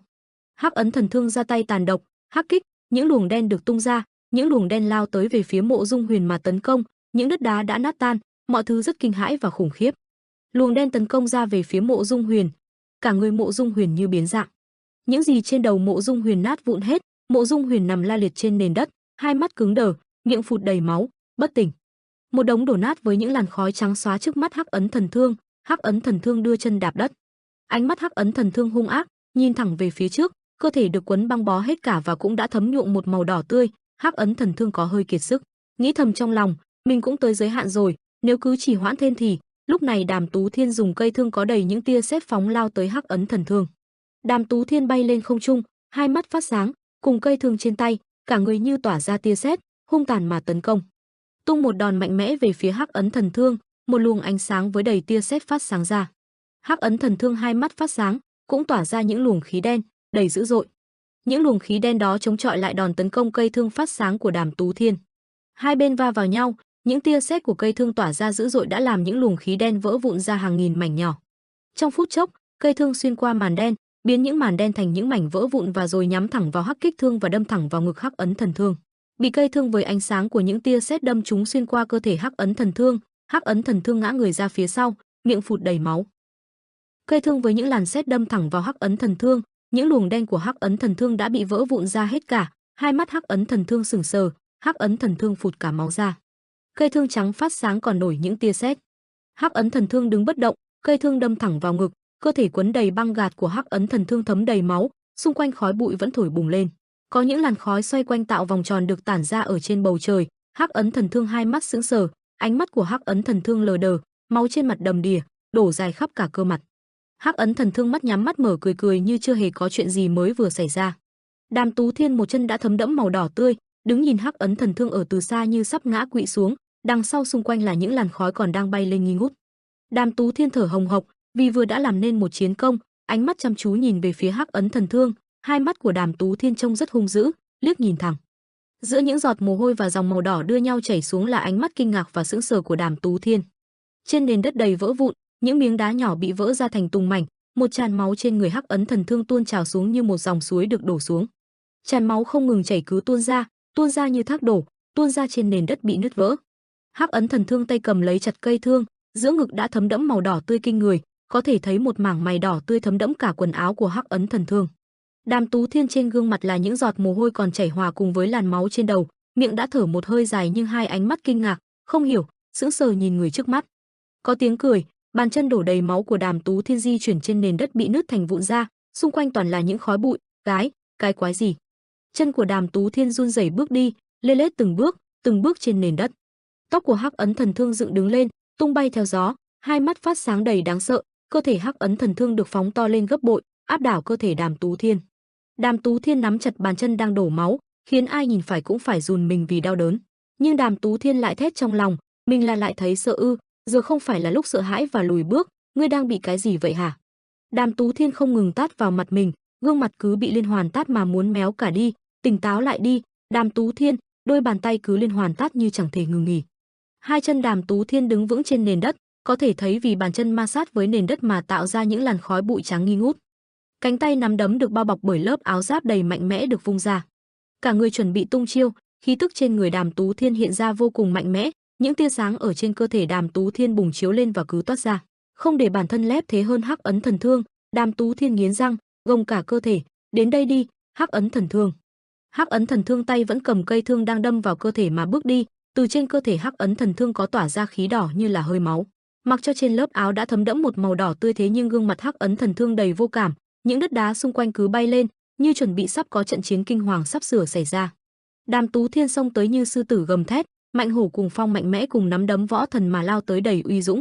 Gương mặt Đàm Tú Thiên rất lạnh lùng mặc cho trên đầu đã có vết thương đổ đầy máu. Hai luồng ánh sáng kinh khủng lại chạm mặt nhau, trận chiến lại nổ ra, đất đá lại tiếp tục vỡ ra, bầu không khí xung quanh rất chấn động địa cầu, không khác gì ngày tận thế. Luồng ánh sáng làm cho luồng đen vỡ vụn ra tiếp. Khói bốc lên nghi ngút, thánh, quan lưu, tam liên quan luân kích, Đàm Tú Thiên trong tư thế vung nắm đấm ra. Lúc này Đàm Tú Thiên và Hắc Ấn Thần Thương đã đổi vị trí cho nhau, Đàm Tú Thiên đứng nơi của Hắc Ấn Thần Thương còn Hắc Ấn Thần Thương thì ở nói ban đầu của Đàm Tú Thiên. Hai người đang quay lưng lại với nhau, Đàm Tú Thiên vẫn còn đang tư thế tung nắm đấm như một võ thủ. Hai mắt Đàm Tú Thiên vẫn còn phát sáng, ánh mắt đầy lạnh lùng pha chút tàn nhẫn, cánh tay tung nắm đấm của Đàm Tú Thiên vẫn còn dư âm của sức mạnh cuồng phong. Đàm Tú Thiên thành công đánh Hắc Ấn Thần Thương gục ngã, Đàm Tú Thiên chéo hai tay đưa lên trời, rồi bung ra hai tay thả xuống đất như là công thức khi đánh hạ gục đối thủ. Hai bên tai của Đàm Tú Thiên còn thở phì phào, nhưng một bên chân của Đàm Tú Thiên vẫn không ngừng đổ máu, nhưng hai cánh tay được bao bọc áo giáp vẫn rắn chắc, mạnh mẽ. Hắc Ấn Thần Thương ở đằng sau đã ngã khuỵu xuống đất, cây thương vẫn còn gắn liền trên cơ thể Hắc Ấn Thần Thương. Khói đang dần tan biến, Đàm Tú Thiên cúi đầu xuống đất, thở phào một hơi giữa khói bụi nghi ngút. Sau đó, Đàm Tú Thiên nghiêng đầu nhìn về một hướng nào đó. Đó là hướng Mộ Dung Huyền. Mộ Dung Huyền đang nằm cứng đơ trên mặt đất, hai mắt Mộ Dung Huyền vẫn trắng lên, máu vương vãi xung quanh, hai ba cận vệ đang vội chạy ngay đến. Đàm Tú Thiên thì thầm trong lòng, đúng là phải công nhận, việc Mộ Dung Huyền đã góp công không nhỏ làm bị thương hắn, để mình có thể ra đòn chí mạng và kết liễu hắn. Rồi sau đó, Đàm Tú Thiên nhìn lại về phía Hắc Ấn Thần Thương đang nằm trên mặt đất, cây thương còn đâm lên người, Hắc Ấn Thần Thương như nằm bất tỉnh giữa làn khói, cơ thể như đã bất động. Đàm Tú Thiên vẫn đánh giá thầm trong lòng, Hắc Ấn Thần Thương mạnh thật đấy, hơn cả Cửu Thiên Tọa, phóng lại gần hơn thì có lẽ Hắc Ấn Thần Thương đã trầu ông mà. Bất động không nhúc nhích trên đất nữa, Đàm Tú Thiên cho rằng nếu hắn có tham vọng bành trướng thì thiên hạ sẽ ra sao đây. Đàm Tú Thiên ngồi phịch xuống đất, thở hồng hộc, một bên chân máu đổ ra ngấm đỏ cả chiếc quần trắng của Đàm Tú Thiên. Đàm Tú Thiên chống hai tay ở đằng sau cúi đầu xuống đất cố gắng lấy hơi thở đều. Rồi sau đó, Đàm Tú Thiên băng bó lại chân bị thương bằng những sợi băng trắng, hai tay thoăn thoắt băng lại như đây là một chuyện thường ngày. Đồng thời Đàm Tú Thiên cũng không ngừng đánh giá, thực lực của hắn đủ sức để đảo loạn thế cục, nhưng tại sao hắn chỉ chăm chăm làm người bảo vệ cho Tĩnh Dạ chứ? Đàm Tú Thiên vừa thở, mồ hôi cùng máu từ trên trán cũng đổ xuống, ánh mắt của Đàm Tú Thiên rất nghiêm túc và tập trung, vừa nghĩ, không ngờ hắn lại khiến mình sợ hãi như thế, đây quả là một trận đấu khó quên. Có tiếng gọi từ đằng xa, Tú Thiên. Đàm Tú Thiên bất ngờ ngẩng đầu nhìn về hướng có tiếng kêu đó.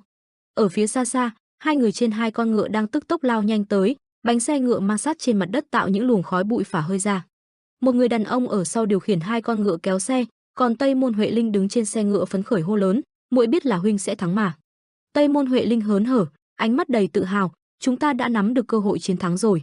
Đa số binh sĩ của Tĩnh Dạ đều bị giết, một phần nhỏ đang dần rút đi, Thẩm đoàn chủ đang dẫn binh lùng diệt chúng. Tây Môn Huệ Linh ánh mắt ngưỡng mộ cũng tự hào và đầy tình cảm trìu mến nhìn người trước mắt, Tú Thiên huynh vất vả rồi, cuối cùng thì. Đàm Tú Thiên ánh mắt cũng sáng hơn và tiếp lời của Tây Môn Huệ Linh, cuối cùng đã tới lúc Thanh Long hội của chúng ta vút bay trở lại rồi, Huệ Linh. Đàm Tú Thiên đứng nhìn Tây Môn Huệ Linh đang đi tới, trong đầu Đàm Tú Thiên suy nghĩ, Dạ chủ vẫn chưa xuất hiện, phải tạo một toán quân điều tra tung tích và diệt sát hắn, cuộc chiến này đã kéo dài quá lâu rồi, phần thắng cuối cùng lại thuộc về chúng ta. Chợt bất ngờ từ đâu cây thương của Hắc Ấn Thần Thương lao tới, nó bay vụt qua đầu của Đàm Tú Thiên, điều này làm cho cậu cũng giật mình hoảng hốt bất ngờ. Trong giây phút bất ngờ anh liền đưa tay ra để tóm lấy thanh thương một cách gấp gáp, anh lao người theo cây thương hòng giữ lại đòn phóng vừa rồi. Hóa ra người vừa thực hiện chiêu ném cây thương đó không ai khác đó chính là Hắc Ấn Thần Thương, ông ta vẫn chưa thể gục ngã. Cây thương lao đi vun vút, Đàm Tú Thiên bay người hòng tóm lấy chuôi của cây thương cách một chút nữa là tóm được rồi, nhưng dường như sức lực của anh cũng đã cạn kiệt. Tốc độ di chuyển không thể bắt kịp được nó, hàm răng nghiến chặt, đôi mắt trắng dã tỏ vẻ sự bất lực của mình. Cây thương với một lực phóng nhanh mạnh như vũ bão, nó xuyên qua tất cả mọi thứ cản bước trên đường đi của nó. Người dính đòn đó chính là Tây Môn Huệ Linh, trúng đòn Huệ Linh bay người lên không trung và văng khỏi chiếc xe ngựa. Đàm Tú Thiên với gương mặt hoảng hốt thất thần với tay theo nhưng không kịp nữa, gương mặt anh tối sầm lại bàng hoàng nhớ về quá khứ. Một cảm giác mất mát giống như khi xưa mẹ của anh đã tự thiêu trong biển lửa, anh nhìn thấy nhưng bất lực không làm gì được. Tây Môn Huệ Linh trúng đòn, đôi mắt trắng dã, đôi con ngươi co nhỏ lại dường như không còn sức sống nữa. Cây thương xuyên qua ngực Tây Môn Huệ Linh tạo thành một lỗ thủng lớn, nhưng nó chưa dừng lại mà nhắm tới Mộ Dung Huyền lao tới. Phía sau cô ta đang được đám lính hỗ trợ dìu đứng lên, cảm nhận được nguy hiểm đang tới gần, hai tên lính đã ra kiếm cản lại cây thương lao tới, giúp cho Mộ Dung Huyền thoát chết trong gang tấc. Nhận ra Hắc Ấn Thần Thương vẫn còn sống, Mộ Dung Huyền đen mặt, cô ta dùng chân đạp đất rồi nhanh chóng bật nhảy lên cao. Mộ Dung Huyền với đôi chân tích lũy đầy nguồn năng lượng phát sáng, chuẩn bị tung cước ra chiêu về phía Hắc Ấn Thần Thương, ông ta vẫn chưa hề hay biết. Và rồi một cước từ Mộ Dung Huyền bổ mạnh xuống làm cho Hắc Ấn Thần Thương đầu lìa khỏi cổ, một cú đá chém thật gọn gàng. Trúng đòn này, chiếc đầu của Hắc Ấn Thần Thương rời ra lăn lông lốc trên mặt đất, chúng lăn tới gần trước mặt của Mộ Dung Huyền, cô ta liền dùng chân đạp lên cái đầu của Hắc Ấn Thần Thương. Trong trạng thái phẫn nộ, gương mặt của Mộ Dung Huyền như một con thú dữ, cô ta giờ đây không khác gì một con quỷ tự hào vì vừa tiêu diệt được con mồi của mình.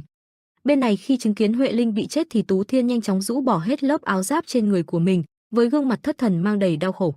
Nước mắt trên gương mặt của anh bắt đầu tuôn rơi, anh run rẩy ôm lấy cơ thể bất động của Tây Môn Huệ Linh rồi khóc như mưa, gào thét thảm thiết. Một đoàn người đang hối hả chạy, đoàn người chạy tán loạn, những bàn chân tạo với mặt đất làm những làn khói cứ bay tung cả lên. Khói bụi nghi ngút, bao phủ cả đoàn người không khác gì một màn lưới to lớn bao trùm lên. Là một đám người đang hớt hãi bỏ chạy, ai nấy cũng dốc hết sức mà chạy, chạy tán loạn. Những người đó cố gắng mà chạy, cố gắng lê lết thân xác, nghiến răng nghiến lợi chạy cho bằng được. Đặc biệt là huynh đệ Cung Thị, Tĩnh Dạ cố gắng mà chạy, hai huynh đệ ấy bỏ chạy nhưng gương mặt lại thấm đẫm nước mắt.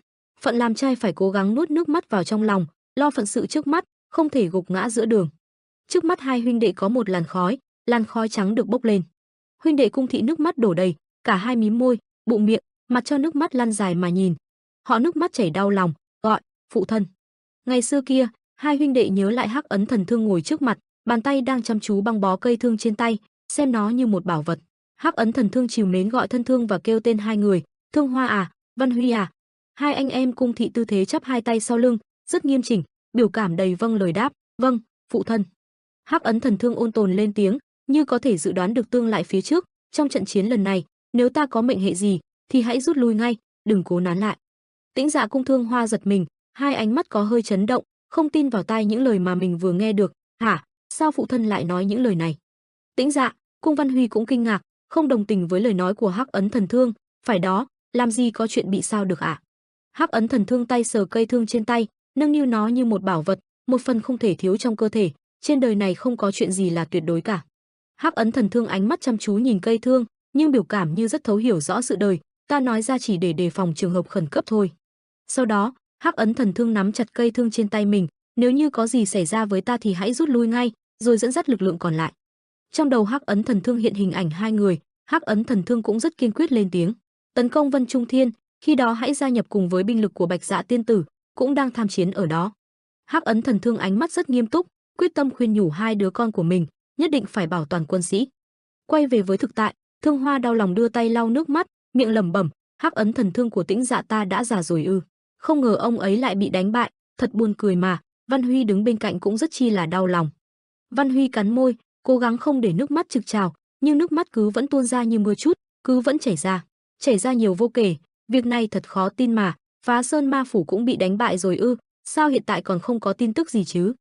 Văn Huy hô lớn, gào thét, nước mắt vẫn cứ chảy tuôn ra, rất đau lòng thương cảm. Giờ lúc là tập hợp lại binh lực của Tĩnh Dạ. Dù đã thất bại và hy sinh một vài người, chúng ta vẫn còn trận chiến cuối cùng phía trước, đừng để bất kỳ ai phải tụt lại phía sau.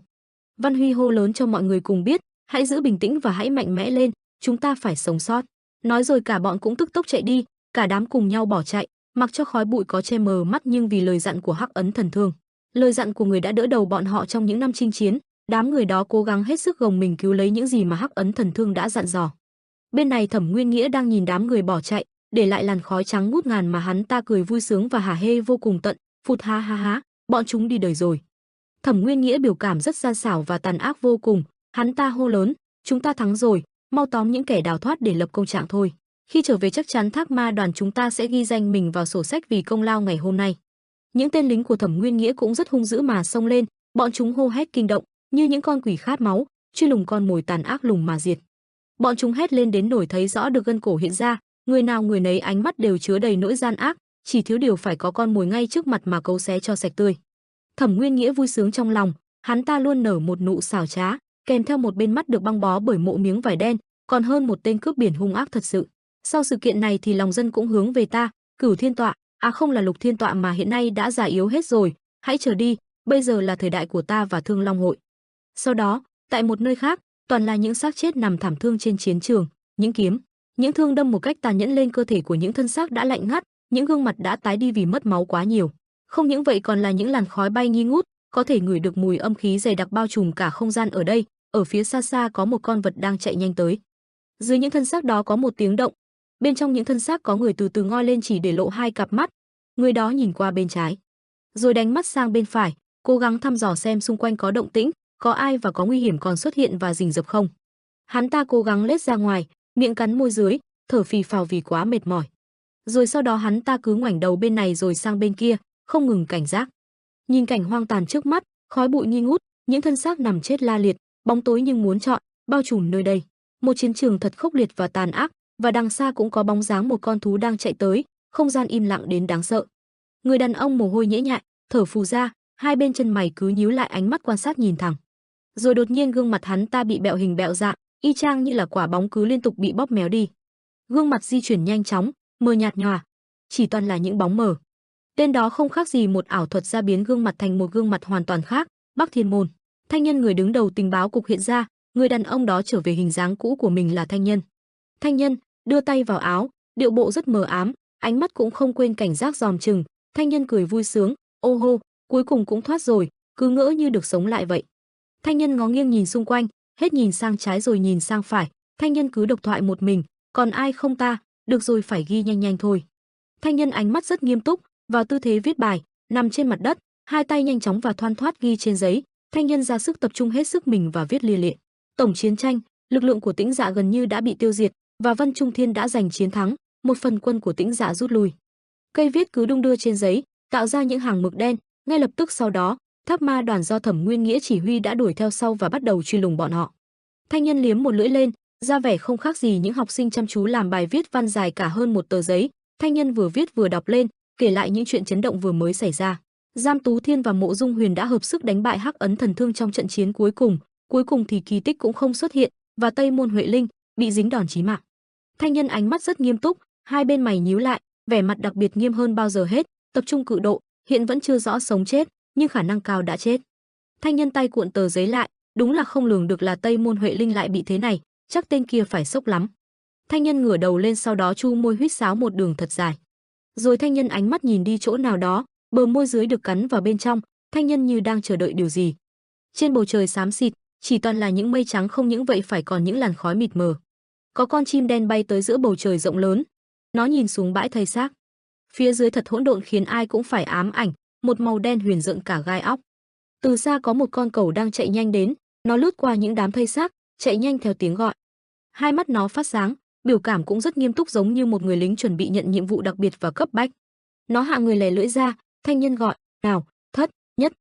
Tay cột lá thư vào con chim, giao thứ này cho Trần môn chủ. Cột một lá thư khác vào con mực cẩu, giao nhiệm vụ, và Ha quân sư đi. Hai con thi hành nhiệm vụ chạy ngay đi. Thanh Nhân tính toán, chà, vậy là tới lúc mình quay lại rồi nhỉ. Nhìn cảnh hoang tàn trước mắt, khi nào mới tới được chứ? Chậc. Rừng cây bạt ngàn. Phía dưới rừng cây, trong khu rừng âm u đó, có tiếng động xì xào, những bàn chân loạng choạng chạy, là đám binh sĩ đang chạy đi. Thẩm Nguyên Nghĩa quan sát, bọn chúng tính trốn đi đâu chứ, đúng là lũ chuột nhắt mà. Thẩm Nguyên Nghĩa phát giác gì đó, nhìn về phía xa xa, đó là gì vậy? Một bóng đen xuất hiện, bóng đen đó đang dần tiến tới. Ánh mắt hắn trông nguy hiểm. Bóng đen lên tiếng, lâu rồi mới gặp lại ngươi nhỉ. Kẻ đen ánh mắt rất lạnh lùng và cất tiếng chào hỏi, lâu rồi mới gặp lại ngươi nhỉ Thẩm Nguyên Nghĩa. Thẩm Nguyên Nghĩa một mắt bị miếng vải che đi, ánh mắt còn lại thì biểu lộ sự kinh ngạc, cái đó là người Tĩnh Dạ ư? Sao Thẩm Nguyên Nghĩa rất bất ngờ, trố con mắt lên, hai bên chân mày cũng được lên đến tận trời cao, sốc toàn tập, Trần Vũ Nguyên khoanh tay nhìn, khí thế rất áp đảo người khác. Đoàn binh lính cũng kinh ngạc không kém, ai nấy cũng ánh mắt sững sờ, liên tục xì xào, gì cơ, Bắc Kiếm, không phải hắn chết rồi sao? Thẩm Nguyên Nghĩa biểu cảm rất khờ người, thật không thể tin vào mắt mình, giọng điệu không thể nào bàng hoàng hơn được nữa, đưa tay chỉ. Đúng là dai như điểm mà, không ngờ ngươi vẫn còn sống đấy, nhưng sao ta lại gặp ngươi khi đang truy đuổi đám Tĩnh Dạ bỏ chạy kia được? Thẩm Nguyên Nghĩa ngờ ngợ ra, hay là hiện giờ ngươi đang hỗ trợ cho chúng chăng? Vũ Nguyên im lặng, ánh mắt vẫn chăm chú nhìn thẳng đối phương. Con chim đen đã đưa thư đến cho Vũ Nguyên, nó đậu trên vai Vũ Nguyên, sau đó, Vũ Nguyên mở thư ra, Thẩm Nguyên Nghĩa khó chịu vô cùng khi thấy điệu bộ cứ phớt lờ người khác, tỏ ra khinh bỉ chẳng thèm quan tâm đến ai, trông rất đáng ghét của Vũ Nguyên. Thẩm Nguyên Nghĩa đành phải lên tiếng, thật là, tên điên nhà ngươi lại đang làm trò khùng gì vậy? Thẩm Nguyên Nghĩa nhìn người mặc toàn thân là một bộ đồ đen huyền đứng trước mắt, Thẩm Nguyên Nghĩa cứ luyên thuyên cất lời, Cửu Thiên Tọa huyên huyên so đáng lẽ hiện tại cũng phải có tin tức về vụ tập kích Tĩnh Dạ rồi mới đúng chứ, là do ngươi sao? Vũ Nguyên lấy bút điền vào tờ giấy, con chim đen cũng chăm chú theo dòng chữ của Vũ Nguyên, tay thì viết nhưng miệng vẫn có thể đáp được. Cửu Thiên Tọa Hyun Hyun so đã thấm mệt sau khi đối chiếu với một trong tứ đại ma tướng của Tĩnh Dạ là Phá Sơn Ma Phủ, nhờ đó ta có thể dễ dàng kết liễu cả hai. Thẩm Nguyên Nghĩa nghe mà minh ngạc nhưng cũng hơi không hiểu, cái gì? Vũ Nguyên đưa lá thư cho chim đen, nào, đi chuyển lời cho quân sư đi, ta sẽ chỉnh đốn lại Thác Ma đoàn. Con chim đen cầm lấy lá thư, bay lên để chuyển giao thư lên, nó vỗ vỗ đôi cánh của mình khiến những cọng lông đen huyền của nó rơi xuống. Thẩm Nguyên Nghĩa hét lớn, đến mức có thể thấy được gân cổ của hắn ta, ngươi đang tính giở trò gì hả oát con? Những lông chim còn vương lại, Vũ Nguyên biểu cảm vẫn lạnh lùng như thế, không động tĩnh gì mấy. Sau đó Vũ Nguyên mới nghiêng mặt về phía hướng Thẩm Nguyên Nghĩa rồi lên tiếng, ta không thuộc bất kỳ phe nào, ta sẽ loại bỏ cả hai phe. Thẩm Nguyên Nghĩa không tin được, tên này đúng là điên thật rồi. Những đám lính của Thẩm Nguyên Nghĩa cũng đang trong tư thế rất sẵn sàng, ai nấy cũng đưa kiếm lên chĩa thẳng về phía Vũ Nguyên. Thẩm Nguyên Nghĩa vác kiếm lên vai, ánh mắt không mấy thiện cảm nhìn người trước mắt mình, mà vậy cũng tốt, tiêu diệt nhi tử của kẻ địch. Hai bên lông mày của Thẩm Nguyên Nghĩa nhíu lại, ánh mắt trông rất tàn ác vô cùng tận. Hắn ta lên tiếng mà chẳng hề sợ ai, luôn tỏ khí chất mình luôn là người lợi thế trong cuộc chiến này, cũng giúp ta trở thành anh hùng mà. Tuy nhiên Vũ Nguyên ánh mắt sắc bén và rất chi là bình tĩnh, tiếc là điều đó sẽ không xảy ra. Vũ Nguyên nhìn những tên lính hung hãn, chỉ muốn xông tới chém Vũ Nguyên ra từng mảnh nhỏ, thế nhưng Vũ Nguyên hai tay vẫn khoanh trước ngực, chẳng hề có chút gì lo lắng. Cất tiếng bình tĩnh, vì ngươi, kẻ lãnh đạo Thác Ma đoàn xông pha tiền tuyến, hôm nay sẽ bị kết liễu tại đây.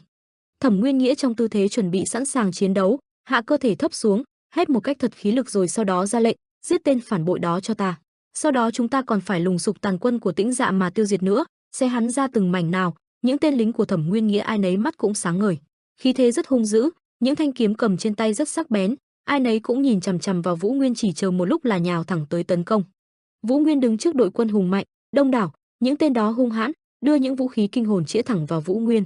Xung quanh của những tên Thác Ma đoàn có thể thấy dấy lên những khí tức thấm đẫm máu đỏ, những âm khí khiến ai cũng phải ám ảnh và rùng mình. Những tên binh lính đó là Thác Ma đoàn. Vũ Nguyên đánh giá bọn chúng nổi danh với các võ nhân giang hồ là do hoạt động sôi nổi ở tiền tuyến trong Tam Niên chiến. Ánh mắt của bọn Thác Ma đoàn rất kinh sợ, ánh mắt chỉ cần người khác nhìn thẳng vào thì trong phút chốc có thể bị tiêu diệt tận gốc. Bọn Thác Ma đoàn chỉ cần ánh mắt phát sáng và dữ tợn thôi cũng làm cho nhiều người cũng phải run khiếp. Vũ Nguyên nhìn những người trước mắt rồi nghĩ, cuộc chiến đã diễn ra trong một khoảng thời gian tương đối dài, nỗi sợ chiến tranh cũng dần dần tan biến.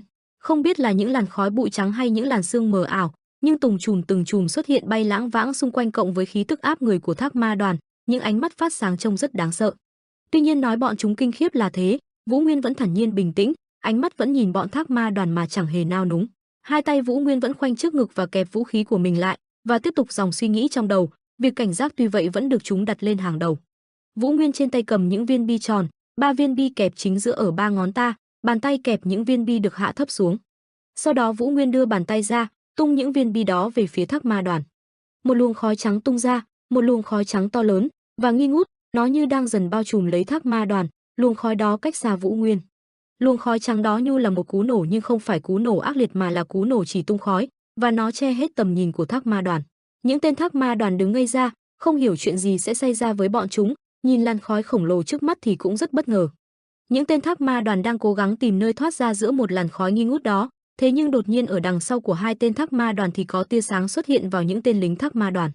Trong phút chốc hai tên bị dính chiêu mà ngã xuống, hai làn máu của hai tên Thác Ma đoàn cũng bị bắn văng lên.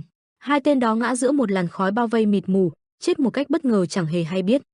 Và tia sáng cũng xuất hiện ở những tên còn lại, bọn chúng ngơ ngác, những tên đó cứ trong tư thế sẵn sàng tấn công, vì làn khói quá dày dặt che hết tầm nhìn của bọn chúng nên bọn chúng chẳng thể quan sát kỹ lưỡng tình hình hiện.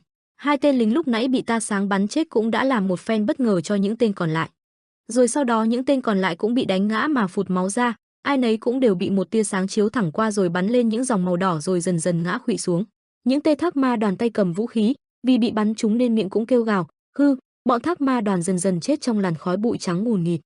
Những tia sáng tiếp tục tấn công, nó bay loạn xạ như tạo ra một vòng mê cung. Những tên Thác Ma đoàn chứng kiến đồng đội mình không biết vì sao cứ dần dần ngã xuống.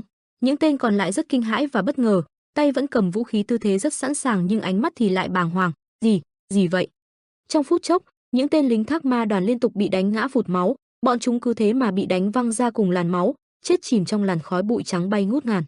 Vũ Nguyên mắt phát sáng, khí thế rất áp đảo, cơ thể di chuyển rất linh hoạt, bay lên không trung, một bên tay cầm vũ khí phát sáng, chính là vũ khí mà tạo ra những tia sáng chớp nháy nãy giờ, và Vũ Nguyên một cách mạnh mẽ và uy lực xông tới.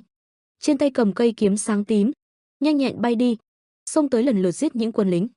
Giữa khu rừng, những tia tím phát sáng nhanh như chớp tạo nên một ma trận.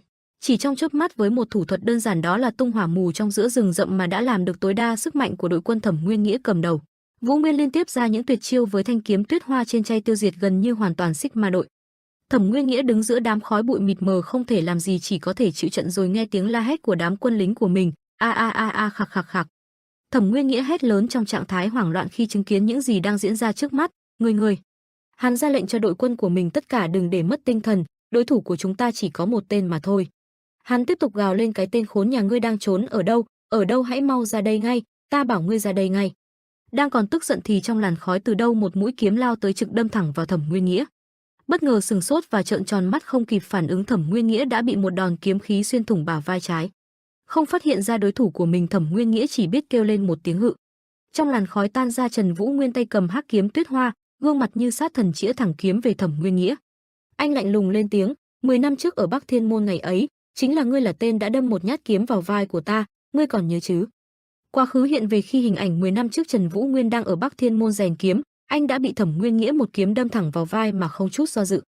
Nghe những lời vừa rồi, Thẩm Nguyên Nghĩa gào lên đau đớn đồng thời tiếp tục chửi rủa anh, tên khốn nạn vẫn còn nhớ chuyện đó sao?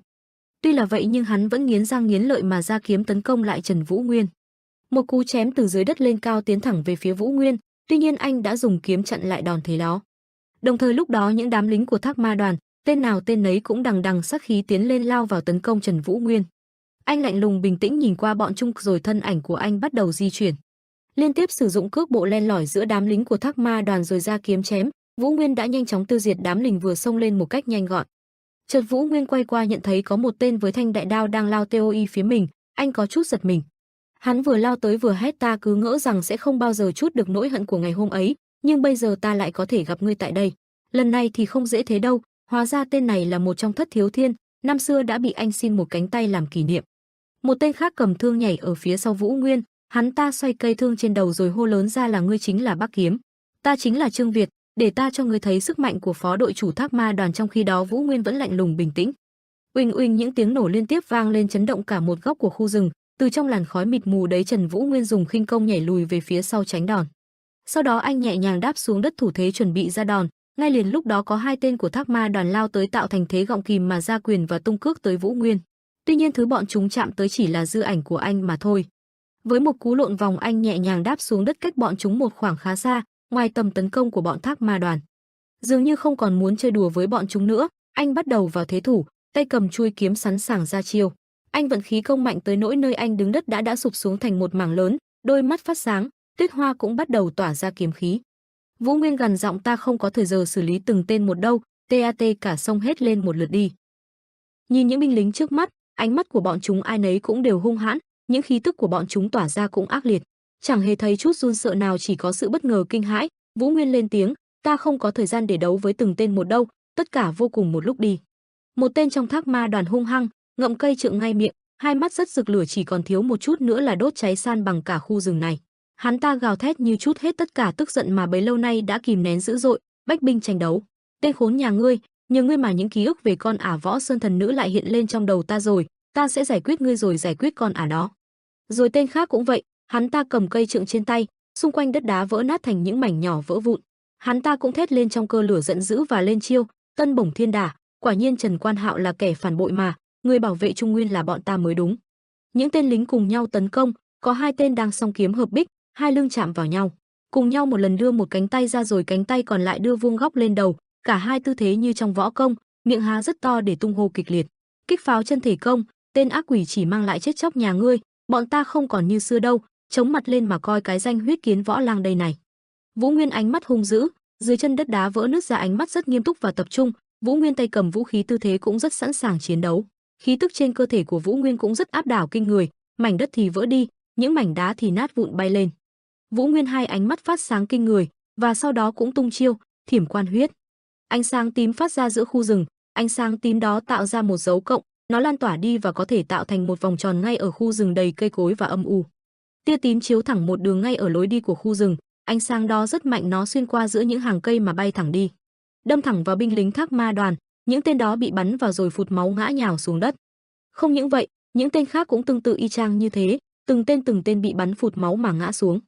Những tên đó ngã xuống, máu cũng văng tứ tung khắp lên. Vũ Nguyên đứng giữa bọn chúng và trong tư thế cầm kiếm, như sau một trận chiến của mình, những giọt máu nhỏ hiện ra cũng nhiều hơn. Một nhát giết chết hết, máu văng tứ tung, tư thế Vũ Nguyên đầy chiến thắng, còn những tên Thác Ma đoàn thì nằm vật vã bất tỉnh ở dưới đất. Những làn khói trắng khổng lồ cũng đã dần tan biến đi, thanh kiếm còn có giọt máu văng ra, Vũ Nguyên thẳng người. Một lưỡi đao rất sắc bén hiện ra, Vũ Nguyên cũng ngạc nhiên và chấm hỏi. Hình dạng lưỡi đao đó biến dạng dài hơn, đánh một đường thẳng xông tới tấn công Vũ Nguyên. Vũ Nguyên đã rất nhanh chóng né tránh lùi lại, nhưng mặt đất cũng không thể tránh khỏi sự nứt vỡ do sự tác động của đòn tấn công. Thẩm Nguyên Nghĩa hung dữ, ánh mắt của hắn ta cũng hiện ra sự quái ác và tàn nhẫn. Hắn là tên đã tung đoàn tấn công vừa rồi, chắc hẳn trong lòng Thẩm Nguyên Nghĩa đang rất khó chịu vô cùng. Thác Ma đoàn mà ta ấp ủ tâm huyết gây dựng tặng 3 năm qua, cùng với Thương Long hội mà ta cùng Tú Thiên, Huệ Linh miệt mài gây dựng. Ánh mắt Thẩm Nguyên Nghĩa hung hăng, vũ khí của hắn cứ đung đưa trong không trung, đều đã bị bọn người các ngươi phá hoại. Chính các ngươi đã làm giấc mơ của ta tan thành mây khói, tên khốn khiếp, đáng lý ta phải giết ngươi ngay từ lần đầu gặp, không, lẽ ra ta không nên đến Bắt Thiên môn khi đó. Thẩm Nguyên Nghĩa đứng đối đầu với Vũ Nguyên, Thẩm Nguyên Nghĩa không thấy vui trong lòng, nói lên những lời mà bấy lâu nay đã rất khó chịu. Nơi đó chẳng khác gì trốn nguyền rủa người khác vậy, sao ngươi cứ nhất quyết chống đối ta vậy hả? Xem ra là ngày ta chỉ đành tiêu diệt ngươi và phá giải lời nguyền ấy thôi. Làn khói trắng cũng đã tan biến mờ nhạt đi, hình ảnh của từng người cũng đã hiện rõ ra hơn trước mắt. Thẩm Nguyên Nghĩa quất roi hung hăng xông tới, biểu cảm của Thẩm Nguyên Nghĩa lúc này đây chỉ muốn một đòn mà tiêu diệt người trước mắt, chỉ thiếu điều là phải ăn tươi nuốt sống Vũ Nguyên. Thẩm Nguyên Nghĩa xông lên, một vật ở đằng sau cũng đều nát tan thành mây khói, hắn ta ánh mắt hung hãn cầm roi mà quất tới. Thẩm Nguyên Nghĩa đưa roi quất thẳng tới, một đường đi rất quyết liệt, đất đá cứng như thế nhưng cũng bị làm cho vỡ vụn hết cả ra, một đường roi đi thật kinh khủng. Thế nhưng giữa làn đá vụn cứ liên tục được bắn ra thì Vũ Nguyên đã rất nhẹ nhàng né tránh. Đầu roi sắc bén hiện màu đỏ đỏ của cây roi. Đầu roi sắc bén đó đang chuẩn bị nhắm thẳng vào đầu Vũ Nguyên, chỉ thiếu một chút nữa thôi có thể đâm xuyên qua được, tuy nhiên Vũ Nguyên thấy được. Vũ Nguyên đã vội nghiêng người, hạ đầu xuống nhanh chóng tránh đi. Thẩm Nguyên Nghĩa nghiến răng nghiến lợi, ánh mắt hung tàn không ngừng tấn công, những đòn tung của hắn ta cứ như lốc xoáy thần công. Đòn roi cứ thế liên tục lao thẳng tới Vũ Nguyên một cách tàn ác. Roi lao tới, Vũ Nguyên hạ người né tránh. Có những lúc những đòn roi đã dí sát tới gương mặt của Vũ Nguyên, tuy nhiên Vũ Nguyên vốn là một cao thủ, thân thế rất kinh người cho nên những đòn tấn công đó chẳng nhằm nhò gì với Vũ Nguyên, Vũ Nguyên cứ thế mà né đòn rất thuận lợi. Đánh hoài mà không trúng, Thẩm Nguyên Nghĩa điên cuồng tung chiêu, hàng loạt những đòn roi cứ như được phân ngàn thân mà được tung ra. Thẩm Nguyên Nghĩa lúc này đây rất điên cuồng dữ dội, chết đi cho ta, chỉ khi ngươi chết thì thiên hạ này mới thái bình được. Thẩm Nguyên Nghĩa đánh thẳng tới, đất đá cũng vỡ nát, cảnh vật xung quanh bây giờ rất khủng khiếp, Thẩm Nguyên Nghĩa lúc này trông không khác gì một kẻ khát máu, chỉ muốn nóng lòng tiêu diệt Vũ Nguyên ngay tại chỗ, dẫm nát Vũ Nguyên ra từng mảnh nhỏ còn thảm thương hơn những mảnh đá mà nãy giờ bị phá hủy vỡ vụn ra. Tuy nhiên những đòn roi đó chỉ là gãi ngứa cho Vũ Nguyên mà thôi, Vũ Nguyên vẫn rất bình tĩnh và thản nhiên liên tục né đi. Liên hoàn roi đó chẳng nhầm nhò gì cả, Vũ Nguyên vẫn rất bình thản chẳng hề nao núng, không những thế cách né đòn cũng rất ngầu toát lên phong thái. Thẩm Nguyên Nghĩa hừ một tiếng, ánh mắt vẫn nhìn chằm chằm vào người trước mặt, ắt hẳn lúc này đây trong lòng Thẩm Nguyên Nghĩa đang không thấy vui gì mấy, khó chịu vô cùng. Thẩm Nguyên Nghĩa nhảy lên không trung, tung chiếc roi dài thật dài lên và ra chiêu thức Hồng Ngọc Ma Thủ. Thẩm Nguyên Nghĩa ánh mắt như nổi lửa, há miệng rất to để hét lớn, Thẩm Nguyên Nghĩa nhanh như chớp đánh thẳng xuống. Và sau đó ở giữa rừng phát ra ánh sáng chói mắt, một ánh sáng chấn động cả đất trời, sáng hết cả một khu rừng u ám và tăm tối. Thẩm Nguyên Nghĩa đang thở hồng hộc và có thể thấy những giọt mồ hôi đang lấm tấm trên mặt của hắn ta. Hai ngón tay của Vũ Nguyên đang đâm vào ngực Thẩm Nguyên Nghĩa. Vũ Nguyên nhẹ nhàng đâm, toái binh chỉ, lớp áo giáp trên cơ thể của Thẩm Nguyên Nghĩa đã bị tung ra. Thẩm Nguyên Nghĩa tức không chịu được, hắn ta hét lên đến khàn cả cổ họng, tên khốn nhà ngươi, sao ngươi dám trêu đùa ta? Thẩm Nguyên Nghĩa cứ mãi la hét và liên tục tấn công, hắn ta liên tục tung những đòn roi rất hiểm ác vô cùng, tuy nhiên Vũ Nguyên đã nhanh chóng cúi người xuống bên dưới. Vũ Nguyên cúi người mạnh mẽ xông ra. Thẩm Nguyên Nghĩa lùi lại ra sau, một tay chống vũ khí trên mặt đất, khói bụi đằng sau cũng bị chân ma sát với mặt đất mà bốc lên. Thẩm Nguyên Nghĩa nhìn xuống dưới, ánh mắt đầy kinh hãi, cơ thể vẫn thở hồng hộc, thầm trong lòng, không thể tin được. Mình đã tập luyện như điên vì cảm giác tội lỗi sau khi không thể bảo vệ muội muội và gánh chịu sự phớt lờ của phụ thân, cùng với sự rèn giũa tận 3 năm trên chiến trường cơ mà, thế mà vẫn cách biệt thế này ư? Thẩm Nguyên Nghĩa tháo bỏ chiếc áo khoác đỏ đang đeo trên người. Thẩm Nguyên Nghĩa lúc này mồ hôi toát ra như tắm, có phần hoảng sợ nghĩ về khoảng cách chênh lệch võ công của mình và Trần Vũ Nguyên. Không chấp nhận sự thật này, Thẩm Nguyên Nghĩa gào lên trong đau đớn, khốn kiếp thật là khốn kiếm mà. Sau đó Thẩm Nguyên Nghĩa bắt đầu vận công, một luồng nội công từ cơ thể của Thẩm Nguyên Nghĩa bộc phát ra xung quanh. Chúng xoắn lại bao lấy cơ thể của Thẩm Nguyên Nghĩa như con lốc vậy. Chiêu thức này của hắn có tên là Hồng Ngọc Trọng Áp Thiên. Áp khí mạnh mẽ vừa rồi đã tạo ra hình ảnh một con rắn hổ mang khổng lồ, nó đang há miệng nhe nanh hướng về phía Trần Vũ Nguyên mà tấn công. Nó liền xoắn lại bao quanh Trần Vũ Nguyên rồi ra chiêu lao tới Vũ Nguyên. Trong khi đó Vũ Nguyên vẫn rất bình tĩnh đợi chờ chiêu thức tiến tới mình. Cho tới khi chiêu thức Hồng Ngọc Trọng Áp Thiên sắp sắp tấn công sát Trần Vũ Nguyên, anh mới bắt đầu đưa kiếm lên thủ thế ra chiêu. Cả hai liền lao vào nhau với tốc độ vũ bão, hình ảnh con rắn hổ mang há miệng lao tới đớp Vũ Nguyên, còn Vũ Nguyên cầm hắc kiếm Tuyết Hoa lao lên ra chiêu. Một luồng ánh sáng tím nhanh như chớp đã xuất hiện ở khu vực miệng con rắn, kiếm khí của Vũ Nguyên tung ra đã chém tan con rắn mà Thẩm Nguyên Nghĩa đã tạo ra để đối đầu với Vũ Nguyên. Thẩm Nguyên Nghĩa chứng kiến điều này chỉ biết há hốc mồm, miệng kêu a trong sự hoảng sợ tới tột cùng. Thanh kiếm của Thẩm Nguyên Nghĩa cũng vỡ vụn ra thành từng mảnh, trong khi đó Trần Vũ Nguyên đang lao tới tấn công hắn như vũ bão. Với ánh mắt tràn đầy sát khí, Trần Vũ Nguyên đưa chảo thủ về phía trước bắt đầu ra chiêu tấn công Thẩm Nguyên Nghĩa, một luồng khí công màu tím được tung ra, xé tan khoảng không của khu rừng, chấn rộng mạnh tới nỗi chiêu của Vũ Nguyên đã xóa sổ những thân cây vướng đi trên đường thẳng của nó. Trong một làn khói mờ ảo, có một người đứng, một người đã ngã xuống đất, miệng không ngớt kêu lên khục khục. Một bóng hình mờ ảo trong làn sương đỏ thẫm, hai tay Thẩm Nguyên Nghĩa đưa lên hướng về hình bóng của Vũ Nguyên mà gào thét. Vẫn chưa, và rồi hình ảnh mờ ảo trong làn sương đỏ đó dần dần biến mất, thay vào đó là một màu đen không thể nhìn thấy nữa. Hắn kêu lên không được, hộc hộc không phải chứ, không thể nào mà. Hình ảnh của Thẩm Nguyên Nghĩa giờ đây vô cùng thảm hại, hắn trúng chiêu của Vũ Nguyên giờ đây đã mù cả hai mắt, toàn thân trọng thương tơi tả, máu cứ thế mà tuôn ra như suối. Cứ thế hắn không thể nhìn thấy gì, chỉ biết đứng một chỗ gào lên đau đớn, ngươi ở đâu mau ra đây cho, tay vừa gào hắn vừa vung tay trong không khí. Tên đang chết nhà ngươi, đang lẽ ra ngươi phát chết đi chứ. Hắn không thể làm gì hơn ngoài việc gào thét giữa khoảng không, còn Vũ Nguyên thì đứng một bên nhìn cảnh tượng vừa rồi. Mặt anh đen lại, sát khí vẫn chưa chạy đi hết khi mà tên Thẩm Nguyên Nghĩa vẫn còn lải nhải bên tai mình. Tên khốn kiếp, ngươi có ngon thì bước đến trước mặt ta này, tên ác nhân của thiên hạ, ha. Ngươi phải chết, ngươi đâu rồi thế, hãy mau lại đây tên khốn nạn. Sao không mau đến trước mặt ta? Hắn cứ thế mà gào thế. Gào thế một hồi lâu không có kết quả, hắn ngồi phịch xuống đất, thở dốc nhưng vẫn không quên tên chết tiệt, khục khục, hộc hộc. Mặc dù không nhận được lời đáp lại từ Vũ Nguyên, những Thẩm Nguyên Nghĩa vẫn gào thét, rốt cuộc thì ngươi phải phá hủy, phải diệt vong và phục thù bao nhiêu người nữa mới hả ra cuộc đời của ngươi mãi mãi không bao giờ rửa được thứ máu tanh mà ngươi đã giết, biết bao nhiêu người đã rửa hận đâu. Địa ngũ cũng không thể chứa chấp được một tên như nhà ngươi đâu. Vũ Nguyên nghe những lời này nhắm mắt âm trầm không nói gì. Chợt anh mở mắt ra, với ánh mắt sắc lạnh, tỏ rõ sự chết chóc, anh bắt đầu lên tiếng, phải địa ngủ vẫn là chưa đủ với ta đâu. Nhưng hiện tại chưa phải là lúc ta xuống đó gặp họ, nói rồi anh lặng lẽ quay đi. Anh đi mãi cho tới khi bóng hình của anh bắt đầu mờ dần, và rồi nó khuất hẳn sau những đám cây, chỉ còn vương lại chút khói bụi mịt mờ từ trận chiến mà thôi. Chỉ còn lại Thẩm Nguyên Nghĩa, hắn đã bị mù không thể di chuyển, chỉ biết ngồi một chỗ gào thét, ngươi đâu rồi, mau lại đây, ngươi dám, đến cuối cùng mà ngươi vẫn phải hạ nhục ta như vậy sao? Tên chết tiệt nhà ngươi, đi chết đi tên ác ma, Trần Vũ Nguyên, tiếng hắn cứ vang vọng mãi giữa rừng không thôi. Tại Vân Trung Thiên, trong một căn phòng ở Tây Môn Thế Gia, tổng quản Quan Đại Thừa đang bẩm báo lại với Quỷ Gia Cát Tây Môn Hoa, bọn Mật Hạ thiệt hại lớn rồi rút lui, cuối cùng ta cũng đã giành thắng lợi, thế nhưng Quan Đại Thừa chưa kịp nói hết câu thì đã bị Quỷ Gia Cát Tây Môn Hoa ném cái ly vào đầu, hắn quát lớn, lại để Hắc Ấn Thần Thương đoạt mạng Tây Môn Huệ Linh ư? Ngươi bây giờ còn có tư cách để lên tiếng sao? Lúc Tuệ Linh bị hạ gục ngươi đã ở đâu hả? Quan Đại Thừa cúi gằm mặt thầm nghĩ, cái con người máu lạnh đó giờ lại tình cảm đến lạ. Dù sao đó cũng chỉ là cháu gái của lão mà, chậc, ta cũng già quá rồi, bây giờ ngoài quân chủ ra thì chăm lo cho những người trăm Cửu Thiên cũng là quá sức với ta rồi. Quan Đại Thừa vẫn cúi mặt nói, Đàm Tú Thiên và Mộ Dung Huyền đều trọng thương, hơn một nửa số người trong vô địch Tam Thập Lục Kiếm Tú đều đã thiệt mạng.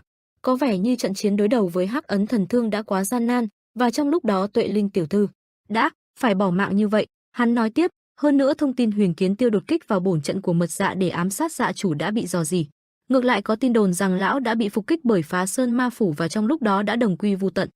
Quỷ Gia Cát Tây Môn Hoa đáp, ta nghe rõ rồi, quay lại vấn đề nào, còn Sigma đội lúc đó làm gì, không bảo vệ Tuệ Linh sao?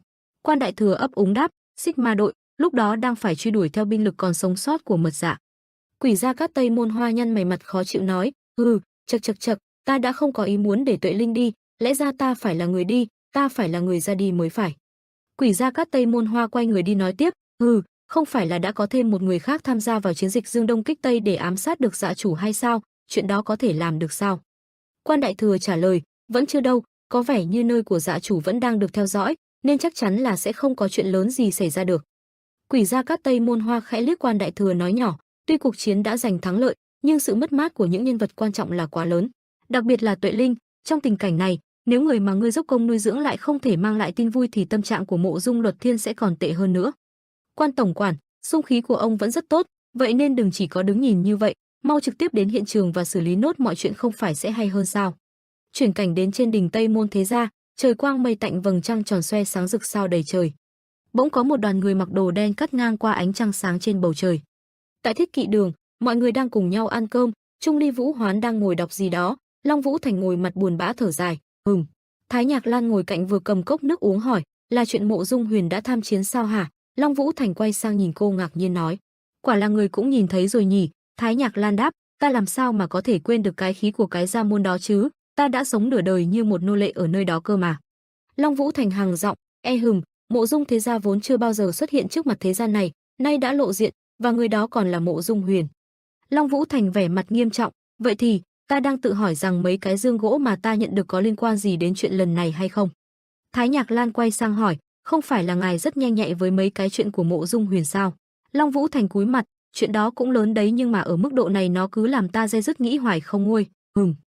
Long Vũ Thành nhắm mắt, đứng phắt dậy nói, dù sao thì ta cũng phải đến xem xét xem thế nào, không còn cách nào khác để chấm dứt nỗi bất an này ngoài việc tự mình đi xác nhận, chỉ có thế ta mới gạt nó ra khỏi đầu được. Trung Ly Vũ Hoán bất ngờ hỏi, Thiết Kỵ Đường, phó đường chủ. Trung Lý Vũ Hoàn ngước lên nhìn Long Vũ Thành hỏi, giao dịch đã hoàn thành rồi còn luyến tiếc làm gì nữa, chẳng phải chuyện này đường chủ là người hiểu rõ nhất à?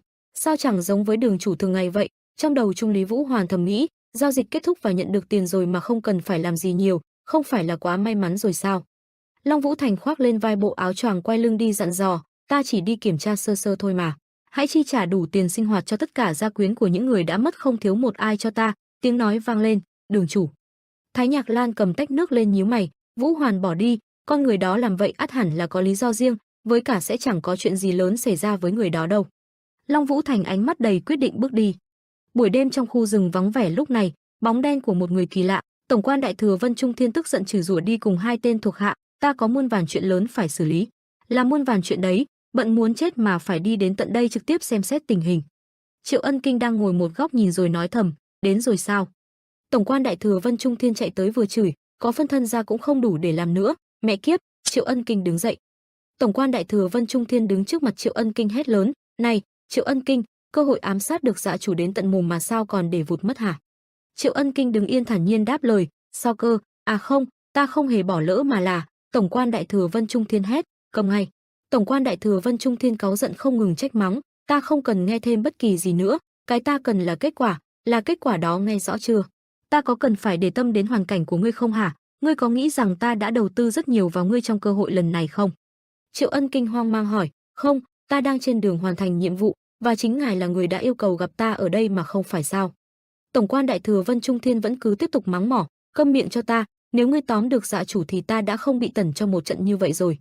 Tổng quan Đại Thừa Vân Trung Thiên giận dữ đến độ cổ họng gân lên, để nuôi dưỡng nên ngươi của ngày hôm nay ta đã phải làm biết bao nhiêu chuyện bẩn thỉu và cố gắng biết nhường nào. Ta đã không ngần ngại đổ hết tiền bạc và công sức, làm những chuyện trái với đạo đức, đến cả Tu La Song Diện ta cũng giao cho ngươi đảm đương. Cuối cùng thì chẳng nên cơm cháo gì, ta đã dành cả 10 năm tâm huyết và bây giờ ta phải nhìn được thành quả cho tâm huyết của ta. Triệu Vân Kính ngập ngừng, không, chuyện đó. Tổng quan Đại Thừa Vân Trung Thiên không ngừng đay nghiến trách móc rồi chửi bới. Triệu Ân Kinh sợ hãi bởi nỗi ám ảnh ngày xưa dần hiện về.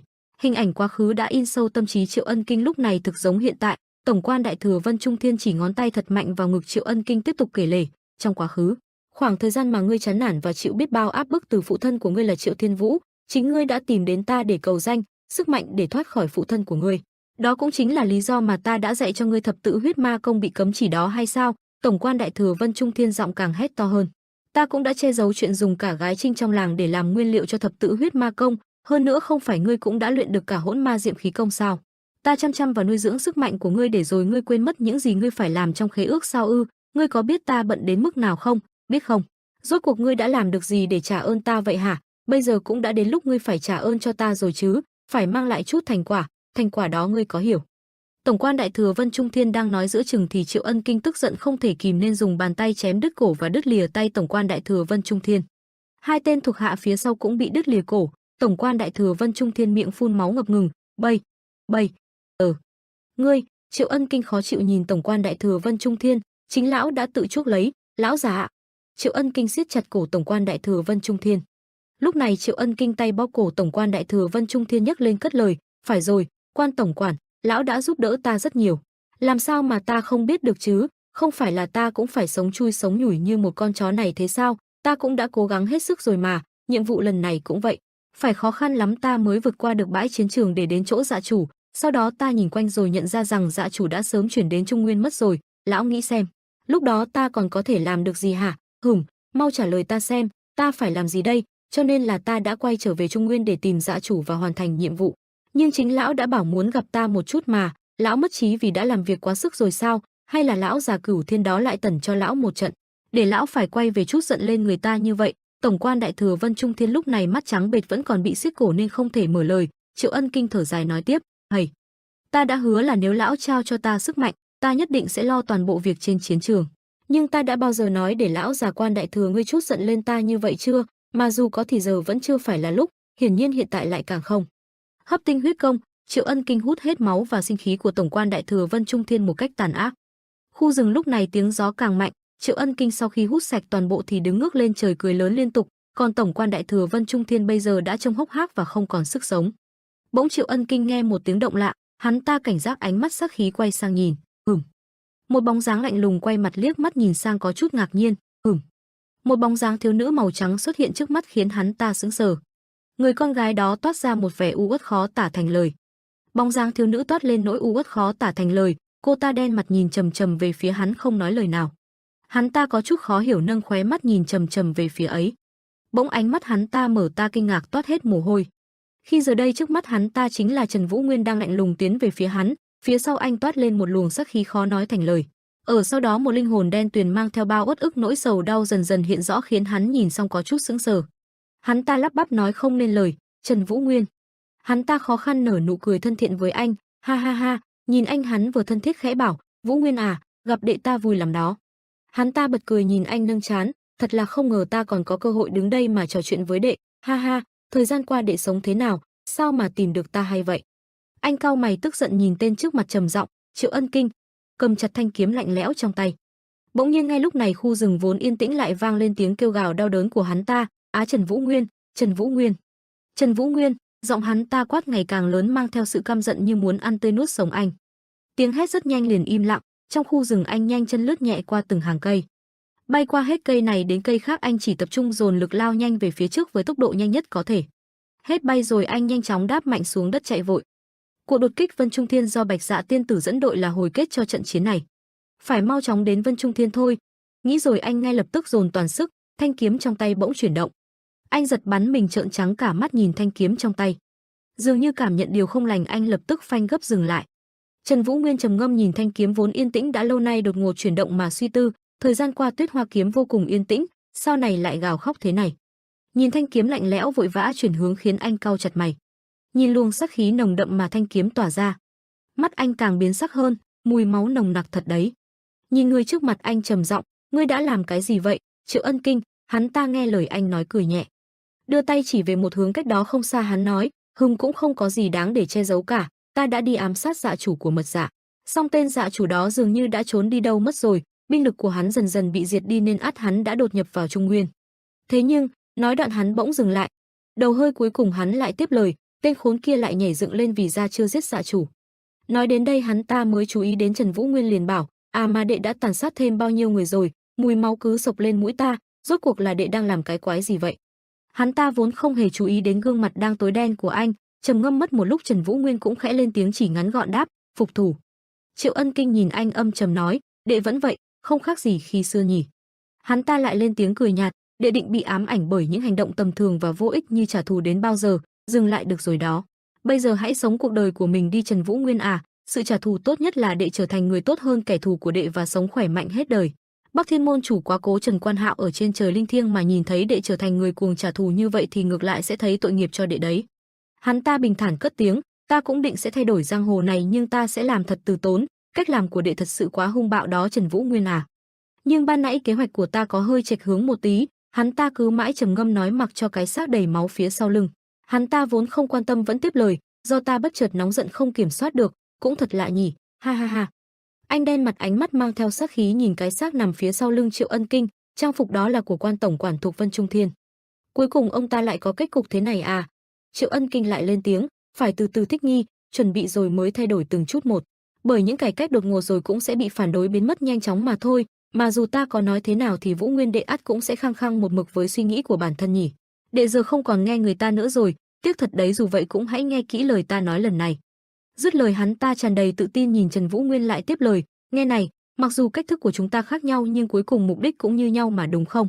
Đây không phải là minh chứng cho khả năng hợp tác của chúng ta sao? Đệ thấy sao nếu hợp tác với ta, khi mục tiêu hoàn thành khi đó chúng ta cùng nhau phân xử mọi chuyện cũng không muộn mà. Khóe miệng hắn càng nói càng cong lên cao, thế nào hãy chế tạo lại Bắc Thiên môn thế nào? Vừa nghe những lời chối tai này, mặt anh ngày càng đen lại, chất giọng lạnh lẽo mang theo sát khí mở lời, mục tiêu, quá trình hay phương hướng sống của ta. Một đoạn ký ức vốn dĩ đã chôn vùi từ lâu nay lại bỗng hiện lên trong đầu anh. Mọi người đều nói công lý đã biến mất, những người có của cải lương cố gắng lấp đầy kho thóc của mình bằng cách bóc lột từ những người không có bất kỳ hạt thóc nào. Những người bị đối xử bất công thì không có nơi nào để giải quyết những oan ức của mình. Những khoảnh khắc như thế nhưng ngay cả những người đã học võ cũng không thể can thiệp thì chẳng phải võ thuật không có lý do gì để tồn tại sao? Tất nhiên một người không thể thay đổi thế giới này cũng không dễ để thay đổi như vậy.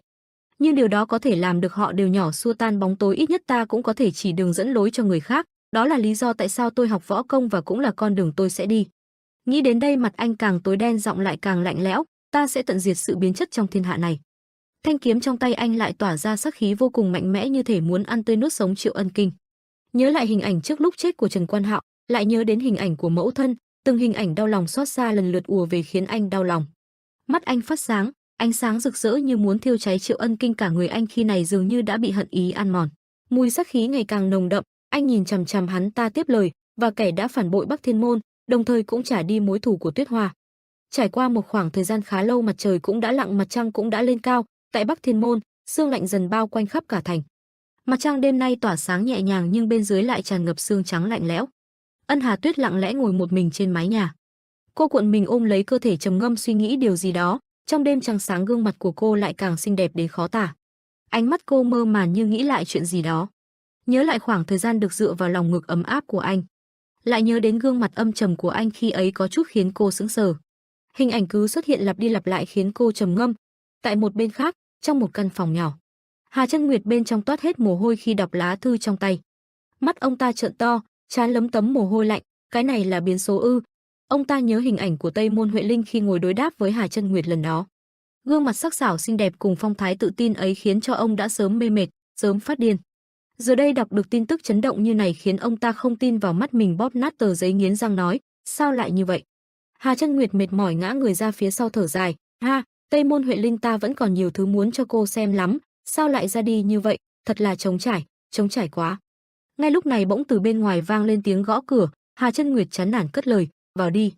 Ân Hà Tuyết nghe lời đẩy cửa bước vào, nhẹ nhàng lên tiếng, quân sư, ông có bận không? Vừa nhìn thấy Ân Hà Tuyết, ông ta bỗng giật mình vội ngồi dậy nhìn chằm chằm cô, kinh ngạc thốt lên, Ân tiểu thư. Ông ta vội nhanh chóng điều chỉnh cảm xúc lên tiếng, mời ngồi, tôi đã rất ngạc nhiên đó, không ngờ cô lại tới đây. Bên trong căn phòng, Hà Chân Nguyệt mỉm cười nhìn Ân Hà Tuyết cất lời, không ngờ tiểu thư hôm nay lại trực tiếp đến đây gặp tôi. Ân Hà Tuyết mỉm cười đáp lời, cũng đã trễ rồi nhỉ, xin lỗi đã làm phiền tiên sinh. Hà Chân Nguyệt mỉm cười nhướng mày nói, may thật đấy, sức khỏe của tiểu thư hình như đang dần tiến triển tốt rồi, mà hôm nay cô tới gặp tôi có việc gì vậy? Hà Tuyết cúi đầu lo lắng nói, tôi muốn gửi lời cảm ơn đến các vị và tôi cũng có vài điều thắc mắc, không biết chiến tranh đang diễn ra như thế nào rồi. Hà Chân Nguyệt vừa nghe lời này trầm ngâm xoa cằm đáp, có thể nói rằng hiện tại chiến tranh đã kết thúc với chiến thắng thuộc về Vân Trung Thiên, nhưng nếu nhìn vào quá trình thì sẽ thấy trận chiến này không có ai thắng cả. Ông ta nghiêm túc nhìn Hà Tuyết, rất nhiều người đã chết, những nhân vật quan trọng của Vân Trung Thiên cũng như tứ đại ma tướng của Mật Dạ đều gần như đã chết. Trừ Bạch Dạ tiên tử ra, vừa nghe lời này cô bỗng giật mình nhìn chằm chằm Hà Chân Nguyệt. Bỗng một đoạn ký ức bỗng ùa về, trong ký ức ấy Trần Vũ Nguyên âm trầm lên tiếng, "Hà Tuyết, sắp tới chúng ta sẽ bắt đầu công cuộc phá hủy Vân Trung Thiên và Mật Dạ, trong quá trình đó thì chắc chắn sẽ có rất nhiều người sẽ phải hy sinh." Nhớ đến lời nói này cô mệt mỏi nhắm mắt đáp lời Hà Chân Nguyệt, ra là vậy, Bạch Dạ tiên tử hiện tại đang ở đâu?" Hà Chân Nguyệt cười nhẹ đáp, Bạch Dạ tiên tử đang chuẩn bị đột kích Vân Trung Thiên, tuy nhiên tin tức đã được tôi phát tán đi nên cuối cùng cả hai phe sẽ phải trực diện đối mặt. Cô nghe vậy mày khẽ cau lại, Trần Nguyên có ở đó không?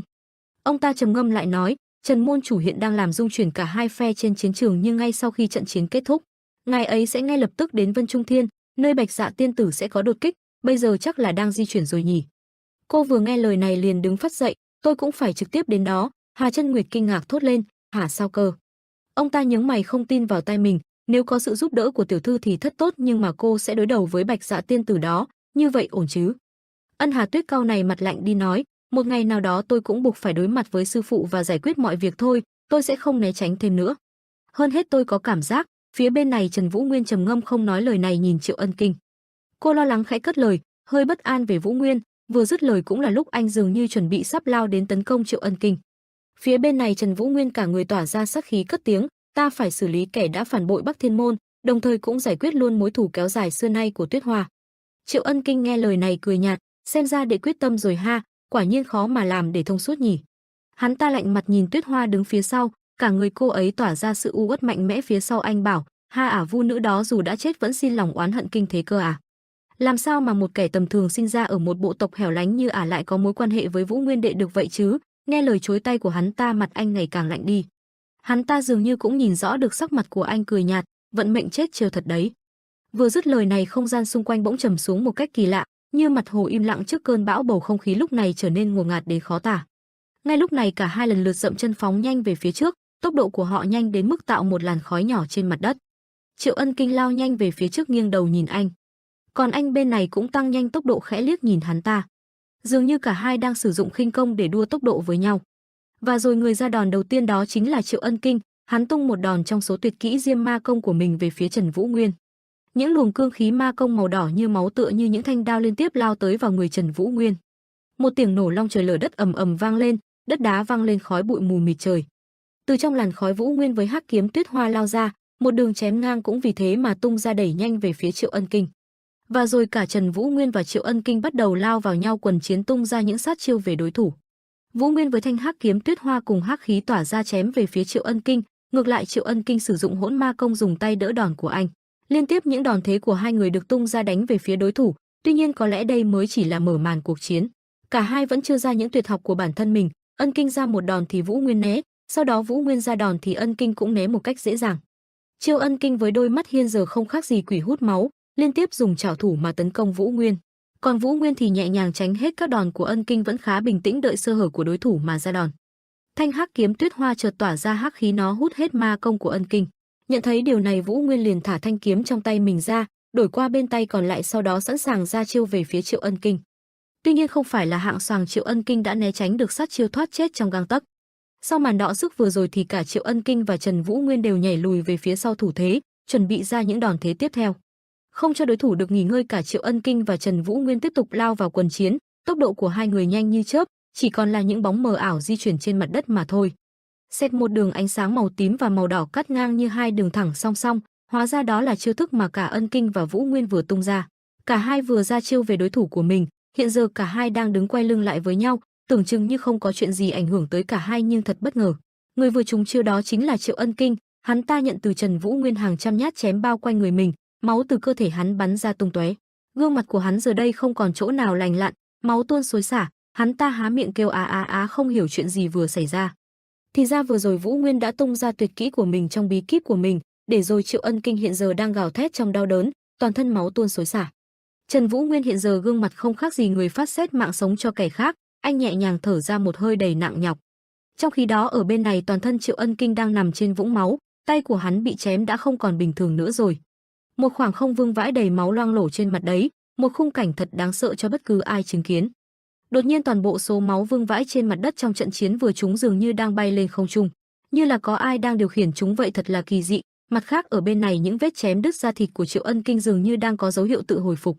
Chúng như những con virus tự động kéo nhau tụ về phía cơ thể của Triệu Ân Kinh, sau đó chúng tự liên kết với nhau rồi tự động phục hồi cơ thể của hắn ta. Và điều này không ai khác có thể làm được ngoài Triệu Ân Kinh ở đây ra, hắn ta thi triển tuyệt học thập tự huyết ma công để hút hết máu ở cuộc chiến, sau đó dùng hỗn viêm quỷ để tự phục hồi thương tích. Chứng kiến những điều diễn ra trước mắt, Trần Vũ Nguyên không khỏi giật mình, thậm chí có chút sợ hãi. Một luồng khí công màu đó bắn thẳng lên không trung, đỏ rực cả một vùng trời trong khu rừng, dần dần nó hình thành một cây thánh giá thập tự khổng lồ trên bầu trời. Máu hòa vào trong không khí, rơi như mưa trên mặt đất, trong đó có hình ảnh một con người đang hồi sinh, hắn từ từ tự tái tạo từng bộ phận cơ thể trên người mình, từ chân tay và toàn bộ cơ thể. Và sau khi việc tái sinh hoàn thiện thì Triệu Ân Kinh giờ đây không khác gì một con quỷ đang khát máu, một con quỷ thật sự đang đối đầu với Trần Vũ Nguyên, nó gầm gừ lên tiếng bá thiên huyết quyền. Hắn dùng đôi mắt đỏ máu long sòng sọc mà nhìn về phía Trần Vũ Nguyên, rên rỉ khà khà khà. Vừa nãy ta đã thử thăm dò, nhưng quả nhiên nếu như ta không tung hết công lực thì ra chẳng phải là đối thủ của nhà ngươi. Ta mà không luyện Hỗn Nguyên Viêm Ma Công thì có lẽ ta đã sớm tàn đời rồi, ta đã mất rất nhiều thời gian để hồi phục nếu ta tiêu hoa nội lực quá mức, nên ta chỉ sử dụng nó khi đối mặt với Mộ Dung Luật Thiên hay Dạ Chủ Đặng hữu danh mà thôi. Tuy nhiên, lời chưa dứt thì hắn đã biến mất trước mặt Vũ Nguyên, làm cho anh giật mình. Và rồi không biết từ khi nào Triệu Ân Kinh đã đứng trước mặt Vũ Nguyên mà dùng cánh tay quỷ dị tấn công tới anh, nhẹ nhàng lên tiếng với Trần Vũ Nguyên, ngươi là ngoại lệ. Không chút chậm trễ, Vũ Nguyên liền đưa hắc kiếm lên đỡ đòn đánh của Triệu Ân Kinh, cũng vì vậy mà anh đã bị bật về phía sau vài trượng. Anh nhìn hắn bằng đôi mắt sát khí kèm theo là sự kinh tởm, lên tiếng, thật là ghê tởm, nhà ngươi đã thật sự trở thành một ma nhân rồi. Nghe vậy Triệu Ân Kinh lên tiếng, sao lại nói vậy, trong thế gian đầy rẫy những kẻ như ngươi trị vì thiên hạ, ta phải làm mọi cách, mọi thủ đoạn và cách thức để có thể tồn tại với tư cách là một kẻ mạnh chứ. Nếu không làm như vậy thì có lẽ ta đã phải sống chui sống nhủi rồi, phải chết như những kẻ yếu rồi. Lời nói vừa dứt hắn liền ra chiêu hữu huyết chồng sát về phía Vũ Nguyên. Một quyền tung ra làm cho Vũ Nguyên phải bật người thật nhanh về phía sau để tránh đòn. Một luồng kình lực màu máu nổ bùng lên như những quả bom, ngay tại chỗ mà Vũ Nguyên vừa di chuyển, anh đã thoát khỏi sát chiêu trong gang tấc. Sức công phá mạnh đến nỗi đứng từ xa cũng có thể nhìn thấy những luồng ma công màu đỏ bùng lên trên những tán cây rừng, nơi mà trận chiến khốc liệt đang diễn ra. Tuy nhiên những luồng ma công đó nó không cho Vũ Nguyên thoát mà cứ đuổi theo hòng bắt lấy anh, điều này làm cho anh có phần bất ngờ và vất vả để tránh được nó. Ánh mắt mang đầy sát khí oán hận trả thù, đôi con ngươi anh giờ đây hình như tâm ma cũng đã trỗi dậy. Trong khi đó thì ma nhân Triệu Ân Kinh với bàn tay huyết quỷ đang lao tới Vũ Nguyên mà ra đòn.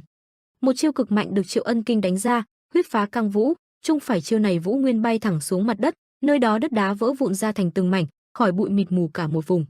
Khói bụi ta ra một hình bóng mờ ảo của Trần Vũ Nguyên đang nằm trên đất với những đất đá vỡ vụn xung quanh. Ma nhân Triệu Ân Kinh bước nhẹ nhàng tiến tới, ta biết nhiêu đây chưa đủ hạ gục ngươi đâu Trần Vũ Nguyên, hãy mau đứng dậy đi, đứng dậy tiếp tục chiến đấu với ta.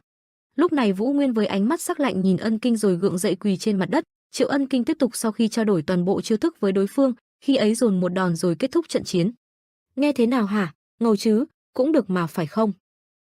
Anh lạnh mặt chẳng mấy để tâm, bình thản đứng dậy phủi nhẹ lớp bụi trên vai áo mặc cho Triệu Ân Kinh liên huyên bên tai, vẫn chưa muộn đâu, đồng ý hợp tác với ta nào. Anh không đáp lại lời nói của hắn, chỉ nhẹ nhàng phun nước bọt qua một bên, cũng chẳng thèm liếc mặt hắn, còn hắn ta thì vẫn thao thao bất tuyệt nói: "Ây da, Vũ Nguyên à, xem ra ngươi cũng hóa quỷ rồi nhỉ, mùi máu tanh nồng nặc thế này chắc phải viết vô số nhân mạng rồi ha. Thử hỏi lại bản thân xem nào, Vũ Nguyên ngươi đã từng giết ai một cách tàn bạo cay độc chưa?" Anh không đáp lời, chỉ nắm chặt thanh kiếm tuyết hoa lạnh lẽo đang tỏa hắc khí trong tay mình. Tới lúc này hắc khí dường như đã bảo phủ lấy toàn thân của Trần Vũ Nguyên, anh gằn giọng lên tiếng: "Làm ma nhân thì chuyện như thế này là bình thường, ta vốn đã quen với chuyện này rồi.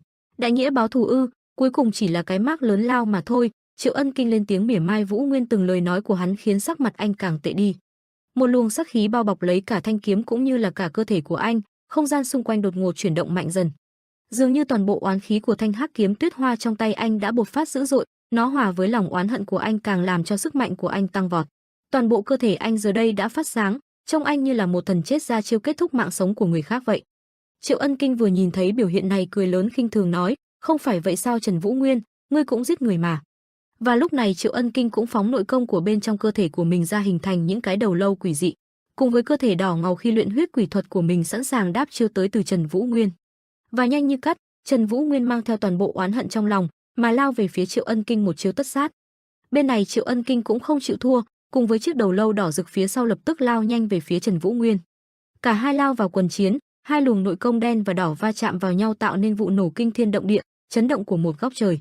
Đất đá bụi bay mù mịt, Cả hai thân ảnh của Triệu Ân Kinh và Trần Vũ Nguyên chỉ là những hình mờ nhạt mà thôi. Ma nhân Triệu Ân Kinh nghiến răng dùng lại sức lực dường như muốn nuốt trọn cả anh lẫn cả sức mạnh của anh, hắn dồn hết nội công dường như đây là chiêu cuối cùng.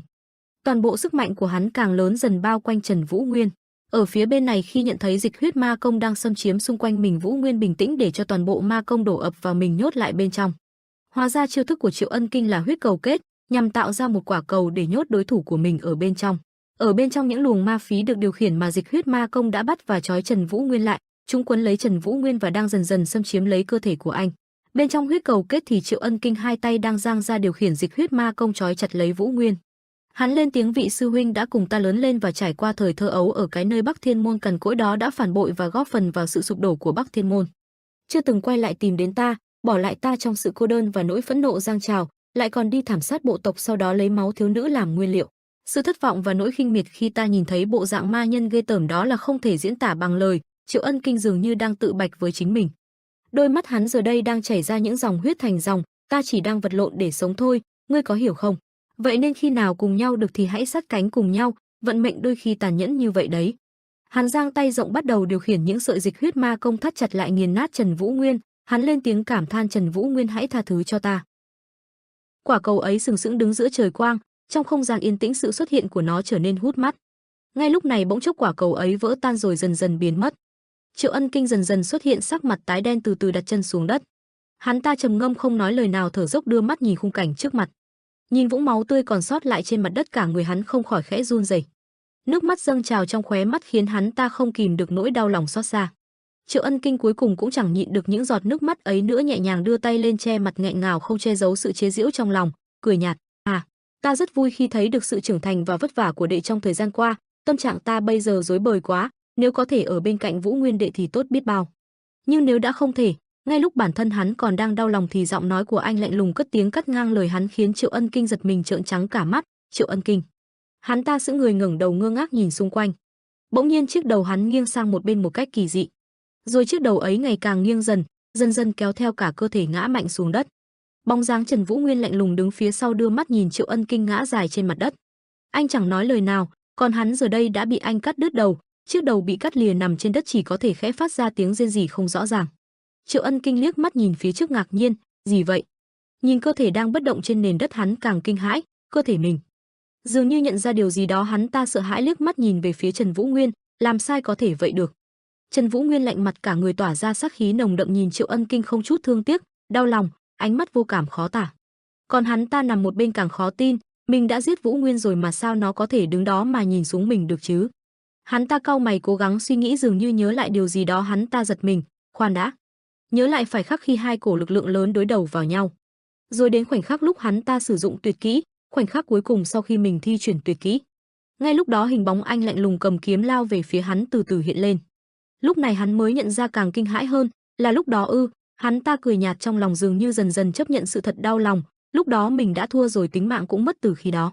Nghĩ đến đây hắn ta cười khẽ nhẹ nhàng cất tiếng nói: một kích ấy thật sự quá nhanh đến nỗi ta không kịp hiểu là mình đã chết rồi, cứ như vừa trải qua một giấc mộng xuân vậy, ha ha ha.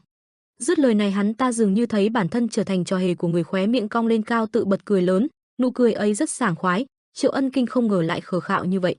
Hắn ta không khỏi tự giễu trong lòng, ta đã từ bỏ nhân tính giết chết bao nhiêu nữ nhân, bỏ cả lòng tự trọng, chấp nhận trở thành con chó của Vân Trung Thiên. Khó khăn lắm ta mới luyện thành Hỗn Độn Diêm Ma Công. Vậy mà, nhìn bóng dáng lạnh lùng của Trần Vũ Nguyên đứng phía sau, ánh mắt luôn nhìn về hắn khiến hắn ta càng chua xót. Nhớ lại hình ảnh lúc nhỏ, cả hai đã từng là huynh đệ tình cảm tốt biết bao nhiêu, giờ đây nhìn tình hình hiện tại hắn ta không khỏi chua xót, cũng đều tan thành mây khói. Nghĩ đến đây Triệu Ân Kinh lại càng đau lòng, không khỏi cảm thán, vận mệnh đúng là trêu ngươi khi cuộc đời của cả ta và để đều bị huyết hải cuốn trôi đi. Giọng Triệu Ân Kinh trầm ngâm vang lên lại khiến mặt anh tối đen càng lạnh đi, hắn ta cuối cùng khẽ nhắc về linh hồn u uất bên cạnh anh. Như vậy đã đủ để giải tỏa tâm trạng của đệ chưa? Vu nữ đó thì sao? Oán hận đã tan biến chưa? Hắn ta chua xót, giọng nói có chút thanh thản, ta chết đi trả lại mọi thứ, liệu cô ta có thể giải thoát hay đây chỉ như một liều thuốc say rượu mà thôi? Thấy anh mãi không nói lời nào, Triệu Ân Kinh nhẹ nhàng cất tiếng bảo, nếu đệ cảm thấy tội lỗi vì những việc đã qua thì không cần đâu. Mỗi người đều có cho mình một lập trường riêng, dù ta chết đi thì đệ cũng hãy cố gắng hoàn thành mục tiêu của mình, dù có vất vả tới đâu. Giọng hắn cuối cùng cũng trở nên thoi thóp yếu ớt dần đi, nhưng Triệu Ân Kinh vẫn cố gắng điều chỉnh giọng nói sao cho nhẹ nhàng nhất mà cất tiếng, đệ là đứa trẻ không bao giờ chịu thua mà. Trần Vũ Nguyên đứng một bên nghe những lời này mặt tái đen, cảm xúc phức tạp khiến anh chẳng thể nói lời nào. Trong đêm yên bình tĩnh mịch, không một tiếng động. Bên dưới khu rừng, hai bóng người nhanh nhẹn chạy nhanh vào sâu bên trong. Quách Vấn Đình cùng Ân Hạ Tuyết chạy vội trong khu rừng vượt qua mọi gian nan. Quách Vấn Đình vừa chạy vừa bảo với Ân Hạ Tuyết, "Tỷ à, địa lý nơi này không ai qua để nỗi đau nên là cứ tin ở đệ, đây là con đường nhanh nhất rồi đó." Ân Hạ Tuyết không nói lời nào, sắc mặt đen lại vội vã chạy nhanh về phía trước. Ánh mắt cô lạnh lùng, vừa chạy vừa điều chỉnh hơi thở của bản thân, hơi thở lạnh lẽo nhấc nhanh bước chân, tập trung dồn sức chạy nhanh về trước. Phía bên Trần Vũ Nguyên, không gian khi này yên tĩnh đến bức bối khó tả. Anh đứng giữa luồng sát khí của Tuyết Hoa, nhìn chằm chằm cái đầu trên đất của Triệu Ân Kinh mà chẳng nói lời nào. Ngay khi này cơ thể anh bỗng đông cứng, thở dốc, từng hơi thở nặng nề được anh phát ra. Ánh mắt anh mở to đầy sự căm giận nhìn Triệu Ân Kinh, dường như sự căm giận cùng nỗi uất hận vẫn chưa hề tan biến mà lại càng dâng cao. Thanh kiếm trong tay cũng tỏa ra sức mạnh lạnh lùng cùng luồng khí tức ép người. Tại sao lại là vậy với bộ tộc của bọn ta? Nam thì giết sạch không chừa một móng, nữ thì treo nên lấy sạch máu tươi, bọn ta có làm chuyện gì nên tội chứ? Linh hồn Tuyết Hoa ấy vừa nói vừa căm giận, lập tức điều khiển cả cơ thể anh, cầm chặt thanh kiếm lạnh lùng giơ cao. Ta sẽ không bao giờ tha cho ngươi, ta sẽ mãi mãi nguyền rủa ngươi, dù có thành oan hồn hay oán linh trong truyền thuyết. Cơ thể anh dường như cũng bị cô nữ ấy thao túng. Ngay lúc này của người Trần Vũ Nguyên tỏa ra một luồng sát khí khiến ai nhìn thấy đều phải sợ hãi. Đôi mắt tỏa ra ánh sáng băng lạnh khiến người khác nhìn vào cũng phải thấy giận người, tựa như một diêm vương sống. Vũ Nguyên cầm chặt thanh kiếm đâm mạnh xuống Triệu Ân Kinh, giọng nói căm phẫn của Tuyết Hoa cứ thế vang lên bên tai, ta cũng sẽ sống dậy để trả thù. Ngay lúc này một bàn tay mạnh mẽ ngăn lấy cánh tay anh, Long Vũ Thành nhìn anh nhẹ nhàng lên tiếng nhắc nhở, kết thúc rồi, đâu cần phải làm tới mức này chứ. Vũ Nguyên giật mình quay đầu liếc nhìn Long Vũ Thành, khẽ cất tiếng ngạc nhiên, Long đường chủ. Long Vũ Thành thở dài một hơi bảo, hèn gì tôi cứ có linh cảm không tốt, ra là vì xảy ra chuyện lớn thế này.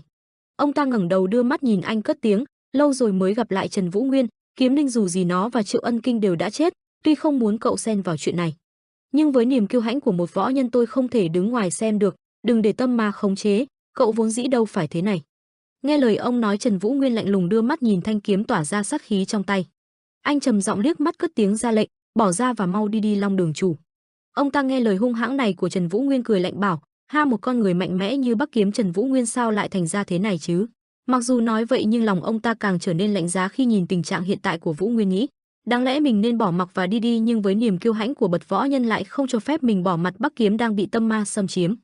Long Vũ Thành quay đầu chẳng thèm nhìn anh, dường như đang đấu tranh tâm lý mạnh mẽ, thật không muốn dùng sức mạnh đó. Nhưng nghĩ rồi ông ta lại nhìn xung quanh, mà quanh đây ngoài Trần Vũ Nguyên ắt không còn ai nhỉ. Dứt lời Long Vũ Thành liền đặt một ngón tay lên ngực của mình, phong ấn lực. Ngay lập tức lại ấn vài đường trên trán khiến đôi mắt phát sáng, ông ta hít vào một hơi lớn bằng miệng, khai triển. Lúc này cả người Long Vũ Thành tỏa ra sức mạnh vô cùng mạnh mẽ, giọng ông trầm ngâm siết chặt cánh tay của anh trầm giọng, Trần Vũ Nguyên nổi danh thiên hạ ấy mà lại thành ra thế này ư? Liệu cậu có ăn uống ngủ nghỉ đầy đủ không vậy? Anh giật mình cảm nhận luồng khí tức mạnh mẽ này, quay mặt nhìn sang không che giấu được sự kinh ngạc trong mắt. Thời gian qua ông đã che giấu thực lực thật sự à Long đường chủ? Long Vũ Thành nhìn anh lạnh lùng, gần giọng nói từng từ, nhìn bộ dạng cậu không ổn tí nào. Đã có chuyện gì xảy ra vậy? Rốt cuộc áp lực nào đang đè nặng lên vai cậu và làm cậu tiểu tụy đến mức này chứ? Tuy tôi không biết có chuyện gì đã xảy ra với cậu, nhưng bây giờ là lúc cậu cần nghỉ ngơi hơn bất cứ thứ gì. Để sử dụng thanh bảo kiếm thế này, việc đầu tiên cậu cần làm là bảo đảm sức khỏe của bản thân, cậu phải biết rõ hơn tôi chứ. Anh nghe lời ông ta bảo, sức mạnh mà Long Vũ Thành phát ra khiến cho mặt đất vỡ tan lún sâu. Anh trầm ngâm cất tiếng bảo, ta biết mình nên làm gì, đừng cản trở ta nữa, nếu không ta chỉ đành ra ta với ông thôi Long đường chủ. Anh siết chặt tay, dường như đã chuẩn bị sẵn sàng vung nắm đấm về phía Long Vũ Thành. Ông ta hít sâu một hơi không nói nhiều lời. Lập tức một luồng khí lực vô hình ập thẳng vào người anh. Cả người Trần Vũ Nguyên ngã ra sau, nghiến chặt răng cố gắng chống chọi với uy lực mạnh mẽ này. Ông nhẹ nhàng gạc nhẹ chân anh. Cả người anh liền loạng choạng mà ngã xuống, bất ngờ khiến cho Trần Vũ Nguyên cũng bất ngờ không nói nên lời. Long Vũ Thành nhìn anh lập tức vươn người đến. Cả người anh cứ thế đạp mạnh xuống đất, không để anh có cơ hội lật người. Long Vũ Thành liền dùng cả cơ thể khổng lồ của mình đè chặt người anh. Ôm chặt cánh tay anh, Long Vũ Thành gào lên, tỉnh táo lại đi Trần Vũ Nguyên. Đừng tạo áp lực cho bản thân thêm nữa, hãy buông bỏ thù hận đi, cơ thể lẫn tâm trí cậu đều đã cạn kiệt sức lực rồi. Long Vũ Thành đen mặt lo lắng, cậu không thể khống chế nổi thanh kiếm hung tàn ấy nữa đâu, trước tiên hãy buông thanh kiếm này ra đã, bằng không tay cậu sẽ gãy đó. Mau lên buông nó ra đi. Anh nằm trên mặt đất đau đớn nghiến chặt răng, dường như chẳng muốn bỏ cuộc, vẫn cố gắng vùng vẫy. Nguồn sức mạnh này giống hệt như trong đầu anh liền hiện lên hình ảnh của một ngọn núi hùng vĩ, sức mạnh của một tòa núi đá vậy. Nhìn cơ thể khổng lồ đang cố đè chặt mình trên mặt đất này, anh cau chặt mày, cánh tay vẫn nắm chặt thanh kiếm không buông. Ánh mắt kiên quyết của anh chạm mặt với ánh của Long Vũ Thành. Bàn tay vẫn ngày càng nắm chặt hơn, ánh mắt của hai cứ thế cứng đầu đối đầu nhau. Bàn tay siết chặt thanh kiếm của Trần Vũ Nguyên cuối cùng cũng dần buông ra, thanh kiếm lạnh lùng nằm trên đất. Trận đối đầu này cuối cùng cũng dừng lại, Long Vũ Thành nhẹ nhàng buông cơ thể anh ra ngồi trên đất thở phào nhẹ nhõm, còn anh thì cũng từ từ ngồi dậy. Hai tay Long Vũ Thành nhẹ nhàng đặt tay ấn vài huyệt trên trán, rồi lại cẩn thận ấn vài điểm huyệt trên ngực mình. Sức mạnh cuối cùng cũng được kìm chế, Long Vũ Thành nhìn anh thở phào một hơi, anh ngồi một bên ôm chặt cơ thể thở dốc. Ông lo lắng nhìn anh, sao rồi Trần Vũ Nguyên, cậu vẫn ổn chứ, tay cậu không có vấn đề gì chứ?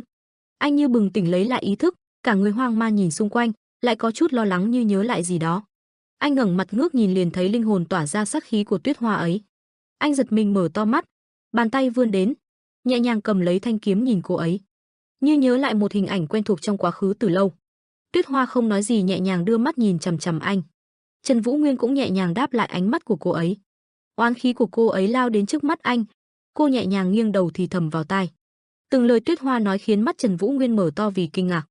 Cô vừa dứt lời liền lời khỏi người anh. Trần Vũ Nguyên dường như vẫn chưa hết sốc, ngẩn người nhìn cô ấy.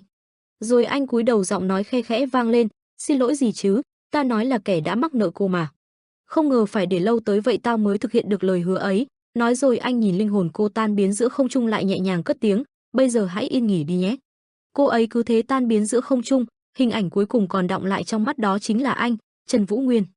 Quay mặt nhìn đầu và xác của Triệu Ân Kinh nằm lạnh lẽo trên đất, anh không nói gì.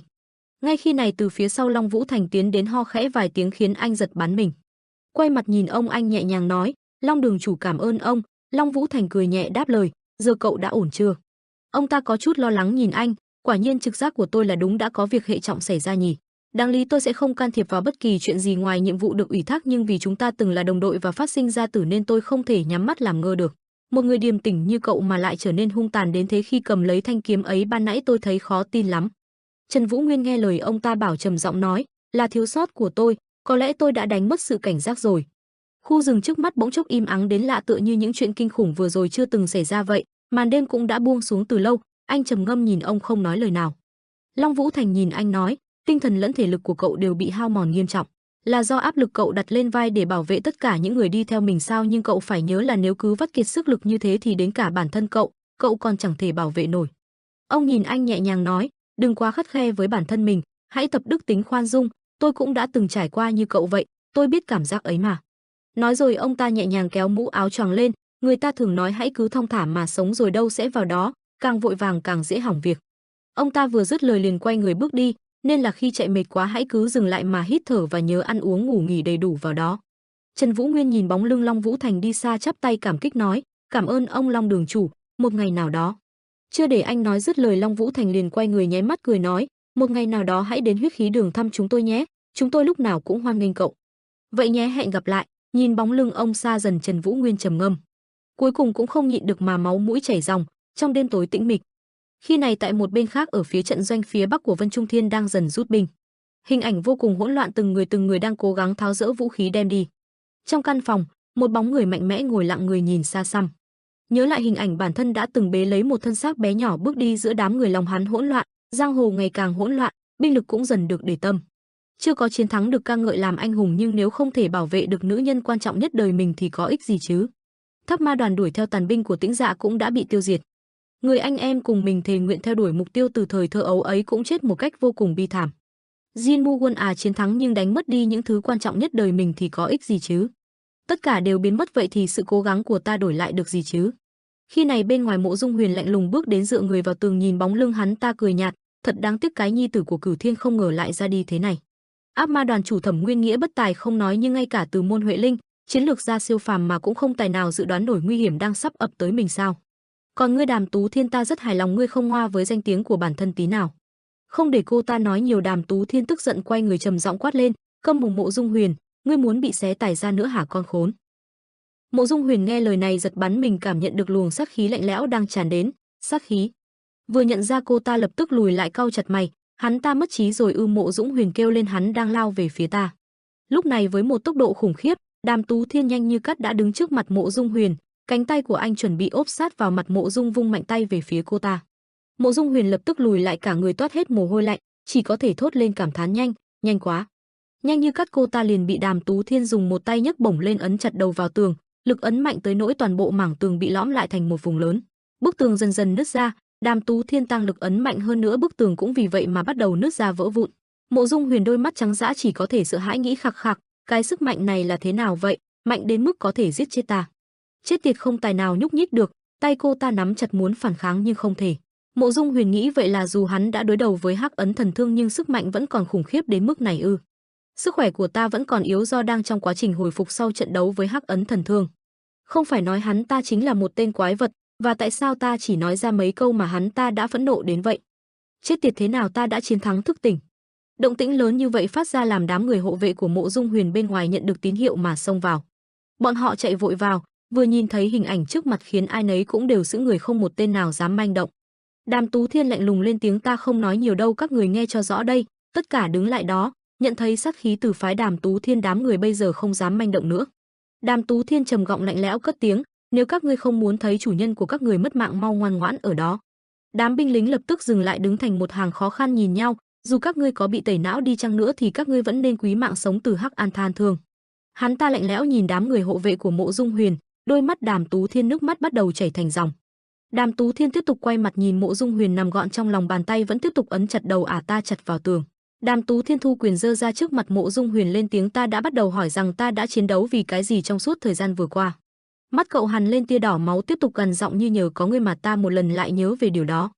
Chính Mộ Dung gia, nơi địa ngục mà Mộ Dung thế gia các ngươi đã tạo ra, ta muốn lật đổ Võ Lâm hiện tại, thiết lập ra thế giới mới. Dù ta rất đau lòng vì không có Huệ Linh và Thẩm Viễn đồng hành cùng ta nữa, nhưng vì đại nghiệp mà bọn ta cùng lên kế hoạch đã cùng nhau vào sinh ra tử để đạt mục tiêu, dù chỉ một mình ta vẫn sẽ thay họ làm việc đó. Đó chính là động lực cũng là lý do mà ta chiến đấu đến tận giây phút này. Hắn ta căm giận nói từng lời trong nước mắt. Vừa nói vừa đè chặt Mộ Dung Huyền vào bức tường, vung nắm đấm đến gần sát mặt hắn. Tuy ta rất muốn xé xác những kẻ đã váy bẩn những gì ta yêu quý, nhưng ta là võ sĩ có lòng tự tin và tự hào chứ không phải một con quái vật giết người bất cứ lúc nào.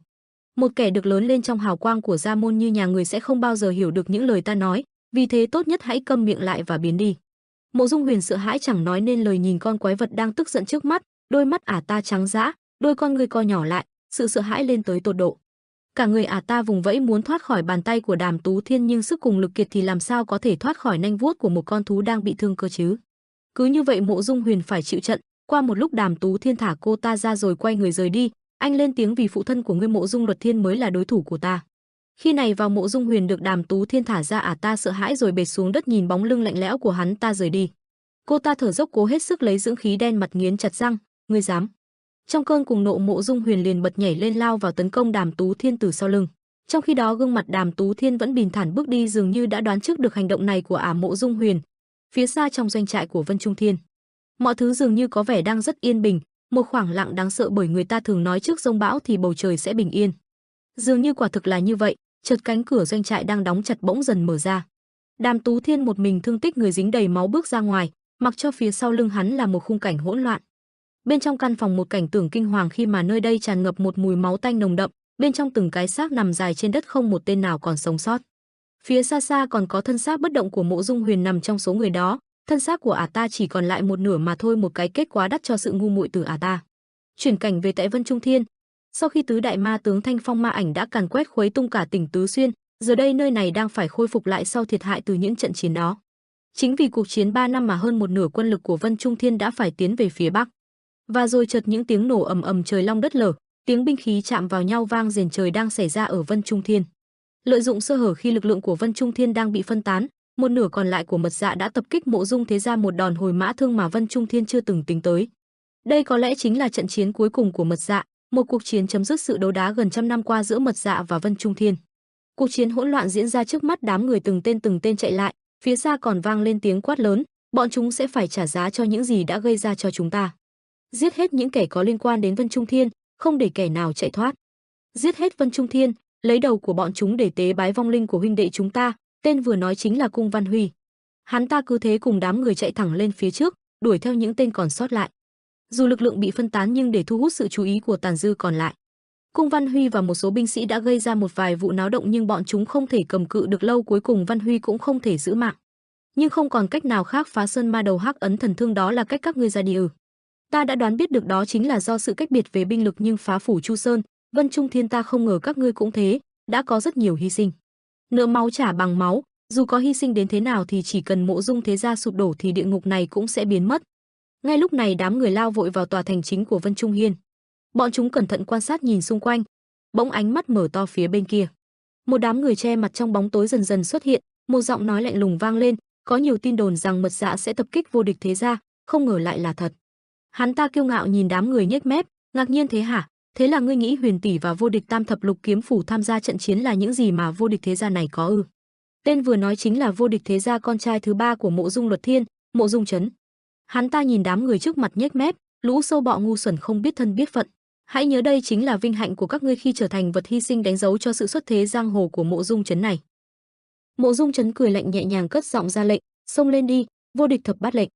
Nhóm người vô địch thập bát lệnh vừa nhận được lệnh lập tức lao đến, hai bên liền xảy ra trận chiến vô cùng căng thẳng. Một tên khoác lớp áo choàng đen che mặt đứng giữa đám người. Hắn ta trầm ngâm nhìn xung quanh, tin tức đã bị bại lộ. Hắn ta đen mặt, ánh mắt tỏa ra sắc khí lạnh lẽo, nhớ đến Trần Vũ Nguyên. Quả nhiên là tên Trần Vũ Nguyên đó, ngoài hắn ta ra thì không thể có tên nào biết và làm được việc này cả, vậy mà ta đã thử đặt lòng tin ở hắn đấy. Chợt một tên khác liền lao đến vung nắm đấm về phía hắn, cảm nhận được sức mạnh sắc khí phía bên hắn liền quay đầu. Định phản ứng thì có một luồng kình lực từ đâu phóng tới đánh bay tên lính của Vân Trung Thiên ra xa. Người vừa ra đòn cản bước tên đó không ai khác đó chính là Bạch Dạ Ma Nữ, một trong tứ đại ma chủ Bạch Dạ Tiên Tử, người đã từng là sư phụ của Ân Hạ Tuyết. Gương mặt lạnh lùng cùng hơi thở của hàn băng chân khí Bạch Dạ Tiên Tử lên tiếng, Nguyệt Quang Luân mau bảo vệ quân sư. Nguyệt Quang Luân chính là vũ khí của Bạch Dạ Tiên Tử. Vừa dứt lời thì từ đâu có hai tên lính Vân Trung Thiên lao lên tấn công Bạch Dạ, nhẹ nhàng không chút vội vàng. Bạch Dạ đưa tay lên, một luồng hàn khí từ trong không khí tụ lại rồi phóng ra bắn về hai tên đối diện. Với chiêu thức này của bà ta có tên là Băng Tinh Ngân Quang Đại Pháp.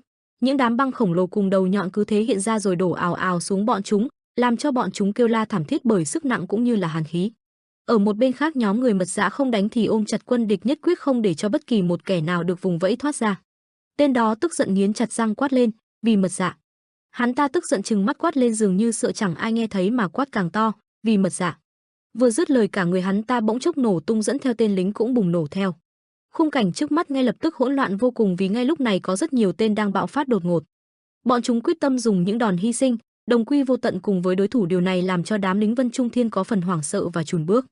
Mật Dạ Cung Thường Hoa đang tả sung hữu đột tiêu diệt đám người Vân Trung Thiên, mặt khác hắn liên tục cố gắng cổ vũ họ nhiều nhất có thể. Vô địch thế gia nổi danh thiên hạ chỉ có vậy thôi ư? Đan Diệp, ngươi nói đúng lắm, biết vậy ta đã sớm ra mặt, hóa ra bọn chúng cũng chẳng có tài cán gì. Vừa nói Cung Thường Hoa nhớ lại hình ảnh khi ấy của Kim Đan Diệp. Kim Đan Diệp, ngươi lúc nào cũng hét lớn, phải thức tĩnh Mật Dạ, phá vỡ sự bất công, gầm gừ với thiên hạ, rút ra thanh kiếm trừng phạt bọn chúng. Cung Thường Hoa nghiến chặt răng bảo, Đan Diệp, ngươi làm đúng lắm.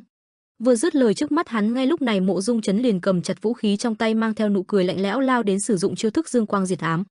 Một đòn đánh mạnh mẽ như một lốc xoáy đánh bật Cung Thường Hoa ra xa, hắn ta không kịp phòng bị tất nhiên bị đánh cho tơi tả. Mộ Dung Chấn nhìn hắn ta khinh bỉ cười lớn, cái gì, chẳng có tài cán như là ai mà dám huênh hoang. Hắn ta cười lạnh xoay nhẹ vài đường kiếm quát lên ra lệnh, xông lên đi, sau đó bắt đầu tung ra các tuyệt học võ công của nhà Mộ Dung thế gia. Ngay lập tức hàng ngàn tia sức mạnh tựa như từng mũi dao lạnh lẽo lao nhanh lên phía trước, phân quang huyết lưu. Từng đợt mỗi một tia sức mạnh lao vào cắt nát da thịt Cung Thường Hoa, hắn chẳng thể làm được gì, chỉ có thể quỳ trên đất cắn chặt răng gồng mình đỡ đòn của hắn. Mộ Dung Chấn cười lạnh cầm chặt thanh kiếm trong tay lao đến, cười nhạt tự tin cất lời, kết thúc đi. Nụ cười tự tin vào bản thân có phần gian xảo, Mộ Dung Chấn ra tuyệt chiêu Đoạn Hồn Tuyệt Quang kiếm. Ngay lập tức một đòn đánh tựa như vũ bão, như Thái Sơn áp đỉnh lao đến càn quét khắp cả những bức thành. Làn khói nhẹ nhàng tản đi, Mộ Dung Chấn gác kiếm trên vai nhìn Cung Thường Hoa cười nhạt, gương hắn cao ngạo. Chợt đột nhiên Mộ Dung Chấn mặt biến sắc, khi nhìn thấy những gì đang diễn ra trước mắt không thốt lên lời, chỉ kịp kêu lên khặc nhà ngươi. Cung Thường Hoa lúc này quỳ trên mặt đất, cả người tỏa ra sát khí lạnh lẽo nhìn hắn ta, giọng nói Cung Thường Hoa căm giận vang lên, xem ra chưa từng đánh với kẻ nào mạnh hơn mình nhỉ. Hiện giờ cả người hắn ta dính đầy máu, giờ đây tựa như một con quái vật ngẩng mặt nhìn Mộ Dung Chấn nở nụ cười kỳ dị. Ngươi chỉ biết đánh những kẻ yếu hơn thôi để phô trương ra vẻ ta đây mà thôi, ngươi chưa từng trải qua lo lắng hay vất vả đi chiến đấu với kẻ mạnh hơn ngươi hay ngang hàng với người. Mộ Dung Chấn vừa nghe lời này như chạm vào lòng tự trọng, khó chịu cất tiếng, một kẻ sắp chết nơi thì biết cái gì. Thế nhưng vừa dứt lời hắn ta dường như cảm nhận được điều gì đó, bèn nhanh chóng liếc mắt nhìn xuống thì thấy cả chân mình đóng băng. Hắn ta sững sờ thốt lên, cái gì, từ lúc nào?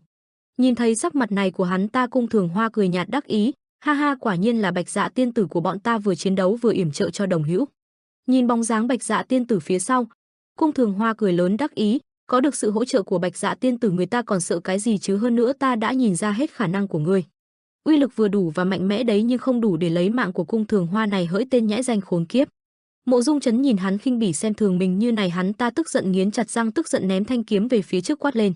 Câm miệng, tao rất mạnh, ta là người của vô địch thế gia, không đến lượt kẻ hạ tiện như người mình phẩm. Một chiêu Tô Diện cuồng sát được cung Thường Hoa tung ra phóng mạnh về phía Mộ Dung Chấn khiến hắn ngay lập tức không thể khoác lác. Cả người hắn ta bị đánh cho bay ra xa, miệng liên tục phun cả máu tươi đầy đau đớn.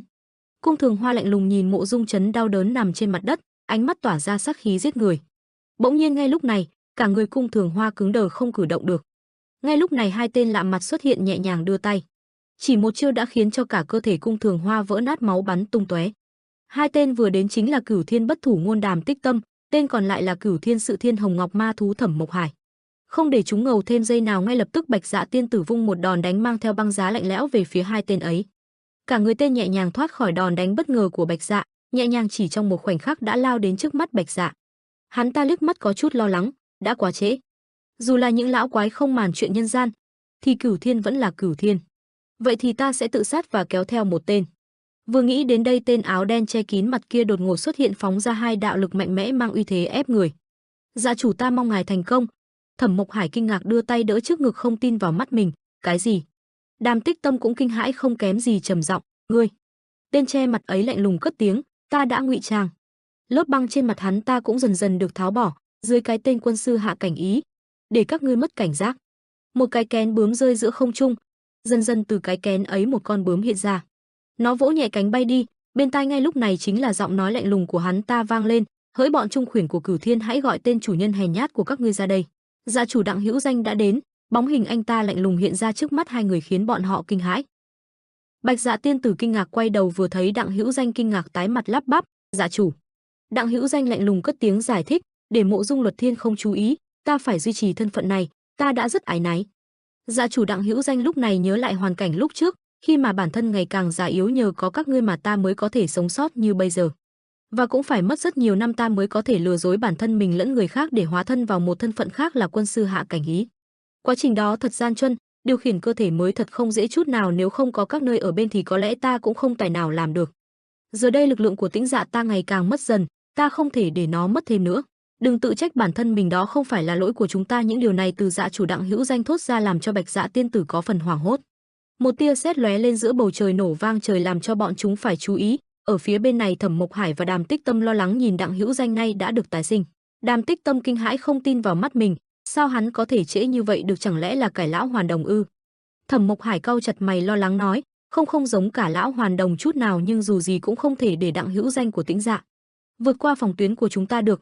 Thẩm Mộc Hải nghĩ vậy rồi lên tiếng, bọn ta tuyệt đối sẽ không cho ngươi bước qua. Đặng Hữu Danh cười nhạt nhìn hai tên trước mắt, bộ các ngươi muốn làm chó săn của Mộ Dung Luật Thiên tới cùng à? Bạch Dạ tiên tử bên cạnh khẽ lên tiếng, tôi sẽ đối phó với Thẩm Mộc Hải. Đặng Hữu Danh nghe vậy liền bảo, được trông cậy vào ngươi Bạch Dạ tiên tử Cẩm Hương. Thẩm Mộc Hải nghe lời hai người nói lập tức cau mày đề cao cảnh giác. Cả người ông ta liền lùi lại thủ thế đề phòng các đòn tấn công từ phía Bạch Dạ tiên tử. Nhưng ngay lập tức liền bị Đại Nguyệt Quang Luân của Bạch Dạ tấn công, đòn thế ầm ầm lao tới như vũ bão ảo tới đầu ông ta. Nếu để mô tả sức công phá hoặc độ khủng khiếp của đòn vừa rồi thì chúng ta có thể thấy đòn Đại Nguyệt Quang Luân của Bạch Dạ tiên tử tạo ra một quang luân như một vầng trăng bao phủ cả một khu rộng lớn. Ảnh hưởng của nó mạnh tới nỗi cả một góc tòa thành đã vỡ vụn, đất đá khói bụi bốc lên mịt mù. Những vụ nổ chấn động trong tầm ảnh hưởng của đòn thế liên tiếp nổ ra như một hiệu ứng lan truyền dường như không có hồi kết, cơn chấn động này còn kéo dài. Đất và đá cứ thế mà bắn tung tóe khắp nơi. Sức mạnh ấy lớn đến nổi lan đến trước cổng thành Vân Trung Thiên. Chợt phía xa sau lớp màn bụi mờ có hai bóng dáng mờ ảo đang lao vào nhau quần chiến, quyết tâm một sống một còn. Đó chính là cuộc chiến giữa Đàm Tích Tâm và Dạ chủ Đặng Hữu Danh. Đàm Tích Tâm gào lên trợn trắng mắt đánh mạnh về phía Đặng Hữu Danh. Còn anh ta thì mặt lạnh không chút cảm xúc đưa tay đỡ từng đòn mà ông ta vung ra. Ông ta gào lớn vung nắm đấm, còn anh ta thì bình thản đỡ đòn, nhẹ nhàng hóa giải hết những chiêu thức được tung ra từ phái Đàm Tích Tâm. Liếc mắt nhìn Đàm Tích Tâm cười nhạt, cũng khá đấy chứ. Không phải là người của Bất Quy Cốc, nơi thần bí nhất giang hồ này, quả thực võ lực rất đáng gờm. Đàm Tích Tâm ông ta giờ đây chẳng quan tâm lời Đặng Hữu Danh nói, vung liên tục hàng ngàn cú đấm về phía anh ta. Nhưng những gì ông ta làm không khác gì gãi kiến cắn với Đặng Hữu Danh. Anh ta khinh thường nói, nhưng cũng chỉ thế mà thôi, vì dù gì người cũng chỉ là con chó của Mộ Dung Luật Thiên mà thôi. Đàm Tích Tâm vừa nghe lời này tức giận cau mày lập tức quát lên, câm miệng kẻ thua cuộc, như ngươi có quyền lên tiếng sao? Lão ta thầm nghĩ công kích của hắn tựa như nước chảy hay trôi, chất dẫn lực và truyền lực cũng vô cùng điêu luyện. Lúc này Đặng Hữu Danh nhẹ nhàng lùi chân về phía sau, cả người anh xoay mạnh, nhẹ nhàng chuyển lực phản chấn nối tiếp của Đàm Tích Tâm trở thành công kích của bản thân mình. Điều này vô hình chung đã làm cho uy lực của đòn công kích về phía Đàm Tích Tâm tăng lên bội phần.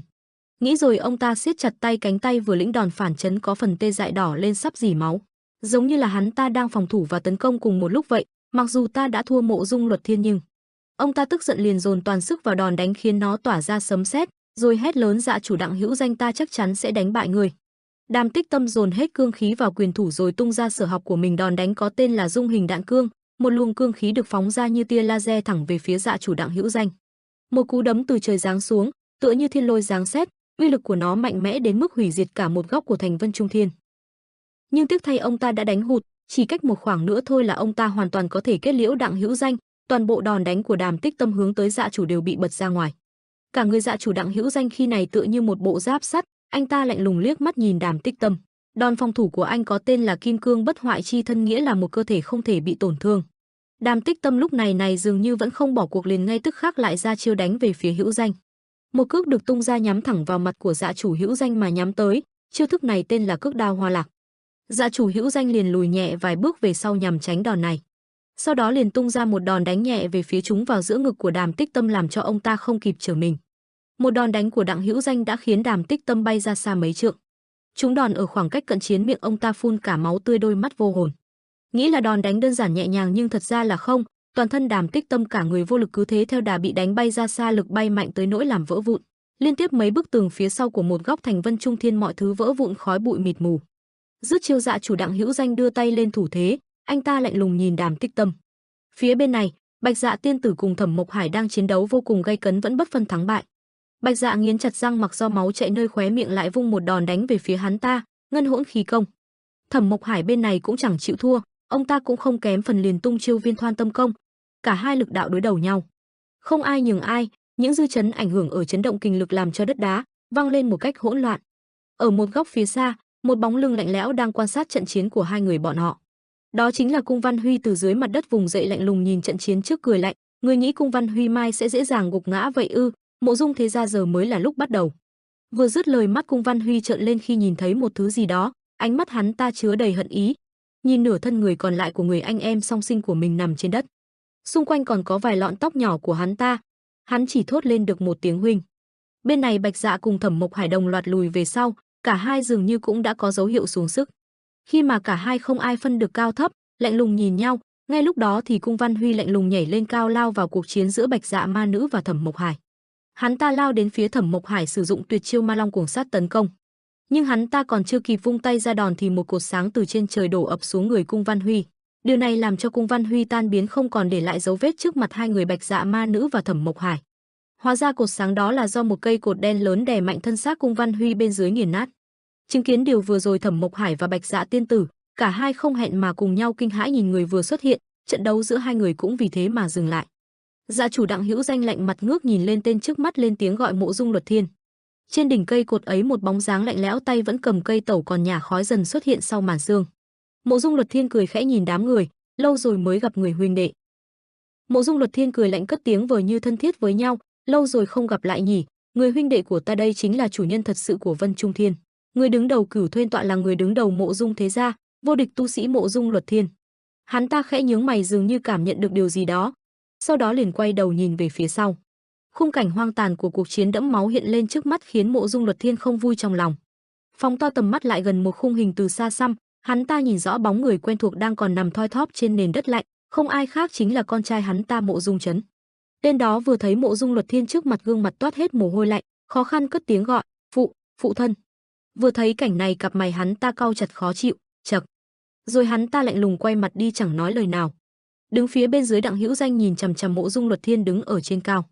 Mộ Dung Luật Thiên nhìn rồi cười lạnh bảo, xem ra ta tiếp đãi khách nhân có hơi muộn nhỉ, mà bộ dạng đó rốt cuộc là gì thế? Dạ chủ Đặng Hữu Danh yên lặng không đáp lời. Mộ Dung Luật Thiên tiếp tục, vậy ra ngươi đã hoán đổi cơ thể rồi phải không?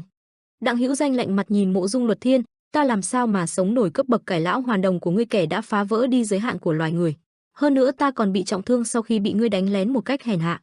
Nhưng tiếc thay, khi con người rơi vào đường chết, nội lực dần dần tích lũy, ta đã nhận ra được nhục thể di động thái, nhục thể di hồn đại pháp. Mộ Dung Luật Thiên vừa nghe lời này cười nhạt, ô hô thế sao, nhưng mà muốn thích nghi với cơ thể mới cũng đâu có dễ như bại lộ thủ đoạn bí mật. Chỉ vì thuộc hạ của mình cơ à? Bạch Dạ vừa nghe lời này cũng kinh ngạc không nói nên lời. Mộ Dung Luật Thiên hắn khinh thường nhìn Đặng Hữu Danh, chậc chậc đã vậy còn dễ dàng tiết lộ thông tin như vậy, nếu giấu giếm rồi tập kích bất ngờ không phải sẽ hiệu quả hơn sao?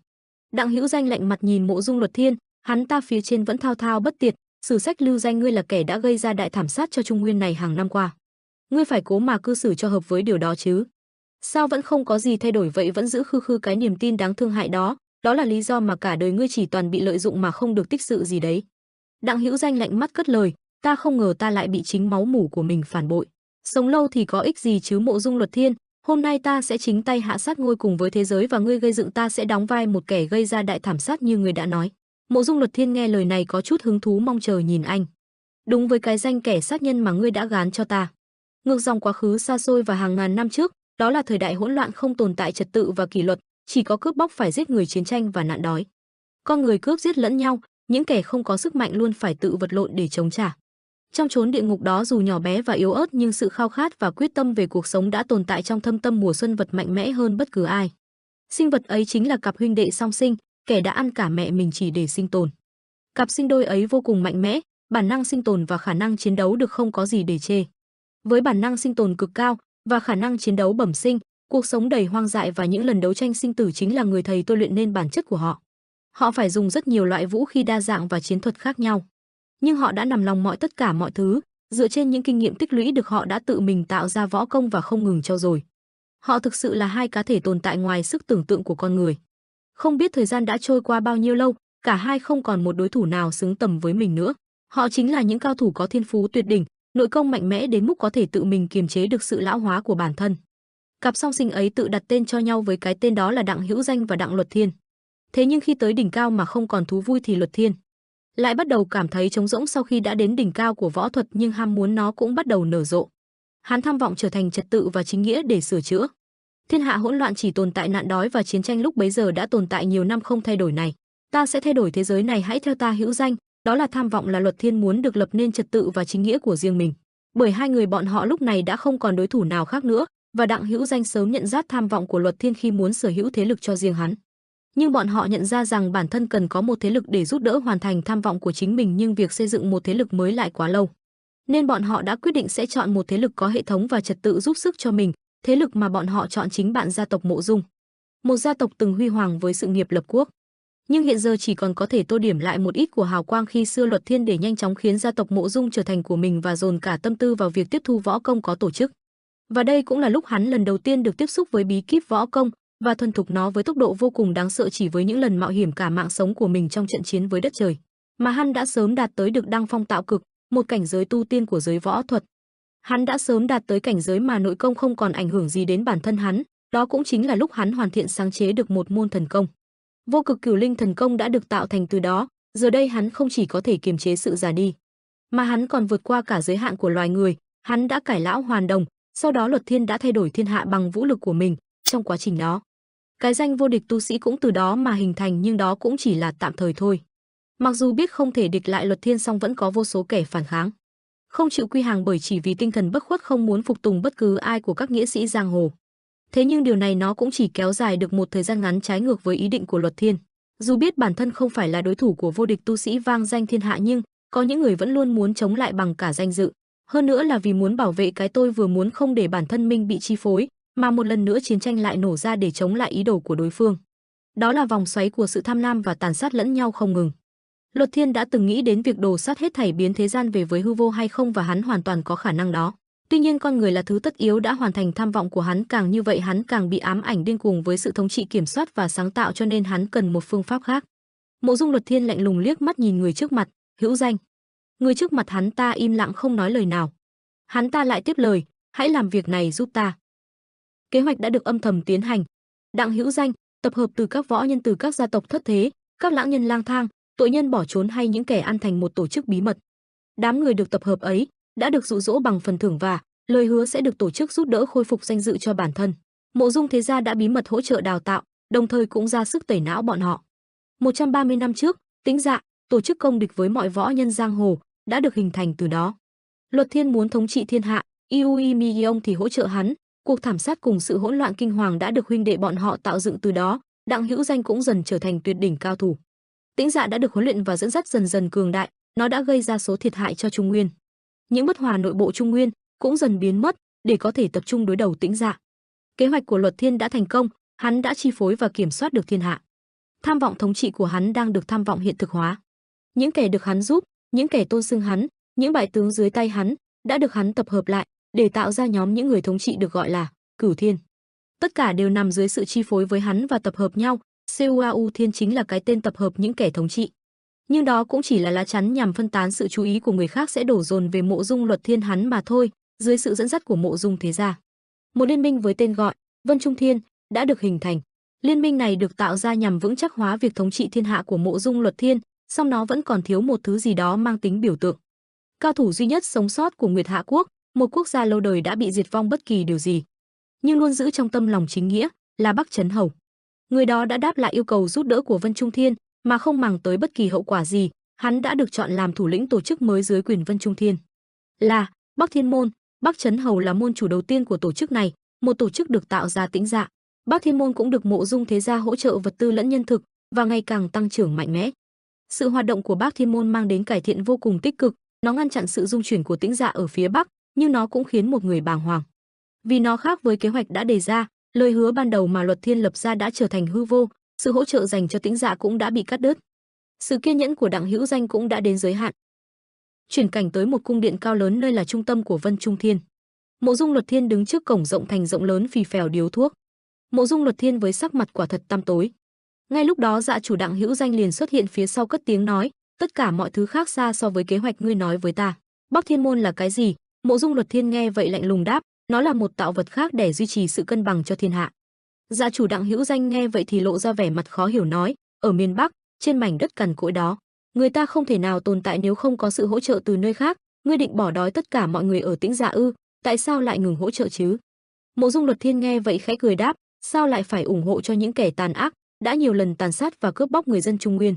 Nếu các ngươi gặp khó khăn, hãy tự cố mà sống sót với số tiền tài mà bản thân đã cướp bóc từ trước cho đến nay đi. Dạ chủ Đặng Hữu Danh nghe vậy chỉ biết trơ mắt ra nhìn, ngươi đang làm trò gì vậy? Ngươi mù quáng với quyền lực đến mức này ư? Mộ Dung Luật Thiên nghe vậy thì bình thản đáp, ngươi sống cũng lâu rồi mà, phải biết tình cảm cũng sẽ dần phai tàn chứ. Kẻ thống trị không thể để các quy tắc đạo đức ràng buộc, mà phải không từ bất kỳ thủ đoạn nào. Dạ chủ Đặng Hữu Danh nghe vậy liền trở nên tức giận hét toáng lên, Mộ Dung Luật Thiên, rốt cuộc ngươi đang làm gì vậy? Mộ Dung Luật Thiên thấy vậy thì nhẹ nhàng đặt tay lên bụng Dạ chủ Đặng Hữu Danh, điều này làm cho ông ta giật mình không hiểu chuyện gì, do vậy cũng không kịp phản ứng. Và rồi chỉ một cú đặt tay nhẹ nhàng của Mộ Dung Luật Thiên đã khiến Dạ chủ Đặng Hữu Danh văng vọt ra xa, bay khỏi tòa điện các của Mộ Dung Luật Thiên. Dạ chủ Đặng Hữu Danh bị như vậy thì đau đớn gượng dậy trong đám đổ nát mịt mù, miệng thổ huyết ra liên tục. Gò bụng của Dạ chủ Đặng Hữu Danh lúc này đã được nhuộm đỏ bởi máu tươi. Ngươi!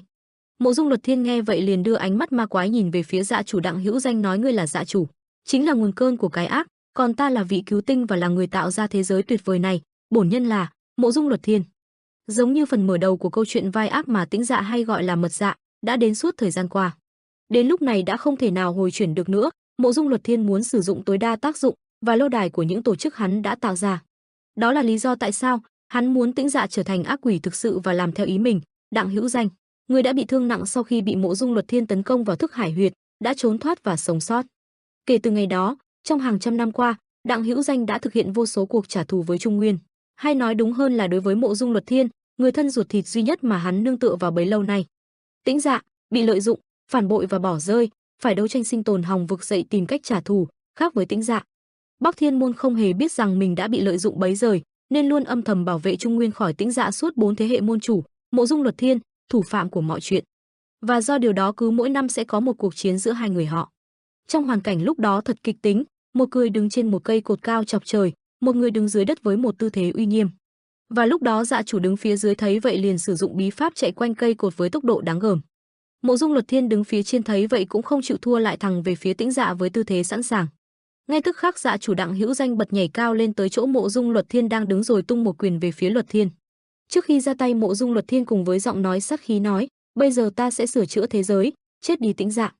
Gương mặt Luật Thiên vẫn bình thản, có ý cười, một ánh sáng chói lòa lóe lên giữa trung tâm của Vân Trung Thiên. Cú đánh được tung ra từ phía Dạ chủ Đặng Hữu Danh ấy tạo ra một cuộc dư chấn mạnh mẽ. Trên tòa trụ cao, làn khói mờ ảo cùng dư âm của từng đợt sét vẫn còn lưu lại vẫn chưa tản đi.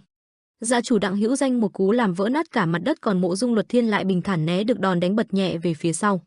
Dạ chủ Đặng Hữu Danh không chịu thiệt, ngay lập tức nắm chặt nắm đấm lại lao nhanh về phía Mộ Dung Luật Thiên, liên tiếp ra đòn về phía Mộ Dung Luật Thiên. Nhưng bằng một thủ pháp, hắn ta nhẹ nhàng nghiêng người liền tránh được cú đấm ấy. Chiếc tẩu thuốc lá trong tay Luật Thiên cũng rơi xuống đất giữa chân hai người. Dạ chủ Đặng Hữu Danh nhắm chặt mắt liền vung thêm một đòn đánh mạnh về phía Luật Thiên. Hắn ta khi này cũng chẳng thèm bỏ qua nữa, lập tức đưa tay chặn lại mỗi cú đấm của dạ chủ Đặng Hữu Danh một cách nhẹ nhàng không tốt chút sức. Chỉ với một tay phòng thủ và tấn công, hắn ta đã dần dần chiếm thế thượng phong, đánh bật dạ chủ Đặng Hữu Danh lùi về sau. Rất nhanh dạ chủ Đặng Hữu Danh liền lật ngược tình thế, lại điên cuồng đánh lùi Luật Thiên. Ngay khi gần đến đường cùng, Luật Thiên ta nhẹ nhàng xoay người, một tay chặn đòn đánh, chân lại nhấc về trước, tạm thời chặn được đòn tấn công. Dạ chủ Đặng Hữu Danh nhìn hắn không chịu chiến đấu đàng hoàng, khó chịu nói: Mộ Dung Luật Thiên, giấc mộng bá chủ thiên hạ của ngươi hôm nay sẽ kết thúc. Luật Thiên nghe lời nói này của dạ chủ Đặng Hữu Danh thì cười nhạt cao ngạo đáp lời: ngươi vẫn chưa thấy rõ khoảng cách giữa ta và ngươi à?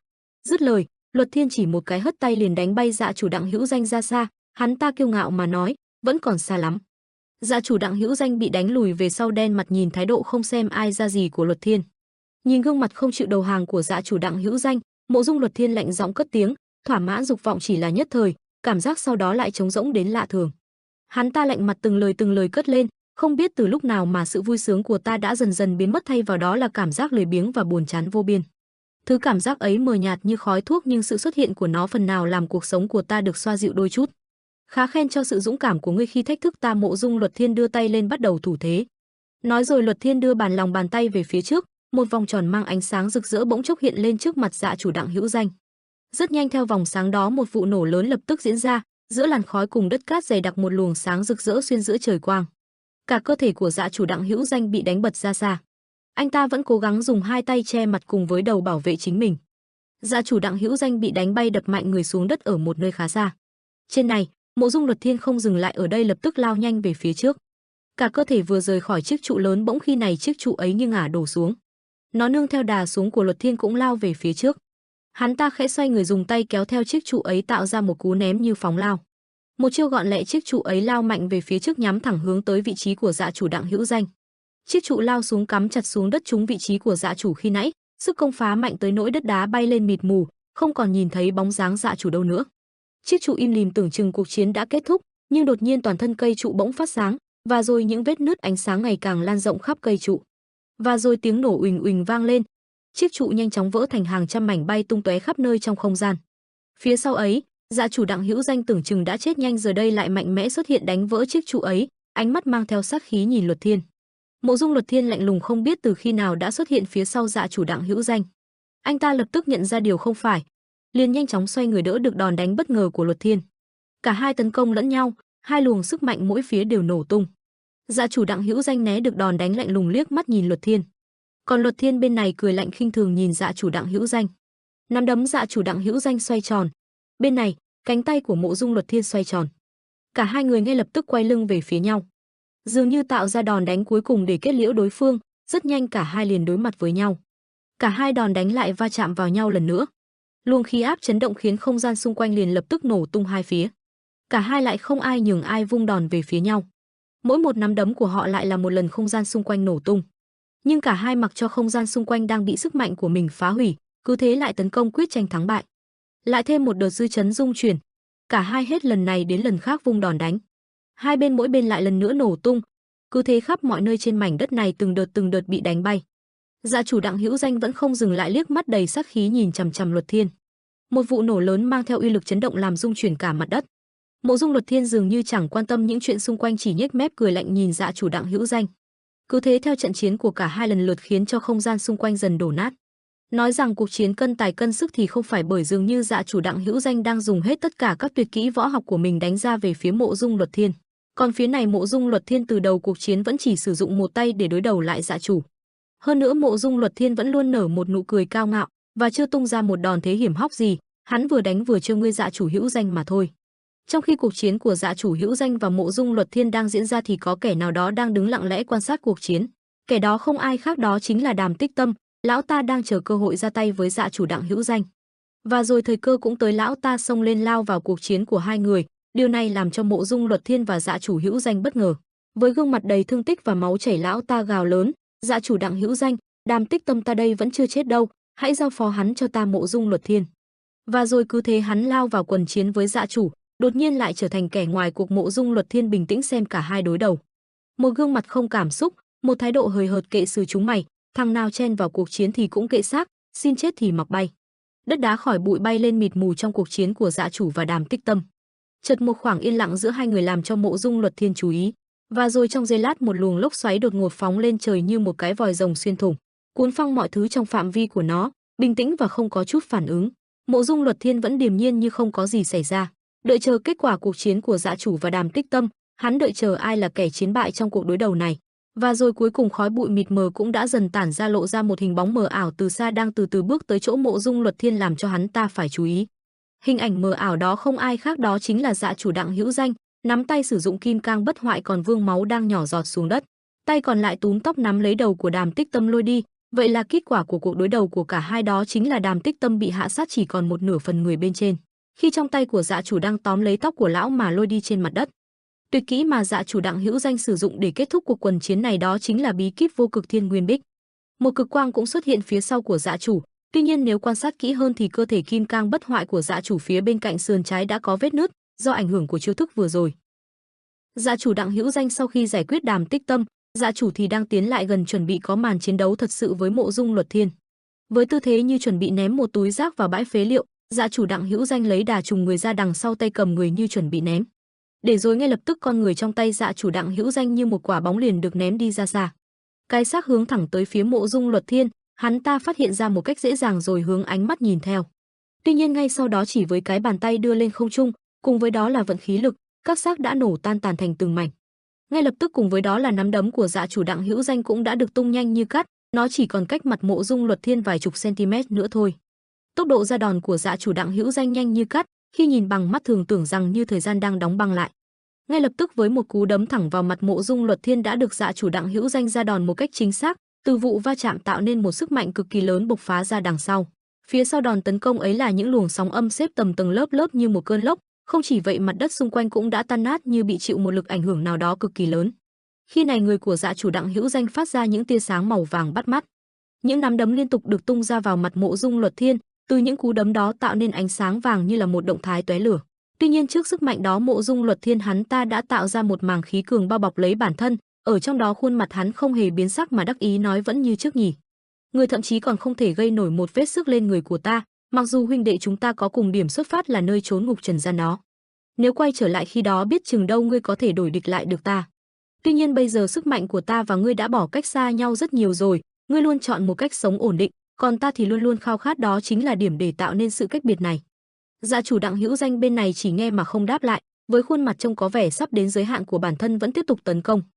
Được một lúc khi này anh ta lùi lại, tiếp đó lấy đà bật lên cao với tư thế tấn công bằng chân hướng thẳng về phía Mộ Dung Luật Thiên. Khi ở trên không, cánh tay của dạ chủ Đặng Hữu Danh đã tụ nên một lực màu đỏ trông cực kỳ mạnh, xem ra không phải là cú đá và đó chính là một cú đấm trực tiếp.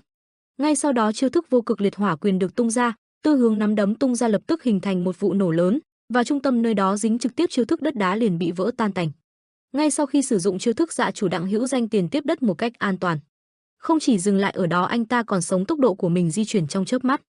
Lập tức đã di chuyển một cách nhanh chóng về hướng ngược lại để chuẩn bị tung đòn đánh thứ hai. Đúng như vậy, cú đấm thứ hai đã được tung ra, kèm với đó chính là một vụ nổ lớn với uy lực ngang như hồi nãy. Tuy nhiên với sức lực như vậy là chưa đủ để có hạ gục được hắn ta, dạ chủ Đặng Hữu Danh lại dùng tốc độ nhanh chóng di chuyển. Anh ta liền di chuyển vòng tròn nơi những đòn đánh vừa được tung ra như là để gây quỹ nhiễu tạo ra đòn tấn công bất ngờ.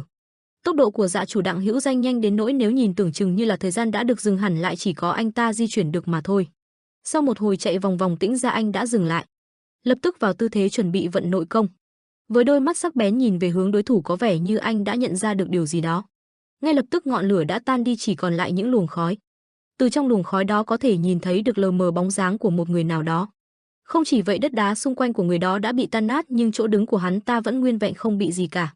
Và đó chắc chắn là Mộ Dung Luật Thiên, hắn ta với lớp lá chắn của mình không hề bị ảnh hưởng bởi đòn tấn công dồn dập của dạ chủ Đặng Hữu Danh. Để rồi khi này hắn vẫn đắc ý mà nói lại, ngươi không thể làm gì được ta đâu, ngươi đã thất bại rồi. Nhục thể di động đại pháp cũng chỉ là biện pháp kéo dài thời gian mà thôi, vốn dĩ nó cũng đâu phải cơ thể của ngươi, cho nên không thể chữa hết được lượng sức mạnh được chuyển giao. Khi này nhìn vào cánh tay của Dạ chủ Đặng Hữu Danh đã có dấu hiệu của việc nứt nẻ. Mộ Dung Luật Thiên nói rằng kiểu gì cũng sẽ có tác dụng phụ mà thôi. Nghe vậy Dạ chủ Đặng Hữu Danh mặt không biến sắc chỉ nhìn hắn ta với ánh mắt sắc bén. Mộ Dung Luật Thiên vẫn nói tiếp, nếu như ngươi coi công pháp này là ngọn cỏ cứu mạng, thì ngươi đã thất bại thảm hại rồi. Tất cả mộng tưởng của ngươi chỉ là mơ tưởng hão huyền thôi, chấm dứt được rồi đó, ta thấy chán rồi. Khi hắn ta vừa dứt lời, nước màng chắn xung quanh cơ thể lập tức được giải trừ, có vẻ như khi mày hắn đã thật sự nghiêm túc về chuẩn bị đánh lại. Đúng như vậy, một luồng sức mạnh cực kỳ to lớn được phát ra từ cơ thể của hắn, nó mạnh tới nỗi khiến cho đất đá xung quanh cũng phải bay theo. Bạch Dạ Tô Cẩm Hương bên này giao chiến thấy cột sáng được phát lên cũng biết rằng trận chiến thật sự bây giờ mới bắt đầu, liền lo lắng. Nhưng mà đối thủ của cô ta đâu có thể để như vậy chứ, hắn ta liền tấn công và hét lớn, Bạch Dạ ma nữ, sao ngươi dám phân tâm khi đấu với ta hả? Trở lại chiến đấu bên này, đất đá xung quanh vẫn được mài một cách rất nhỏ như thể hiện sức mạnh to lớn của hai người họ. Dạ chủ Đặng Hữu Danh khi này trong lòng thầm cảm thán, tới giới hạn rồi ư? Vật chúa này không thể nào chứa đựng thêm được nữa, mặc dù trong thời gian qua mình luôn tính toán kỹ lưỡng mọi việc. Đến cuối cùng ta tồn tại cũng là vì ngươi Mộ Dung Luật Thiên, người thực hiện tham vọng rồi bây giờ lại chìm đắm trong buồn chán. Vừa nghĩ Dạ chủ Đặng Hữu Danh vừa gồng sức mạnh cuối cùng của bản thân lên.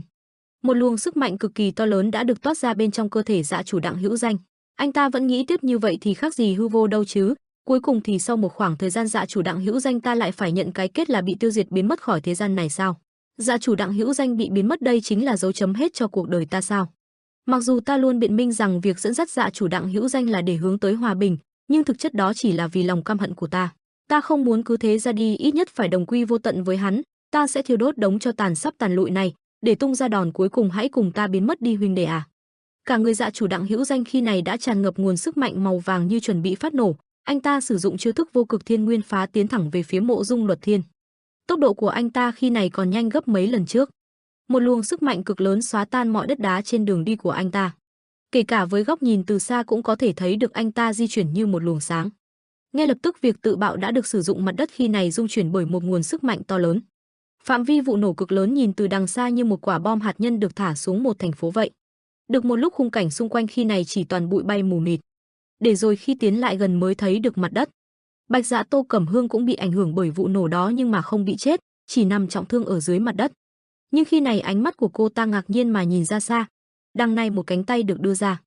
Phía dưới chính là thi thể của Dạ chủ Đặng Hữu Danh, nay đã hết nguồn sức mạnh nên đã trở về trạng thái bình thôi.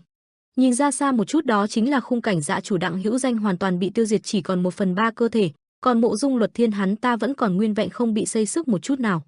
Để rồi khi nhìn vào cơ thể người đã từng là huynh đệ của mình, hắn ta có chút bận lòng mà nói, đúng là không khác gì một con tiêu thân lao vào trong lửa cả.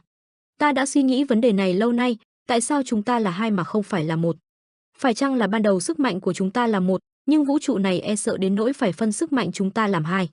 Thế nên người huynh đệ của ta, hắn ta vừa nói vừa tiến tới lồng ngực của Dạ chủ Đặng Hữu Danh, để rồi lôi ra một nguồn năng lượng màu vàng. Hắn nói tiếp, người không có gì phải tức giận cả, chỉ là người đang quay về với bản chất thật mà thôi. Bỗng nhiên khi này có một luồng kiếm khí cực mạnh chém tới, đất đá xung quanh cũng bị cuốn theo. Mộ Dung Luật Thiên rất nhanh chóng liền nhận ra có người tập kích nên đã tránh được, nhìn về phía đó là Trần Vũ Nguyên. Anh với tư thế rút thanh kiếm tràn đầy nội công màu tím của mình trông rất ngầu lòi đứng trước mặt Mộ Dung Luật Thiên. Mộ Dung Luật Thiên không hề hoảng sợ mà đáp lại, làm như vậy là không được đâu. Quay trở lại vài phút trước, Trần Vũ Nguyên đang di chuyển nhanh chóng về trung tâm trận chiến. Khi đó từ đằng xa anh cũng đã nhìn thấy được luồng sức mạnh to lớn của Mộ Dung Luật Thiên. Với dấu hiệu đó trong lòng Trần Vũ Nguyên cũng thầm nghĩ, bắt đầu rồi, phải nhanh lên thôi. Nghĩ là làm, anh nhanh chóng nhảy qua lại trên các nóc nhà. Tốc độ di chuyển nhanh như cát chạy tới trung tâm của cuộc chiến khi nãy. Đang bay thì bất chợt một vụ nổ lớn nữa liền được nổ ra khiến anh khẽ khựng lại. Đây là khoảnh khắc mà Dạ chủ Đặng Hữu Danh sử dụng đòn hy sinh đồng quy vô tận. Với vô địch tu sĩ Mộ Dung Luật Thiên một lần nữa chứng kiến vụ nổ như một quả bom nguyên tử thật là đáng sợ làm sao. Sức công phá mạnh tới nỗi ngay tại chỗ của anh cũng bị ảnh hưởng rất nhiều, đất đá bay lên vỡ vụn thành từng mảnh. Bụi khói mù trời, điều này khiến cho anh phải dừng lại cố gắng lẩn trốn ẩn thân trong những đám đất đã vỡ vụn. Đôi mắt Vũ Nguyên hướng về phía vụ nổ, anh càng nghĩ trong lòng, có vẻ như mật dã sắp diệt vong rồi. Từ xa anh có thể nhìn thấy Mộ Dung Luật Thiên trong cuộc chiến với Dạ chủ Đặng Hữu Danh hoàn toàn áp đảo, đúng như là kế hoạch mà anh đã đề ra. Tuy nhiên có một biến số xảy ra mà anh chưa tính tới, đó là khi mà Mộ Dung Luật Thiên định hấp thu nội công của Đặng Hữu Danh Dạ chủ. Ngay khi Mộ Dung Luật Thiên tay hút lấy quả cầu nội công của Dạ chủ Đặng Hữu Danh, đôi mắt Vũ Nguyên bừng lên sự quyết tâm, nhất thiên bằng mọi giá phải ngăn hắn ta lại. Quay trở lại tiếp tục diễn biến khi mà Vũ Nguyên cố gắng ngăn cản Mộ Dung Luật Thiên. Một đường kiếm được Trần Vũ Nguyên tung ra xé toạc không gian, nó mạnh tới nỗi đất đá tiếp tục vỡ vụn. Khói mù trời khi nằm trong tầm ảnh hưởng của đòn đánh đó, Mộ Dung Luật Thiên, ngươi làm như vậy là không được đâu đấy. Nói rồi Trần Vũ Nguyên nhìn hắn ta với một ánh mắt sắc bén không chút sợ sệt nào, chỉ có duy nhất sự cố chấp cùng nộ. Mộ Dung Luật Thiên bên này cũng vậy, hắn bình tĩnh hơn bao giờ hết, ánh mắt lơ đễnh cất giọng lười biếng, ái chà.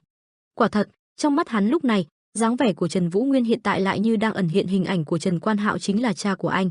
Một con người đã từng có thể phá vỡ sự bền vững của Vân Trung Thiên năm xưa, một gương mặt nghiêm nghị, đầy tính cương trực, sẵn sàng bảo vệ lý tưởng của ông trước mọi bão tố. Mộ Dung Luật Thiên liền ngờ ngợ được ai đó mà hỏi lại, ngươi là? Trần Vũ Nguyên nghe vậy cũng dõng dạc tuyên bố, ta là môn chủ đời thứ 5 của Bắc Thiên môn, nói rồi anh lần nữa nhấn mạnh tên mình, là Trần Vũ Nguyên. Mộ Dung Luật Thiên nghe vậy giọng điệu có chút tức giận mà nói lại, quả nhiên là ta đã đoán đúng, ngươi là đứa trẻ của Bắc Thiên môn, vậy ra ngươi và Mật Dạ đã bắt tay với nhau sao? Trần Vũ Nguyên nghe vậy liền đáp lại, đâu có, ta chỉ đang dĩ di chế di mà thôi. Anh đáp lời của Mộ Dung Luật Thiên nhưng đôi mắt vẫn chú ý tới Dạ chủ Đặng Hữu Danh ở phía sau. Nghe câu nói chế giễu trực tiếp như vậy, Mộ Dung Luật Thiên chỉ nở một nụ cười quái dị. Để rồi đột nhiên Mộ Dung Luật Thiên ngửa mặt lên trời cười lớn ha ha ha. Tiếng cười của hắn mang theo nội công mạnh đến nỗi âm thanh cũng phát ra tằng tằng lớp lớp sóng âm, uy lực của nó khiến đất đá xung quanh muốn rung chuyển. Mặt đất xung quanh cũng phải nứt nẻ vì hắn, ngay cả Trần Vũ Nguyên cũng phải mất thế thăng bằng mà lùi lại một bước. Thân thể anh như là bị tiếng cười tấn công trực tiếp vào bên trong liền bị đau nhức. Không chỉ vậy, ngay cả bộ phận quan trọng như cái đầu cũng bị dư chấn hệ bởi tiếng cười. Mộ Dung Luật Thiên gây ra hiện tượng như vậy xong rồi cất tiếng, đã rất lâu rồi, phải đến cả chục năm rồi ta mới có thể được cười một cách sảng khoái như vậy. Đặc biệt hơn là cả hai tên nhà ngươi đều làm cho bổn tọa thấy thích thú, nhà ngươi còn làm ta thấy hứng thú hơn Mật Dạ nữa. Mà cũng đúng, dù sao đây cũng là một trong những đức tính của kẻ thống trị. Dừng một chút, ánh mắt hắn lóe lên sự hứng thú mà nói tiếp, nhưng ngươi đã nhắc về Bắc Thiên môn, lòng ta thật lòng thấy ngươi thú vị đấy, khác hẳn với phụ thân của ngươi, bởi tên đó cứ khăng khăng vào chính nghĩa mà thôi. Nghe tới vậy Trần Vũ Nguyên chỉ nhìn mà không nói gì, gương mặt anh lạnh lùng, cảm xúc không hề bị dao động. Khi này anh mới cất tiếng, chính nghĩa của Bắc Thiên môn được duy trì qua nhiều thế hệ từ đời môn chủ trước cho tới nay, chính là giúp Trung Nguyên thoát khỏi các mối đe dọa. Khi này tại phía sau Dạ chủ Đặng Hữu Danh hắn đang nhắm mắt. Dường như nghe được cuộc đối thoại của Trần Vũ Nguyên và Mộ Dung Luật Thiên, bỗng nhiên đôi mắt của hắn được mở ra, có vẻ như hắn chưa chết. Đồng thời lúc đó tiếng của Trần Vũ Nguyên cũng được cất tiếng, ta cũng như vậy thôi. Ta cũng muốn Trung Nguyên thoát khỏi sự nguy hiểm và tai họa bất kỳ lúc nào có thể ập tới.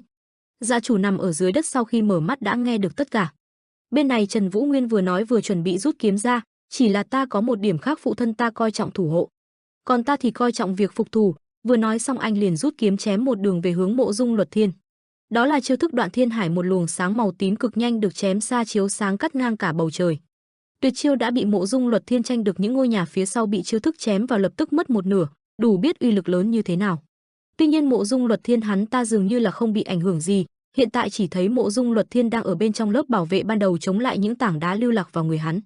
Cả người cũng không thèm nhúc nhích trước sự di chuyển của Trần Vũ Nguyên mà bình tĩnh lên tiếng, tự tin quá nhỉ, nhưng cái thứ ý niệm của Bắc Thiên môn khỏi hỗn loạn mà cả ngươi và ca ngươi nói đến lúc nãy. Hắn bất ngờ quay người về phía Trần Vũ Nguyên mà kiêu ngạo thừa nhận, tất cả đều là hỗn loạn do bổn tọa tạo nên. Đồng thời khi này Trần Vũ Nguyên cũng đã vung kiếm về phía Mộ Dung Luật Thiên, nhưng mà dưới lớp bảo vệ của màng bao bọc thì thanh kiếm không thể nào xuyên qua được. Lưỡi kiếm của Trần Vũ Nguyên va chạm với lớp cương khí bảo vệ tạo ra một luồng sáng rực lửa. Cảm giác như dù cho anh có cố hết sức thì cũng không chạm vào được, sợi tóc của hắn còn mạnh hơn cả kim cương bất hoại của Dạ chủ Đặng Hữu Danh. Khi này trong lòng Trần Vũ Nguyên đã thầm ngạc nhiên, hắn ta có thể sử dụng nội công để tạo ra một lớp lá chắn phòng thủ ư?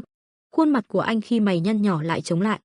Còn Mộ Dung thì hắn ta với đôi mắt sắc bén và tâm thế khinh bỉ mà nói, con chuột nhãi nhép, trốn chui trốn nhủi bấy lâu nay mà lại muốn vùng dậy sao? Tiếc thay cho những đức tính mà người sở hữu, có vẻ như lời khen ban nãy của ta là thừa rồi. Nói xong hắn liền nhẹ nhàng vận công tấm khiên bắn bật người Trần Vũ Nguyên ra xa. Sức mạnh lớn đến nỗi Trần Vũ Nguyên không thể nào chủ lại được mà bị cuốn theo. Anh ta phải đau đớn mà thốt lên những tiếng kêu hự hự.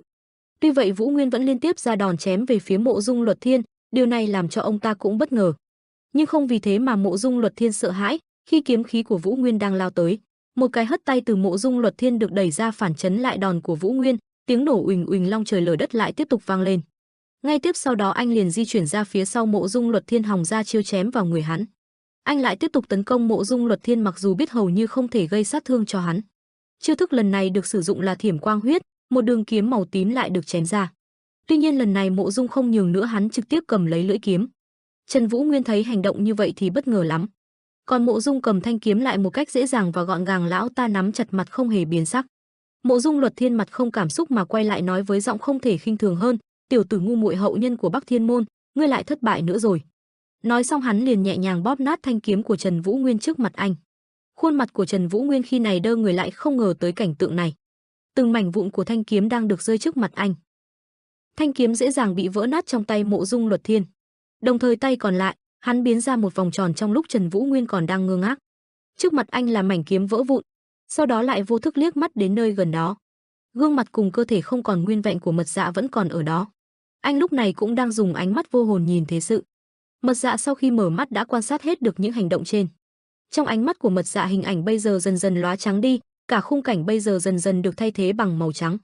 Để rồi cơ thể của Mật Dạ cũng phát sáng theo tiếp đó là một vụ nổ như những đám tro tàn tan biến vào trong không trung. Khi này không khí xung quanh chỉ toàn bụi bẩn và những luồng sáng được tan biến từ cơ thể Mật Dạ.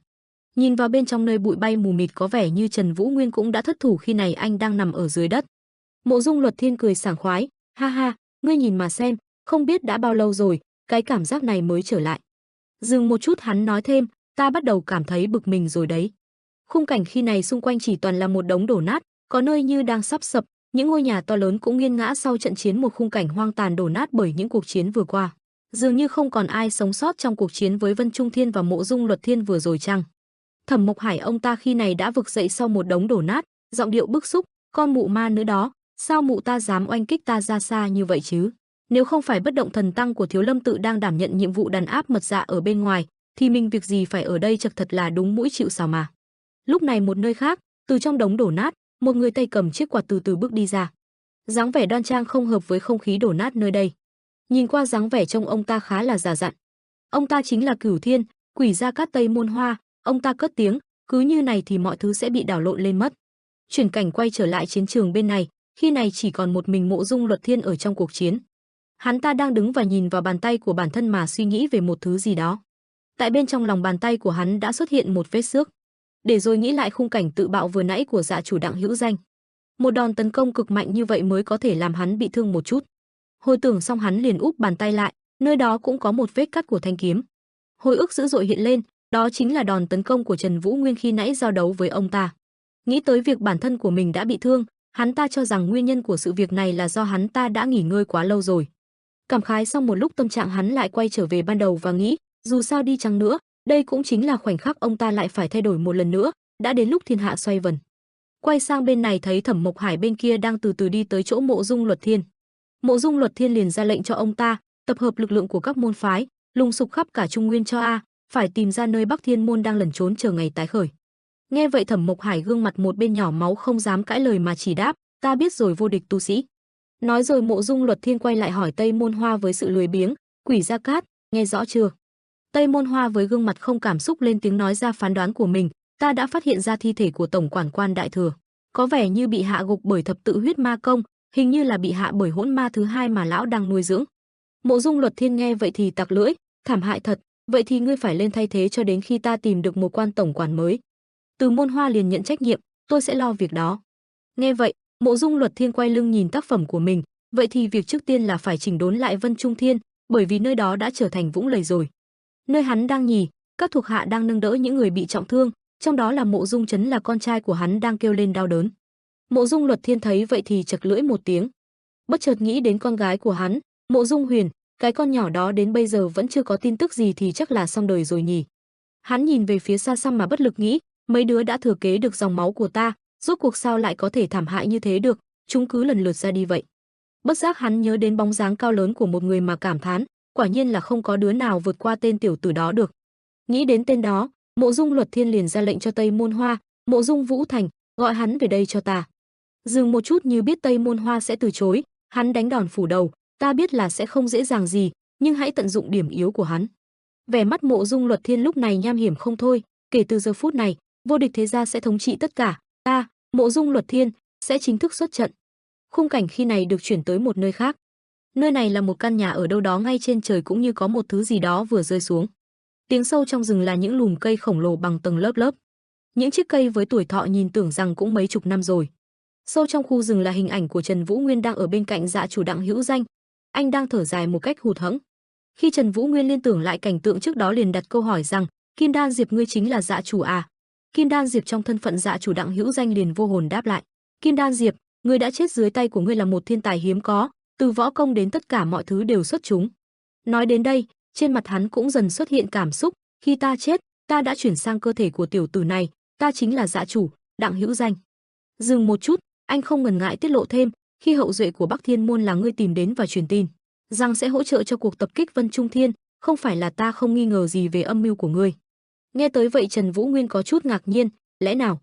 Những hình ảnh khi trước nói chuyện với người bí ẩn hiện lên, Mật Dạ thừa nhận, đúng vậy, chúng ta đã gặp nhau mấy ngày trước rồi. Dưới thân phận mà ta nguy trang thành quân sư của Mật Dạ, Ma Linh thư sinh. Nói đến đây hắn híp mắt, tuy ngươi rất đáng ngờ nhưng so với Vân Trung Thiên thì cao thủ của Mật Dạ quả thật còn rất nhiều thiếu sót, nên ta đánh liều một phen mà tin tưởng ngươi, cho dù có trở thành con chó chỉ biết săn lùng Mộ Dung Luật Thiên, nhưng kết quả lại thành ra như thế này. Dừng một chút, Mật Dạ hạ tầm mắt, Mộ Dung Luật Thiên, hắn nói đúng, Mật Dạ nhận được kết cục như ngày hôm nay là do ta, sao một người đứng đầu như ta lại có thể bất tài như vậy? Ta sắp không chống đỡ được nữa rồi, phải nhanh lên. Hãy hấp thu nguyên khí của ta đi, đừng lo, ta không có ý trả thù gì người đâu, chỉ là dù nguyên khí của ta có bị mất đi, ta cũng không muốn nó nằm trong tay hắn ta. Dạ chủ nhấn mạnh, chỉ cần là Mộ Dung Luật Thiên thì cái gì ta cũng ghét, cũng căm hận. Từ trong cơ thể anh xuất hiện một quả cầu ngưng tụ tất cả nguyên khí, anh lên tiếng, ta nhận ra ta đã sống quá lâu, đi ngược lại với tự nhiên xem ra cũng không phải là điều tốt lành gì cả, trái lại đó là một chuỗi ngày đau khổ mà thôi. Giờ cuộc sống địa ngục ấy kết thúc cũng tốt, Bắc Kiếm à, ở giang hồ này không có kẻ địch vĩnh viễn, cũng chẳng có đồng minh vĩnh viễn đâu. Nói rồi nguồn công lực của Dạ chủ dần dần được hiện ra và đi vào trong cơ thể của Trần Vũ Nguyên. Một luồng sáng chói mắt liền được phát ra xung quanh. Trần Vũ Nguyên không có ý định chống cự mà với thân thế sẵn sàng nhận toàn bộ sức mạnh. Để rồi trong rừng phát lên một tia sáng mạnh mẽ như dấu hiệu của việc đã hấp thụ được sức mạnh. Lúc này, Dạ chủ và những người tinh nhuệ nhất đang đột kích vào Mộ Dung thế gia. Mỗi người tập kích một nơi. Sự việc này nhằm để thu hút và phân tán toàn lực đang tập trung tại nơi này. Cung Vấn Huy dẫn đầu lãnh đạo nhóm người còn sót lại sau trận chiến tiến vào.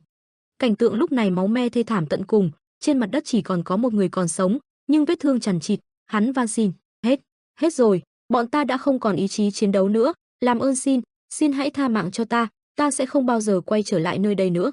Nhưng chưa kịp nói xong, hắn ta liền bị một thanh đao làm cho đăng xuất, người này không chút nhân từ nói, vậy thì về suối vàng cùng Dạ chủ đi. Bọn họ, tất cả đều là những vị bần tăng, dù cho máu me đầy mình nhưng miệng vẫn lẩm bẩm, A Di Đà Phật. 108 vị La Hán, những võ tăng đại diện cho Thiếu Lâm tự, Bách Bát La Hán. Bọn họ sau khi giết người liền nói với nhau, hình như tận diệt hết chúng rồi đúng không? Người kia đáp một cách mơ hồ, chắc là xong rồi đó, nhưng Bất Động Thần Tăng có dặn là không được để lại một chút dấu vết gì cả. Nên là hãy chia thành 6 nhóm, mỗi nhóm gồm 18 vị La Hán, đi lùng sục khắp mọi ngóc ngách của Vân Trung Thiên này đi. Thiết Không đứng một bên im lặng nghĩ gì đó. Hình ảnh khi trước hắn chiến đấu với một người dân hiện lên, khi ấy hắn tự cho là đúng mà kêu rằng A Di Đà Phật, tự mình cởi bỏ lớp mặt nạ của con người để đi trên con đường trở về thành thú vật, để giành quyền làm bá chủ thiên hạ, mà các ngươi phải làm đến mức như vậy sao? Người kia cũng không phải dạng vừa, một bộ dạng cố chấp vung kiếm tới mà cãi lại, thú vật sao, bá chủ sao, chuyện này, khốn kiếp, tên đầu chọc nhà ngươi nói cái quái gì thế hả? Bọn ta làm tất cả những chuyện này chỉ để giành quyền được sống. Như cảm thấy không đủ, hắn lần nữa nhấn mạnh, bọn ta chỉ là những kẻ đang cố sinh tồn trên mảnh đất chết chóc, cằn cỗi này thôi, không một ai có thể sống sung túc và đủ đầy ở mảnh đất Mật Dạ này cả. Càng nói, sự uất ức trong hắn dâng trào, nước mắt nước mũi tèm lem mà tuyệt vọng gào lên, đến cả quyền được tự do ước mơ bọn ta còn chẳng có. Bọn ta cũng là con người mà, bọn ta cũng là con người giống các ngươi, chảy dòng máu nóng của con người bên trong cơ thể này. Vậy mà bọn ta buộc phải sống như lũ thú vật, vì thế mà cũng dần trở thành thú vật, ngươi hiểu không hả? Tên đầu chọc khốn kiếp. Những câu từ dần trên nên mất kiểm soát, ngươi đã từng phải xẻ thịt của cha mẹ, huynh đệ và cả thân hữu để ăn chỉ vì tìm cách để sống sót chưa hả? Ngươi lấy tư cách gì mà chê bai, gọi bọn ta là thú vật hả? Cuộc sống của bọn ta thật sự đau khổ lắm, nhưng ta cũng là người, ta cũng muốn được sống. Thiết Không lúc này đến thở cũng khó khăn, anh hoàn toàn cũng thấy kinh hãi và choáng ngợp trước những lời hắn nói. Thất thiếu niên hắn liên tưởng lại mà lẩm bẩm, sư phụ những việc trước nay chúng ta làm là đúng sao? Quay trở lại bên Trần Vũ Nguyên bên trong khu rừng. Trước mắt anh là nơi Dạ chủ đã ngã xuống, đã không còn một chút sự sống nào của anh ta nữa.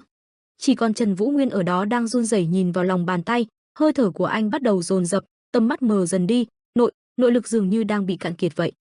Tầm nhìn ngày càng mờ hơn, ngay cả khi nhìn xuống đất cũng khó xác định thăng bằng, Trần Vũ Nguyên dần bất lực, không thể hòa hợp được mất. Anh lúc này như bị ai đó bóp nghẹn cả cổ, mắt mở to, mau vận công. Trần Vũ Nguyên cắn răng, gương mặt anh biến dạng, anh lẩm bẩm, phải vận công để điều khiển nội lực đang vô cùng hỗn loạn này, luồng khí tương khắc đó. Bỗng nhiên anh phát hiện ra điều gì đó mà nhìn về một hướng. Một luồng hàn băng khí tấn công anh cứ thế mà lao tới anh, Trần Vũ Nguyên nhanh chóng nhảy bật lùi lại phía sau tránh đòn vừa rồi. Nhưng do khí lực của mình đã bị khóa nên anh tiếp đất một cách chật vật. Trần Vũ Nguyên nhíu chặt mày, mồ hôi nhễ nhại, tại sao nhất thiết phải là lúc này chứ? Nhìn từ đằng xa là hình dáng của một người phụ nữ. Đó là hình dáng của Từ Bạch Dạ tiên tử Cẩm Hương từ từ được hiện ra. Khuôn mặt của bà ta đầy bụi bẩn có vẻ như vẫn luôn đuổi theo một cách không ngừng nghỉ. Bà ta gằn giọng ra lệnh, "Trần Vũ Nguyên, mau giao dạ chủ ra đây." Tuy nhiên bà ta bụng im lặng khi nhìn về phía gốc cây gần đó. Dạ chủ đã hoàn toàn ở đó một cách bất động như đã chết. Bà ta nhanh chóng đoán ra sự việc, gương mặt đáng sợ cau có, "Vậy là ngươi đã nhớ lại khi trước, quả nhiên chính là nhà ngươi, lúc ấy ngươi đáng lẽ phải chết." Dù đứng từ xa nhưng cũng không che giấu được ánh mắt hận thù từ bà ta, "Ngươi đã làm vấy bẩn con bé Hạ Tuyết, để nó phải mang những xúc cảm con người tầm thường không cần thiết." Vừa nói bà ta vừa sử dụng năng lực băng công của mình, cũng đã cướp đi công lực của dạ chủ, đáng ra phải thuộc về ta. Cuối cùng, Bạch Dạ ma nữ Tô Cẩm Hương tức giận lao tới với sức mạnh trên tay, "Trần Vũ Nguyên, rốt cuộc ngươi còn muốn cản trở ta đến mức nào nữa hả?" Trần Vũ Nguyên mở bừng mắt kinh ngạc trước đòn đánh bất ngờ này. Bạch Dạ ma nữ Tô Cẩm Hương lúc này đã tiếp cận được anh, "Lần này, ngươi nhất định phải chết."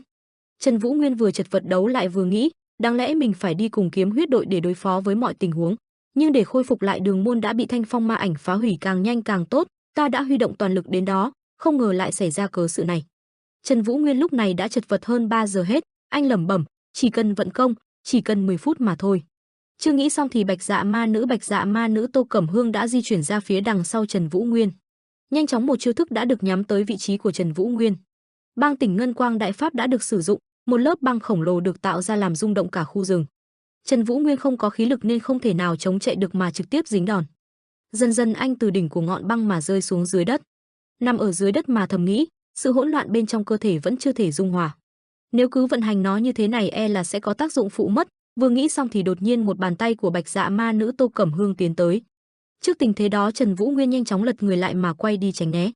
Bạch Dạ ma nữ Tô Cẩm Hương thấy vậy liền ngạc nhiên. Uy lực tấn công của bà ta phát ra một vụ nổ cực kỳ lớn. Chiêu thức đó trắng lóa xuyên qua cả một khu rừng. Rất nhanh chóng Trần Vũ Nguyên không thể chống trả được mở nằm lăn ra mặt đất. Từ Kim Hương sau khi ra đòn cũng bị tác động ngược lại mà lùi lại vài bước. Bà ta liền nói trong quá khứ, Bắc Thiên môn đã ngăn chặn bọn ta, giờ thì tới lượt ngươi, hậu nhân của chúng. Lũ Bắc Thiên môn các người quả nhiên ai ai cũng đáng để ghê tởm cả. Vừa nói bà ta vừa tấn công Trần Vũ Nguyên, trước tình thế không có công lực anh ta chỉ biết đứng đó mà chịu đòn. Bỗng nhiên có một thứ gì đó đã ngăn cản lại khiến anh ta bất ngờ. Hóa ra là không phải một lớp băng nữa được từ Bạch Dạ ma nữ liền phóng ra khiến cho anh phải nhảy vụt lên. Tuy nhiên đằng sau Trần Vũ Nguyên cũng có một lớp băng khác đã chặn hết đường lui của anh rồi. Trong lòng anh lúc này thầm chửi thề chết tiệt. Nhân cơ hội đó Từ Kim Hương cũng tiến tới mà chuẩn bị ra đòn kết liễu. Tuy nhiên bản thân là nhân vật chính làm sao dễ chết như vậy, khi này có một người mặc áo choàng đỏ đột ngột xuất hiện che chắn trước mặt Trần Vũ Nguyên. Nàng ta vừa xuất hiện liền lên tiếng xin lỗi huynh muội đến hơi trễ, lời này chính là sư muội cùng vào sinh ra tử với Trần Vũ Nguyên khi còn nhỏ. Hạ Tuyết chắn trước mặt Trần Vũ Nguyên, ta đến hơi trễ nhỉ? Bạch Dạ ma nữ Tô Cẩm Hương hoàn toàn bất ngờ trước sự xuất hiện của cô. Hạ Tuyết nhẹ nhàng cởi bỏ chiếc mũ áo của bản thân mình ra. Cô quay lại và hỏi bằng giọng điệu lo lắng, Vũ Nguyên, chàng không sao chứ? Trần Vũ Nguyên ngơ ngác nhìn cô, dường như vẫn không tin đây là thật mà gọi tên cô, Hạ Tuyết sao? Không chỉ có Ân Hạ Tuyết mà ngay cả Vấn Đình cũng cùng con chó đen cũng đã đến, huynh không sao chứ? Cuối cùng cũng tìm được huynh rồi. Nói rồi cậu quay sang vuốt ve con chó đen, cảm ơn nhé, Hắc Cầu, nhờ có ngươi mà chúng ta tìm được huynh ấy rồi này. Trần Vũ Nguyên thấy vậy thì không khỏi tức giận, rốt cuộc là làm cách nào mà, Vấn Đình, sao đệ tìm đến được đây? À không, tại sao chứ, tình thế nguy hiểm như thế này, sao đệ lại đến đây? Vấn Đình nghe vậy thì lắp bắp giải thích, Hạ Tuyết tỷ tỷ đã rất lo lắng cho huynh, lòng cảm thấy bất an, nên sau khi nhận lệnh từ quân sư đã ngay lập tức đi đến tận đây. Vì không ai giành đường đi nước bước của cái đất Trung Nguyên này hơn đệ, nên đệ đã ngay lập tức chỉ đường và đến đây nhanh nhất có thể. Nói rồi Vấn Đình lo lắng đi đến đỡ Trần Vũ Nguyên mặc cho anh đẩy cậu ra, ôi trời đất ơi, đừng có ở đây mà hỏi tại sao nữa, đến đúng lúc vậy rồi còn gì, linh cảm của Hạ Tuyết tỷ tỷ quả là không sai. Phía bên này Ân Hạ Tuyết mắt đối mắt với Bạch Dạ ma nữ Tô Cẩm Hương. Hai người vốn là thầy trò mà nay lại gặp nhau trong hoàn cảnh không mong muốn. Bạch Dạ ma nữ Tô Cẩm Hương là người lên tiếng gọi tên Hạ Tuyết trước. Hạ Tuyết cũng lễ phép đáp lại bằng thái độ không mấy thân thiện, sư phụ, lâu rồi không gặp, 3 hay là 4 năm rồi nhỉ, nhưng con nghĩ chắc cũng phải chừng ấy đúng chứ. Bạch Dạ ma nữ Tô Cẩm Hương vừa lau giọt mồ hôi trên mặt vừa nói, quả nhiên là con đã bị những lời đường mật của Trần Vũ Nguyên làm cho lạc lối mất rồi, hẳn là con đã vất vả lắm nhỉ. Hạ Tuyết nghe vậy thì lưỡng lự, sư phụ. Ánh mắt cô dần kiên quyết, sao ngài lại làm vậy với con? Con đã suy nghĩ rất nhiều, liệu có phải con chỉ là một ma nữ có tác dụng khuếch đại sự sợ hãi của Trung Nguyên và thu hút sự chú ý đổ dồn vào mình thôi phải không? Ngài luôn cố gắng làm bùng phát ma tính của con bằng nguyệt quang lunar. Nếu cảm xúc xuất hiện để cản trở, thì cái chết cũng sẽ tới. Con là sự tồn tại như vậy sao? Sư phụ ngài thật sự, ngài đã từng có ý định loại bỏ con chưa? Con chỉ là một vũ khí để giết người thôi ư? Nếu không có con thì người sẽ tìm một người khác để bồi dưỡng sao? Hãy trả lời con đi. Bạch Dạ ma nữ Tô Cẩm Hương nghe vậy cũng không cảm thấy chột dạ mà bình tĩnh chỉnh lại quần áo. Số phận của Bạch Dạ tiên tử chúng ta vốn đã không cho phép sở hữu cảm xúc. Hơn hết tình thế của mật dạ ta hiện nay vô cùng cấp thiết, hy sinh là điều không thể tránh khỏi. Nghe vậy Hạ Tuyết cũng không ngần ngại nói, còn đối với con, sư phụ là một người mẹ. Nói rồi, cô chất vấn, sư phụ, người làm như vậy với con, người thật sự nghĩ con chỉ là công cụ để cống hiến cho mật dạ sao? Nói đến vậy nhưng Bạch Dạ ma nữ Tô Cẩm Hương lại không thể hiện tí cảm xúc nào, ta không biết chuyện của ta và con từ khi nào đã thành ra như vậy, nhưng tất cả là do tên Trần Vũ Nguyên đó. Hạ Tuyết, con đừng để bị lừa, đừng để thứ cảm xúc non nớt đó đánh lừa con. Hạ Tuyết liền cố níu kéo, sư phụ không thể về cùng một phe với con sao? Tất cả đều là trò quỷ của tên Mộ Dung Luật Thiên gây ra mà, chúng ta đấu đá nhau thì có tác dụng gì chứ? Nghe vậy Bạch Dạ ma nữ Tô Cẩm Hương liền đáp lại, đó là chuyện không thể nào. Hắn và ta vốn dĩ là ở hai phe đối địch, kết sinh tử đại thù, dù cho đang ở tình thế hiện tại đi nữa thì cũng không tài nào có chuyện hợp tác, hòa chung một chiến tuyến được. Bà ta bắt đầu nhẹ nhàng hơn, Hạ Tuyết bỏ mặc hắn và quay về với ta nào. Tên Trần Vũ Nguyên đó là cái thá gì chứ? Hạ Tuyết nghe vậy mờ mặt nước mắt tràn đầy, xin lỗi ngài, sư phụ con phải vì người con yêu. Nói xong cô liền vào trạng thái chuẩn bị chiến đấu, cả mái tóc đen nay đã được phủ lên bởi một màu trắng tinh khiết, trạng thái lúc này dần trở nên giống như Bạch Dạ ma nữ Tô Cẩm Hương. Thấy vậy, bà ta mở bừng mắt không thể tin được trước quyết định này của cô. Nhưng bà ta cũng nhanh chóng lấy lại trạng thái mà sử dụng năng lực của mình, miệng vẫn luyên thuyên, con dám thi triển ngân hồn tâm quyết trước mặt ta sao? Cái sát khí đó là gì vậy hả? Cuối cùng thì con cũng chỉ là đứa vì một tên nam nhân mà bỏ rơi sư phụ của mình sao? Cầm trên tay vũ khí của mình, Hạ Tuyết vào trạng thái đã chuẩn bị tấn công, con chưa bao giờ từ bỏ ngài, là ngài từ bỏ con. Thấy Hạ Tuyết lấy ra thứ vũ khí mà trước giờ mình chưa nhìn thấy, bà ta nhíu chặt mày mà tự hỏi, đến cả Luân cũng khác biệt sao? Nhưng rồi bà ta cũng nhanh chóng lấy lại tinh thần, bản thân cũng nhanh chóng lấy lại trạng thái. Bản thân cũng vào tư thế chiến đấu, con nhóc ngạo mạn, con dám sao? Cả hai tư thế chiến đấu của hai người đều tương tự nhau. Bạch Dạ ma nữ Tô Cẩm Hương lúc này lao tới. Hạ Tuyết cũng dùng vũ khí của bản thân mà đánh lại. Từ đằng sau Trần Vũ Nguyên gắng gượng quan sát hai người họ lao vào đánh nhau, anh không khỏi thở dài. Rồi ánh mắt dần trở nên kiên định mà nghĩ, Hạ Tuyết, nàng đã phải vất vả đến tìm ta, nhờ vậy mà ta có thêm được một chút thời gian, ta nhất định không để thời gian trôi qua vô ích. Anh đưa tay lên ngực cảm nhận từng luồng sức mạnh đang cuộn trào, ta phải mau chóng kiểm soát được nội lực mới bên trong mình, biến nó thành của ta bằng bất kỳ mọi giá, đó chính là cách mà ta có thể bảo vệ được những người quý giá bên cạnh mình. Nghĩ rồi Trần Vũ Nguyên lên tiếng gọi, Vấn Đình nghe này. Vấn Đình bất giác căng thẳng, hả, để sao? Trần Vũ Nguyên nhìn lên trời, tay giơ lên, từ giờ huynh sẽ phong bế ngũ quan, tiến hành vận công điều tức, hãy giữ cho huynh chút thời gian nhé, huynh sẽ trở lại ngay thôi. Nói xong anh liền hít vào thở ra. Vấn Đình nghiêm túc đáp lại, huynh cứ tin ở đệ, đệ nhất định sẽ bảo vệ huynh. Nói xong anh ta vào trạng thái tu luyện, trong lòng nghĩ mình nhất định phải quay lại thật nhanh. Nghĩ rồi anh vào một không gian tĩnh lặng, nơi chỉ còn không khí và tiếng thở. Phía bên Hạ Tuyết hai sư đồ nhà họ vẫn đánh nhau một cách rất quyết liệt. Từng động tác ra tay đều giống hệt nhau, trên vầng trăng hình bóng hai người họ như được ngưng tụ lại. Hạ Tuyết lấy đà tụ chiêu chuẩn bị tấn công. Bạch Dạ ma nữ Tô Cẩm Hương cũng vậy, cả hai người chiêu thức y như nhau. Để rồi hai người họ lao vào đánh nhau như cặp đôi song sinh đánh nhau vậy. Vấn Đình bên dưới vừa canh gác vừa quan quát tình hình bên trên. Bỗng nhiên anh liền phát hiện ra được một điều gì đó. Bên trong khu rừng phát ra rất nhiều tiếng bước chân di chuyển. Quan môn chính cũng đã phát giác ra mà nghĩ thầm có gì đó đang đến. Ngay lập tức anh ta vào tư thế thủ để chuẩn bị chiến đấu bất kỳ lúc nào. Và những tiếng chân đó đã lộ ra là 108 vị La Hán của Thiếu Lâm tự, bọn họ như những con hổ đói lao về phía hai người họ. Trước mặt là những người bên Thiếu Lâm tự đồng loạt lao tới như hổ đói, từng người cầm chắc vũ khí trên tay, ánh mắt sáng quát giữa trời đêm, đã phát hiện ra kẻ còn sót lại của mật dạ.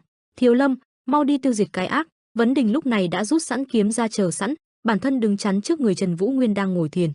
Hắc Cẩu cũng phối hợp đứng cùng anh hung dữ sủa inh ỏi, nói đang muốn bảo vệ anh trước kẻ thù. Vấn Đình lúc này mồ hôi nhễ nhại nhíu chặt mày nghĩ, gì cơ, là Thiếu Lâm sao? Chết tiệt, có nhất thiết phải là lúc này không hả? Xem ra Thiếu Lâm tự đã lập tức hành động để ngăn chặn mật dạ phục kích Vân Trung Thiên sao? Anh cầm chặt thanh kiếm trong tay, lòng đã bắt đầu suy đoán, Có vẻ như họ đang hiểu lầm mình là quân của Mật Dạ rồi, bọn họ đang hiểu lầm mình và huynh ấy thuộc phe Mật Dạ. Khi anh đang suy nghĩ thì những bước chân của Thiếu Lâm cũng lướt tới. Mặc dù mọi thứ là do Mật Dạ, nhưng mình cũng đâu thể phân minh. Chưa kịp nghĩ giải pháp, một tên Thiếu Lâm đã cầm gậy đánh tới một cách tàn nhẫn, chiêu thức vô cùng dứt khoát và quyết tuyệt. Vấn Đình vừa đỡ đòn vừa kêu lên, chờ chút đã, xin các vị hãy bình tĩnh lại. Tuy nhiên mọi người không thèm nghe lời anh nói mà tiến tới đánh nhau như một cỗ máy. Khi anh đang đấu với người này thì người khác lại lướt qua bên cạnh. Vấn Đình bất ngờ đưa mắt nhìn qua, trán anh ta đổ đầy mồ hôi, khuôn mặt có đôi chút sững sờ. Trước mắt Vấn Đình lúc này là cảnh tượng một người chuẩn bị đánh tới vị trí Trần Vũ Nguyên, khi tên Thiếu Lâm xông tới đã có vật gì đó bay phớt qua. Đó cũng là đúng lúc này người đang lao về phía Vũ Nguyên bị nát đầu bởi vũ khí của Hạ Tuyết. Vấn Đình một mình chống chọi với một đám Thiếu Lâm và cố gắng giải thích, "Xin hãy nghe tôi, chúng tôi thật sự không phải người của Mật Dạ đâu." Nhưng xem ra nỗ lực này có chút vô ích, những tên La Hán lại như không nghe thấy mà lao tới không ngừng. Trần Vũ Nguyên được một thứ vũ khí bao quanh bảo vệ, đám người thấy vậy thì thắc mắc, cái thứ ánh sáng màu bạc của Luân đang phát ra, đang bảo vệ các người sao? Quả thật lúc này thứ vũ khí được gọi là Luân đang bay xung quanh Trần Vũ Nguyên. Khi này bọn họ mới hướng ánh mắt nhìn lên trên cao, trong ánh mắt đó ẩn chứa sự kinh ngạc. Hạ Tuyết lúc này quả thật đang lơ lửng giữa trận đấu với Bạch Dạ ma nữ Tô Cẩm Hương mà điều khiển Luân bảo vệ Trần Vũ Nguyên, khuôn mặt cô cũng chứa đựng sự mệt mỏi mơ hồ. Bạch Dạ ma nữ Tô Cẩm Hương khẽ khựng, quả thật không thể tin được trước biểu hiện lo lắng của cô. Sau đó bà ta tức giận quăng vũ khí tới và hét lên, "Doãn Hạ Tuyết, ngươi dám đối đầu với sư phụ của ngươi sao?" Nhưng mà bỗng dưng bà ta nhận ra được điều gì đó. Đám La Hán thấy hai người thì xung tập trung lao tới, miệng hô hoán, "Là Bạch Dạ ma nữ của Mật Dạ, mau truy sát!" Hô hoán xong các tên Thiếu Lâm cầm vũ khí trên tay, rồi phi nhanh về phía họ. Bạch Dạ ma nữ Tô Cẩm Hương cũng đã nhận ra, chết tiệt, là bọn bách bát La Hán của Thiếu Lâm. Nghĩ rồi bà liền quát lên, "Các ngươi đừng hòng xen vào!" Đồng thời sử dụng chiêu thức băng tinh ngân quang đại pháp về phía họ, chiêu thức ngưng tụ mọi thứ thành các cột băng, uy lực vô cùng. Hạ Tuyết thấy vậy cũng hạ xuống dưới đất để bảo vệ Vũ Nguyên, những tên La Hán thấy vậy liền bu vào mà tấn công, lũ khốn tình dạ kia, xóa bỏ nghiệp chướng mà đầu thai đi. Cô di chuyển một cách nhanh chóng, ánh mặt cô sáng lên, khuôn mặt tràn đầy sát ý. Tuy nhiên đám nhãi nhép này so với Hạ Tuyết thì nhằm nhỏ gì. Cô liền sử dụng chiêu thức ngân hỗn khí thủ cương, tay cô ra, những tinh thể băng cũng từ đó kết tụ lên tay cô. Một chiêu thức vô cùng đẹp mắt và mang theo uy lực không thể khinh nhờn được đánh ra. Trong chốc lát những tên La Hán kia liền bị đẩy lùi chỉ với một cái phất tay của cô, phía sau khói bụi cũng nổi lên. Còn bên này Vấn Đình đã bị nhiều tên La Hán đánh bại, anh ta bất lực yếu ớt ngã xuống mặt đất. Nhưng anh ta không thể chịu khuất phục nên anh ta vẫn nghiến răng mà nói, "Không được, làm ơn hãy nghe tôi nói, chúng tôi thật sự không phải Mật Dạ mà." Bỗng ánh mắt anh ta trừng lớn như nhìn thấy gì đó vô cùng kinh khủng, bỗng anh mở bừng mắt kinh hãi. Nhìn phía Vũ Nguyên lại đang có rất nhiều vị La Hán tụ lại, bọn họ cùng nhau vung gậy mà đánh tới, nếu bọn ta không thể vượt qua được lời dối gạt của ác quỷ thì bọn ta không phải là Thiếu Lâm. Thấy vậy anh ta liền nhanh chóng tiến tới, trong lòng thầm nghĩ không được. Trước khi những tên La Hán tấn công được vào người Vũ Nguyên, thì Vấn Đình đã nhảy tới lấy thân mình ra ngăn chặn tất cả các đòn đánh và đánh trả lại tất cả bằng tất cả sức lực của mình. Anh mất đà mà phanh lại trước mặt bọn họ. Anh cầm chắc thanh kiếm, "Các ngươi mà là Thiếu Lâm sao? Nghe lời ta nói một chút xem nào, mấy cái tên đầu chọc cứng đầu này." Phía bên Bạch Dạ ma nữ Tô Cẩm Hương hiện tại cũng đã giết được rất nhiều những tên La Hán. Giết xong bà ta nhìn về hướng Hạ Tuyết, cô cũng đang rất nghiêm túc chiến đấu, dáng vẻ cố chấp. Hạ Tuyết lúc này điên cuồng tung đòn, những tên La Hán hoàn toàn bất khả kháng trước cô, từng tên một dính đòn. Ánh mắt cô lóe lên, hiện lên sự tàn nhẫn với bất kỳ tên nào có ý muốn tiếp cận Trần Vũ Nguyên. Lúc này khi tên La Hán cuối cùng ngã xuống, Hạ Tuyết ngẩng đầu thì bắt gặp ánh mắt lạnh lùng của Bạch Dạ ma nữ Tô Cẩm Hương. Cô cũng không chịu thua mà trừng mắt. Bạch Dạ ma nữ Tô Cẩm Hương thong thả, cả hai đôi chân liền lùi lại lấy đà, và cả hai cùng biến mất trong không trung, dùng tốc độ nhanh nhất để tấn công đối phương. Trong chớp mắt hai người họ lao vào nhau như mũi tên đối địch. Luồng khí của sự va chạm mạnh đến nỗi làm cho không gian xung quanh rung chuyển. Theo đó Hạ Tuyết bất ngờ bị đẩy lùi ra xa. Quay trở về bên cạnh Trần Vũ Nguyên, cô trừng mắt nhìn bà ta, nhưng cũng không kìm được mà dịu dàng quay lại nhìn bóng lưng vững chãi của Trần Vũ Nguyên, và nhìn về phía Vấn Đình cũng đang chật vật chống lại La Hán. Đồng thời có hai vị La Hán song kiếm hợp bích cùng đánh một chưởng về phía quan môn chính. Trước đòn đánh song kiếm hợp bích cực kỳ mạnh mẽ như vậy, anh ta có chút lép vế với khuôn mặt biến sắc. Phía bên này Bạch Dạ ma nữ Tô Cẩm Hương cũng bắt đầu chiến đấu mà nhảy lên mà sử dụng chiêu thức lưu tinh ngân hôn chương, tấn công về phía Hạ Tuyết khiến khuôn mặt cô cũng biến sắc. Cả hai người họ bây giờ đều vào trong trạng thái bị động, trong lòng cả hai người đều nghĩ rằng Trần Vũ Nguyên hãy tỉnh lại đi. Bỗng nhiên từ trong khu rừng phát lên một cột sáng chói màu vàng. Một luồng sáng cao vút bắn thẳng đi trên trời cao. Điều này khiến cho những vị La Hán ở gần đó cũng phải ngạc nhiên mà lồm cồm bò dậy gắng gượng nhìn. Bạch Dạ Ma nữ Tô Cẩm Hương ngồi ở dưới đất bên cạnh cũng không ngoại lệ mà nhíu mày tò mò. Từ vị trí của Vấn Đình thì có vẻ như Trần Vũ Nguyên đã tỉnh dậy mà đứng trước mặt bảo vệ cho anh ta. Không chỉ vậy, tay bên kia còn ôm lấy người Hạ Tuyết. Trần Vũ Nguyên lúc này đã chính thức hấp thụ hoàn toàn sức mạnh của mật dạ. Bây giờ cả người anh tràn đầy sức mạnh và một nguồn sát khí cực kỳ lớn. Xung quanh Trần Vũ Nguyên lúc này xuất hiện những tia màu tím lấp lóe, cảm thấy như anh đã biến thành người khác. Hạ Tuyết ngơ ngác nhìn trạng thái mới này của anh bằng ánh mắt lo lắng. Vũ Nguyên. Vấn Đình cũng trố mắt gọi, huynh. Cả ba người không ai nói gì. Sau khi tỉnh dậy, Trần Vũ Nguyên liền liếc mắt xung quanh để quan sát tình hình. Anh chán ghét liếc sang bên kia, thấy rằng những tên La Hán đang bao vây bọn họ rất đông. Đánh mất sang phải rồi lại đánh mất sang bên trái. Đó chính là vị trí của Bạch Dạ Ma nữ Tô Cẩm Hương, bà ta cũng đang ngồi ở dưới đất. Lúc này Trần Vũ Nguyên mới cất tiếng, lời đầu tiên là nói với Hạ Tuyết, cảm ơn nàng Hạ Tuyết, ta biết không phải là một quyết định dễ dàng nhưng nàng vẫn chạy đến tận đây vì ta. Hạ Tuyết nhìn anh, vẻ mặt nghiêm túc đáp, cảm ơn chàng, Vũ Nguyên, so với niềm tin và sự ủng hộ từ chàng trong suốt một khoảng thời gian dài qua thì chuyện này đâu có là gì. Trái lại ta cảm thấy có lỗi với chàng vì đã đến quá trễ mới đúng. Nói rồi, vẻ mặt cô dịu lại, Vũ Nguyên, ta vẫn còn chuyện chưa giải quyết xong với sư phụ. Trần Vũ Nguyên đau lòng nhìn cô, anh đương nhiên sẽ thông cảm cho cô, ta hiểu rồi, cẩn trọng nhé Hạ Tuyết.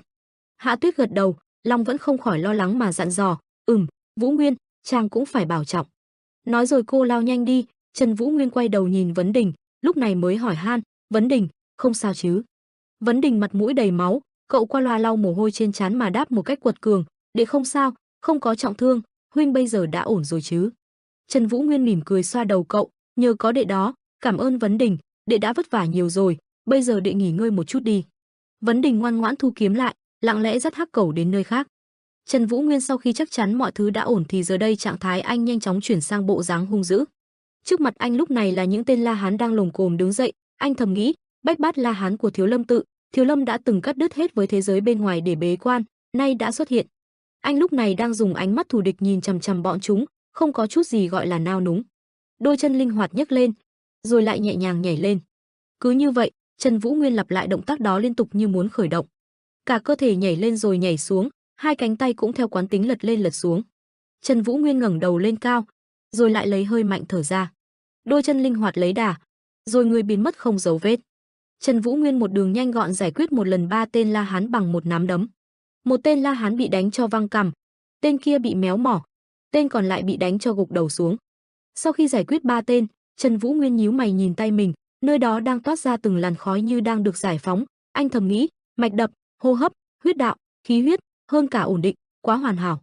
Anh trầm ngâm cảm nhận, giống như một cơ thể mới vậy, mình cảm giác cơ thể lúc này cực kỳ nhẹ nhàng và tràn đầy năng lượng. Vừa nghĩ anh vừa nhắm mắt, mình phải thử vận dụng nội công mới này vào võ công, vạn ảnh quyết của mình mới được.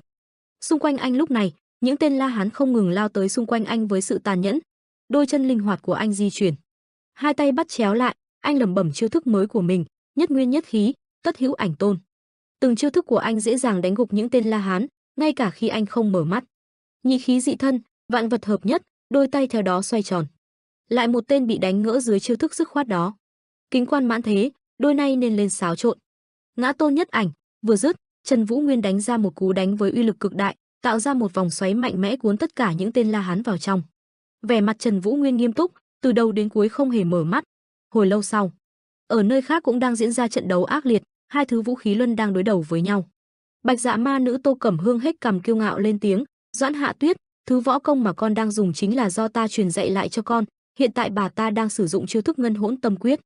Hạ Tuyết nghe vậy thì nhíu mày, cũng sảng khoái thừa nhận, đúng thế, nhưng mà bây giờ con đã phát triển võ công của sư phụ trở nên hoàn hảo rồi, và hiện tại cô cũng đang sử dụng chiêu thức y hệt Bạch Dạ Ma nữ Tô Cẩm Hương, Ngân Hỗn Tâm Quyết. Bạch Dạ Ma nữ Tô Cẩm Hương khịt mũi khinh thường, tay đánh mạnh hơn về phía trước, ha, hoàn hảo hơn sao? Nực cười, con là do ta dưỡng dạy, con không thể nào thoát ra được đâu. Hạ Tuyết nghiêng đầu né đòn đánh của bà ta. Cô chuẩn bị tung đòn đánh tới, ánh mắt lóe lên, mấy năm vừa qua, con đã ẩn mình và không hề đụng tay vào luyện tập võ công. Con thậm chí còn không có suy nghĩ sẽ thành thục Ngân Hỗn Tâm Quyết đến mức hoàn hảo, con hoàn toàn không có ý định trau dồi võ công của con trở nên hoàn hảo. Vừa nói cô vừa quất luân tới, thế nhưng kỳ lạ là càng buông tay chừng ấy thời gian, con lại càng nhìn thấy rõ được những thứ mà con chưa từng được cảm nhận trong thời gian qua, và thấy được lỗ hổng và thứ cần được cải thiện ở mình. Bạch Dạ Ma nữ Tô Cẩm Hương dùng tay không đánh khiến đòn đánh của cô bị lệch ra. Bà ta tiếp tục đỡ đòn, lòng không khỏi bối rối, thấy lỗ hổng và tự lấp đầy ư? Hạ Tuyết lúc này đang không ngừng dùng vũ khí luân tung đòn tới. Bạch Dạ ma nữ Tô Cẩm Hương lại liên tục lùi về sau đỡ đòn, thâm tâm của bà ta lúc này đang rối loạn. Tuy ta và Hạ Tuyết cùng luyện chung một loại võ công, nhưng mà ngay cả cùng một thân cây, các cành cây cũng có thể mọc với những hình dạng khác nhau. Vậy là ngân hỗn tâm quyết của Doãn Hạ Tuyết đã được hoàn thiện còn hơn cả ta sao? Bà ta vừa đỡ đòn vừa quan sát đòn đánh của Hạ Tuyết, lòng thầm cảm nhận, Nguyên Luân vẫn vậy, nhưng hình thái phát triển lại khác, tất cả đều là do Hạ Tuyết tự làm được. Vừa nghĩ bà ta càng lùi về sau, lòng cũng thầm tự hào, con đã trưởng thành nhiều rồi, cảnh giới mà con tự phát triển dựa trên những gì mà con tự đạt được. Lúc này, Hạ Tuyết ra một đòn mang uy lực lớn, Bạch Dạ ma nữ Tô Cẩm Hương nhảy lên tránh đòn. Bà ta nhìn cô, lòng bắt đầu lung lay, bây giờ, khoảnh khắc này sẽ chính là bài học cuối cùng ta dành cho con, hãy mở rộng lòng mình ra đi, Hạ Tuyết. Hạ Tuyết nhìn bà ta với ánh mắt tràn đầy kiên quyết, đôi đồng tử trắng lóe lên.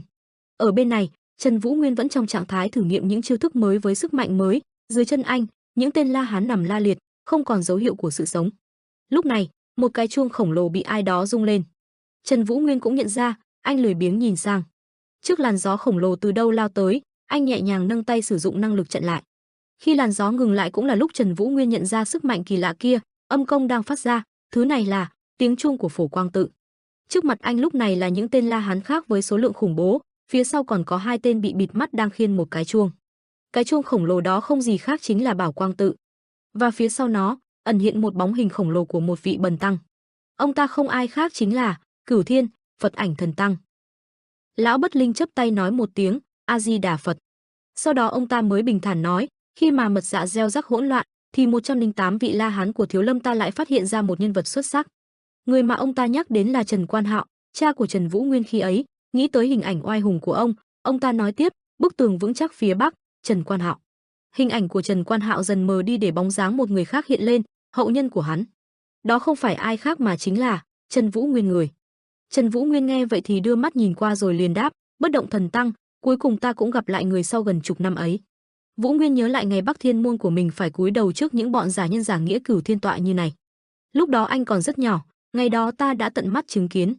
Các trụ cột của Bắc Thiên môn đã phải cúi đầu trước ông ta, hình ảnh điên loạn cùng cực của ngươi, hơn hẳn các Cửu Thiên tọa khác. Lão Bất Linh lúc đó nhìn rất ghê sợ, đó không phải Phật, đó chẳng khác gì Atula cả. Quay trở lại hiện tại, Trần Vũ Nguyên với gương mặt lạnh lùng lại nói, ngươi vẫn ghê tởm hệt như xưa nhỉ.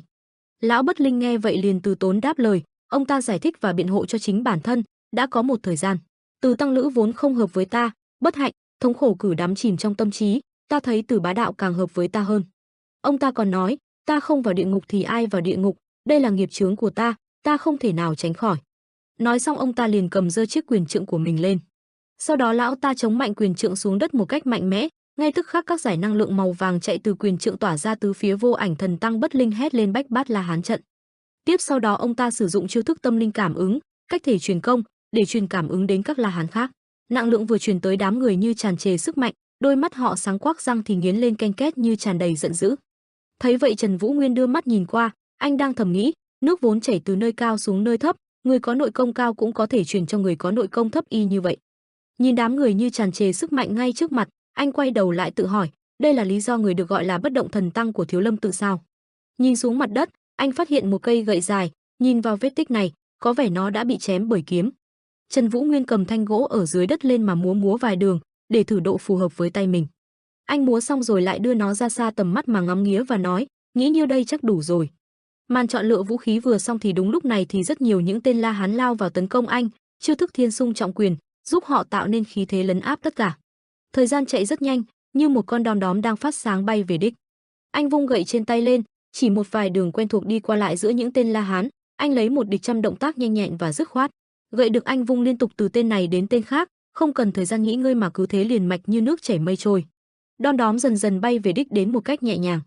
Đó cũng là lúc toàn bộ đã bị đánh bại dưới tay anh bước đi hiên ngang về phía trước, bỏ lại đằng sau là khói bụi và các La Hán văng lên đầy trời. Chỉ trong chốc lát mà Trần Vũ Nguyên đã hạ đo ván được tất cả, không một động tác thừa, anh cứ thế mà tiến về phía trước, bỏ lại phía sau là các La Hán nằm la liệt dưới đất. Chưa dừng lại ở đó, một đội La Hán khác cũng sử dụng chiêu thức đối nhất nhân mà lao tới, hết làn sóng này đi qua thì làn sóng khác lại lao đến, dồn dập không ngừng.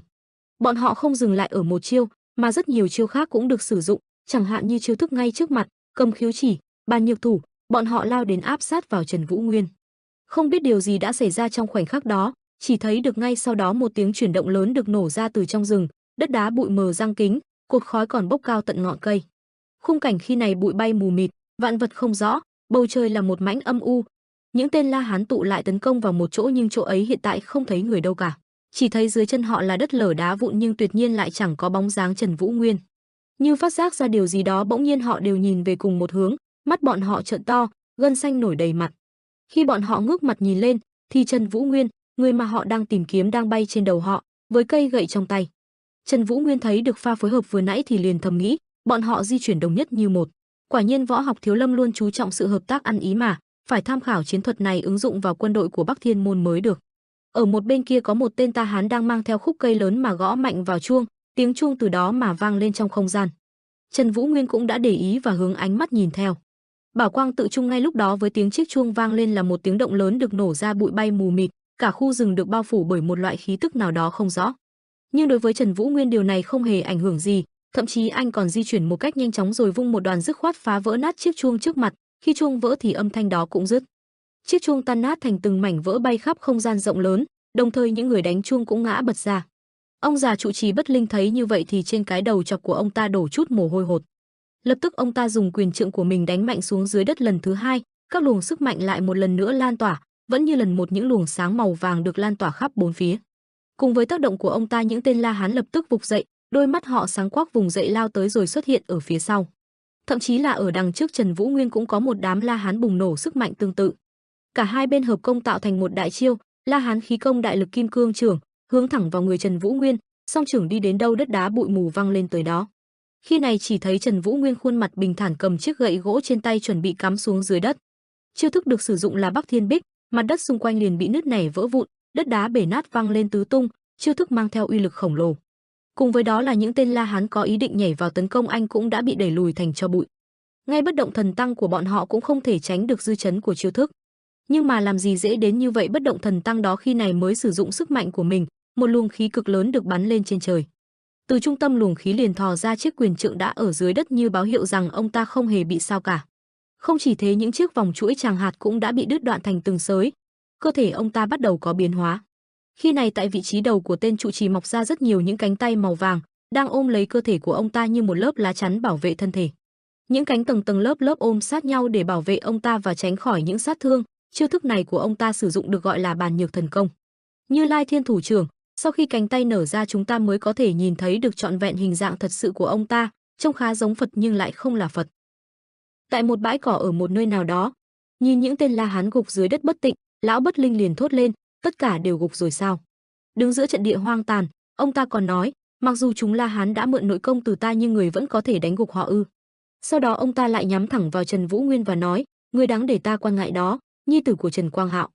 Ông ta chắp tay nhìn về phía anh, nhìn kỹ lại thì trông ông ta có vẻ giống Phật khi có rất nhiều những bàn tay đằng sau bổ trợ, tuy nhiên lại không có ba đầu sáu tay như bình thường.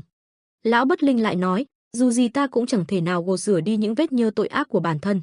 Những bàn tay sau lưng ông ta chĩa ra nhiều hướng, cuối cùng ông ta kết luận bằng một câu, dù có làm thêm một việc ác đi chăng nữa, thì kết cục xuống địa ngục của ta cũng chẳng thể nào thay đổi. Trần Vũ Nguyên thấy vậy thì thầm nghĩ rằng, bàn tay con người không thế nào nhiều như vậy được, chắc hẳn hắn đã dùng năng lượng của bản thân mà ngưng tụ ra những ảo ảnh này.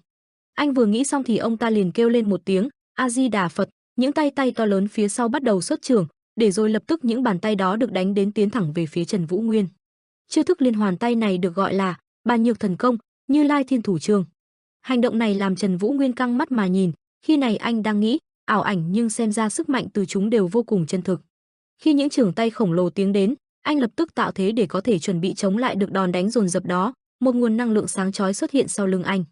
Đúng như vậy, chỉ với một đường chém của mình những ảo ảnh từ bàn tay tạo ra liền được phá tan nát, những vòng khí vàng tỏa ra tán loạn xung quanh.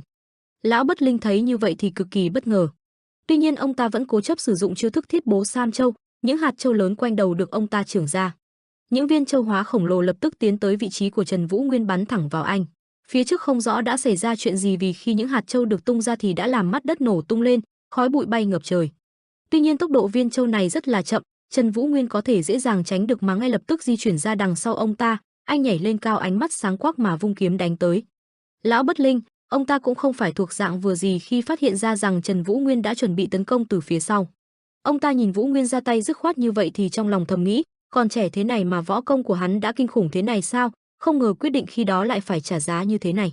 Nghĩ đến đây ông ta bỗng dưng nheo mắt, truyền rằng đỉnh cao khí công của Thiếu Lâm tự là vô thượng đại năng lực.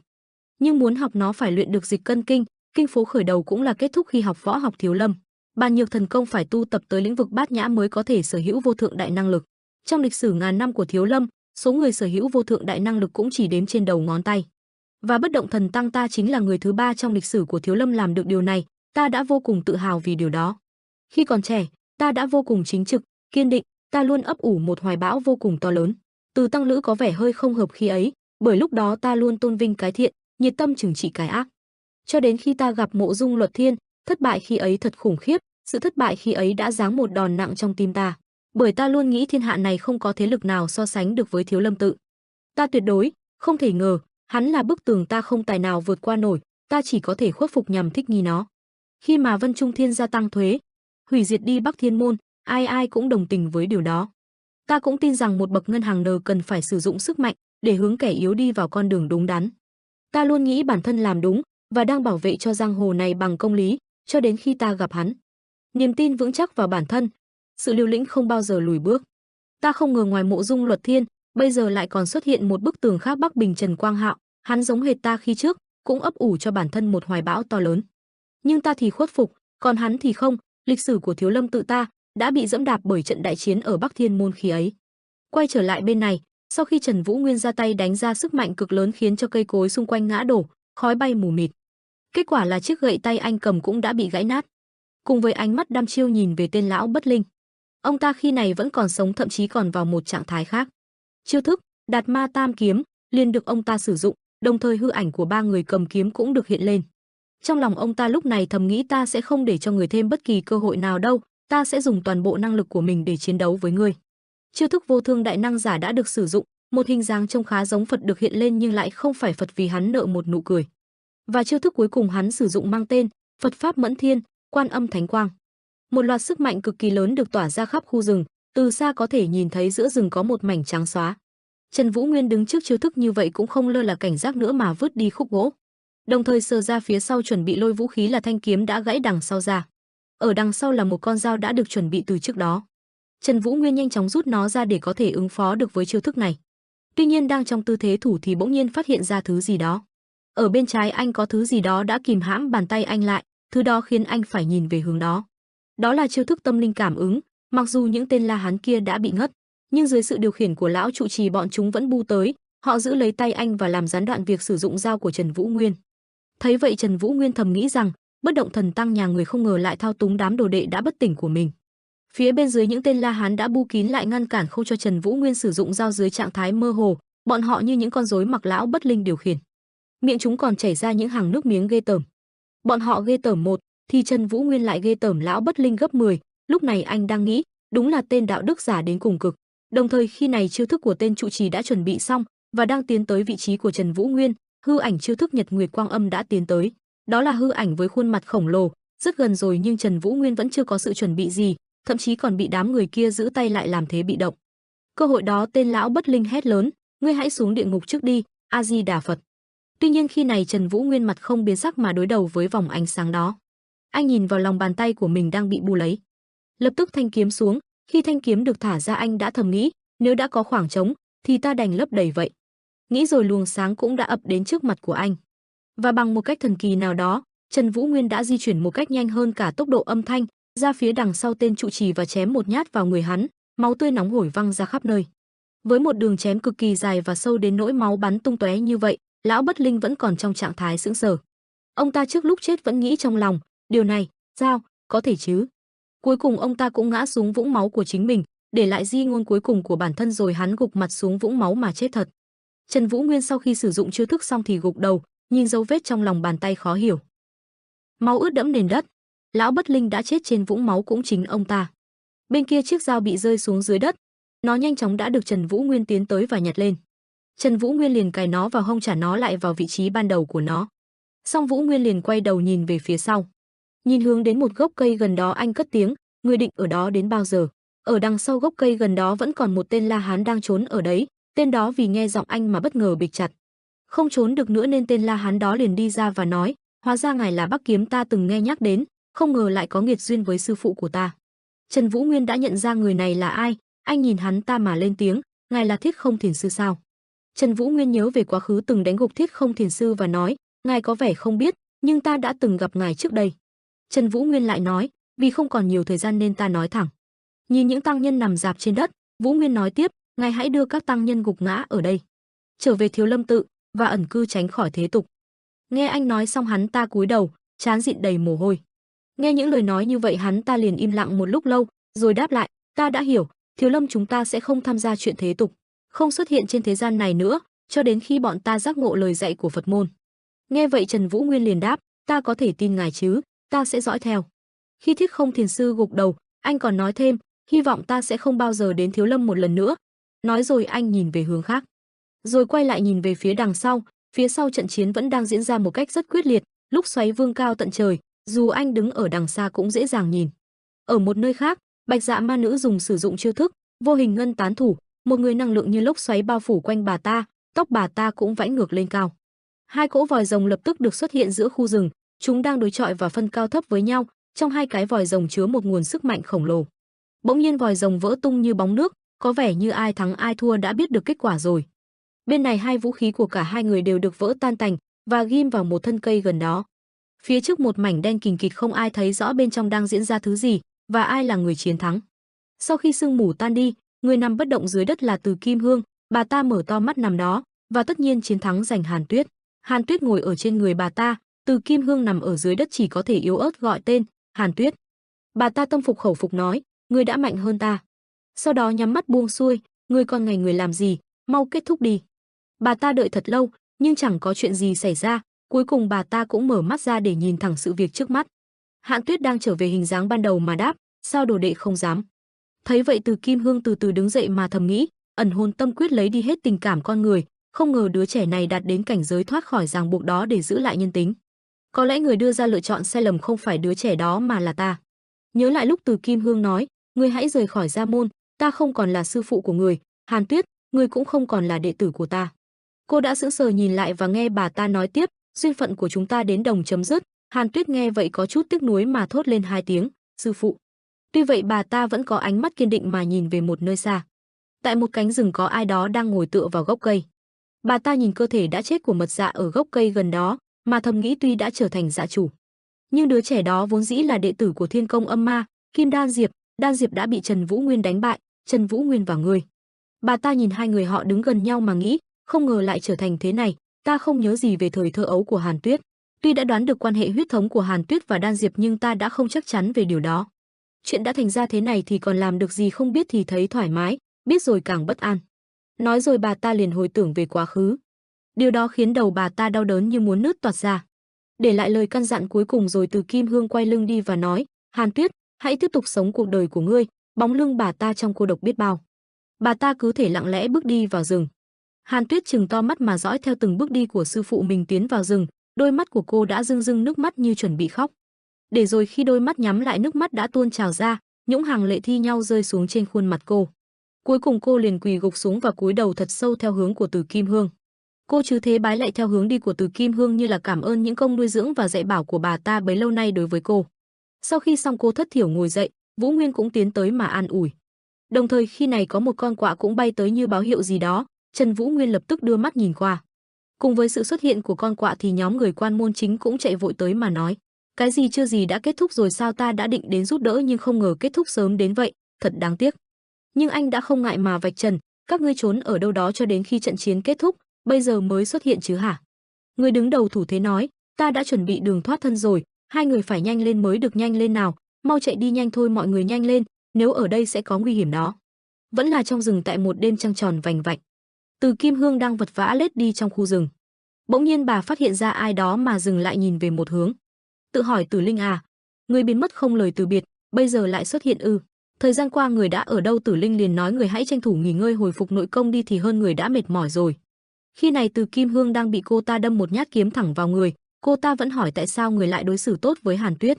Người bỏ rơi ta vì ta không có tư chất của Bạch Dạ tiên giả, nhưng Hàn Tuyết thì khác, cô ta vừa nói đôi mắt vừa rưng rưng rơi lệ. Nói rồi cô liền rút thanh kiếm ra, máu từ cơ thể Từ Kim Hương phun trào ra như nước. Lúc này khi nằm xuống rồi Từ Kim Hương mới tiếp lời, không phải ngươi đã biết câu trả lời rồi ư? Đáng khen cho người có thể DM ta trong khi ta sơ ý. Dù sao thì mọi thứ đã kết thúc. Nghe vậy cô ta cũng đưa thanh kiếm lên cổ mình mà nói, đúng vậy, tất cả đã kết thúc rồi. Nói rồi lại một dòng máu nữa được chảy ra nhuộm đỏ cả thanh kiếm. Cô ta sau khi giết chết sư phụ mình cũng tự tử theo bà ta, đúng là chết vì cái tôi ghen tị mà. Cuộc chiến không hồi kết với Mật Dạ cuối cùng cũng chấm dứt bằng sự thất bại của Mật Dạ. Mật Dạ hoàn toàn bị tiêu diệt và biến mất trong lịch sử võ lâm Trung Nguyên. Tuy vậy thì Vân Trung Thiên cũng phải chịu tổn thất khổng lồ. Phái Thanh Thành, phái Nga Mi và Đường Môn, tất cả các phái đã diễn ra một trận chiến khốc liệt với kẻ thù ở Tứ Xuyên, vì điều đó mà thành Tứ Xuyên biến thành cát bụi. Còn Mộ Dung Thế Gia gánh chịu tổn thất về người và của do bị tấn công bất ngờ. Ngoài ra những anh hùng hào kiệt được kỳ vọng sẽ đảm nhiệm tương lai của giang hồ đều mất mạng. 6 trong Cửu Thiên được gọi là chí tôn của Vân Trung Thiên bị giết hoặc biến mất. Lăng Quân Huy, Trích Điệp Chân Nhân, Tỳ Sa Viễn, Huyền Kiến Tiêu, Đàm Tích Tâm, Bất Động Thần Tăng, những huyền thoại võ lâm mà thiên hạ nghĩ họ sẽ không bao giờ bị sụp đổ, thế mà cứ thế mất đi 6 người. Nhưng chẳng ai có thể hét lên niềm vui chiến thắng, trận cuồng phong làm rung chuyển Vân Trung Thiên. Mộ Dung Thế Gia, kẻ lặng lẽ lợi dụng sức mạnh phía sau tấm màn trong thời gian qua, đã bắt đầu xuất hiện dưới ánh hào quang của vô địch tu sĩ Mộ Dung Yunchon. Bọn chúng nhanh chóng chiếm lĩnh Vân Trung Thiên, Tây Môn Hoa, Thẩm Mộc Hải, đứng đầu là Mộ Dung Luật Thiên. Thiên hạ gọi họ là Tam Vũ Tôn. Họ bắt đầu xây dựng một đội quân tinh nhuệ bằng người của Cửu Đại môn phái và các danh gia vọng tộc khác, trước khi dư âm của trận chiến 3 năm với Mật Dạ biến mất. Vân Trung Thiên đã sẵn sàng bắt đầu trận chiến mới, kẻ thù chính là Bắc Thiên môn đang ẩn náu, Trần Vũ Nguyên, kẻ được tin rằng 3 năm trước đã chết vẫn còn sống. Tin tức những kẻ dưới trướng của hắn là Lăng Quân Huy, Trích Điệp Chân Nhân, Huyền Kiến Tiêu và Xích Mạ đội đã chết được lan truyền khắp nơi. Thậm chí, sự thật Trần Vũ Nguyên thông đồng với Mật Dạ gây ra trận chiến 3 năm trước cũng đã được biết đến. Tin tức này khiến cả giang hồ rơi vào cú sốc lớn. Nhưng bắt đầu xuất hiện tin đồn gây bất ngờ hơn nữa, mối quan hệ giữa Mật Dạ và Mộ Dung Thế Gia đã bị cả thế gian phát hiện ra. Mật Dạ, kẻ được xem là tội ác chung của thế gian, hóa ra là tội ác được tạo ra. Thiệt hại hàng trăm năm do Mật Dạ gây ra chính là con cờ chính trị của vô địch tu sĩ Mộ Dung Luật Thiên. Sự thật Bắc Thiên Vũ bị diệt môn 3 năm trước do Vân Trung Thiên gây ra đã được sáng tỏ. Sự xuất hiện của Trần Vũ Nguyên và sự thật về Mật Dạ càng khiến thiên hạ đại loạn, nguồn tin lan truyền trong thiên hạ thật giả lẫn lộn. Người dân Trung Nguyên phải chịu tổn thất tinh thần do chiến tranh 3 năm trước càng trở nên điên loạn. Núi non trùng trùng điệp điệp, với những đỉnh cao chót vót che khuất tầm nhìn, tạo nên một bức tranh thiên nhiên hùng vĩ. Ở dưới chân núi, có một ngôi làng nhỏ bình yên, nép mình giữa lòng chảo rộng lớn, làng được bao quanh bởi làn sương dày đặc, mang đến vẻ đẹp huyền ảo cho khung cảnh, cây xanh rậm rạp vươn cao, tạo thành những tán lá dày đặc che chắn ánh nắng. Bên trong một ngôi nhà gỗ giản dị, không khí ấm áp và yên tĩnh, hòa quyện cùng những âm thanh của cuộc sống thường nhật. Có 3 người đang tụ tập họp chuyện, là Trần Vũ Nguyên, Hà Chân Nguyệt và một người khác. Trần Vũ Nguyên hỏi, Đường gia chủ thế nào rồi? Hà Chân Nguyệt đáp, ngài ấy vẫn mạnh khỏe. Tuy rơi vào trạng thái nguy kịch nhưng ngài ấy vẫn gắng gượng để quản lý Đường gia. Đường đại hiệp và Đường tiểu thư về Đường môn để tiếp quản. Hiện tại vị thế của Vân Trung Nguyên không còn như trước, cho nên Đường gia sẽ không bị ám sát và chịu áp lực như trước, nên không có vấn đề gì to tát. Trần Vũ Nguyên cảm kích, tốt lắm, ngài hãy giúp đỡ Đường gia thật tốt. Hà Chân Nguyệt trấn an, dù ngài không nói thì ta cũng sẽ cố gắng hết sức, đừng lo lắng quá. Trần Vũ Nguyên mặt không biểu cảm, động tĩnh của Vân Trung Thiên nơi Mộ Dung Thế Gia thống trị đang không được ổn định thì phải. Đúng vậy, Hà Chân Nguyệt đồng tình. Kẻ thua cuộc vẫn có sức mạnh thống trị thiên hạ dù không còn danh vọng như trước, đó chính là tình hình của Vân Trung Thiên bây giờ. Vì vậy Bắc Thiên môn và Mật Dạ đã liên minh với nhau, bọn chúng bắt đầu bằng việc thu hút bàn tán của thiên hạ và xây dựng liên minh bằng sự phẫn nộ. Nhưng ta nào có để yên, vì là người của Vân Trung Thiên nên ta đã phải chịu khổ và bị mắng chửi cho đến bây giờ. Tập pháp đường chủ xem trọng sự thật và công bằng, cũng có cùng suy nghĩ với chúng ta và đối phó với bàn tán của thiên hạ. Cuộc truy tìm Bắc Thiên môn đang ẩn nấp đã chính thức bắt đầu. Phái Thanh Thành, phái Nga Mi và Đường môn đã bắt tay cùng nhau truy tìm Bắc Thiên môn. Dù thế nào thì việc phát hiện ra chúng chỉ là vấn đề thời gian, tuy vị thế sa sút nhưng Vân Trung Thiên vẫn là Vân Trung Thiên. Nếu kéo dài thời gian thì chúng ta sẽ bất lợi, phải nhanh chóng lôi chúng ra trước mặt chúng ta, vụ việc này phải tiến hành càng nhanh càng tốt. Trần Vũ Nguyên thắc mắc, liệu có kế sách nào không? Hà Chân Nguyệt đáp ngay, đương nhiên có. Trong lúc trò chuyện, bọn họ đã tới thư viện, nếu chúng muốn đến nơi này thì chúng phải đi qua sông hồ cách trở, thành trì núi rừng như tường thành vách sắt không phải sao? Ta phải lợi dụng điều này một cách triệt để dụ chúng lại và diệt gọn, lợi dụng sự hỗn loạn đó, chúng ta phải nhanh chóng hạ được những kẻ đứng đầu. Phần đó sẽ dành cho môn chủ của chúng ta. Hà Chân Nguyệt đưa tay hướng về phía Trần Vũ Nguyên, ánh mắt tràn đầy sự kỳ vọng. Trần Vũ Nguyên lại tiếp tục hỏi, làm thế nào để đưa chúng đến trước mặt chúng ta? Giọng nói của anh mang trầm thấp mang theo từ tính. Hà Chân Nguyệt hào hứng đáp lại, đương nhiên phải ném ra một mồi câu thật hấp dẫn để thu hút chúng. Anh hiểu rằng để thành công trong nhiệm vụ này, Điều quan trọng là phải tạo ra sức hút đủ mạnh để lôi kéo sự chú ý của những sinh vật kia. Cuối cùng, thời khắc mà mọi người chờ đợi cũng đã đến, một giọng nói vang lên trong không khí căng thẳng, Bắc Thiên môn đã xuất hiện, những cánh cổng lớn mở ra, ánh sáng chói lòa phản chiếu khắp không gian. Trần Vũ Nguyên và những người khác của Bắc Thiên môn uy nghi sừng sững đứng, khí thế bất khuất, sẵn sàng đối mặt với mọi thử thách phía trước, không khí tràn ngập sự hồi hộp và mong chờ. Bắc Thiên môn treo tấm bảng và đường đường chính chính xuất hiện vào lúc thiên hạ đang bị sốc, vị anh hùng của Trung Nguyên, được tán dương ngang với vị thế của Tam Vũ Tôn, Cửu Thiên trước đây, Thương Thiên Võ Đế Đàm Tú Thiên, từ khi được gọi là Thương Thiên Võ Đế, mỗi bước đi của chúng đều khiến thiên hạ bàn tán, bởi vì hắn là nam nhân mà thiên hạ có thể dựa vào những ngày u ám hỗn loạn nhất. Anh hùng Đàm Tú Thiên, một người khoác trên mình chiếc áo choàng trắng tinh, từng bước tiến vào không gian như cung điện huyền bí, chiếc áo nhẹ nhàng lay động theo từng bước đi. Xung quanh, những cây cột trụ khổng lồ vươn cao, uy nghi như những chứng nhân câm lặng của thời gian, mỗi cột trụ đều được trang trí tinh xảo bằng hình ảnh rồng vàng cuộn quanh, uốn lượn đầy sống động, tỏa ra ánh sáng vàng rực rỡ, chiếu rọi cả không gian tăm tối, khiến khung cảnh vừa mang vẻ thần bí, vừa tôn nghiêm đến lạ lùng. Người khoác áo choàng trắng đó bước đi rất nhẹ, như cơn gió thoảng qua. Người ngồi trên ngai vàng rít một điếu thuốc thở ra làn khói trắng, nói với giọng châm chọc: "Ồ, xem kẻ nào đang đến kìa, không phải là anh hùng của chúng ta, Thương Thiên Võ Đế hay sao?" Áo choàng trắng cởi mũ ra, ánh mắt sắc lẹm như muốn ăn tươi nuốt sống mọi thứ trước mắt. Đàm Tú Thiên chạm tay vào địa cực hàn âm tinh, bên trong mờ mờ bóng dáng một cô gái. Đàm Tú Thiên ngước nhìn người trước mặt, ánh mắt trở nên dịu dàng chưa từng thấy. Cô gái ấy trần truồng, cô gái ấy có mái tóc dài màu đen bao bọc lấy cơ thể, cô gái ấy ngủ rất say. "Huệ Linh," Đàm Tú Thiên nói thầm trong lòng, "trước tiên chúng ta sẽ giành chiến thắng trong trận chiến và có được vị thế sánh ngang Cửu Thiên. Chúng ta sẽ xác định rõ vị thế của mình ở Trung Nguyên dựa trên binh lục và Sigma đội mà chúng ta đã xây dựng trong âm thầm. Sau đó chúng ta sẽ lẻn vào Mộ Dung thế gia, chúng ta sẽ đánh bại Mộ Dung Luật Thiên bằng binh lực tinh nhuệ và võ công của mình. Đó chính là kế sách của ta và Huệ Linh." Đàm Tú Thiên đau đớn nhớ lại những kỷ niệm đẹp với cô gái ấy. "Huệ Linh, vì muội, anh quyết tâm, ta sẽ biến điều đó thành sự thật." Đàm Tú Thiên nhìn thẳng vào người ngồi trên ngai phía trước, "Hãy cho ta binh lực tinh nhuệ của nhà Mộ Dung thế gia để ta có thể tiếp tục chiến đấu." Mộ Dung Luật Thiên tỏ rõ vẻ khinh thường, "Ngươi nên tự mình nhìn lại, ngươi có gì tốt đẹp?" Đàm Tú Thiên giải thích, "Bắc Thiên môn đã lộ diện, ta sẽ đánh bại chúng." Mộ Dung Luật Thiên cười ngả ngớn, "Thiên hạ đã đến lúc đại loạn nên có nhiều chuyện buồn cười nhỉ." Khóe miệng cong gần đến mang tai, "Được thôi, tùy ý ngươi sử dụng, ta rất mong chờ đấy." Đàm Tú Thiên nhận được đáp án, Đàm Tú Thiên xoay người rời đi. Bỗng dưng nhớ ra gì đó, Đàm Tú Thiên đứng lại, kêu một tiếng a. Anh quay đầu, "Sau khi tiêu diệt Bắc Thiên môn, ta sẽ dùng binh lực đó để tiếp tục hoàn thành mưu đồ của mình, hãy chờ đợi đi." Ha ha, Mộ Dung Luật Thiên được một trận cười sảng khoái, còn buông lời ngạo mạn, "Được thôi, cứ làm như ngươi muốn. Hỡi những kẻ mà ta đã tạo ra." Ha ha, Đàm Tú Thiên dứt khoát rời đi, không ở lại thêm nổi một giây nào nữa. Quỷ Gia Cát Tây Môn Hoa đứng đó, giữa không gian rộng lớn, tâm trạng ông có phần đi xuống. Quỷ Gia Cát Tây Môn Hoa nghĩ, Bắc Thiên môn khai phái ở Tứ Xuyên, quả nhiên Đường môn đã công khai ủng hộ hắn từ lâu, nhưng không ngờ cả Nga Mi và Thanh Thành đều chung chí hướng với hắn. Hắn đúng là không tầm thường, ẩn mình sau cái danh Bắc Thiên môn mà phát triển lực lượng ư? Bây giờ hắn đã bắt đầu thả câu, tức là đã gây dựng được toàn bộ sức mạnh rồi chăng? Ta đã cảnh giác như vậy mà cũng không phát giác ra điều này sao? Là do sơ suất hay là do ta đã quá già rồi? Không ngờ ta lại không nhận ra điều dĩ nhiên đó. Quỷ Gia Cát Tây Môn Hoa không vui vẻ gì, khuôn mặt đượm nét u buồn, như cái cách Quỷ Gia Cát Tây Môn Hoa nhìn lầm Đàm Tú Thiên sao? Một kẻ không bảo vệ được người hắn yêu, để rồi bây giờ cơ thể Huệ Linh phải phong tỏa trong địa cực hàn âm tinh. Nghe bảo hắn đã đến Mộ Dung thế gia để mượn người. Quỷ Gia Cát Tây Môn Hoa lặng người, ánh mắt dâng lên nỗi niềm khó nói, có tiếng người oang oang la lớn, "Quỷ Gia Cát nhà ngươi, đến rồi sao không nói mà cứ bắt ta đợi vậy hả?" Tên đó tiếp tục làm ồn, nghe bảo có kẻ tên Đàm Tú Thiên hay Ban Tú Thiên đang chuẩn bị lực lượng chinh phạt Bắc Thiên môn sao, phải giành trước hắn chứ, mau đồng ý khởi binh đi, lão già. Mộ Dung Trấn chống tay, "Ta sẽ không để phụ thân ta phải thất vọng, ta sẽ tiên phong, Mộ Dung Trấn ta sẽ làm cho phụ thân hài lòng."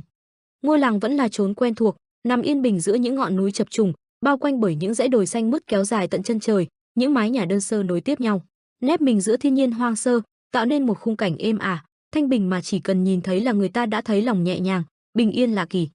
Mọi người đều đang tập trung cho công việc của mình. Hàm Thái Bình và Hàm Tố Linh đang chuẩn bị lương thực. Quách Vấn Đình nhìn thấy Hàm Tố Linh thì đỏ mặt nhìn cô gái. Hoàng Chiết và những người khác thì khiêng từng thân cây gỗ về. Khánh Ngũ Thăng tập hợp binh lính. Tô Mộ Thượng ngồi bình tĩnh thì gọt tre. Mã Đạo Quang thì tiến hành thì sửa lưới chuẩn bị bẫy. Có mấy người bàn việc quân, cũng có người rèn vũ khí. Cả làng ai ai cũng bận rộn việc của mình, sau cùng tất cả tập trung lại một chỗ. Mọi người xếp thành một vòng tròn vây quanh nhau, Hà Chân Nguyệt mở lời, ẩn giấu mà phát triển bấy lâu đã giúp Bắc Thiên môn gầy dựng lại khuôn khổ của một đại phái như khi xưa. Cho đến nay bằng cách tránh xa sự chú ý của những kẻ đó chúng ta mới có được từng này binh lực và tái thiết khuôn khổ của một liên minh hoàn hảo. Linh Hạ sư thái hiện là trưởng môn phái Nga Mi đánh giá Bắc Thiên môn quả nhiên không hổ danh chút nào, căn cơ lại vững chắc như vậy. Nếu Bắc Thiên môn là kẻ địch thì cả Nga Mi và Thanh Thành đều sẽ bị hủy diệt trong thoáng chốc mất. Quân sư của bọn họ không chỉ thông thiên văn, tường địa lý mà còn thông thạo binh pháp chiến lược, không ngờ một con người lại có thể lưu giữ nhiều kiến thức như vậy trong đầu. Hà Chân Nguyệt nhận xét, không chỉ liên minh tứ phái, phái cộng đồng và cả phái Võ Sơn đều đã gửi thư tới nói là sẽ hợp tác với chúng ta. Cuồng Thanh đồng tình, quả là tin vui, à mà sao không thấy người của Đường môn vậy? Dứt lời, cửa bỗng dưng hé mở, có hai bóng người đi vào. Xin lỗi vì đã tới trễ, cảm ơn các vị đã chờ, Đường Kỳ Vấn nói, giọng điềm tĩnh nhưng uy nghiêm, đôi mắt ông quét qua những người có mặt trong phòng, đây là tân gia chủ của Đường môn chúng ta, hãy gửi lời chào đi ạ. Dứt lời, ông quay người lại, cung kính cúi đầu và nhường đường, ánh mắt thể hiện sự tôn trọng tuyệt đối đối với người sắp bước lên. Từ phía sau, một người phụ nữ bước lên chậm rãi, bước đi nhẹ nhàng nhưng toát lên vẻ quyền uy không thể phủ nhận. Dừng lại trước mọi người, cô cất giọng tự tin và đĩnh đạc giới thiệu, ta là Đường Mỹ Lệ, gia chủ của Đường môn. Không khí trong phòng bỗng trở nên im ắng, từng ánh mắt đều đổ dồn về phía cô với sự kính trọng xen lẫn sự tò mò. Đường môn vốn không mạnh về binh lực đã bị thiệt hại nặng nề sau trận đánh với Thanh Phong Ma Linh, một trong tứ đại ma tướng, vậy cho nên họ cần một gia chủ mới, có thể gánh vác trọng trách hưng khởi gia tộc. Đương nhiên, Trần Vũ Nguyên nhìn chằm chằm. Ân Hạ Tuyết thoáng kinh ngạc, đó là người đã chăm sóc mình vẫn chưa chào hỏi nữa. Cô liếc nhìn qua bên trái, lại nhìn qua bên phải, vẻ mặt không để tâm. Trần Vũ Nguyên nhìn thẳng vào mắt Đường Mỹ Lệ, ánh mắt không hề nao núng. Cô cũng nhìn đáp lại, ánh nhìn sắc bén và mạnh mẽ. Trần Vũ Nguyên khẽ mỉm cười, nét mặt thả lỏng, rồi chắp tay cúi chào, cất giọng trang trọng, Bắc Thiên môn chủ, Trần Vũ Nguyên, xin gửi lời chào đến gia chủ Đường môn. Đường Mỹ Lệ nhẹ nhàng đáp lễ, giọng nói toát lên vẻ điềm tĩnh nhưng không kém phần uy nghiêm, gia chủ Đường môn tôi cũng xin gửi lời chào đến Bắc Thiên môn chủ. Hà Chân Nguyệt quay sang nói với Đường Kỳ Vấn, Đường Mỹ Lệ, huynh quyết định đúng đắn đấy. Ông đáp, cha Mỹ Lệ hiền lành đã mạnh mẽ bước ra, sao ta có thể không tin vào con bé chứ, vị thế đó rõ ràng không phù hợp với ta, hơn nữa thời điểm này Đường môn cũng cần một bàn tay ấm áp và ôn hòa như thế can thiệp. Thế mới nói, huynh thông minh thật. Hà Chân Nguyệt khen ngợi, rồi nghiêm túc làm việc của mình, tốt rồi, nếu tất cả đều đã tập hợp thì chúng ta bắt đầu cuộc họp thôi. Hà Chân Nguyệt nghiêm túc, từ bây giờ Bắc Thiên môn ta sẽ bước vào trạng thái chuẩn bị chiến đấu. Ông chỉ vào bản đồ trên tấm bảng, các môn phái liên hợp đã đưa phần lớn thành viên trở về, ngoại trừ một vài đệ tử, một người khác phụ họa. Hà Chân Nguyệt vạch ra kế hoạch, người đứng đầu mỗi tổ chức sẽ kiểm tra số lượng và sức mạnh của các đệ tử, thuộc hạ và tiến hành hoạt động theo kế hoạch và chiến thuật đã được hướng dẫn từ trước. Hà Chân Nguyệt hỏi, đã chuẩn bị sẵn sàng ở các tuyến đường sông hồ núi và vách đá xung quanh chưa? Từ Vũ Thương và Mạn Chu Sơn gật đầu, Hà Chân Nguyệt hài lòng, tốt lắm. Vân Trung Thiên có thể nhận được hỗ trợ từ các môn phái trải dài Trung Nguyên, còn chúng ta lại chỉ gói gọn ở Tứ Xuyên mà thôi, nên số lượng và quy mô không tránh khỏi việc bất tương xứng, nếu là lâu dài thì rất bất lợi. Vậy nên chúng ta cần phải nắm bắt trọng tâm, áp dụng địa hình Tứ Xuyên vào chiến đấu, và cũng đừng lo cục diện kéo dài. Ông trấn an, bởi chúng ta đã nhận đường kho hàng từ Bạch Long Thương đoàn, chúng đã được tích trữ trong kho và đủ để sử dụng trong 1 năm tới, nên không cần phải vội vàng để rồi gây ra sai lầm. Ngoài ra chúng ta đã cử Hắc Nguyệt và Ngân Nguyệt đi thu thập tình báo trên khắp cả Trung Nguyên, chủ cần Vân Trung Thiên có bất kỳ động tĩnh gì thì chúng ta sẽ lập tức ứng biến kịp. Bắc Thiên môn chúng ta vốn đã được huấn luyện cho mọi trường hợp có thể xảy ra. Các trưởng lão và các tướng lĩnh đều là những người đã có kinh nghiệm trải qua các tình huống khắc nghiệt, cho nên sức mạnh tiềm tàng của Bắc Thiên môn ta là vô cùng to lớn.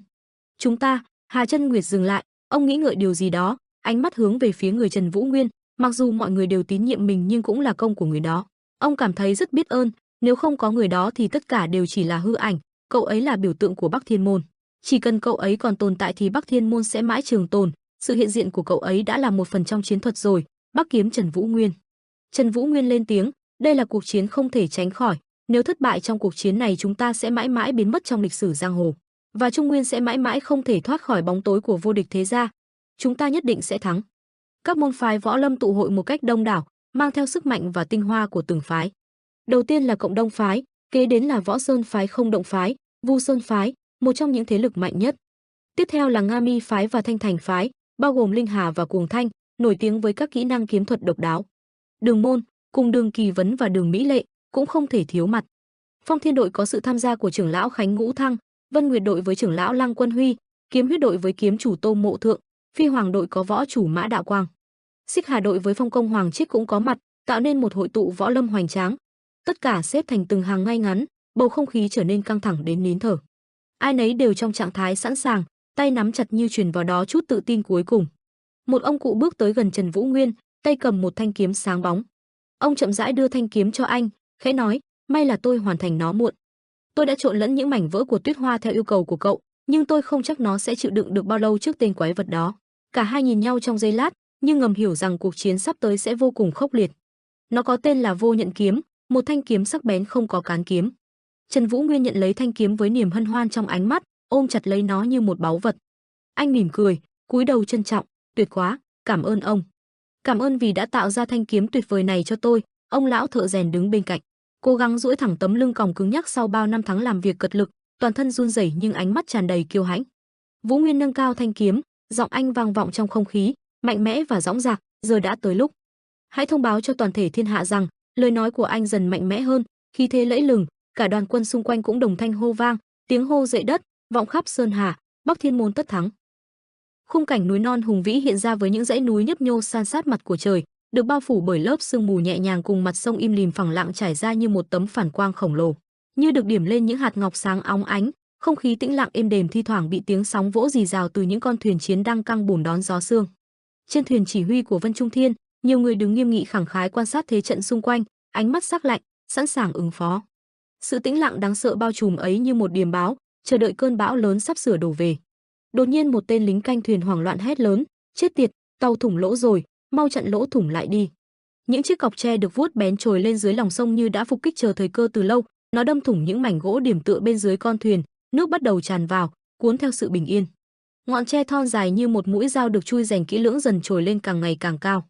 Dường như nó tự do tự tại, như thể con thuyền ấy chỉ là những lớp đất quen thuộc mà từng thế hệ nó đã ở đó sinh sống và phát triển. Mất kiểm soát tình hình, mọi thứ trở nên hỗn loạn, những con thuyền chiến bị trao đảo dữ dội, tiếng hét loạn của binh lính, cái gì vậy? Có kẻ địch ở dưới nước, mau chặn lại, nhanh lên, hòa cùng tiếng sóng vỗ vào mạn thuyền tạo nên một mớ hỗn độn đối ngược hoàn toàn với khung cảnh ban nãy. Những con thuyền mất lái, trao đảo rồi va đập vào nhau tạo thành những hoa lửa trên sông rồi vỡ ra, bắt đầu chìm xuống như bị con sông này đánh lừa rồi nuốt chửng. Trong khoảnh khắc hiện tại, mọi thứ như chìm vào hỗn mang. Con sông hiện tại loang lỗ từ những mảnh vụn từ thuyền vỡ, từ những vệt máu tươi đang hòa cùng dòng nước. Những sóng lăn tăn khẽ xô đẩy, mang theo mùi tanh nồng nặc, tạo nên một không khí nặng nề và u ám. Từ dưới mặt sông những bóng đen mờ mịt trồi lên và rồi dần hiện rõ, như những bóng ma. Họ mang đôi mắt trắng toát lạnh lẽo và bí ẩn, sắc lịm như chiếc cọc tre đâm thủng những con thuyền chiến khi nãy. Vân Trung Thiên nghĩ, Tam Nhãn thư sinh từ lâu đã cho binh sĩ tu tập thủy công mục đích là vì trận này hả? Người đàn ông bí ẩn đứng dậy từ mặt nước, với vẻ mặt nghiêm nghị nhìn thuộc hạ của mình rồi ra lệnh, tiếp tục di chuyển. Một đoàn binh lính đang hành quân, hai bên là khung cảnh núi non hùng vĩ, màu xanh tươi mát của rừng cây và những vách đá chập trùng hòa quyện, tạo nên một không gian kỳ vĩ và tráng lệ. Đoàn binh tiếp tục đi, những dãy núi cao chót vót bao bọc xung quanh, tạo nên một bức tranh ngoạn mục với những vách đá dựng đứng và các tán cây xanh mướt. Mọi thứ tĩnh lặng, chỉ còn nghe mỗi tiếng dậm chân đều của những binh lính vang vọng khắp không gian. Tiếng bước chân hòa cùng tiếng gió tạo thành một bản hòa tấu sống động, nhịp nhàng, thể hiện sức mạnh và sự gắn kết không thể phá vỡ. Tuy vậy, đâu đó dường như vẫn ẩn chứa điều gì bất thường, mơ hồ nhưng rõ ràng, khiến không gian như trùng xuống. Những lá cờ quân bay phấp phới giữa bầu trời xanh, tung mình trong cơn gió sương lạnh buốt từ đỉnh núi cao, như những biểu tượng bất khuất của hy vọng và quyết tâm. Đoàn quân dừng lại, gian hàng chờ đợi mệnh lệnh tiếp theo, ánh mắt ai ai cũng kiên nghị lạnh lẽo, một lòng hướng về người chỉ huy đang đứng uy nghiêm quan sát, đợi chờ mệnh lệnh tiếp theo để xông pha. Đột nhiên một tiếng xoẹt ngang qua, xé toạc cả cơn gió tạo thành một tia sáng, nhanh như chớp bay xẹt ngang vòm trời, lao tới xé toạc sợi dây thừng không biết từ bao giờ đã ở đó. Ra là một mũi tên được bắn từ một phía xa xa, không thể xác định rõ là từ hướng nào, bay nhanh đến mức mắt thường dường như chẳng thể thấy được, nó cắt ngang đi luồng không gian đang bình yên lúc đó. Với một lần dương cung chính xác một cách phi thường, mũi tên cắt ngang dây thừng như một lưỡi dao sắc bén. Ngay lập tức, cái bẫy được bố trí từ trước đó được kích hoạt. Những viên đá nặng từ trên núi bắt đầu vỡ ra từng mảnh lớn nhỏ tủa xua và đập vào nhau rồi rơi vỡ hỗn tạp xuống tựa như một cơn mưa chết người, với những âm thanh lộc cộc, vang dội như thể bầu trời sụp xuống, từng viên đá rơi xuống như mưa tạo thành một cơn lũ đá cuồn cuộn, trực chờ nuốt chửng bất kỳ ai đứng trên đường đi của chúng.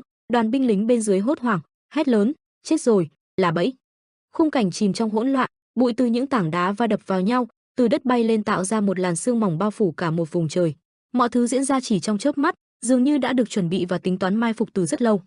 Đôi mắt đỏ ngầu từ phía đỉnh núi phóng xuống nhìn đoàn quân tán loạn vỡ tổ phía dưới, trông hắn có vẻ rất phấn khích và hả hê. Hắn không khỏi nghĩ đến những lời nói lúc trước, đúng như lời Ha quân sư nói. Dáng người to lớn của hắn đứng hiên ngang dương cung một cách đầy tự tin về phía đám người nhỏ bé phía dưới, phát ra một vẻ mạnh mẽ và đầy uy lực.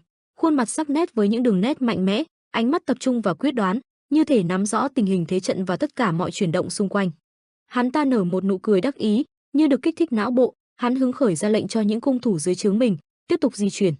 Khung cảnh dãy núi nhấp nhô hiện ra như một bức tranh thiên nhiên hùng vĩ và đầy mê hoặc, những đỉnh núi cao chọc trời với những ngọn đồi chập trùng, tạo nên những đường nét uốn lượn mềm mại nhưng cũng mạnh mẽ.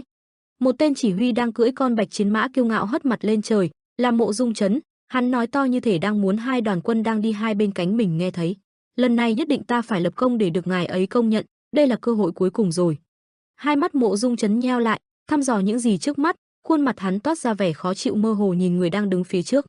Một bóng đen với thân hình cao lớn mạnh mẽ tỏa ra luồng sát khí tựa những con quái vật thời thượng cổ, như thể nó sẽ không vì ai mà dừng cuồng sát không bỏ sót thứ gì và cũng chẳng mang một cảm xúc trần thế nào. Trần Vũ Nguyên với ánh mắt sắc lạnh xé toạc luồng khí xung quanh chiếu thẳng về phía trước, dường như trong ánh mắt ấy không tồn tại bất kỳ xúc cảm nào, chỉ có tàn nhẫn. Tay anh nắm chặt thanh kiếm đã nhuộm phần máu và rồi từ từ bước đến gần tên chỉ huy kiêu ngạo.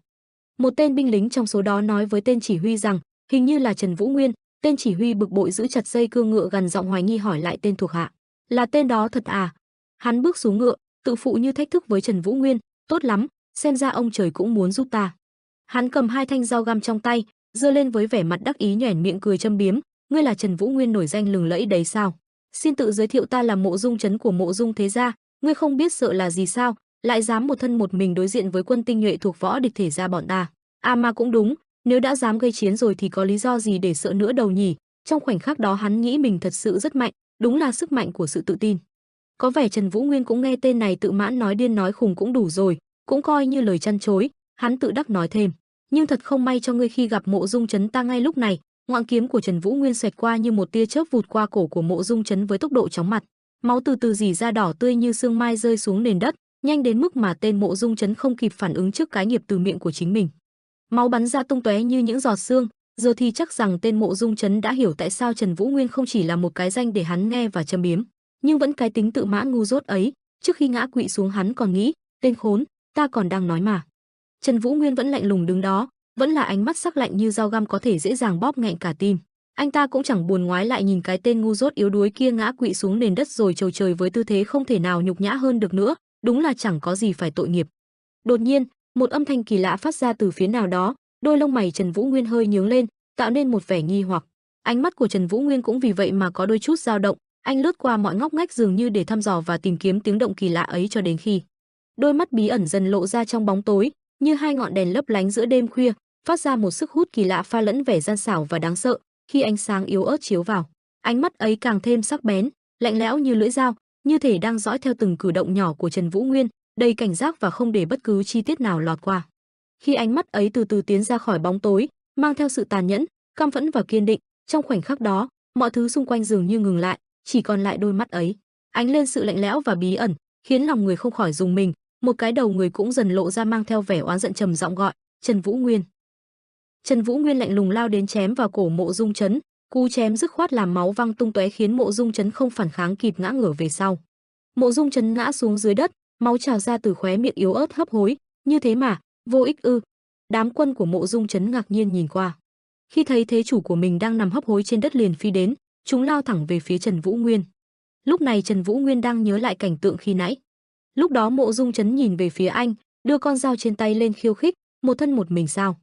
Bây giờ hắn lại nằm đây, hoàn toàn thảm bại dưới tay anh. Vũ Nguyên đưa mắt nhìn qua một đám quân của Mộ Dung Chấn đang lao đến, anh tự nói với bản thân, ta đâu còn đơn độc mã nữa. Vừa dứt lời Trần Vũ Nguyên đã gọi lớn, Bắc Thiên Môn. Những toán quân của Bắc Thiên Môn nghe lệnh lao đến, họ áp sát tấn công vào đám quân của Mộ Dung Chấn. Khi đang cúi đầu nhìn xuống, bỗng dưng Trần Vũ Nguyên cảm thấy bất an nên vội đưa mắt nhìn qua. Đằng sau anh là một toán quân và binh lính, đứng ngược sáng phía trước là kẻ chỉ huy với gương mặt giận dữ tiến đến. Hắn ta chính là Đàm Tú Thiên. Đàm Tú Thiên từ xa đi đến với tư thế hiên ngang lẫm liệt và đưa ra lời thách đấu, đánh đi. Đàm Tú Thiên trừng mắt hạ tông giọng nói với Trần Vũ Nguyên, lâu rồi chúng ta mới gặp lại nhỉ, Trần môn chủ. Hai người đứng đối diện nhau trong bầu không khí bỗng chốc trở nên căng thẳng, gió thổi qua làm tung bay tà áo họ. Trần Vũ Nguyên cầm chặt thanh kiếm của mình để phòng ngự, Đàm Tú Thiên thì nắm chặt tay vào, không khí xung quanh như sắp có một cuộc chiến xảy ra. Trần Vũ Nguyên lên tiếng, Đàm đại hiệp. Đàm Tú Thiên đáp, Trần môn chủ à? Hắn ta hỏi, cậu thật sự hợp tác với Tĩnh Dạ để can thiệp vào Tam Niên chiến sao? Trần Vũ Nguyên nhìn một lúc sau đó trả lời, Giam đại hiệp à, đây là kế sách nhằm triệt tiêu sức mạnh của Vân Trung Thiên và Tĩnh Dạ. Đàm Tú Thiên nghe thấy vậy bực mình tạo ra sát khí quanh người, khói bốc ra sau lưng hắn, mắt hắn cũng sáng lên mà chất vấn, vì sự can thiệp của cậu mà những người quan trọng xung quanh tôi đều đã chết. Đàm Tú Thiên nắm chặt tay tạo ra những tia sáng, gân cánh tay cũng hằn rõ thể hiện sự tức giận tột độ rồi nói, cả Thẩm Nguyên Nghĩa lẫn Thác Ma đoàn mà hắn dẫn dắt đều đã bị tiêu diệt, cuối cùng hắn ta hỏi, kế sách này thật sự sẽ thành công sao? Vừa nói xong năng lượng ngay lập tức được phóng thích, Đàm Tú Thiên giơ tay mình lên lao nhanh về phía trước và đấm thật mạnh về phía Trần Vũ Nguyên. Khi đó hắn ta còn giận dữ hét lên, đừng có chọc cười ta, ngươi chỉ đang ngụy trang tư thù cá nhân của bản thân thành mục tiêu cao cả hòng thực hiện nó mà thôi. Một nguồn năng lượng khổng lồ được phóng thích, Đàm Tú Thiên chạy như điên khiến cây trong rừng bị đổ nát, khói bốc cao quá ngọn cây. Một đòn này làm đất đá xung quanh văng lên tứ tung, Trần Vũ Nguyên không chống cự được mà cầm kiếm lùi về sau rồi cất giọng gọi, Giam đại hiệp. Đàm Tú Thiên không thèm để ý đến những lời vô nghĩa của Vũ Nguyên mà hung dữ lao lên, nắm đấm trên tay hắn ta mạnh mẽ tạo hàm quang tia sét, hắn ta mặc kệ tất cả giận dữ hét lên, nếu không có sự can thiệp của ngươi thì không có vụ đột kích tổng bộ Tĩnh Dạ đã thành công to lớn rồi, tình hình chiến tranh cũng sẽ thay đổi. Đàm Tú Thiên đấm xuống đất, mặt đất rung chuyển, đất đá văng lên tứ tung, một cột sáng sức mạnh xuất hiện leo cao tận trời. Trần Vũ Nguyễn lùi cơ thể về phía sau, tay anh chống xuống nền đất đá kiên nhẫn gọi, Giam đại hiệp à, trước tiên hãy. Bên đây Đàm Tú Thiên có vẻ vẫn chưa xuất toàn lực, tay hắn ta vẫn còn đang lóe sáng. Đang nói dở thì bị Đàm Tú Thiên lại đánh mạnh vào người anh, cú đánh mang tốc độ và sức mạnh tuyệt đối khiến anh phải miễn cưỡng nhắn mặt chống trả. Hắn ta căm giận nói, Tây Môn Huệ Linh. Đàm Tú Thiên căm uất nói tiếp, Tây Môn Huệ Linh cũng sẽ không chết.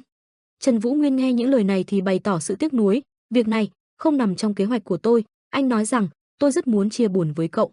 Đàm Tú Thiên không chịu nghe mà liên tục đánh tới, những đòn nhanh và mạnh liên tiếp được tung ra, Trần Vũ Nguyên chỉ tập trung liên tục né đòn mà không hề có ý định chống trả. Đàm Tú Thiên vừa phẫn nộ đánh vừa chửi, câm miệng đi Trần Vũ Nguyên, ta đã nhầm tưởng, khi tin rằng ngươi là một anh hùng sẽ cùng ta thay đổi thiên hạ.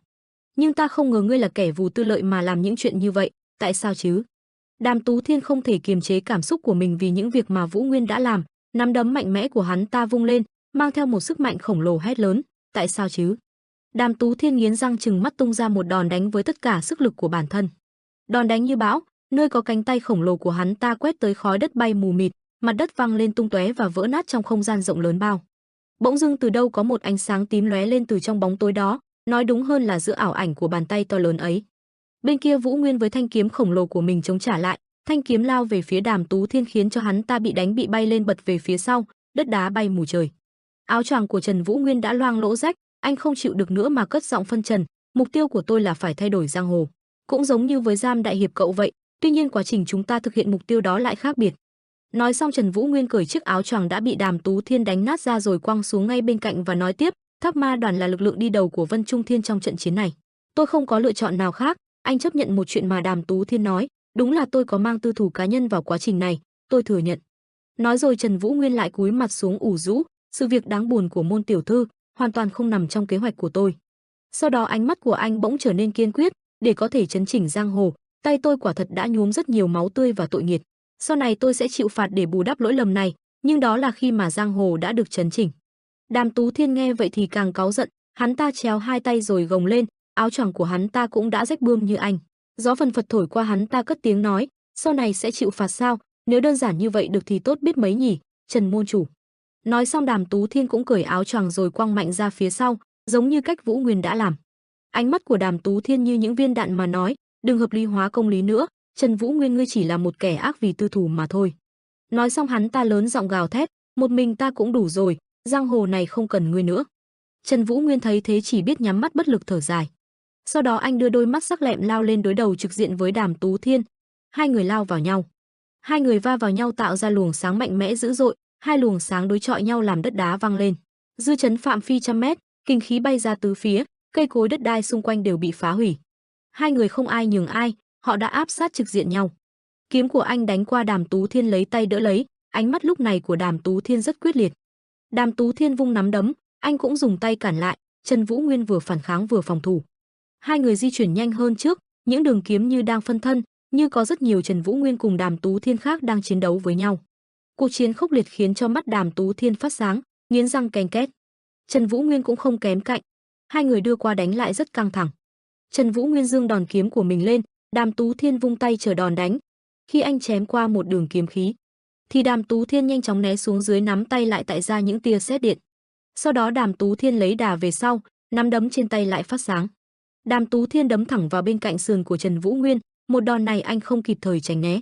Trần Vũ Nguyên trúng đòn một cơn đau thấu xương, mặt anh rúm gió lại. Rồi Trần Vũ Nguyên bay xa cả mét, nơi anh đáp đất, đất đá bụi mù bao phủ cả khu rừng, anh đã phải văng lên xuống vài lần trước khi tiếp đất.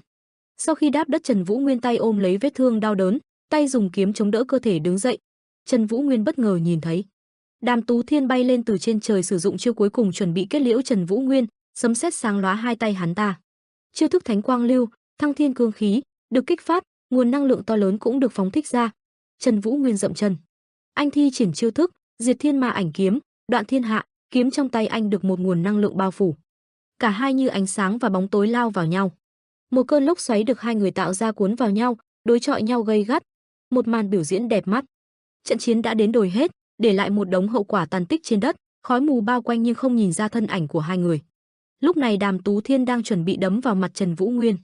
Khi đó Trần Vũ Nguyên cũng dùng thanh kiếm kề ngang cổ Đàm Tú Thiên. Ở một góc độ khác thì Trần Vũ Nguyên đang giành thế áp đảo, anh đã đè trên người hắn ta, số phận của hắn ta đang trong tay anh. Lúc này ngay ở một chiến trận phía tây, binh lính của Bắc Thiên Môn cùng với binh lính của Vân Trung Thiên bên kia cũng đang đánh nhau cực kỳ gay gắt. Tô Mộ Thượng với kỹ năng của mình cầm kiếm, lao ra chém hết đối thủ của mình, máu văng lên tung tóe, người đổ như dạ, ánh mắt ông đầy sự quyết liệt. Vừa xử xong vài tên, bỗng dưng Tô Mộ Thượng ngước lên, đánh mắt nhìn về phía bầu trời như ông đang cảm nhận được cái gì đó. Trên trời một con chim đen bay thành hình tròn, nó lượn xung quanh như đang muốn thông báo một điều gì đó. Thấy vậy Tô Mộ Thượng như nhận được tín hiệu mà lấy tay huýt sáo ra lệnh cho binh lính. Sau đó ông hất đầu ra ám hiệu chỉ thị con toán quân đằng trước. Nhận được ám hiệu, đội quân của Bắc Thiên Môn nhanh chóng chạy lùi về phía sau, bỏ lại đội quân kia đang chiến đấu giữa chừng mà chẳng hiểu chuyện gì đã xảy ra. Đám quân của Vân Trung Thiên sửng sốt ngạc nhiên, chúng nhìn theo đoàn quân của Bắc Thiên Môn với ánh mắt đầy hoang mang và khó hiểu. Đám binh lính của Vân Trung Thiên ngây ngơ trong chốc lát, rồi lập tức vác vũ khí chạy đuổi theo và hô lớn: "Các người bỏ đi đâu vậy hả? Bắc Thiên Môn, đuổi theo, đừng tha cho bất kỳ ai cả." Quay trở về với chiến trận phía đông, nơi này có thiên thời địa lợi và vị trí chiến lược tuyệt vời, xung quanh bao phủ bởi rừng và đồi núi. Bắc Thiên Môn lợi dụng địa hình rừng núi ẩn lấp, sau những hàng cây cao, lấp ló bên ngoài là chiến trường khói bụi bay ngược trời. Bắc Thiên Môn tấn công khiến cho quân Vân Trung Thiên không đề phòng, các mũi tên được bắn ra hạ gục từng tên một, xác chết của quân Vân Trung Thiên la liệt trên nền đất. Mã Đạo Quang chính là người canh giữ nơi đây, anh ta oai phong lẫm liệt cưỡi ngựa, cầm mũi tên bắt lao ra trong vô cùng hùng mãnh. Mũi tên bắn ra còn để lại khói trên thân cung cho thấy tốc độ của nó nhanh đến cỡ nào. Đột nhiên như nhận ra gì đó, ông quay người ra nhìn phía đằng sau. Phía sau một chú chó đen hắc cầu xuất hiện, nó sủa lên vài tiếng, chú chó cũng là một vật đưa tin, khi nghe được thông tin từ chú chó đen đưa tới, ông nhanh chóng quay ngựa và ra lệnh cho binh lính, phi hoàng đoàn, rút lui. Nhận được mệnh lệnh, binh lính của Bắc Thiên Môn cưỡi ngựa rút lui, họ đuổi sát theo phía sau ông, bọn họ bỏ lại đoàn quân của Vân Trung Thiên đang ngơ ngác như bên chiến trường phía tây. Đám binh lính của Vân Trung Thiên thấy vậy thì nghĩ họ chạy trốn thì cầm vũ khí đuổi theo, bọn chúng hét lớn, Bắc Thiên Môn đang rút lui, đuổi theo. Bên đây Tô Mộ Thượng cũng đang chạy nhanh, ông thở ra một hơi nặng nề. Mã Đạo Quang cũng thở ra một hơi mà phi ngựa đi lao thẳng về phía trước. Hai đội quân của hai người cùng nhau chạy từ hai hướng rồi băng qua rừng, họ đã gặp nhau tại một hướng. Tuy gặp mặt nhau nhưng không dừng lại, hai đội vẫn thúc ngựa tiếp tục đi tiếp. Tại một nơi định sẵn, hai đội quần dồn vào với nhau rồi đi cùng một con đường, như đang chung một mục đích, đích đến nào đó. Hai đám quân Vân Trung Thiên đuổi theo phía sau cũng đã chạm mặt nhau giữa điểm giao thoa. Bọn họ cũng gộp lại thành một để đuổi theo, bọn chúng cứ đâm đầu thúc ngựa đuổi theo mà không biết rốt cuộc quân của Bắc Thiên Môn đang đi với mục đích nào, và cũng không hề phát giác ra sự kỳ lạ trong chuyện này. Đang đi bọn thì chúng dừng lại như đang nhìn thấy một thứ gì đấy quái dị. Trên trời xuất hiện như trận đồ bát quát, binh lính Vân Trung Thiên thấy vậy thì kinh ngạc hỏi nhau, "Nhỉ, gì đây?"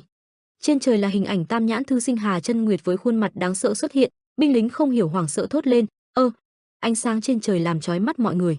Bọn chúng đưa tay ra che mắt và lắp bắp nói, là trận pháp, chúng ta bị rơi vào trận pháp rồi, nhưng một tên khác lại nói, đó chỉ là ảo ảnh thôi, mọi người đừng kích động.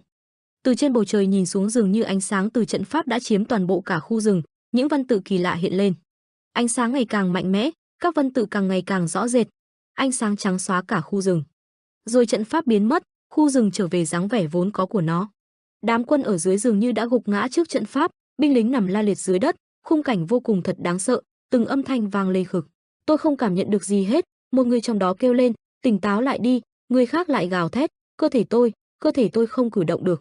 Mau tỉnh lại đi mọi người, ở đằng xa xa có bóng người đang điều khiển trận pháp, đối diện là đám người của Vân Trung Thiên bị trận pháp đánh lừa, nằm rạp dưới đất. Quân Vân Trung Thiên bị chơi đùa trong lòng bàn tay của Tam Nhãn thư sinh Hà Chân Nguyệt, trước mặt họ bây giờ là các trụ cột chống đỡ Bắc Thiên môn đã tụ họp lại. Tam Nhãn thư sinh Hà Chân Nguyệt tiếp tục phù phép, hắn cười nham hiểm không biết hắn sẽ làm gì tiếp theo, các phù chú và văn tự cổ hiện lên. Hắn cất giọng đầy mê hoặc và dẫn dụ, tâm trí con người rất dễ chìm đắm cho ảo tưởng, hỡi những kẻ kiêu ngạo thuộc Vân Trung Thiên, chào mừng các ngươi đến trận doanh. Những người đằng sau đến lên tấn công vô cùng hùng hổ, người dương cao cung tên trong tay, kẻ vung lên đao lớn, người song kiếm ra trận, kẻ vác giáo chiến đấu, nói chung từng người của Bắc Thiên môn đều vác vũ khí mang sông lên. Tam Nhãn thư sinh Hà Chân Nguyệt bỗng dưng trợn mắt lên lạnh sống lưng, như cảm nhận được điều gì đang đến. Hắn sợ hãi quay đầu nhìn về phía sau. Tam Nhãn thư sinh Hà Chân Nguyệt thấy đám người của Vân Trung Thiên đã xuất hiện đằng sau rất đông, các đám lính với đầy đủ vũ khí đông nghìn nghịt. Nhưng Tam Nhãn thư sinh Hà Chân Nguyệt không hề run sợ, hắn rất nhanh lấy lại sự tự tin và nói, nhanh hơn dự đoán nhỉ. Để chuẩn bị cho cuộc chiến, bọn ta đã phân bố binh lực khắp Bắc Thiên môn nhưng không ngờ rằng phải dùng chúng nhanh tới vậy. Tây Môn Hoa xuất hiện, hắn bình tĩnh nói với Tây Môn Hoa, thành ý như vậy không uổng phí chứ, Quỷ Gia Cát Môn Hoa. Nói rồi Tam Nhãn thư sinh Hà Chân Nguyệt trừng mắt mím môi chờ đợi. Tây Môn Hoa tự tin điềm tĩnh nói, xem ra ngươi đã rất cố gắng để kết hợp Vạn Trạng Thiên Huyễn trận và Hiện Huyễn Mệ Lộ trận, nhưng ngươi điều này có thể gây khó dễ cho ta sao? Mã Đạo Quang nghe thấy thế liền nhìn về phía sau, những người còn lại cũng đồng loạt quay đầu. Mã Đạo Quang nói, cuối cùng chúng cũng lộ diện rồi. Phía đằng xa Thẩm Mộc Hải xuất hiện và nói, các ngươi không biết mình đang vật lộn với thứ gì đâu, đó chính là lý do khiến ta đứng đây bây giờ đó. Chặt. Hắn còn nói, thật nực cười, các ngươi thế mà lại dám đứng lên chống lại Vân Trung Thiên, giờ sẽ là lúc các ngươi phải trả giá. Thẩm Mộc Hải mắt đỏ rực tức giận, phía sau là Mộ Dung Luật Thiên cũng đích thân ra trận. Hắn ta kiêu ngạo ngồi trên kiệu dát vàng của mình, tay cầm tẩu thuốc trông rất khệnh khạng. Hắn ta ỡm ở dựa vào ghế rồi cất tiếng nói, các ngươi muốn ngắm nhìn đấng tạo hóa đến vậy à? Sau đó hắn ta vênh mặt lên khinh bỉ, được thôi đám tạo vật của ta đã đích thân đến đây rồi, mau diễn trò tiếp đi. Trên chiến trường tàn khốc, khói bụi mịt mùng, âm thanh của những cuộc giao tranh vang vọng khắp nơi. Khánh Ngũ Thăng vẫn đứng vững, như một biểu tượng không thể lay chuyển. Ông, với dáng vẻ cao lớn và phong thái kiên định, chính là một cao thủ từng khiến bao kẻ thù phải khiếp sợ. Thanh đao ông giơ cao lên trời, ánh sáng phản chiếu lấp lánh, như một ngọn đuốc sáng rực giữa màn đêm u tối. Gương mặt ông mang theo những dấu ấn của thời gian và kinh nghiệm, hiện rõ vẻ nghiêm nghị nhưng cũng tràn đầy tự tin. Trong mắt ông, lửa chiến đấu vẫn bùng cháy, và mỗi cử động của ông đều toát lên sức mạnh và quyết tâm. Khánh Ngũ Thăng không chỉ chiến đấu vì vinh quang cá nhân, ông còn là biểu tượng của niềm tin và hy vọng cho những người đồng đội xung quanh. Trước cảnh tượng khốc liệt, sự hiện diện của ông như một nguồn động viên mạnh mẽ, khiến cho lòng dũng cảm trong lòng mỗi người chiến sĩ lại bùng lên, dẫu cho cuộc chiến có tàn khốc đến đâu. Họ biết rằng có một người dẫn dắt họ, một người không bao giờ bỏ cuộc. Tiếng va của đao kiếm vang lên chát chúa, tiếng thét vang vọng từ cả hai bên. Tất cả như hòa quyện vào nhau, tạo nên một bản giao hưởng của chiến tranh, nhưng giữa muôn vàn hỗn loạn ấy, Khánh Ngũ Thăng vẫn là điểm tựa vững chắc, ánh mắt ông như một ngọn hải đăng giữa biển cả mịt mù. Ông đã quyết tâm, không chỉ để bảo vệ những gì mình yêu thương, mà còn để chứng minh rằng tinh thần không bao giờ khuất phục mới là điều quan trọng nhất trên chiến trường. Còn ở bên phía của cô nàng Đường Mỹ Lệ, cô nàng đang dùng hết sức mình cứu trợ cho những người bị thương, còn bên Đường Kỳ Vấn, ông ta cũng không rảnh rỗi hơn là bao. Ông đang trị thương cho một người lính bên phe ta, tay cầm vết thương nhưng tay kia ông lại chỉ cho thuộc hạ đi tìm những người bị thương khác đang nằm ở chiến trường mà không ai cứu giúp. Vì ông, Đường Kỳ Vấn, là một thành viên của Đường môn, ông có trách nhiệm phải cứu giúp những người dân vô tội bị vạ lây của cuộc chiến này. Quay về phía cuộc chiến còn lại, trận chiến của ba người Hoàng Chiết, Thẩm Mộc Hải và Tô Mộ Thượng. Hai người Hoàng Chiết và Tô Mộ Thượng như hai con sư tử dũng mãnh, chúng hợp sức lại để bảo vệ lãnh thổ, bảo vệ những con người mà nó yêu thương. Hai người như không hề sợ hãi đang cùng nhau hợp sức chiến đấu với Thẩm Mộc Hải. Trận chiến ác liệt đến nỗi đất đá bay tứ tung, không khí xung quanh ba người bọn họ cũng có sự thay đổi. Áp lực đè nặng trên đôi vai của ba người, không ai chịu thua ai. Chỗ ba người Thẩm Mộc Hải đứng thì tạo thành một ô trũng rất lớn. Bỗng có mũi tên từ phía sau bay về phía Thẩm Mộc Hải, nhưng ông ta chỉ cần dùng một tay là có thể chặn được đòn tấn công bất ngờ ấy. Thì ra người bắn những mũi tên đó là Mã Đạo Quang. Tay Mã Đạo Quang nhanh thoăn thoắt mà bắn hàng nghìn mũi tên về phía Thẩm Mộc Hải khiến ông ta không kịp phản ứng nhưng vẫn đỡ lai được. Còn về trận chiến phía Hà Chân Nguyệt, anh ta đang đổ mồ hôi mẹ mồ hôi con để dùng chiêu thức tam bát quái đối đầu với Quỷ Gia Cát Tây Môn Hoa. Hắn ta vốn là một cao thủ võ lâm, vô địch thiên hạ nên không để Hà Chân Nguyệt vào mắt. Mặt Quỷ Gia Cát Tây Môn Hoa đầy sự khinh thường khi nhìn Hà Chân Nguyệt từ trên xuống dưới. Ông ta cười khẩy nói, ngươi bày ra nhị trọng như vậy, tam trọng trận pháp, nhưng chỉ có nhiêu đây thời gian thì đâu thỏa được lòng mong đợi của ta, chỉ có bấy nhiêu thôi sao, nhóc con. Hà Chân Nguyệt rất tức giận, mặt biến sắc, nghiến răng ken két khi nghe Seo Môn Hoa nói mình như vậy, nhưng bây giờ anh ta không thể làm gì được cả. Hà Chân Nguyệt không có khả năng để chống cự, quỷ gia Cát Tây Môn Hoa thật sự quá đáng sợ. Còn ở Bắc Thiên môn lúc này, có anh chàng tóc dựng hỏi Thanh Nhân, mọi chuyện thế nào rồi, tất cả vẫn bình an vô sự chứ? Nghe cậu ta hỏi như vậy, Thanh Nhân chỉ biết thở dài đáp rồi đáp, mong là vậy, đáng lý bây giờ phải có tin tức của sư thúc rồi chứ. Giọng nói của Thanh Nhân toát lên sự lo lắng, ông ta cũng rất sốt ruột chứ, nhưng ngoài ngồi im ở Bắc Thiên môn, ông ta còn làm được gì nữa đâu. Trong lúc hai người nói chuyện, không chú ý đến xung quanh thì đột nhiên từ xa, những người của quân Trung Thiên đang ẩn nấp chờ thời cơ để tấn công vào Bắc Thiên môn. Nghe đến lúc có chỉ định từ thủ lĩnh, bọn họ leo lên bức tường thành chuẩn bị đầy đủ để quấy phá và chiếm thành Bắc Thiên môn. Bọn chúng nhanh như chớp mà nhảy lên rồi lao về phía hai người thanh nhân đang lơ đãng nói chuyện để tấn công bọn họ. Nghe thấy động tĩnh, hai người quay đầu về phía sau lưng nhưng không kịp rồi, bọn quân Trung Thiên đã tràn lên Bắc Thiên môn. Vì bị tấn công bất ngờ nên hai người không tài nào chống đỡ được. Quách Vấn Đình hét to thật to lên để cho bọn người của phe ta cảnh giác, đột kích kìa. Từ khi nào chứ? Thanh nhân thấy mọi chuyện như vậy không khỏi chửi thề một câu, chết tiệt, tất cả các tổ trinh sát cảnh giới đều bị tiêu diệt ư? Thanh nhân thắc mắc hỏi. Trong lúc ngàn cân treo sợi tóc, trên trời bỗng nhiên có tia băng và sấm sét xuất hiện, đánh thẳng vào bọn người quân Trung Thiên làm cho mọi thứ nó chạm vào đều đóng băng hết cả. Trong làn khói mờ ảo, xuất hiện bóng hình của hai người, chờ sương khói bay đi, ta thấy rõ hình dáng của hai người bọn họ hơn. Thì ra đó là Ân Hạ Tuyết và Lăng Quân Huy, hai người họ đã tới ứng nguy kịp lúc, nếu đến trễ thêm một xíu nữa thôi chắc hai người thanh nhân toi đời rồi. Khi thấy bọn lính của quân Trung Thiên, Ân Hạ Tuyết tức giận. Cô nhìn về phía những tên không biết trời cao đất dày là gì mà dám xâm phạm vào Bắc Thiên môn của Trần Vũ Nguyên yêu quý của cô. Ân Hạ Tuyết phẫn nộ hỏi, sao các ngươi dám? Lăng Quân Huy bên cạnh cũng rất tức giận, trên tay ông ta là cây trượng vẫn còn chút sấm sét ban nãy đánh xuống, ông ta căm phẫn nói lớn, đám lão quái đó coi bộ đã bắt đầu hành động rồi. Thấy hai người bọn họ, Quách Vấn Đình vui mừng khôn xiết, cậu ta quay lại mỉm cười, bây giờ ở đây đã có hai cao thủ, cậu ta không phải sợ hãi bất kỳ ai nữa, có bao nhiêu lên hết đây, một mình cậu ta sẽ cho bọn chúng ăn hành ngập mồm. Ân Hạ Tuyết lập tức biến thành hình thái tự dạ thiên tử của mình. Lăng Quân Huy cũng không kém cạnh liền triệu hồi chiêu thức phong vân phiên. Hai người bọn họ thay phiên nhau tấn công kẻ địch khiến chúng trở tay không kịp, lôi điện và thiên băng nổ tung ầm trời. Quay trở lại chiến trường nơi Mã Đạo Quang đang chiến đấu khốc liệt với Thẩm Mộc Hải, chỉ thấy Mã Đạo Quang dương cao cung tên bắn liên tục về phía Thẩm Mộc Hải. Nhưng gã ta chỉ cần vung thanh kiếm trên tay là có thể chặt dứt được hết nhưng mũi tên đó. Hai người họ cứ người bắn người chém không biết mệt. Bỗng nhiên Thẩm Mộc Hải giơ cao nắm đấm bay về phía Long Văn Y, nắm đấm được bao bọc bởi nguồn ánh sáng đen pha chút đỏ thẩm đấm thẳng vào người Mã Đạo Quang. Mã Đạo Quang bàng hoàng hét lên, sư phụ. Nhưng may thay thanh kiếm của ông đã chặn được nắm đấm của gã Thẩm Mộc Hải, tia lửa do va chạm giữa hai bên tỏa ra khắp nơi, sức mạnh của gã Thẩm Mộc Hải này quả nhiên không thể nào xem thường được. Dù đã đỡ được cú đấm của gã nhưng nó vẫn khiến ông tê dại, nghiến chặt răng, mắt đỏ ngầu. Thẩm Mộc Hải gã bên này cũng chẳng khá khẩm hơn là bao, gã thầm nghĩ, tên nhãi này, chịu được sao, ngoài Bắc Thiên tứ hùng ra, Bắc Thiên môn vẫn còn ẩn giấu cao thủ thế này ư? Trong lúc hai người đang trong thế giằng co, không biết từ bao giờ mà Tô Mộ Thượng đã nhảy lên từ phía sau của Thẩm Mộc Hải. Anh giơ cao thanh kiếm hận không thể một phát chém giết chết gã Mộc Hải trước mắt này, Thanh Vân kiếm pháp, Tô Mộ Thượng ra đòn nhắm thẳng về phía Thẩm Mộc Hải. Nhưng lại bị gã ta phát giác, chỉ thấy Thẩm Mộc Hải xoay người, một tay đấm văng Mã Đạo Quang bay ra xa, tay còn lại tiếp chiêu của Tô Mộ Thượng. Mã Đạo Quang rất bất ngờ, ông tưởng gã đã kiệt sức, nhưng không ngờ lại có thể đỡ được đòn từ Tô Mộ Thượng khiến hắn ta phải cố gắng chống đỡ. Nhân cơ hội Thẩm Mộc Hải không chú ý đến mình, Hoàng Chiết liền dùng Tam Viên Tâm Pháp lao thẳng về phía người Thẩm Mộc Hải. Ông định tấn công gã bất ngờ nhưng kế hoạch lại không thành. Hoàng Chiết đã bị gã Thẩm Mộc Hải đoán được, Mộc Hải này quả đúng là cao thủ võ lâm. Danh bất hư truyền, dù cho gã bị tấn công bất ngờ cũng có thể chặn được đòn đánh của Hoàng Chiết rồi đấm một phát thật mạnh vào người của Hoàng Chiết khiến ông ấy văng ra xa. Nhân cơ hội Thẩm Mộc Hải không chú ý đến phía sau, Mã Đạo Quang cắn răng chịu đau, nhảy lên tung đòn Tích Lưu Thần Đao bổ nhào từ trên xuống. Nhưng Thẩm Mộc Hải chỉ nhẹ nhàng nói một câu, những thứ tạp nham nhưng được cái phát quang này, ta diệt đi một cái một. Nói xong gã liền tỏa ra uy lực của bản thân, Viên Thoan Tâm Công, làm cho ba người kia văng ra xa.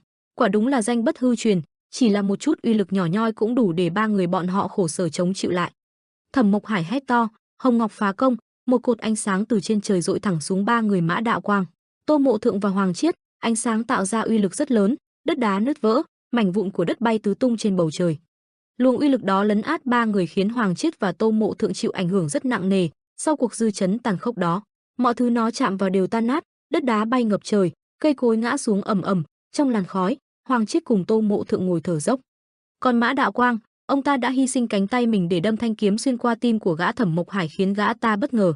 Mã Đạo Quang đã thật sự giành được lợi thế trong một cuộc chiến đã gần như hết cứu vãn được, một cú lật ngược tình thế nhưng mọi chuyện có thật sự kết thúc ở đó. Cánh tay của Mã Đạo Quang bị chém bay đi, cùng lúc đó ông nhanh tay cắm thẳng thanh đao lớn vào tim Thẩm Mộc Hải. Ánh mắt Thẩm Mộc Hải trợn đỏ không cam lòng, tức giận nhìn chằm chằm Mã Đạo Quang. Cả người Mã Đạo Quang căng thẳng đưa mắt nhìn ông ta gằn giọng, cách đây hơn chục năm cái ngày mà các ngươi hô hoán đòi tiêu diệt Bắc Thiên môn, nếu không phải tuân theo mệnh lệnh của môn chủ ta đã xét toạc cử thiên tọa các ngươi ngay lúc đó rồi. Sau một khoảng thời gian dài chờ đợi cuối cùng ngày này cũng đến, nhớ cho kỹ đây, huyết nhãn cuồng hổ của Bắc Thiên môn ta sống là vì thời khắc này. Thẩm Mộc Hải tức giận mặc cho máu trào khỏi miệng, tức giận trợn mắt gào lên, câm miệng lại đi, tên oác nhà ngươi đừng hòng nghịch thiên mệnh. Vừa dứt lời này, hai bên một đao một kiếm đâm mạnh vào cơ thể ông ta. Thẩm Mộc Hải đau đớn nghiến chặt răng, miệng ứa ra máu tươi nhưng vẫn gắng gượng quát, khư lũ sâu bọ. Hoàng Triệt nhìn ông ta vùng vẫy cắn chặt răng dồn toàn sức tấn công, cả người toát hết mồ hôi lạnh. Tô Mộ Thương bên này cũng không cho ông ta cơ hội thoát thân, dồn toàn lực vào đòn đánh này. Mã Đạo Quang dồn sức phối hợp với hai đồng đội của mình gào lên. Từng lưỡi kiếm lưỡi đao lạnh lùng cắt qua người ông ta, rất nhanh cơ thể ấy bị xé toạc, kéo theo đó là máu bắn tung tóe khắp nơi. Phía bên này, xa xa giữa không trung, một trận pháp đang phát ra uy lực mạnh mẽ làm chấn động cả một vùng trời. Bên trong trận pháp ấy, Hà Chân Nguyệt đang quỳ trước quỷ Gia Cát Tây Môn Hoa. Hà Chân Nguyệt bên này cau mày trán ướt đẫm mồ hôi, nghiến chặt răng cố gượng mở mắt chống chọi lại từng dòng văn tự cổ hiện lên xung quanh. Tây Môn Hoa bên này lạnh mặt nhìn Hà Chân Nguyệt quỳ trên mặt đất, lạnh giọng bảo, bây giờ chỉ còn lại một trận pháp. Dứt lời, ông ta khẽ hất tay, trận pháp trước mắt liền tan biến theo gió. Trận pháp hóa thành hư vô, chỉ còn lại chút tàn dư hòa lẫn trong không khí rồi tan biến. Hà Chân Nguyệt quỳ trên đất cau mày nghiến răng khó chịu, chết tiệt, quả nhiên là không được. Tây Môn Hoa liếc mắt nhìn Chân Nguyệt khinh thường đưa tay khởi động trận pháp, trầm giọng cất lời, thật đáng thất vọng mà bổn tọa đã rất mong đợi sự thể hiện của ngươi. Giọng Hoa Môn càng sắc bén hơn, ánh mắt như dao kiếm ném về phía Chân Nguyệt, không ngờ ngươi chỉ đang tự mãn kết quả. Nói đoạn bỗng giữa không trung một trụ sáng lớn mang theo vòng pháp văn tự cổ xoay quanh đánh mạnh xuống nơi Hà Chân Nguyệt đang quỳ. Tiếng cười khàn đặc của Hà Chân Nguyệt vang lên khà khà, ông cười khúc khích như một kẻ điên loạn, cả người buông thõng không chút phản ứng, chỉ còn lại tiếng cười khà khà của Chân Nguyệt. Ông ngẩng mặt đưa tay lau vội nước mắt nơi khóe mi, lạnh giọng bảo, hai, diễn kịch coi bộ cũng khó ghê, tưởng bị phát hiện rồi chứ run thật.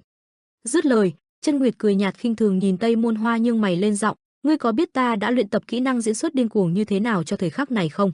Thế nào, ta diễn hay chứ liệu đã đủ để vượt qua quỷ Gia Các Tây Môn Hoa ngươi chưa? Tây Môn Hoa nhìn thấy trạng thái thay đổi bất ngờ của Hà Chân Nguyệt cùng thái độ khinh thường mà ông thể hiện, ra mặt khiến ông ta thoáng chốc nhận ra rằng bản thân từ nãy đến giờ chỉ là trò cười trong mắt của Chân Nguyệt, ngọn lửa giận trong lòng thoáng chốc bùng lên, nhà ngươi.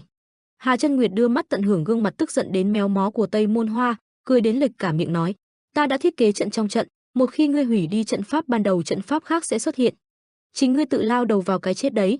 Vừa nghe lời này, Tây Môn Hoa giật bắn mình, gương mặt lập tức căng thẳng bởi lời nói của Chân Nguyệt, trán cũng lấm tấm mồ hôi lạnh. Nhìn biểu hiện này, Chân Nguyệt một bên lại bồi thêm một câu bằng chất giọng khinh thường mà khi nãy Tây Môn Hoa dùng để chế giễu mình, thật là kẻ tự mãn ấy phải là ngươi cơ. Càng nói Chân Nguyệt càng đắc ý, nụ cười kéo dài muốn đến tận mang tai, ngươi có nghĩ vậy không? Hai gương mặt của hai người ở hai trạng thái đối lập, người vừa đắc ý giờ lại lo lắng, còn người vừa nhục nhã, không cam lòng giờ lại tự mãn kiêu ngạo, thế cục dường như đã bị lật ngược. Tây Môn Hoa tức giận quát lên, ngươi! Chưa để ông ta nói hết câu, ngay lập tức một bóng người nhanh nhẹn cùng cây thương dài lao đến.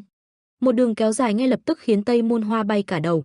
Ông ta bị chặt đầu trong trạng thái bất ngờ, ánh mắt vẫn còn mở to trợn trắng nhìn chằm chằm người vừa chặt đầu mình.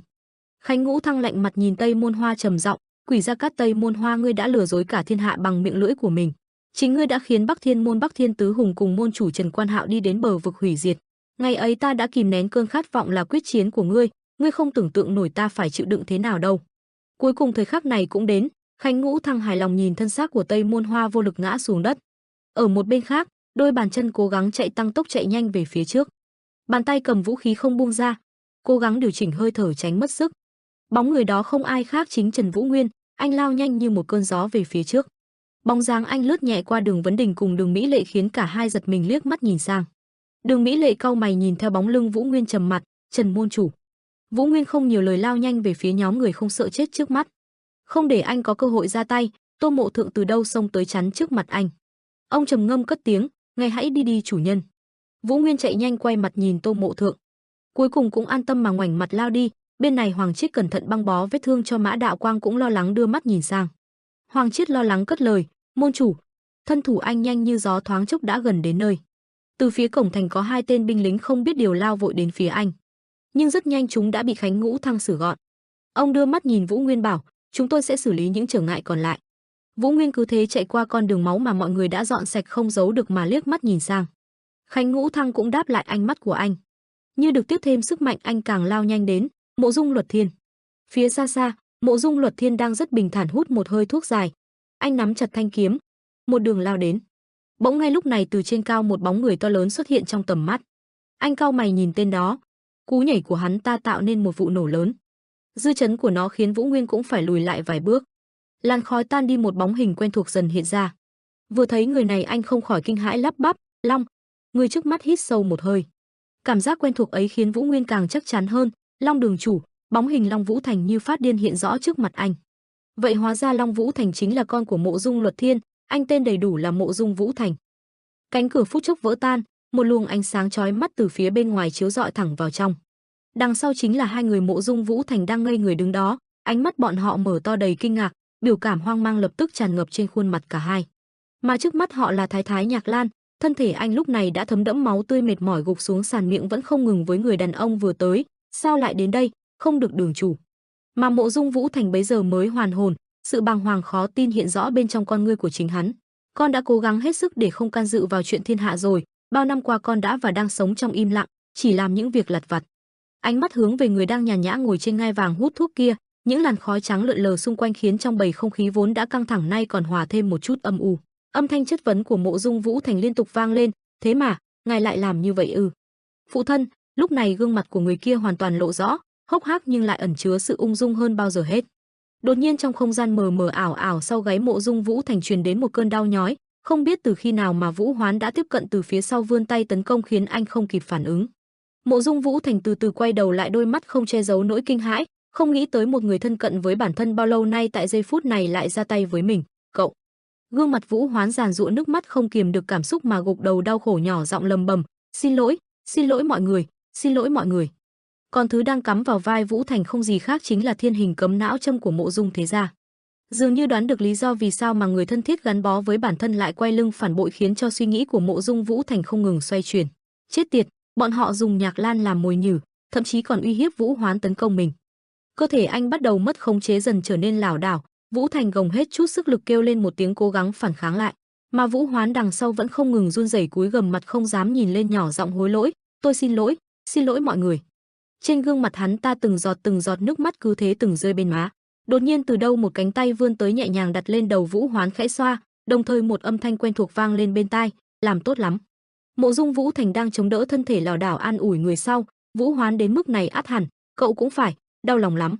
Trên khuôn mặt của anh lấm tấm những giọt mồ hôi, Vũ Thành từ từ căng khóe miệng khó khăn tạo thành một nụ cười, nếu cậu từ chối, tất nhiên, cả cậu lẫn Thiết Quyết Đường đều bị giết, làm tốt lắm, nếu chết rồi thì chẳng còn ý nghĩa gì nữa, trước hết phải sống và nhìn rõ thế giới cái đã. Đừng quên hỗ trợ cho gia đình, tang quyến của các thành viên. Nói trong biểu cảm của Vũ Hoán càng trở nên đau đớn đến tột cùng, khuôn mặt chứa toàn nước mắt mà gào lên. Sau cuối tầm mắt Mộ Dung Vũ Thành cứ thế mờ dần, bóng dáng nhạt nhàn ngồi trên ngai vàng đằng xa lọt vào mắt anh, rồi xung quanh phút chốc rơi vào bóng tối, đôi mắt anh hoàn toàn nhắm lại. Tại Mộ Dung Thế Gia, Mộ Dung Luật Thiên đã sinh ta rất nhiều người con, nhưng đa phần chúng đều chết vì không thể kế thừa sinh khí của hắn. Mộ Dung Vũ Thành là đứa con đầu tiên làm được điều đó. Không ai biết hắn đã là đứa trẻ bao nhiêu được sinh ra. Mộ Dung Vũ Thành là một con người ấm áp và đầy tình cảm, trên bàn ăn thịnh soạn chỉ dành riêng cho anh thì anh vẫn vui vẻ mang nó đi sang sẻ cho những người khác. Khi thấy một cậu bé đang vất vả làm việc, khó khăn vò vò tấm vải trắng trên sàn, không ai khác đó chính là Thái Nhạc Lan, một bàn tay đưa tới mang theo một giọng nói khiến cậu phải quay đầu sang nhìn, ngươi là Thái Nhạc Lan à? Trước mắt là gương mặt vẫn còn nét non nớt của trẻ con, khẽ mở miệng cười vui vẻ, ta biết ơn ngươi lắm, nhờ có các ngươi mà ta có thể ăn uống thoải mái thế này. Cầm viên kẹo trên tay mãi mà cậu nhóc không nhận lấy khiến Vũ Thành phải lên tiếng thúc giục, sao vậy, ăn đi, ngọt lắm đó. Biểu cảm trên mặt Thái Nhạc Lan vì ngượng ngùng mà trở nên đỏ ửng, đồng thời còn có chút hưng phấn, công tử, ngài ấy lại nhớ tên một người thấp hèn như mình sao? Mà từ đằng xa một bóng lưng chắp tay lặng lẽ quan sát tất cả mọi thứ. Tổng quản Vân Trung Thiên Quan Đại Thắng trầm ngâm đứng đó đánh giá một hồi thật lâu. Cuối cùng hắn đến tìm gặp Mộ Dung Luật Thiên, quỳ xuống kính cẩn bẩm báo, mà người ngồi trên ngai vàng cùng không quá bất ngờ trước những điều Đại Thắng nói mà chỉ bình tĩnh nhận xét. Tên nhóc Vũ Thành đó có thể chất lẫn trí tuệ là tuyệt nhất trong số những người con của ta, nhưng nó có quá nhiều điểm yếu để trở thành một kẻ thống trị. Xung quanh Mộ Dung Luật Thiên vẫn bao phủ bởi những luồng khí trắng kỳ dị, đó là nỗi lo lắng gần đây của ta, Đại Thắng à. Lúc này Quan Đại Thắng cũng trầm mặc không lên tiếng đáp lại. Trên bầu trời được ánh sáng ấm áp của vầng trăng bao phủ, xuất hiện những bóng đen nhanh chóng lướt ngang qua. Những người phía sau gấp gáp đuổi theo người đằng trước, giọng điệu vội vã, lại thế này nữa là lớn chuyện đấy, công tử, đừng làm vậy mà. Chúng tôi đã nhiều lần nhắm mắt làm ngơ, mà vị công tử phía trước vẫn không chút để tâm, quả nhiên không khí bên ngoài rất trong lành mà. Hắn ta hưng phấn cởi đi lớp áo khoác bên ngoài biểu cảm vui sướng, thế giới rộng lớn và tràn ngập những điều thú vị như thế này sao lại để mắc kẹt ở nơi đó mà sống mãi được. Các người mà mất dấu ta là coi chừng bị phạt đó, đi theo ta nào ha ha ha. Nói xong hắn ta liền xoay người chạy đi để lại những âm thanh gọi lớn, ôi, thật là, công tử. Bên ngoài cảnh vật nhộn nhịp, người đông nghìn nghịt, kẻ qua người lại không ngớt ồn ào náo nhiệt. Vị công tử nọ ung dung cầm xiên kẹo trên tay lượn lờ khắp nơi không chút kiêng dè. Trên phố hắn bắt gặp cậu nhóc ăn mày Trung Ly Vũ Hoán, xung quanh bày biện toàn những sổ sách viết đầy chữ. Hắn ta xoa cằm đưa xiên kẹo đến bên môi cậu nhóc nghiền ngẫm, "Ia, cậu nhóc ăn mày này coi bộ thông minh đấy, dáng học hành chăm chỉ vào nhé, ta sẽ mua sách cho nhóc." Xong hắn ta lại bỏ đi nhảy múa ca hát với những người dân xung quanh. Trên khuôn mặt vị công tử này hiện lên cả sự vui sướng mà há miệng cười thật to vô ưu vô lo không có muộn phiền. Đột nhiên như phát hiện điều gì đó khiến nụ cười trên mặt hắn tắt dần, đôi mắt kinh hãi nhìn về phía trước. Trước mặt là một hàng người quỳ dưới đất hai tay đang bị trói chặt, một người khác giơ tay dồn sức chém mạnh thanh kiếm xuống khiến máu tươi văng tung tóe khắp mặt đất. Vị công tử trẻ vẫn ngây người đứng đó chưa kịp phản ứng với cảnh tượng đang diễn ra, bỗng một giọng nói vang lên, "Công tử, người lãnh đạo Mộ Dung thế gia trong tương lai, ngươi sẽ thống trị thiên hạ và trở thành kẻ cầm quyền tuyệt đối mà lại thế này ư?" Quan Đại Thắng khẽ chật lưỡi cảm thán. "Chủ quân sẽ không tha thứ cho việc phá vỡ kỷ luật đâu, ngài phải biết rõ sự nghiêm khắc đó hơn bất cứ ai chứ." Đột nhiên một bóng người nhanh chóng lao đến trước mặt ông ta. Một tiếng nổ lớn vang lên khiến trời đất như rung chuyển, uy lực mạnh mẽ khiến cho các mảnh sân vỡ nát bay lên khắp nơi. Mà người giây trước còn kiêu ngạo giây sau đã ngã rạp xuống đất với khuôn mặt sợ hãi. Vị công tử trong lời nói của Quan Đại Thắng cũng chính là người gây ra vụ nổ lúc này đang chống một tay lên đất khuôn mặt tức giận. Bóng dáng Mộ Dung Luật Thiên xuất hiện trước mặt với tẩu thuốc nghi ngút khói trắng quen thuộc trên tay. Hắn ta nhàn nhạt rũ cặp mắt xuống nói với người đang quỳ dưới đất, "Thằng nhóc này sao lại sừng cổ lên thế hả?" Đôi mắt người sau rưng rưng nước mắt, khóe mắt trực chờ rơi xuống những giọt lệ, "Phụ thân, tại sao lại làm đến mức này chứ?" Hắn ôm lấy mặt gục đầu khóc, "Sao lúc nào ngài cũng coi nhẹ sinh mạng vậy? Con không thể chịu nổi những hành vi tàn bạo này nữa, rốt cuộc bọn họ đã phạm phải tội lớn nhường nào để mà bị xử tử chứ? Con cảm thấy rất bức bối, bởi cái thứ kỷ luật nghiêm khắc này, tự do và hạnh phúc còn chẳng thể tồn tại. Bị mắc kẹt ở đây thì sống còn ý nghĩa gì chứ, sẽ chỉ bức bối đến điên mà thôi. Ấy thế nhưng bấy lâu nay con đã cố sống theo mệnh lệnh của phụ thân, con đã từng phạm luật và chống đối bao giờ chưa? Với tư cách là con trai cả của Mộ Dung Luật Thiên ngài, con đã cố gắng hết sức rồi, nhưng phụ thân không thể chấp nhận một vài lần phạm lỗi của con sao? Cuộc sống của con chỉ là để đáp ứng yêu cầu của ngài ư? Con đã cố gắng kiềm chế mong muốn để được ra ngoài thế giới rộng lớn kia và sống vui vẻ với tất cả mọi người một cách tự do rồi còn gì, ngài không hài lòng về việc đó sao?" Vẫn một ánh mắt cao cao tại thượng kia nhìn xuống nói, "Nếu không có pháp luật và kỷ cương thì sẽ không có hòa bình và tự do. Đó chính là sức mạnh của Mộ Dung thế gia dùng để nắm lấy thiên hạ này, cũng là sức mạnh của Mộ Dung Luật Thiên ta." Trong sự sụp đổ của đứa con trai trước mặt hắn ta vẫn tiếp tục mở lời, "Từ trước đến nay, người thống trị luôn phải nhẫn tâm, không được bị cảm xúc chi phối, đó là số phận của Vũ Thành con còn rất trẻ nên mới không hiểu ra thôi, một ngày nào đó con sẽ rõ." Lúc bấy giờ người quỳ trên đất mới buông xuống hai tay, trên khuôn mặt lúc này đã xuất hiện hai vết máu đỏ tươi, tức giận hét lớn, "Sức mạnh đó, cái mà ngài gọi là kẻ thống trị, con đâu cần cái chức danh đó, ai muốn làm chứ, con không cần. Chẳng phải ngài đã sử dụng tất cả mọi thứ chỉ để thỏa mãn tham vọng của bản thân sao, thậm chí cả con cái ngài cũng hy sinh, con không thể chịu đựng thêm được nữa." Đôi chân đó từ từ đứng lên từng chút một. Mộ Dung Luật Thiên vẫn đứng đó thầm suy nghĩ, quả nhiên từ trước đến giờ nó là đứa tiềm năng nhất trong tất cả. Chính vì vậy mà nó cần được chấn chỉnh. Vừa dứt một đạo ánh sáng lập tức lóe lên bao trùm tất cả mọi thứ xung quanh. Khuôn mặt Mộ Dung Vũ Thành trở nên đau đớn mà hét lên, trước ngực lập tức bắn ra một dòng máu đỏ thẫm. Tuy nhiên, Mộ Dung Vũ Thành đã chịu đựng mà thương tích mà rời khỏi Mộ Dung thế gia. Mà lúc này đây tại căn phòng quen thuộc, cơ thể Mộ Dung Vũ Thành phình to ra khiến chiếc áo trên người đã rách toạc, viên mắt đỏ tươi cùng ánh mắt trắng dã đứng tại chỗ. Trên gương mặt của Trần Vũ Nguyên cũng toát lên một vẻ bàng hoàng, "Vũ Thành đường chủ, Long Trường chủ là con của Mộ Dung Luật Thiên sao? Hắn ta lại có thể làm thế này với nhi tử của mình ư? Anh nhìn hắn là kẻ luôn sử dụng mọi thứ như là công cụ. Nơi không còn là con người nữa rồi, Mộ Dung Luật Thiên." Mà người được nhắc tên vẫn chễm chệ ngồi đó hưng phấn cất giọng gọi, "Vũ Thành à." Hắn ta đưa mắt nhìn bóng lưng của người con trai lớn trước mặt. Ngay lập tức Mộ Dung Vũ Thành bị khống chế khiến đôi mắt anh lóe lên cả một tia sáng đỏ thẫm. Giây sau Vũ Thành liền giơ hai tay ra mạnh mẽ xông đến. Một vụ nổ lớn lại nổ ra mang theo cả ánh lửa bốc lên đến tận trời. Gạch đá xung quanh bị có lực lượng mạnh mẽ hất tung đẩy rồi Trần Vũ Nguyên ra phía sau. Một tay Mộ Dung Vũ Thành đấm thẳng xuống đất, đứng trong trung tâm của vụ nổ, đôi mắt đỏ kia vô cùng dữ tợn. Không chờ Trần Vũ Nguyên kịp phản ứng, Mộ Dung Vũ Thành lập tức người lao đến ý muốn tấn công người trước mặt. Đôi mày của Vũ Nguyên khẽ nhíu lại suy đoán vì sao người này lại thành ra thế này, là huyết tâm ma hoặc khí sao?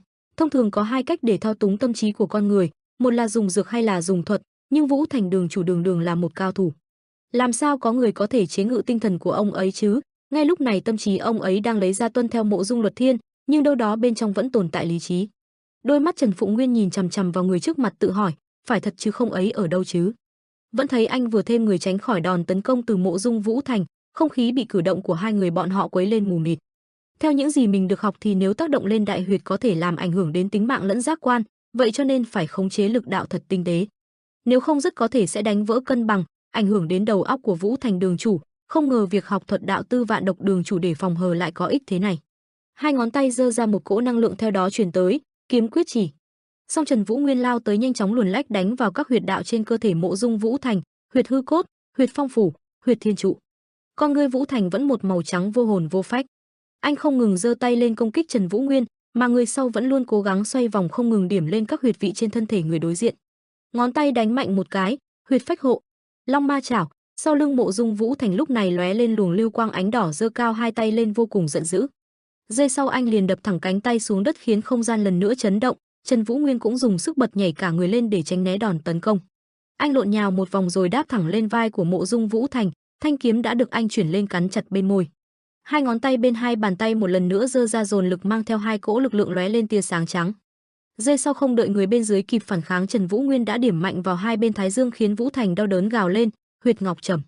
Miệng người sau mở to toát ra một luồng khói trắng mờ nhạt chứng minh cho suy đoán của anh, quả nhiên là thiên hình cấm não thuật. Gương mặt Vũ Nguyên không hề thả lỏng, trên trán rớt xuống một giọt mồ hôi, suy nghĩ nhanh chóng lướt qua.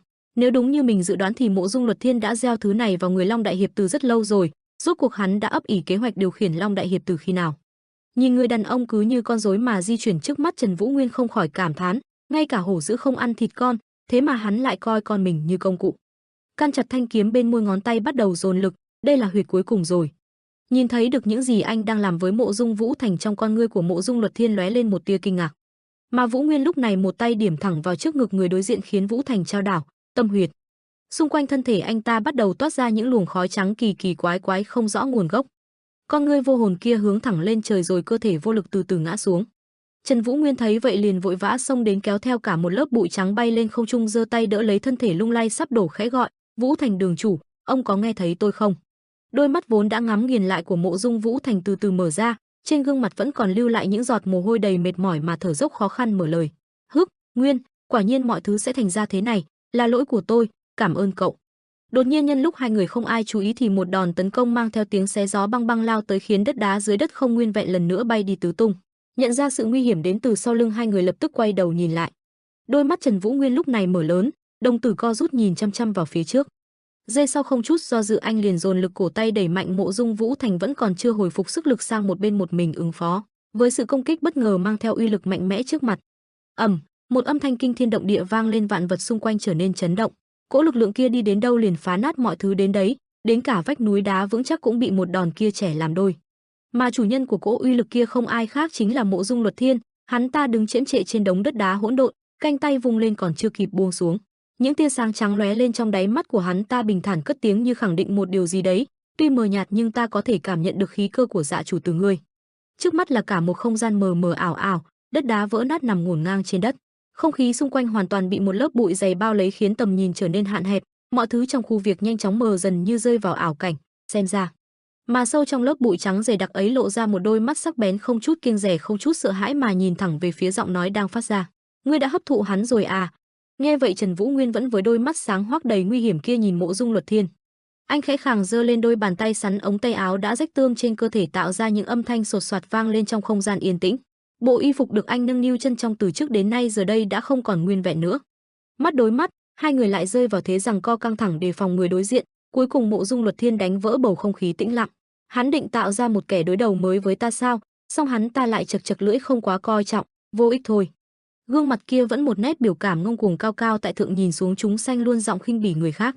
Xem ra đã tới lúc ta tự mình đứng ra giải quyết mọi chuyện rồi, đám người này thật yếu đuối và vô dụng, thế mà lại để cho tên nhóc như ngươi có thể tung tăng đến trước mặt ta. Mà Trần Vũ Nguyên lúc nãy vẫn mang cái khí chất bình tĩnh ấy treo trên người, đôi mắt không chút sợ hãi nhìn vào kẻ địch trước mặt, bình thản hỏi lại. Ngươi chia tất thảy mọi thứ thành vô dụng và hữu dụng à? Nhưng nghe thấy một câu hỏi hết sức buồn cười, Mộ Dung Luật Thiên nhếch cao khóe miệng, giơ tay lên giải thích ý nghĩ của bản thân như một lẽ đương nhiên, như đây là điều mà toàn thiên hạ đều công nhận suy nghĩ của hắn, không phải đó là chuyện đương nhiên sao? Thế giới này được chia thành hai loại, kẻ thống trị và kẻ bị trị, vậy nếu kẻ thống trị muốn sử dụng hiệu quả những kẻ bị trị thì phải làm sao? Đặt ra một câu hỏi nhưng hắn ta lại không cần câu trả lời từ người đối diện mà tự mình đưa ra đáp án, tất nhiên là phải phân chia ra, xem kẻ nào là kẻ hữu dụng, kẻ nào là kẻ vô dụng rồi, phân loại cơ bản như vậy thì mới có thể bố trí nhân lực hiệu quả được.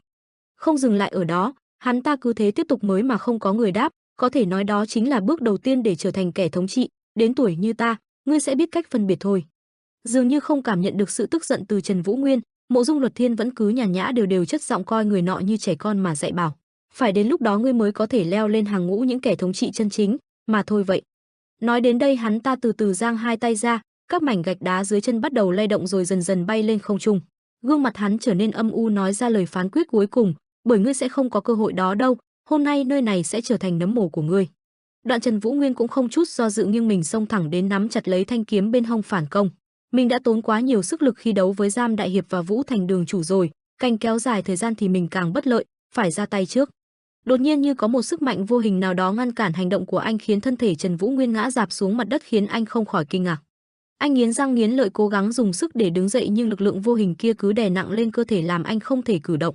Hư, hắn bùng nổ khí tức mà có thể gây ra áp lực lớn thế này ư?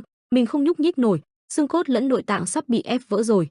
Trong không gian hỗn loạn cảnh vật khó phân, thân thể Mộ Dung Luật Thiên từ từ bành trướng từ trên cao nhìn xuống chàng thanh niên đang vật vã dưới đất, giọng nói mang theo cả sự phấn khích khó nói nên lời. Sở thích của ta là gieo hy vọng, rồi sau đó dập tắt, để rồi tận hưởng sự sợ hãi và thất vọng của các ngươi. Một cánh tay lặng lẽ giơ lên, nhưng giờ ta lại không thích nữa rồi, đã đến lúc tiêu diệt tất cả và tái tạo lại một thế giới mới, ta sẽ xóa sổ mọi thứ mà không chần chừ nữa. Giữa một cánh rừng rộng lớn, âm thanh như dậy sóng mà vang vọng trong không gian, tất cả. Lời nói vừa cất, gạch đá trong không khí lần nữa dao động không ngừng, lần lượt bay lên lơ lửng trên không trung. Bên trong cánh rừng tĩnh lặng, không có bất kỳ một cơn gió nào lướt qua, cứ im lặng đến đáng sợ, tựa như đang có một cơn giông tố sắp đến trực chờ nuốt chửng tất cả mọi thứ. Các mảnh vụn của đất đá vỡ nát lúc này cũng bắt đầu bay lên lơ lửng trong không trung, đang muốn sang bằng vạn vật xung quanh.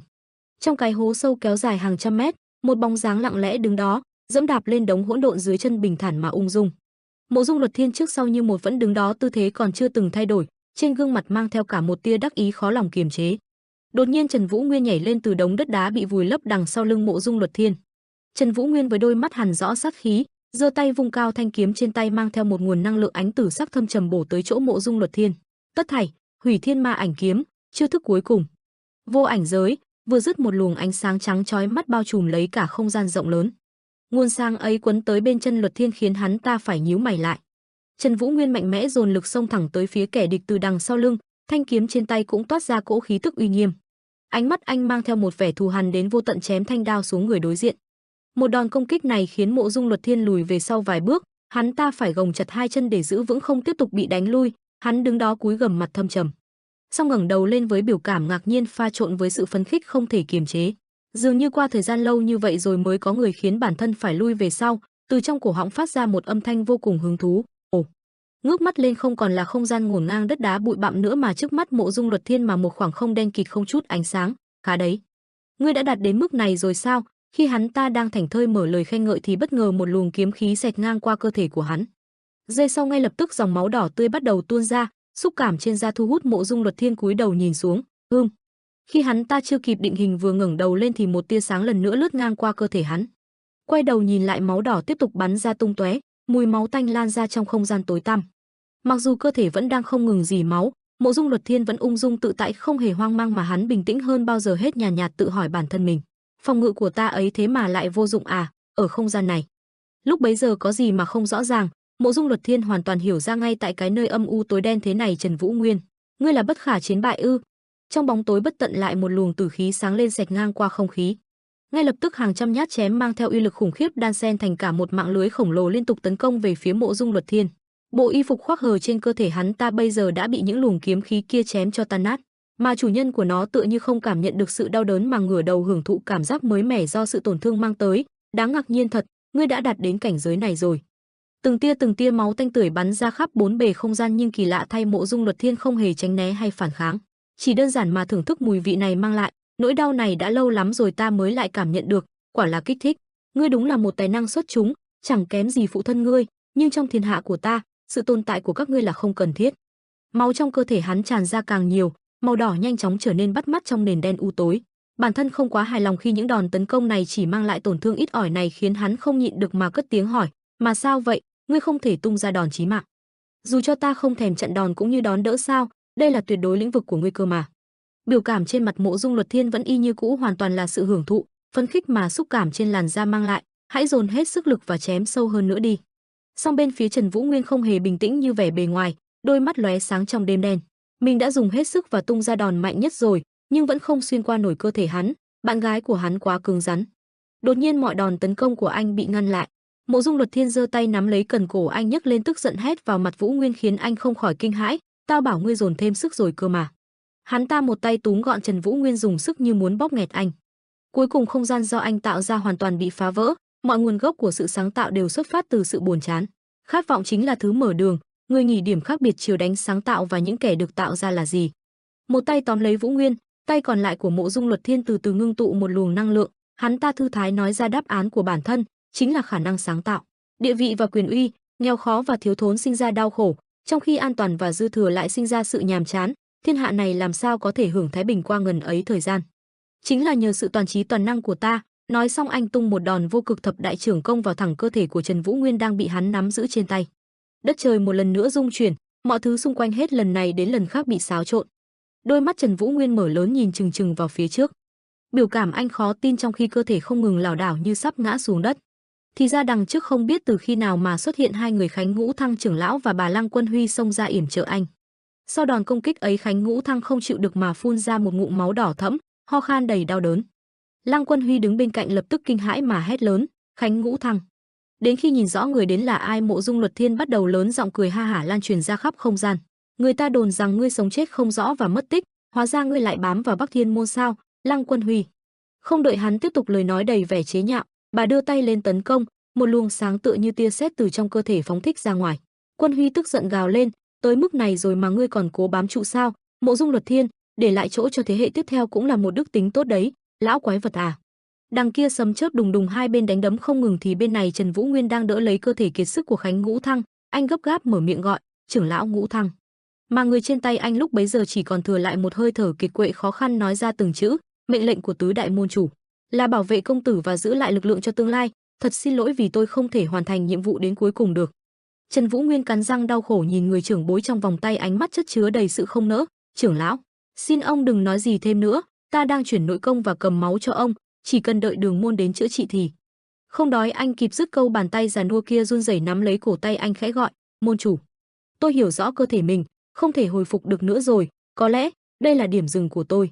Trần Vũ Nguyên càng thêm đau lòng nói với ông, cũng tựa như tự trấn an bản thân mình, không thể nào, đừng nói những lời yếu đuối như vậy, chúng ta nhất định sẽ cùng đồng hành ngắm nhìn thế giới mới.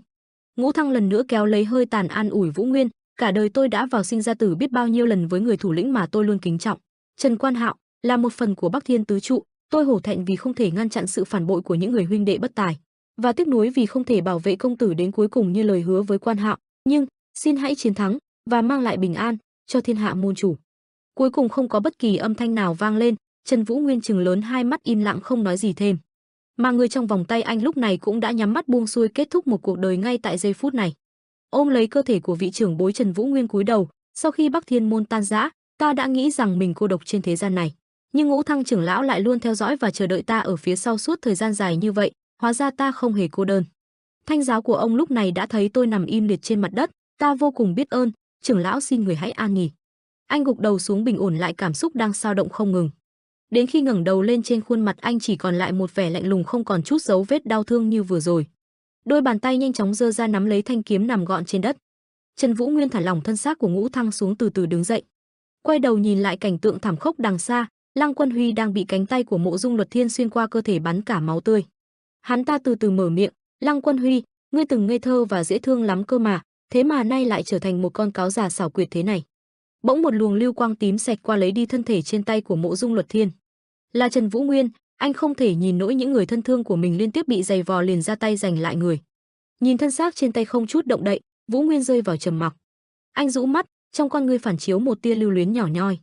đưa tay vuốt lấy đôi mắt của bà, dù là một thành viên của Cửu Thiên, nhưng bà ấy lại góp sức rất lớn cho Bắc Thiên môn, cảm ơn rất nhiều, Lăng Quân Huy trưởng lão.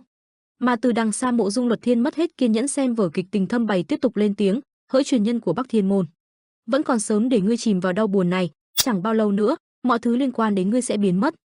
Vừa dứt một ánh sáng kỳ lạ xuất hiện bao trùm lấy toàn thể không gian nơi này. Một luồng khí tức vàng nhạt lướt qua vạn vật khuấy đảo trật tự vốn có của nơi đây. Cỗ sức mạnh ấy xông đến phá tan mọi thứ chạm đến nó. Cảnh vật xung quanh Mộ Dung Luật Thiên bắt đầu kéo nhau nổ tung, tạo ra một vụ nổ lớn bao lấy cơ thể hắn ta chìm trong biển lửa. Mà hắn lại không chút nhằm nhò, làn da toát ra cả những luồng khói trắng. Mộ Dung Luật Thiên giơ tay đỡ lấy cổ, vỡ lẽ tất cả mọi sự cảm nhận của bản thân lúc trước. A ha, thì ra là vậy, vậy ra đây là lý do ta chỉ mơ hồ cảm nhận được khí tức của tên kia từ Trần Vũ Nguyên sao? Nhìn hai bóng người sóng vai nhau đằng xa, hai bóng dáng không thể quen thuộc hơn hết, khí tức thấp thoáng còn lại là do ngươi phát ra nhỉ? Các ngươi đã cùng nhau chia sẻ sức mạnh của hắn rồi à? Trần Vũ Nguyên cùng Đàm Tú Thiên đứng đó, đôi mắt lóe tia âm hiểm. Bao quanh bọn họ là hai luồng màu sắc đối lập, một đen một trắng sóng vai nhau tạo ra khung cảnh hết sức quỷ dị. Đàm Tú Thiên cùng Trần Vũ Nguyên mang theo hai cỗ sức mạnh đối lập mà lao vào nhau, không ai đồng ý nhường nhịn ai. Sau cùng hai luồng khí tức hòa vào nhau, va chạm mãnh liệt tạo nên một vòng xoáy vô cùng lớn mạnh. Cuối cùng cảnh vật xung quanh bị hai người đập nát, một nắm đấm xẹt ngang bên má Trần Vũ Nguyên, đồng thời một lưỡi kiếm sắc bén cũng cận kề bên cổ Đàm Tú Thiên. Không gian tĩnh lặng, mắt đối mắt hai người vẫn giữ nguyên tư thế đó nhìn nhau một lúc thật lâu. Cuối cùng Vũ Nguyên cất tiếng phá tan sự yên ắng vốn có mà không vội vàng giết chết người bên dưới. Hành động của chúng ta tuy khác nhưng mục tiêu lại chỉ có một, tôi cũng đã mất đi một người quý giá với mình và tôi hiểu rất rõ nỗi mất mát đó. Trước ánh nhìn của Đàm Tú Thiên, anh vẫn bình tĩnh nói hết những suy nghĩ của mình ra bên ngoài. Tôi sẽ không biện minh hay hợp lý hóa sai lầm của bản thân, chỉ xin cậu hãy cho tôi một chút thời gian để kết thúc địa ngục trần gian này. Sau cùng anh từ từ buông lỏng thanh kiếm, vươn tay ra. Thế giới này luôn tồn tại song song ánh sáng và bóng tối. Tôi là bóng tối bởi bao quanh tôi chỉ đầy áp sự thù hận, còn Đàm đại hiệp, cậu chính là ánh sáng, thiên hạ này cần những người anh hùng như cậu. Trên lòng bàn tay Trần Vũ Nguyên lúc này và một viên ngọc tròn xoe đang lặng lẽ phát sáng, âm thanh ôn tồn nọ vẫn tiếp tục vang lên trong không khí. Còn kẻ đã gây ra quá nhiều chết chóc như tôi chẳng có vai trò gì ở đây cả, có ánh sáng càng rực rỡ thì bóng tối lại càng dày đặc. Viên ngọc kia từ từ bay ra khỏi tay anh, lơ lửng trong không trung. Ánh mắt Đàm Tú Thiên trừng lớn nhìn vật thể tròn tròn trước mắt, cùng với giọng nói của Trần Vũ Nguyên vang vọng bên tai. Đàm Tú Thiên, cậu sẽ là ánh sáng dẫn dắt hòa bình và trật tự mới cho võ lâm, xin hãy giúp tôi. Giờ đây hai người sánh vai cùng nhau tác chiến, một đen một trắng, một ánh sáng một bóng tối, tựa như những lời nói trong cuộc gặp gỡ quá khứ của hai người. Trần Vũ Nguyên đứng đó tay nắm chặt lấy thanh kiếm quen thuộc, xung quanh một đám hắc khí toát ra lượn lờ quanh thân thể. Còn khí thể của Đàm Tú Thiên cũng không hề kém cạnh, đôi mắt nóng rực biểu cảm nghiêm túc, bạch khí cũng không ngừng tuôn ra bao trùm lấy anh ta. Đàm Tú Thiên xoay đầu nhìn sang người bên cạnh. Trần Vũ Nguyên cũng đáp lại nhìn qua, chỉ cần một ánh mắt như vậy thôi cũng đủ thể hiện sự quyết tâm đến vô cùng của hai người bọn họ. Mà bên phía Mộ Dung Luật Thiên lúc này, những vết chém do Vũ Nguyên gây ra bấy giờ đã và đang bị những luồng khói trắng sâu trong cơ thể hắn tạo ra bao lấy. Sau cùng những vết thương ấy mờ dần đi. Kết quả là không lâu sau đó, những vết sẹo dây trước vẫn còn in trên da thịt, dây sau liền biến mất không chút tung tích. Toàn thân Mộ Dung Luật Thiên lúc này đã bị khói trắng bao phủ, biểu cảm trên gương mặt hắn cũng âm trầm nghiêm nghị hơn bao giờ hết. Hắn dang rộng hai tay một mình đối đầu với hai người Đàm Tú Thiên cùng Trần Vũ Nguyên bên phía đối diện. Sau một cột ánh sáng to lớn từ trên trời giáng xuống, trùm lấy cơ thể của hắn ta với một sức mạnh mạnh mẽ đến vô cùng, phá hủy mặt đất nơi hắn ta đang đứng. Vũ Nguyên và Đàm đại hiệp cũng không chờ đợi thêm cho mất thời gian, chính là lúc này, hai người không hẹn mà đồng thời nghiêng mình xông đến. Các cỗ năng lượng đối lập phát ra tia sáng bắt đầu va đập vào nhau, những âm thanh kinh động trời đất nối tiếp nhau vang lên không ngừng. Khung cảnh bắt đầu trở nên hỗn loạn, không biết đâu là lần bao nhiêu vạn vật xung quanh đây bị phá hủy, mọi thứ hỗn tạp pha trộn lại với nhau tạo nên một không gian vô cùng phức tạp. Các luồng lưu quang va chạm lẫn nhau, nhóm hai người Trần Vũ Nguyên dốc sức phá hoại lớp phòng thủ mà kẻ đối diện tạo ra.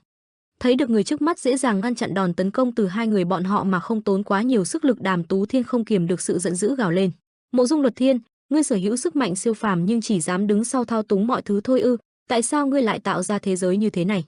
Bàn chân đặt trên đất của tên Luật Thiên trước mặt cũng bị đẩy lùi hằn lên một dấu vết rõ rệt trên mặt đất. Hắn ta khoái trá cười lớn: ha ha ha, thật là một câu hỏi ngu xuẩn. Khuôn mặt hắn ta tràn ngập ý cười khiêu khích: đơn giản thôi, vì ta muốn. Cả cơ thể hắn ta thư thả dễ dàng đối phó với hai người trước mắt. Ngươi có biết những sinh vật nhỏ bé quằn quại trong khu vườn hùng vĩ mà ta chăm chút từng chút một sẽ đáng yêu thế nào không? Nhìn ngắm chúng là niềm vui duy nhất của ta. Nói xong Mộ Dung Luật Thiên khẽ vung tay một cái. Hai người Đàm Tú Thiên cùng Trần Vũ Nguyên kinh ngạc trừng lớn mắt. Vô Cực Thập Đại Trưởng Công, chỉ với một đoạn phản công của người trước mặt đã hất văng bọn họ ra thật xa. Sau khi va chạm với vách đá phía xa lập tức bùng lên một vụ nổ lớn phá hủy vách đá ngay lập tức. Âm thanh đáng ghét kia lại lần nữa vang lên, hạnh phúc đến từ thiếu thốn, để có hòa bình thì không được có sự bình đẳng, gì thế? Đột nhiên từ trên trời Trần Vũ Nguyên xuất hiện mang theo một đám hắc khí cuồn cuộn giơ kiếm lao thẳng xuống khu vực của Mộ Dung Luật Thiên. Một cột sáng kéo dài đến tận trời giáng thẳng xuống mặt đất tạo nên sự chấn động mạnh mẽ.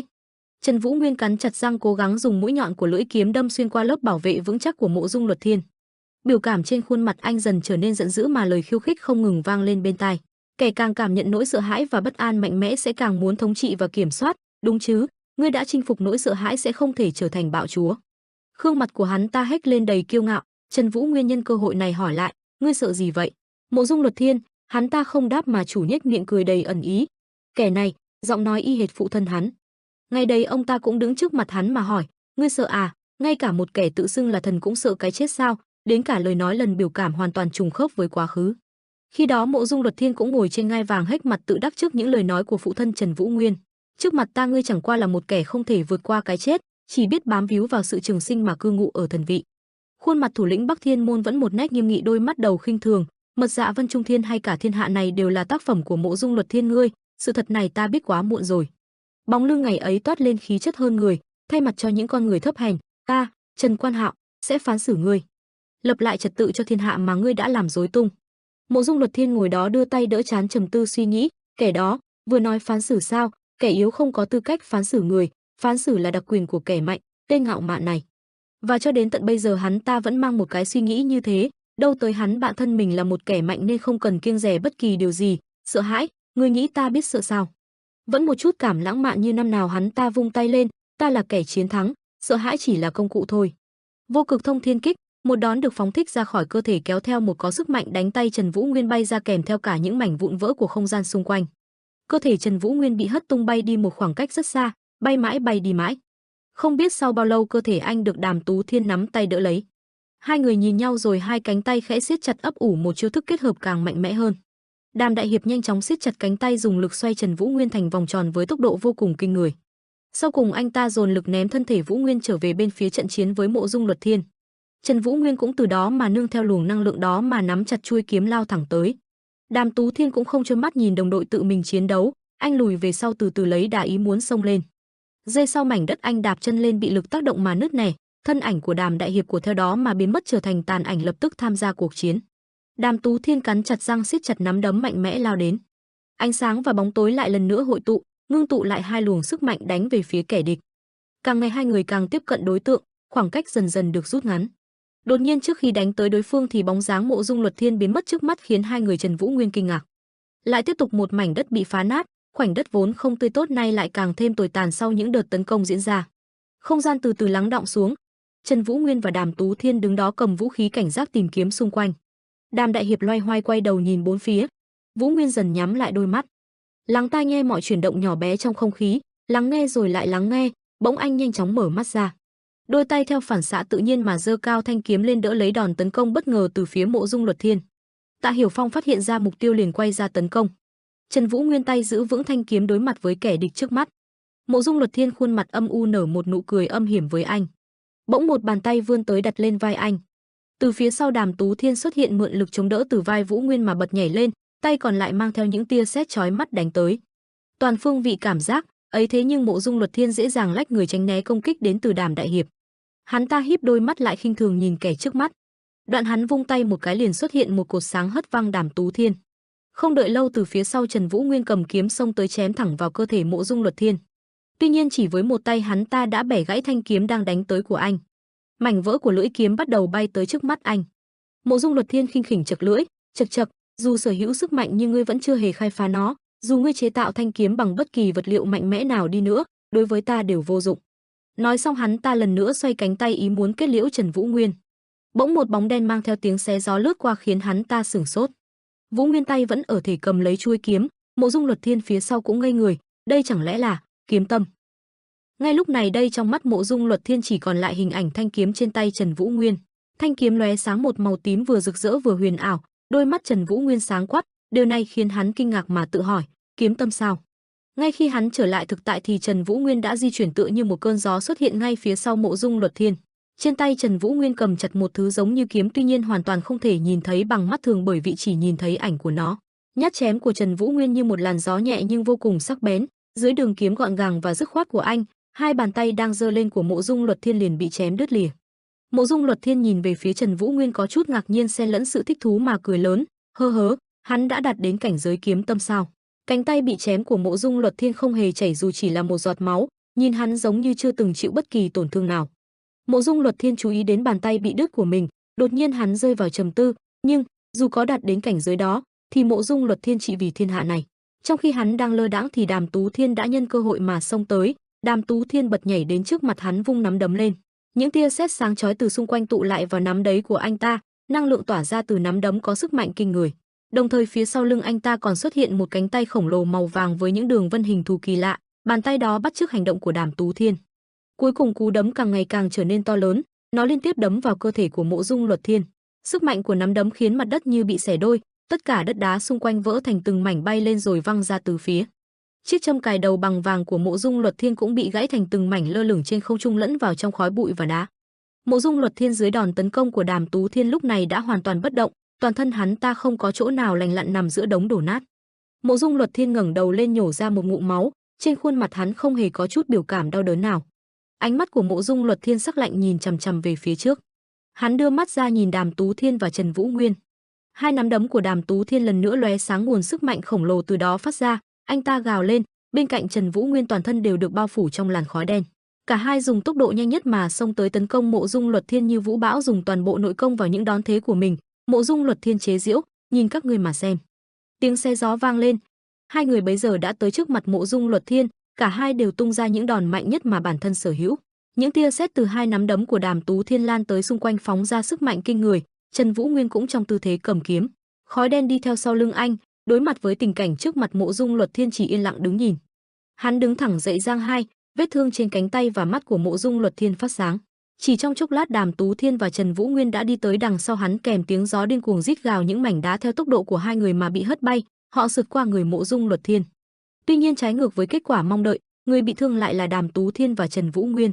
Máu tươi văng ra tứ tung trên khuôn mặt đau đớn của hai người họ. Đòn chém của Mộ Dung Luật Thiên nhanh đến mức phải mất một lúc vết thương mới rách ra. Nhát chém của hắn vô cùng hiểm ác, nhắm thẳng vào chỗ chí mạng của hai người. Trần Vũ Nguyên và Đàm Tú Thiên hai mắt trắng dã mất đi lý trí. Mộ Dung Luật Thiên trầm mặt, khuôn mặt hắn bị bóng tối che phủ không thể nhìn rõ biểu cảm. Thứ duy nhất hiện lên chỉ là đôi mắt tràn ngập sát khí, ta lại vô thức bộc lộ thứ sở thích kỳ lạ khi chiến đấu rồi. Mộ Dung Luật Thiên quay lại nhìn hai người đang tạm thời mất đi ý thức phía sau rồi ra kết luận, phải kết thúc ở đây thôi. Sau đó hắn giơ tay lên thi triển vô lực tiêm diệt thiên hạ, cơ bắp hắn nổi lên cuồn cuộn, đất đá theo hướng cánh tay mà nhanh chóng bay lên. Vô số cột sáng từ trên trời giáng xuống, ngay khi chúng chạm xuống mặt đất liền vỡ vụn, trời đất rung chuyển, mỗi cột sáng đều mang theo áp lực to lớn, bất cứ vật nào trong đó đều dễ dàng bị nghiền nát. Cơ thể Trần Vũ Nguyên và Đàm Tú Thiên xui xẻo nằm trong trung tâm cột sáng, cả hai bị hất lên cao rồi bị áp lực từ cột sáng ép xuống. Với sức công phá quá khủng khiếp của vô lực tiêm diệt thiên hạ thì chắc chắn không thể có chỗ nào tránh né được đòn này cả. Cơ thể của hai người gần như không thể chịu được áp lực, máu liên tục chảy ra từ vết thương. Bị hất lên cao rồi bị ấn mạnh xuống, cơ thể hai người rơi xuống với tốc độ nhanh chóng. Sức ép từ vô lực tiêm diệt thiên hạ khiến Trần Vũ Nguyên và Đàm Tú Thiên thổ huyết, thân ảnh của hai người họ lúc này trở nên vô cùng rách nát tàn tạ. Mộ Dung Luật Thiên lơ lửng giữa không trung tiếp xả nội công của hắn ra ngoài, khung cảnh xung quanh hắn là vô số cột sáng, mặt đất xung quanh hắn rung chuyển vỡ vụn rồi tan biến, vô số đất đá bay lên với tốc độ nhanh chóng. Bỗng nhiên một đôi tay quen thuộc ôm chầm lấy hắn từ đằng sau lưng, hai bàn tay của người đó nắm chặt lấy nhau khóa chặt mọi hành động của Mộ Dung Luật Thiên. Dường như không hề tỏ ra bất ngờ hay hoảng loạn, Mộ Dung Luật Thiên lạnh lùng quay lại. Tầm nhìn của hắn rơi trên người Mộ Dung Vũ Thành đang nghiến răng dùng toàn bộ sức lực ghì chặt lấy cơ thể hắn. Mộ Dung Vũ Thành gần giọng cố gắng ngăn phụ thân của mình, "Xin hãy dừng lại đi, ngài đã tu luyện đến thần cảnh, sống sót một cách vô lý suốt bao nhiêu năm qua, chẳng phải là đã tận hưởng đủ rồi hay sao? Thế gian còn gì để ngài lưu luyến nữa chứ?" Mộ Dung Luật Thiên âm thầm đánh giá Mộ Dung Vũ Thành, đứa nhi tử mà hắn bỏ rơi từ rất lâu, quả thật trong số các truyền nhân qua các đời, tên này là kẻ có sức mạnh gần giống ta nhất, nhưng hắn lại dùng tiềm năng vĩ đại ấy vào việc này. Chậc. Ánh mắt Mộ Dung Luật Thiên không chứa đựng một chút tình cảm nào, hắn chỉ lạnh nhạt, "Vũ Thành, ngươi vẫn chưa hiểu được đại nghĩa của ta sao?" Mộ Dung Vũ Thành như nghe được chuyện hài hước nhất thế gian, khóe miệng ông ta nhếch lên, nụ cười khiến khuôn mặt ông ta có chút méo mó. Mộ Dung Vũ Thành nghiến răng nghiến lợi, đôi mắt hắn ta phát sáng đầy căm phẫn rồi nói, "Đại nghĩa, hay thứ ý chí mà ngài luôn nói đó. Cả đời ta luôn chán ghét phụ thân à? Ta đã phong ấn sức mạnh đó cả đời, cuối cùng nó lại trở nên hữu dụng ở trường hợp này sao? Mộ Dung Vũ Thành càng ôm chặt Mộ Dung Luật Thiên, cả hai lơ lửng trên không trung giữa đống đất đá đang bay lên. Hắn ta miệng gồng mình giữ chặt Mộ Dung Luật Thiên, rồi Mộ Dung Vũ Thành ngẩng mặt lên trời hét lớn bắt đầu sử dụng đòn hy sinh, chúng ta hãy cùng chết ở đây. Ánh sáng từ vụ nổ khiến thân ảnh hai người ngày càng trở nên mờ nhạt, mảnh đất dưới chân dưới áp lực liền tan biến thành cát bụi và hư vô. Ánh sáng từ vụ nổ soi sáng khắp nơi, nó cũng cho thấy sự quyết tâm muốn ngăn chặn Mộ Dung Luật Thiên của Mộ Dung Vũ Thành. Từng luồng hắc khí bao trùm lấy mọi thứ nơi đây, tình thế hai người rơi vào giằng co căng thẳng. Từ phía sau Mộ Dung Vũ Thành siết chặt hai tay khống chế Mộ Dung Luật Thiên. Một tiếng gào thét vang lên kéo theo đất đá xung quanh bắt đầu dao động bay lên không trung. Mộ Dung Vũ Thành đôi mắt lóe lên tia quyết liệt, lớn tiếng hét, chúng ta cùng chết ở đây đi. Vừa dứt, Vũ Thành càng siết chặt cánh tay không cho Mộ Dung Luật Thiên không có cơ hội trốn thoát. Lúc này ánh mắt kiên định trước sau như một của hắn ta bắt đầu biến hóa, sự ngạo mạn tự đắc của trước đây tại giây phút này hoàn toàn bị sự sợ hãi lấn át. Hắn ta phát ra một âm thanh đau đớn từ trong cổ họng, nội lực đồng nguyên khi đối đầu kích phát xung lực lớn thật, chỉ cần sử dụng nội lực một cách bất cẩn thôi cũng đủ nguy hiểm đến mức mất mạng. Nhìn vào đôi mắt của đứa con trai trước mặt, bóng dáng tựa như quen thuộc lại hoàn toàn xa lạ, Mộ Dung Luật Thiên không nhịn được mắng chửi, tên oác này, hắn thật sự định liều chết cùng ta sao? Đúng là một thằng nhóc cứng đầu mà. Song không biết từ đâu Đàm Tú Thiên lần nữa xuất hiện, anh giang hai tay ra dồn sức, lập tức xuất hiện thêm 6 cánh tay khác vươn ra từ sau lưng anh chuẩn bị sẵn sàng tiến công. Ngay tại cái giây phút Mộ Dung Luật Thiên đang nghĩ đối sách đối phó với những oát con trước mắt cũng bị sự tái xuất bất ngờ này làm cho kinh ngạc mà liếc nhìn sang. Mà Đàm Tú Thiên đã bất chấp tất cả, anh nghiến chặt hàm răng, đôi mắt lóe lên của những tia sáng kỳ quái. Một thân đầy vết thương không đâu không dính máu tươi, anh ta hét lớn lao nhanh về phía trước mang theo cả những nắm đấm vàng kim đầy mạnh mẽ. Mộ Dung Luật Thiên. Song hắn ta cũng chẳng hề chịu thua, không quan tâm đến sự trói buộc chặt chẽ đến từ đằng sau. Mộ Dung Luật Thiên cố gắng giương cổ về trước, dồn hết nội lực thành nội nguồn sáng trước mắt muốn phản công. Không có gì bất ngờ khi hai cỗ năng lượng to lớn kia va chạm vào nhau tạo thành một vụ nổ chấn động. Cảnh tượng nơi đây vốn đã ngổn ngang nay lại vì sự biến hóa càng trở nên hỗn loạn một lời khó nói hết. Đàm Tú Thiên sau đòn công kích vừa rồi cũng đã bị tổn thương nặng nề, cơ thể mất lực từ từ ngã xuống. Bộ quần áo trên người giờ đây đã rách rưới thảm hại đến vô cùng, trộn lẫn với những vết máu rỉ ra loang lổ từ vết thương. Còn về phía Mộ Dung Luật Thiên dường như không tránh khỏi chịu thiệu trong đòn đánh của Đàm đại hiệp, hắn ta nheo lại đôi mắt trao chặt mày lại, "Đàm Tú Thiên, ngươi, ngay từ đầu, ngươi đã nhắm vào mắt ta sao?" Đột nhiên từ đằng sau Đàm đại hiệp dần dần hiện lên một thân ảnh hết sức quen thuộc. Là Trần Vũ Nguyên, anh đứng đó cúi thấp đầu xuống, hai bàn tay tạo thành nắm đấm giơ cao về trước. Mà Đàm Tú Thiên lúc này lại nở một nụ cười nhẹ nhõm, trong con người mắt hiện lên một tia sáng ngời, dường như anh đã hoàn thành sứ mệnh của đời người ở giây phút cuối cùng này. Trần Vũ Nguyên đã vào tư thế sẵn sàng tham gia vào cuộc chiến, tiêu diệt nguồn cơn của mọi chuyện, anh nhắm chặt mắt như đang chờ đợi một thứ gì đó, khi này không có bất kỳ điều gì lay chuyển được anh. Kiếm tâm, khi ý niệm vừa dứt trong tay Vũ Nguyên dần hiện lên luồng sáng tách hai bàn tay ra, đó chính là kiếm tâm, là loại kiếm lợi hại nhất trong thiên hạ rộng lớn này. Mà Mộ Dung Luật Thiên lúc này đã bất chấp tất cả, không ai hiểu rõ hơn bản thân hắn lúc này không còn đường lui nữa. Dù hắn không thể sống sót thì những kẻ trước mắt cũng đừng mong vẹn toàn bước ra khỏi đây. Hắn ta tức giận gào lên, con ngươi không chút cảm xúc tựa như loài thú dữ. Cuối cùng hắn cũng thoát khỏi sự khống chế của đứa con trai Mộ Dung Vũ Thành đằng sau, cơ thể anh lúc này đã thấm đẫm máu tươi, đôi mắt đen kịt không chút sức sống. Hơi thở cuối cùng của Mộ Dung Vũ Thành đã tiêu hao hết trong trận nổ lớn vừa rồi, thân thể nặng trịch từ từ ngã xuống, nhưng đồng thời lưỡi kiếm của Trần Vũ Nguyên cũng đã tiếp cận lấy mục tiêu. Ánh sáng tia lóe lên trên đáy mắt của Mộ Dung Luật Thiên, có lẽ đây chính là kết cục sau cùng của hắn. Nhát chém của Vũ Nguyên chém xuống mang theo nguồn nội lực vô cùng khủng khiếp, phát nát mọi thứ mà nó chạm tới. Cơ thể của Mộ Dung Luật Thiên chính thức bị chém làm đôi trước lưỡi kiếm sắc bén của môn chủ đời sau của Bắc Thiên môn. Kẻ mà hắn đã luôn coi thường lúc này đây đã quay lại kết liễu bản thân hắn, Trần Vũ Nguyên. Chàng thanh niên trước mặt đôi mắt kiên định chưa từng lung lay dù chỉ là một khắc, chính tay anh đã diệt nguồn gốc của mọi sự hỗn loạn trong thiên hạ. Phần thân trên của Mộ Dung Luật Thiên không có gì chống đỡ mà rơi xuống, hắn kéo lại những suy nghĩ cuối cùng trước khi kết thúc cuộc đời dài dằng dẵng hắn đã trải qua. Hư vô, từ khao khát sinh tồn, cuối cùng ta đã đạt được sự bất tử, thế nhưng cuộc đời cũng từ lúc đó mà trở nên tẻ nhạt và trống rỗng. Ta đã lấy danh nghĩa chính nghĩa, xây dựng thiên hạ, nhưng khi đạt được, lại cảm thấy tất cả cũng chỉ là hư vô. Đúng vậy, cái kết bây giờ cũng không khác gì, cũng chỉ là hư vô và trống rỗng, bị những kẻ vô danh như thế này kết thúc.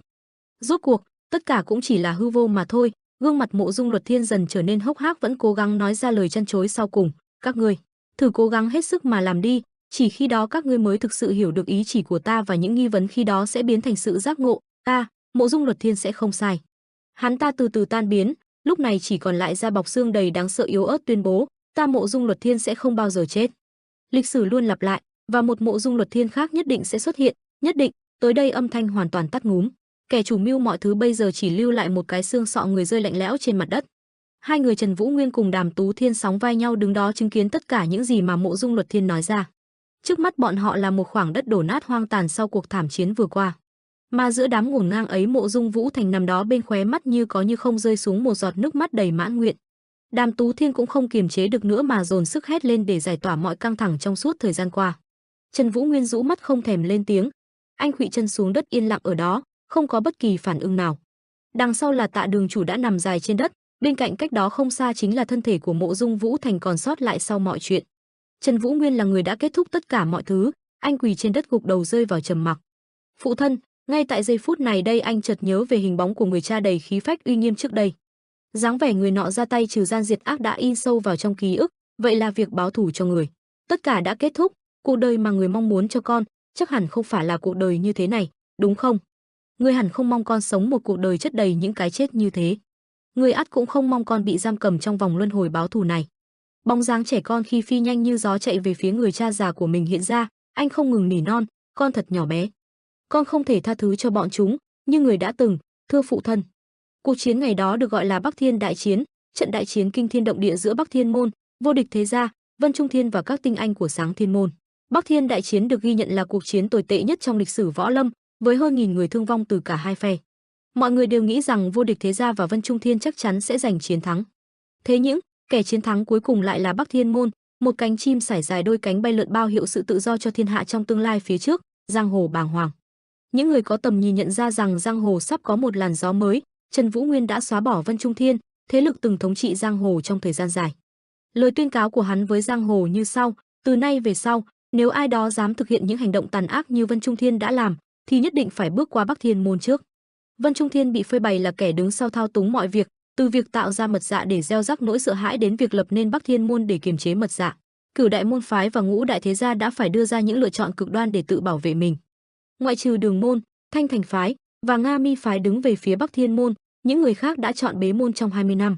Một làn gió mới đã thổi qua giang hồ thay đổi và một trật tự mới hoàn toàn khác trước đã bắt đầu nảy mầm. Dù tận hưởng sự thay đổi, mọi người vẫn sợ Bắc Thiên Môn, kẻ thống trị thời đại này, dù ai nói gì đi nữa thì vẫn là Bắc Thiên Môn. Nếu Bắc Thiên Môn muốn, việc khiến một hoặc hai đại môn phái biến mất chỉ là vấn đề thời gian. Đặc biệt, giang hồ còn mang ơn họ, khi Trần Quan Hạo, một trong tứ đại môn chủ của Bắc Thiên Môn, tự chọn cái chết, giang hồ đã ngầm đồng tình. Mọi người run sợ, không biết khi nào Trần Vũ Nguyên và Bắc Thiên Môn sẽ xuất hiện. Nhưng trái ngược với dự đoán, Bắc Thiên Môn đã biến mất, mà tân minh chủ võ lâm hiện tại chính là Sáng Thiên Vô Đế Đàm Tú Thiên. Bầu trời trở nên bình yên như chưa từng có. Từng cánh chim tự do sải cánh bay lượn trên khoảng không rộng lớn. Tuyết trong thiên hạ đã bắt đầu rơi trên từng tán cây mái nhà, không khí ẩm ướt, lạnh lẽo. Mà đối lập hoàn toàn rét buốt ấy lại là những trái tim ấm áp, những nụ cười trên gương mặt trẻ thơ, sự hạnh phúc hiện rõ lên khuôn mặt của mọi người. Trần Vũ Nguyên lặng lẽ ngồi bên ngắm nhìn mọi thứ. Anh vô cùng nghiêm túc, trân trọng những khoảnh khắc đời thường này. Đoạn trên gương mặt đã đứng tuổi nở một nụ cười đầy mãn nguyện, tựa như vô cùng hài lòng với thiên hạ bình yên mà bản thân đã giành về được.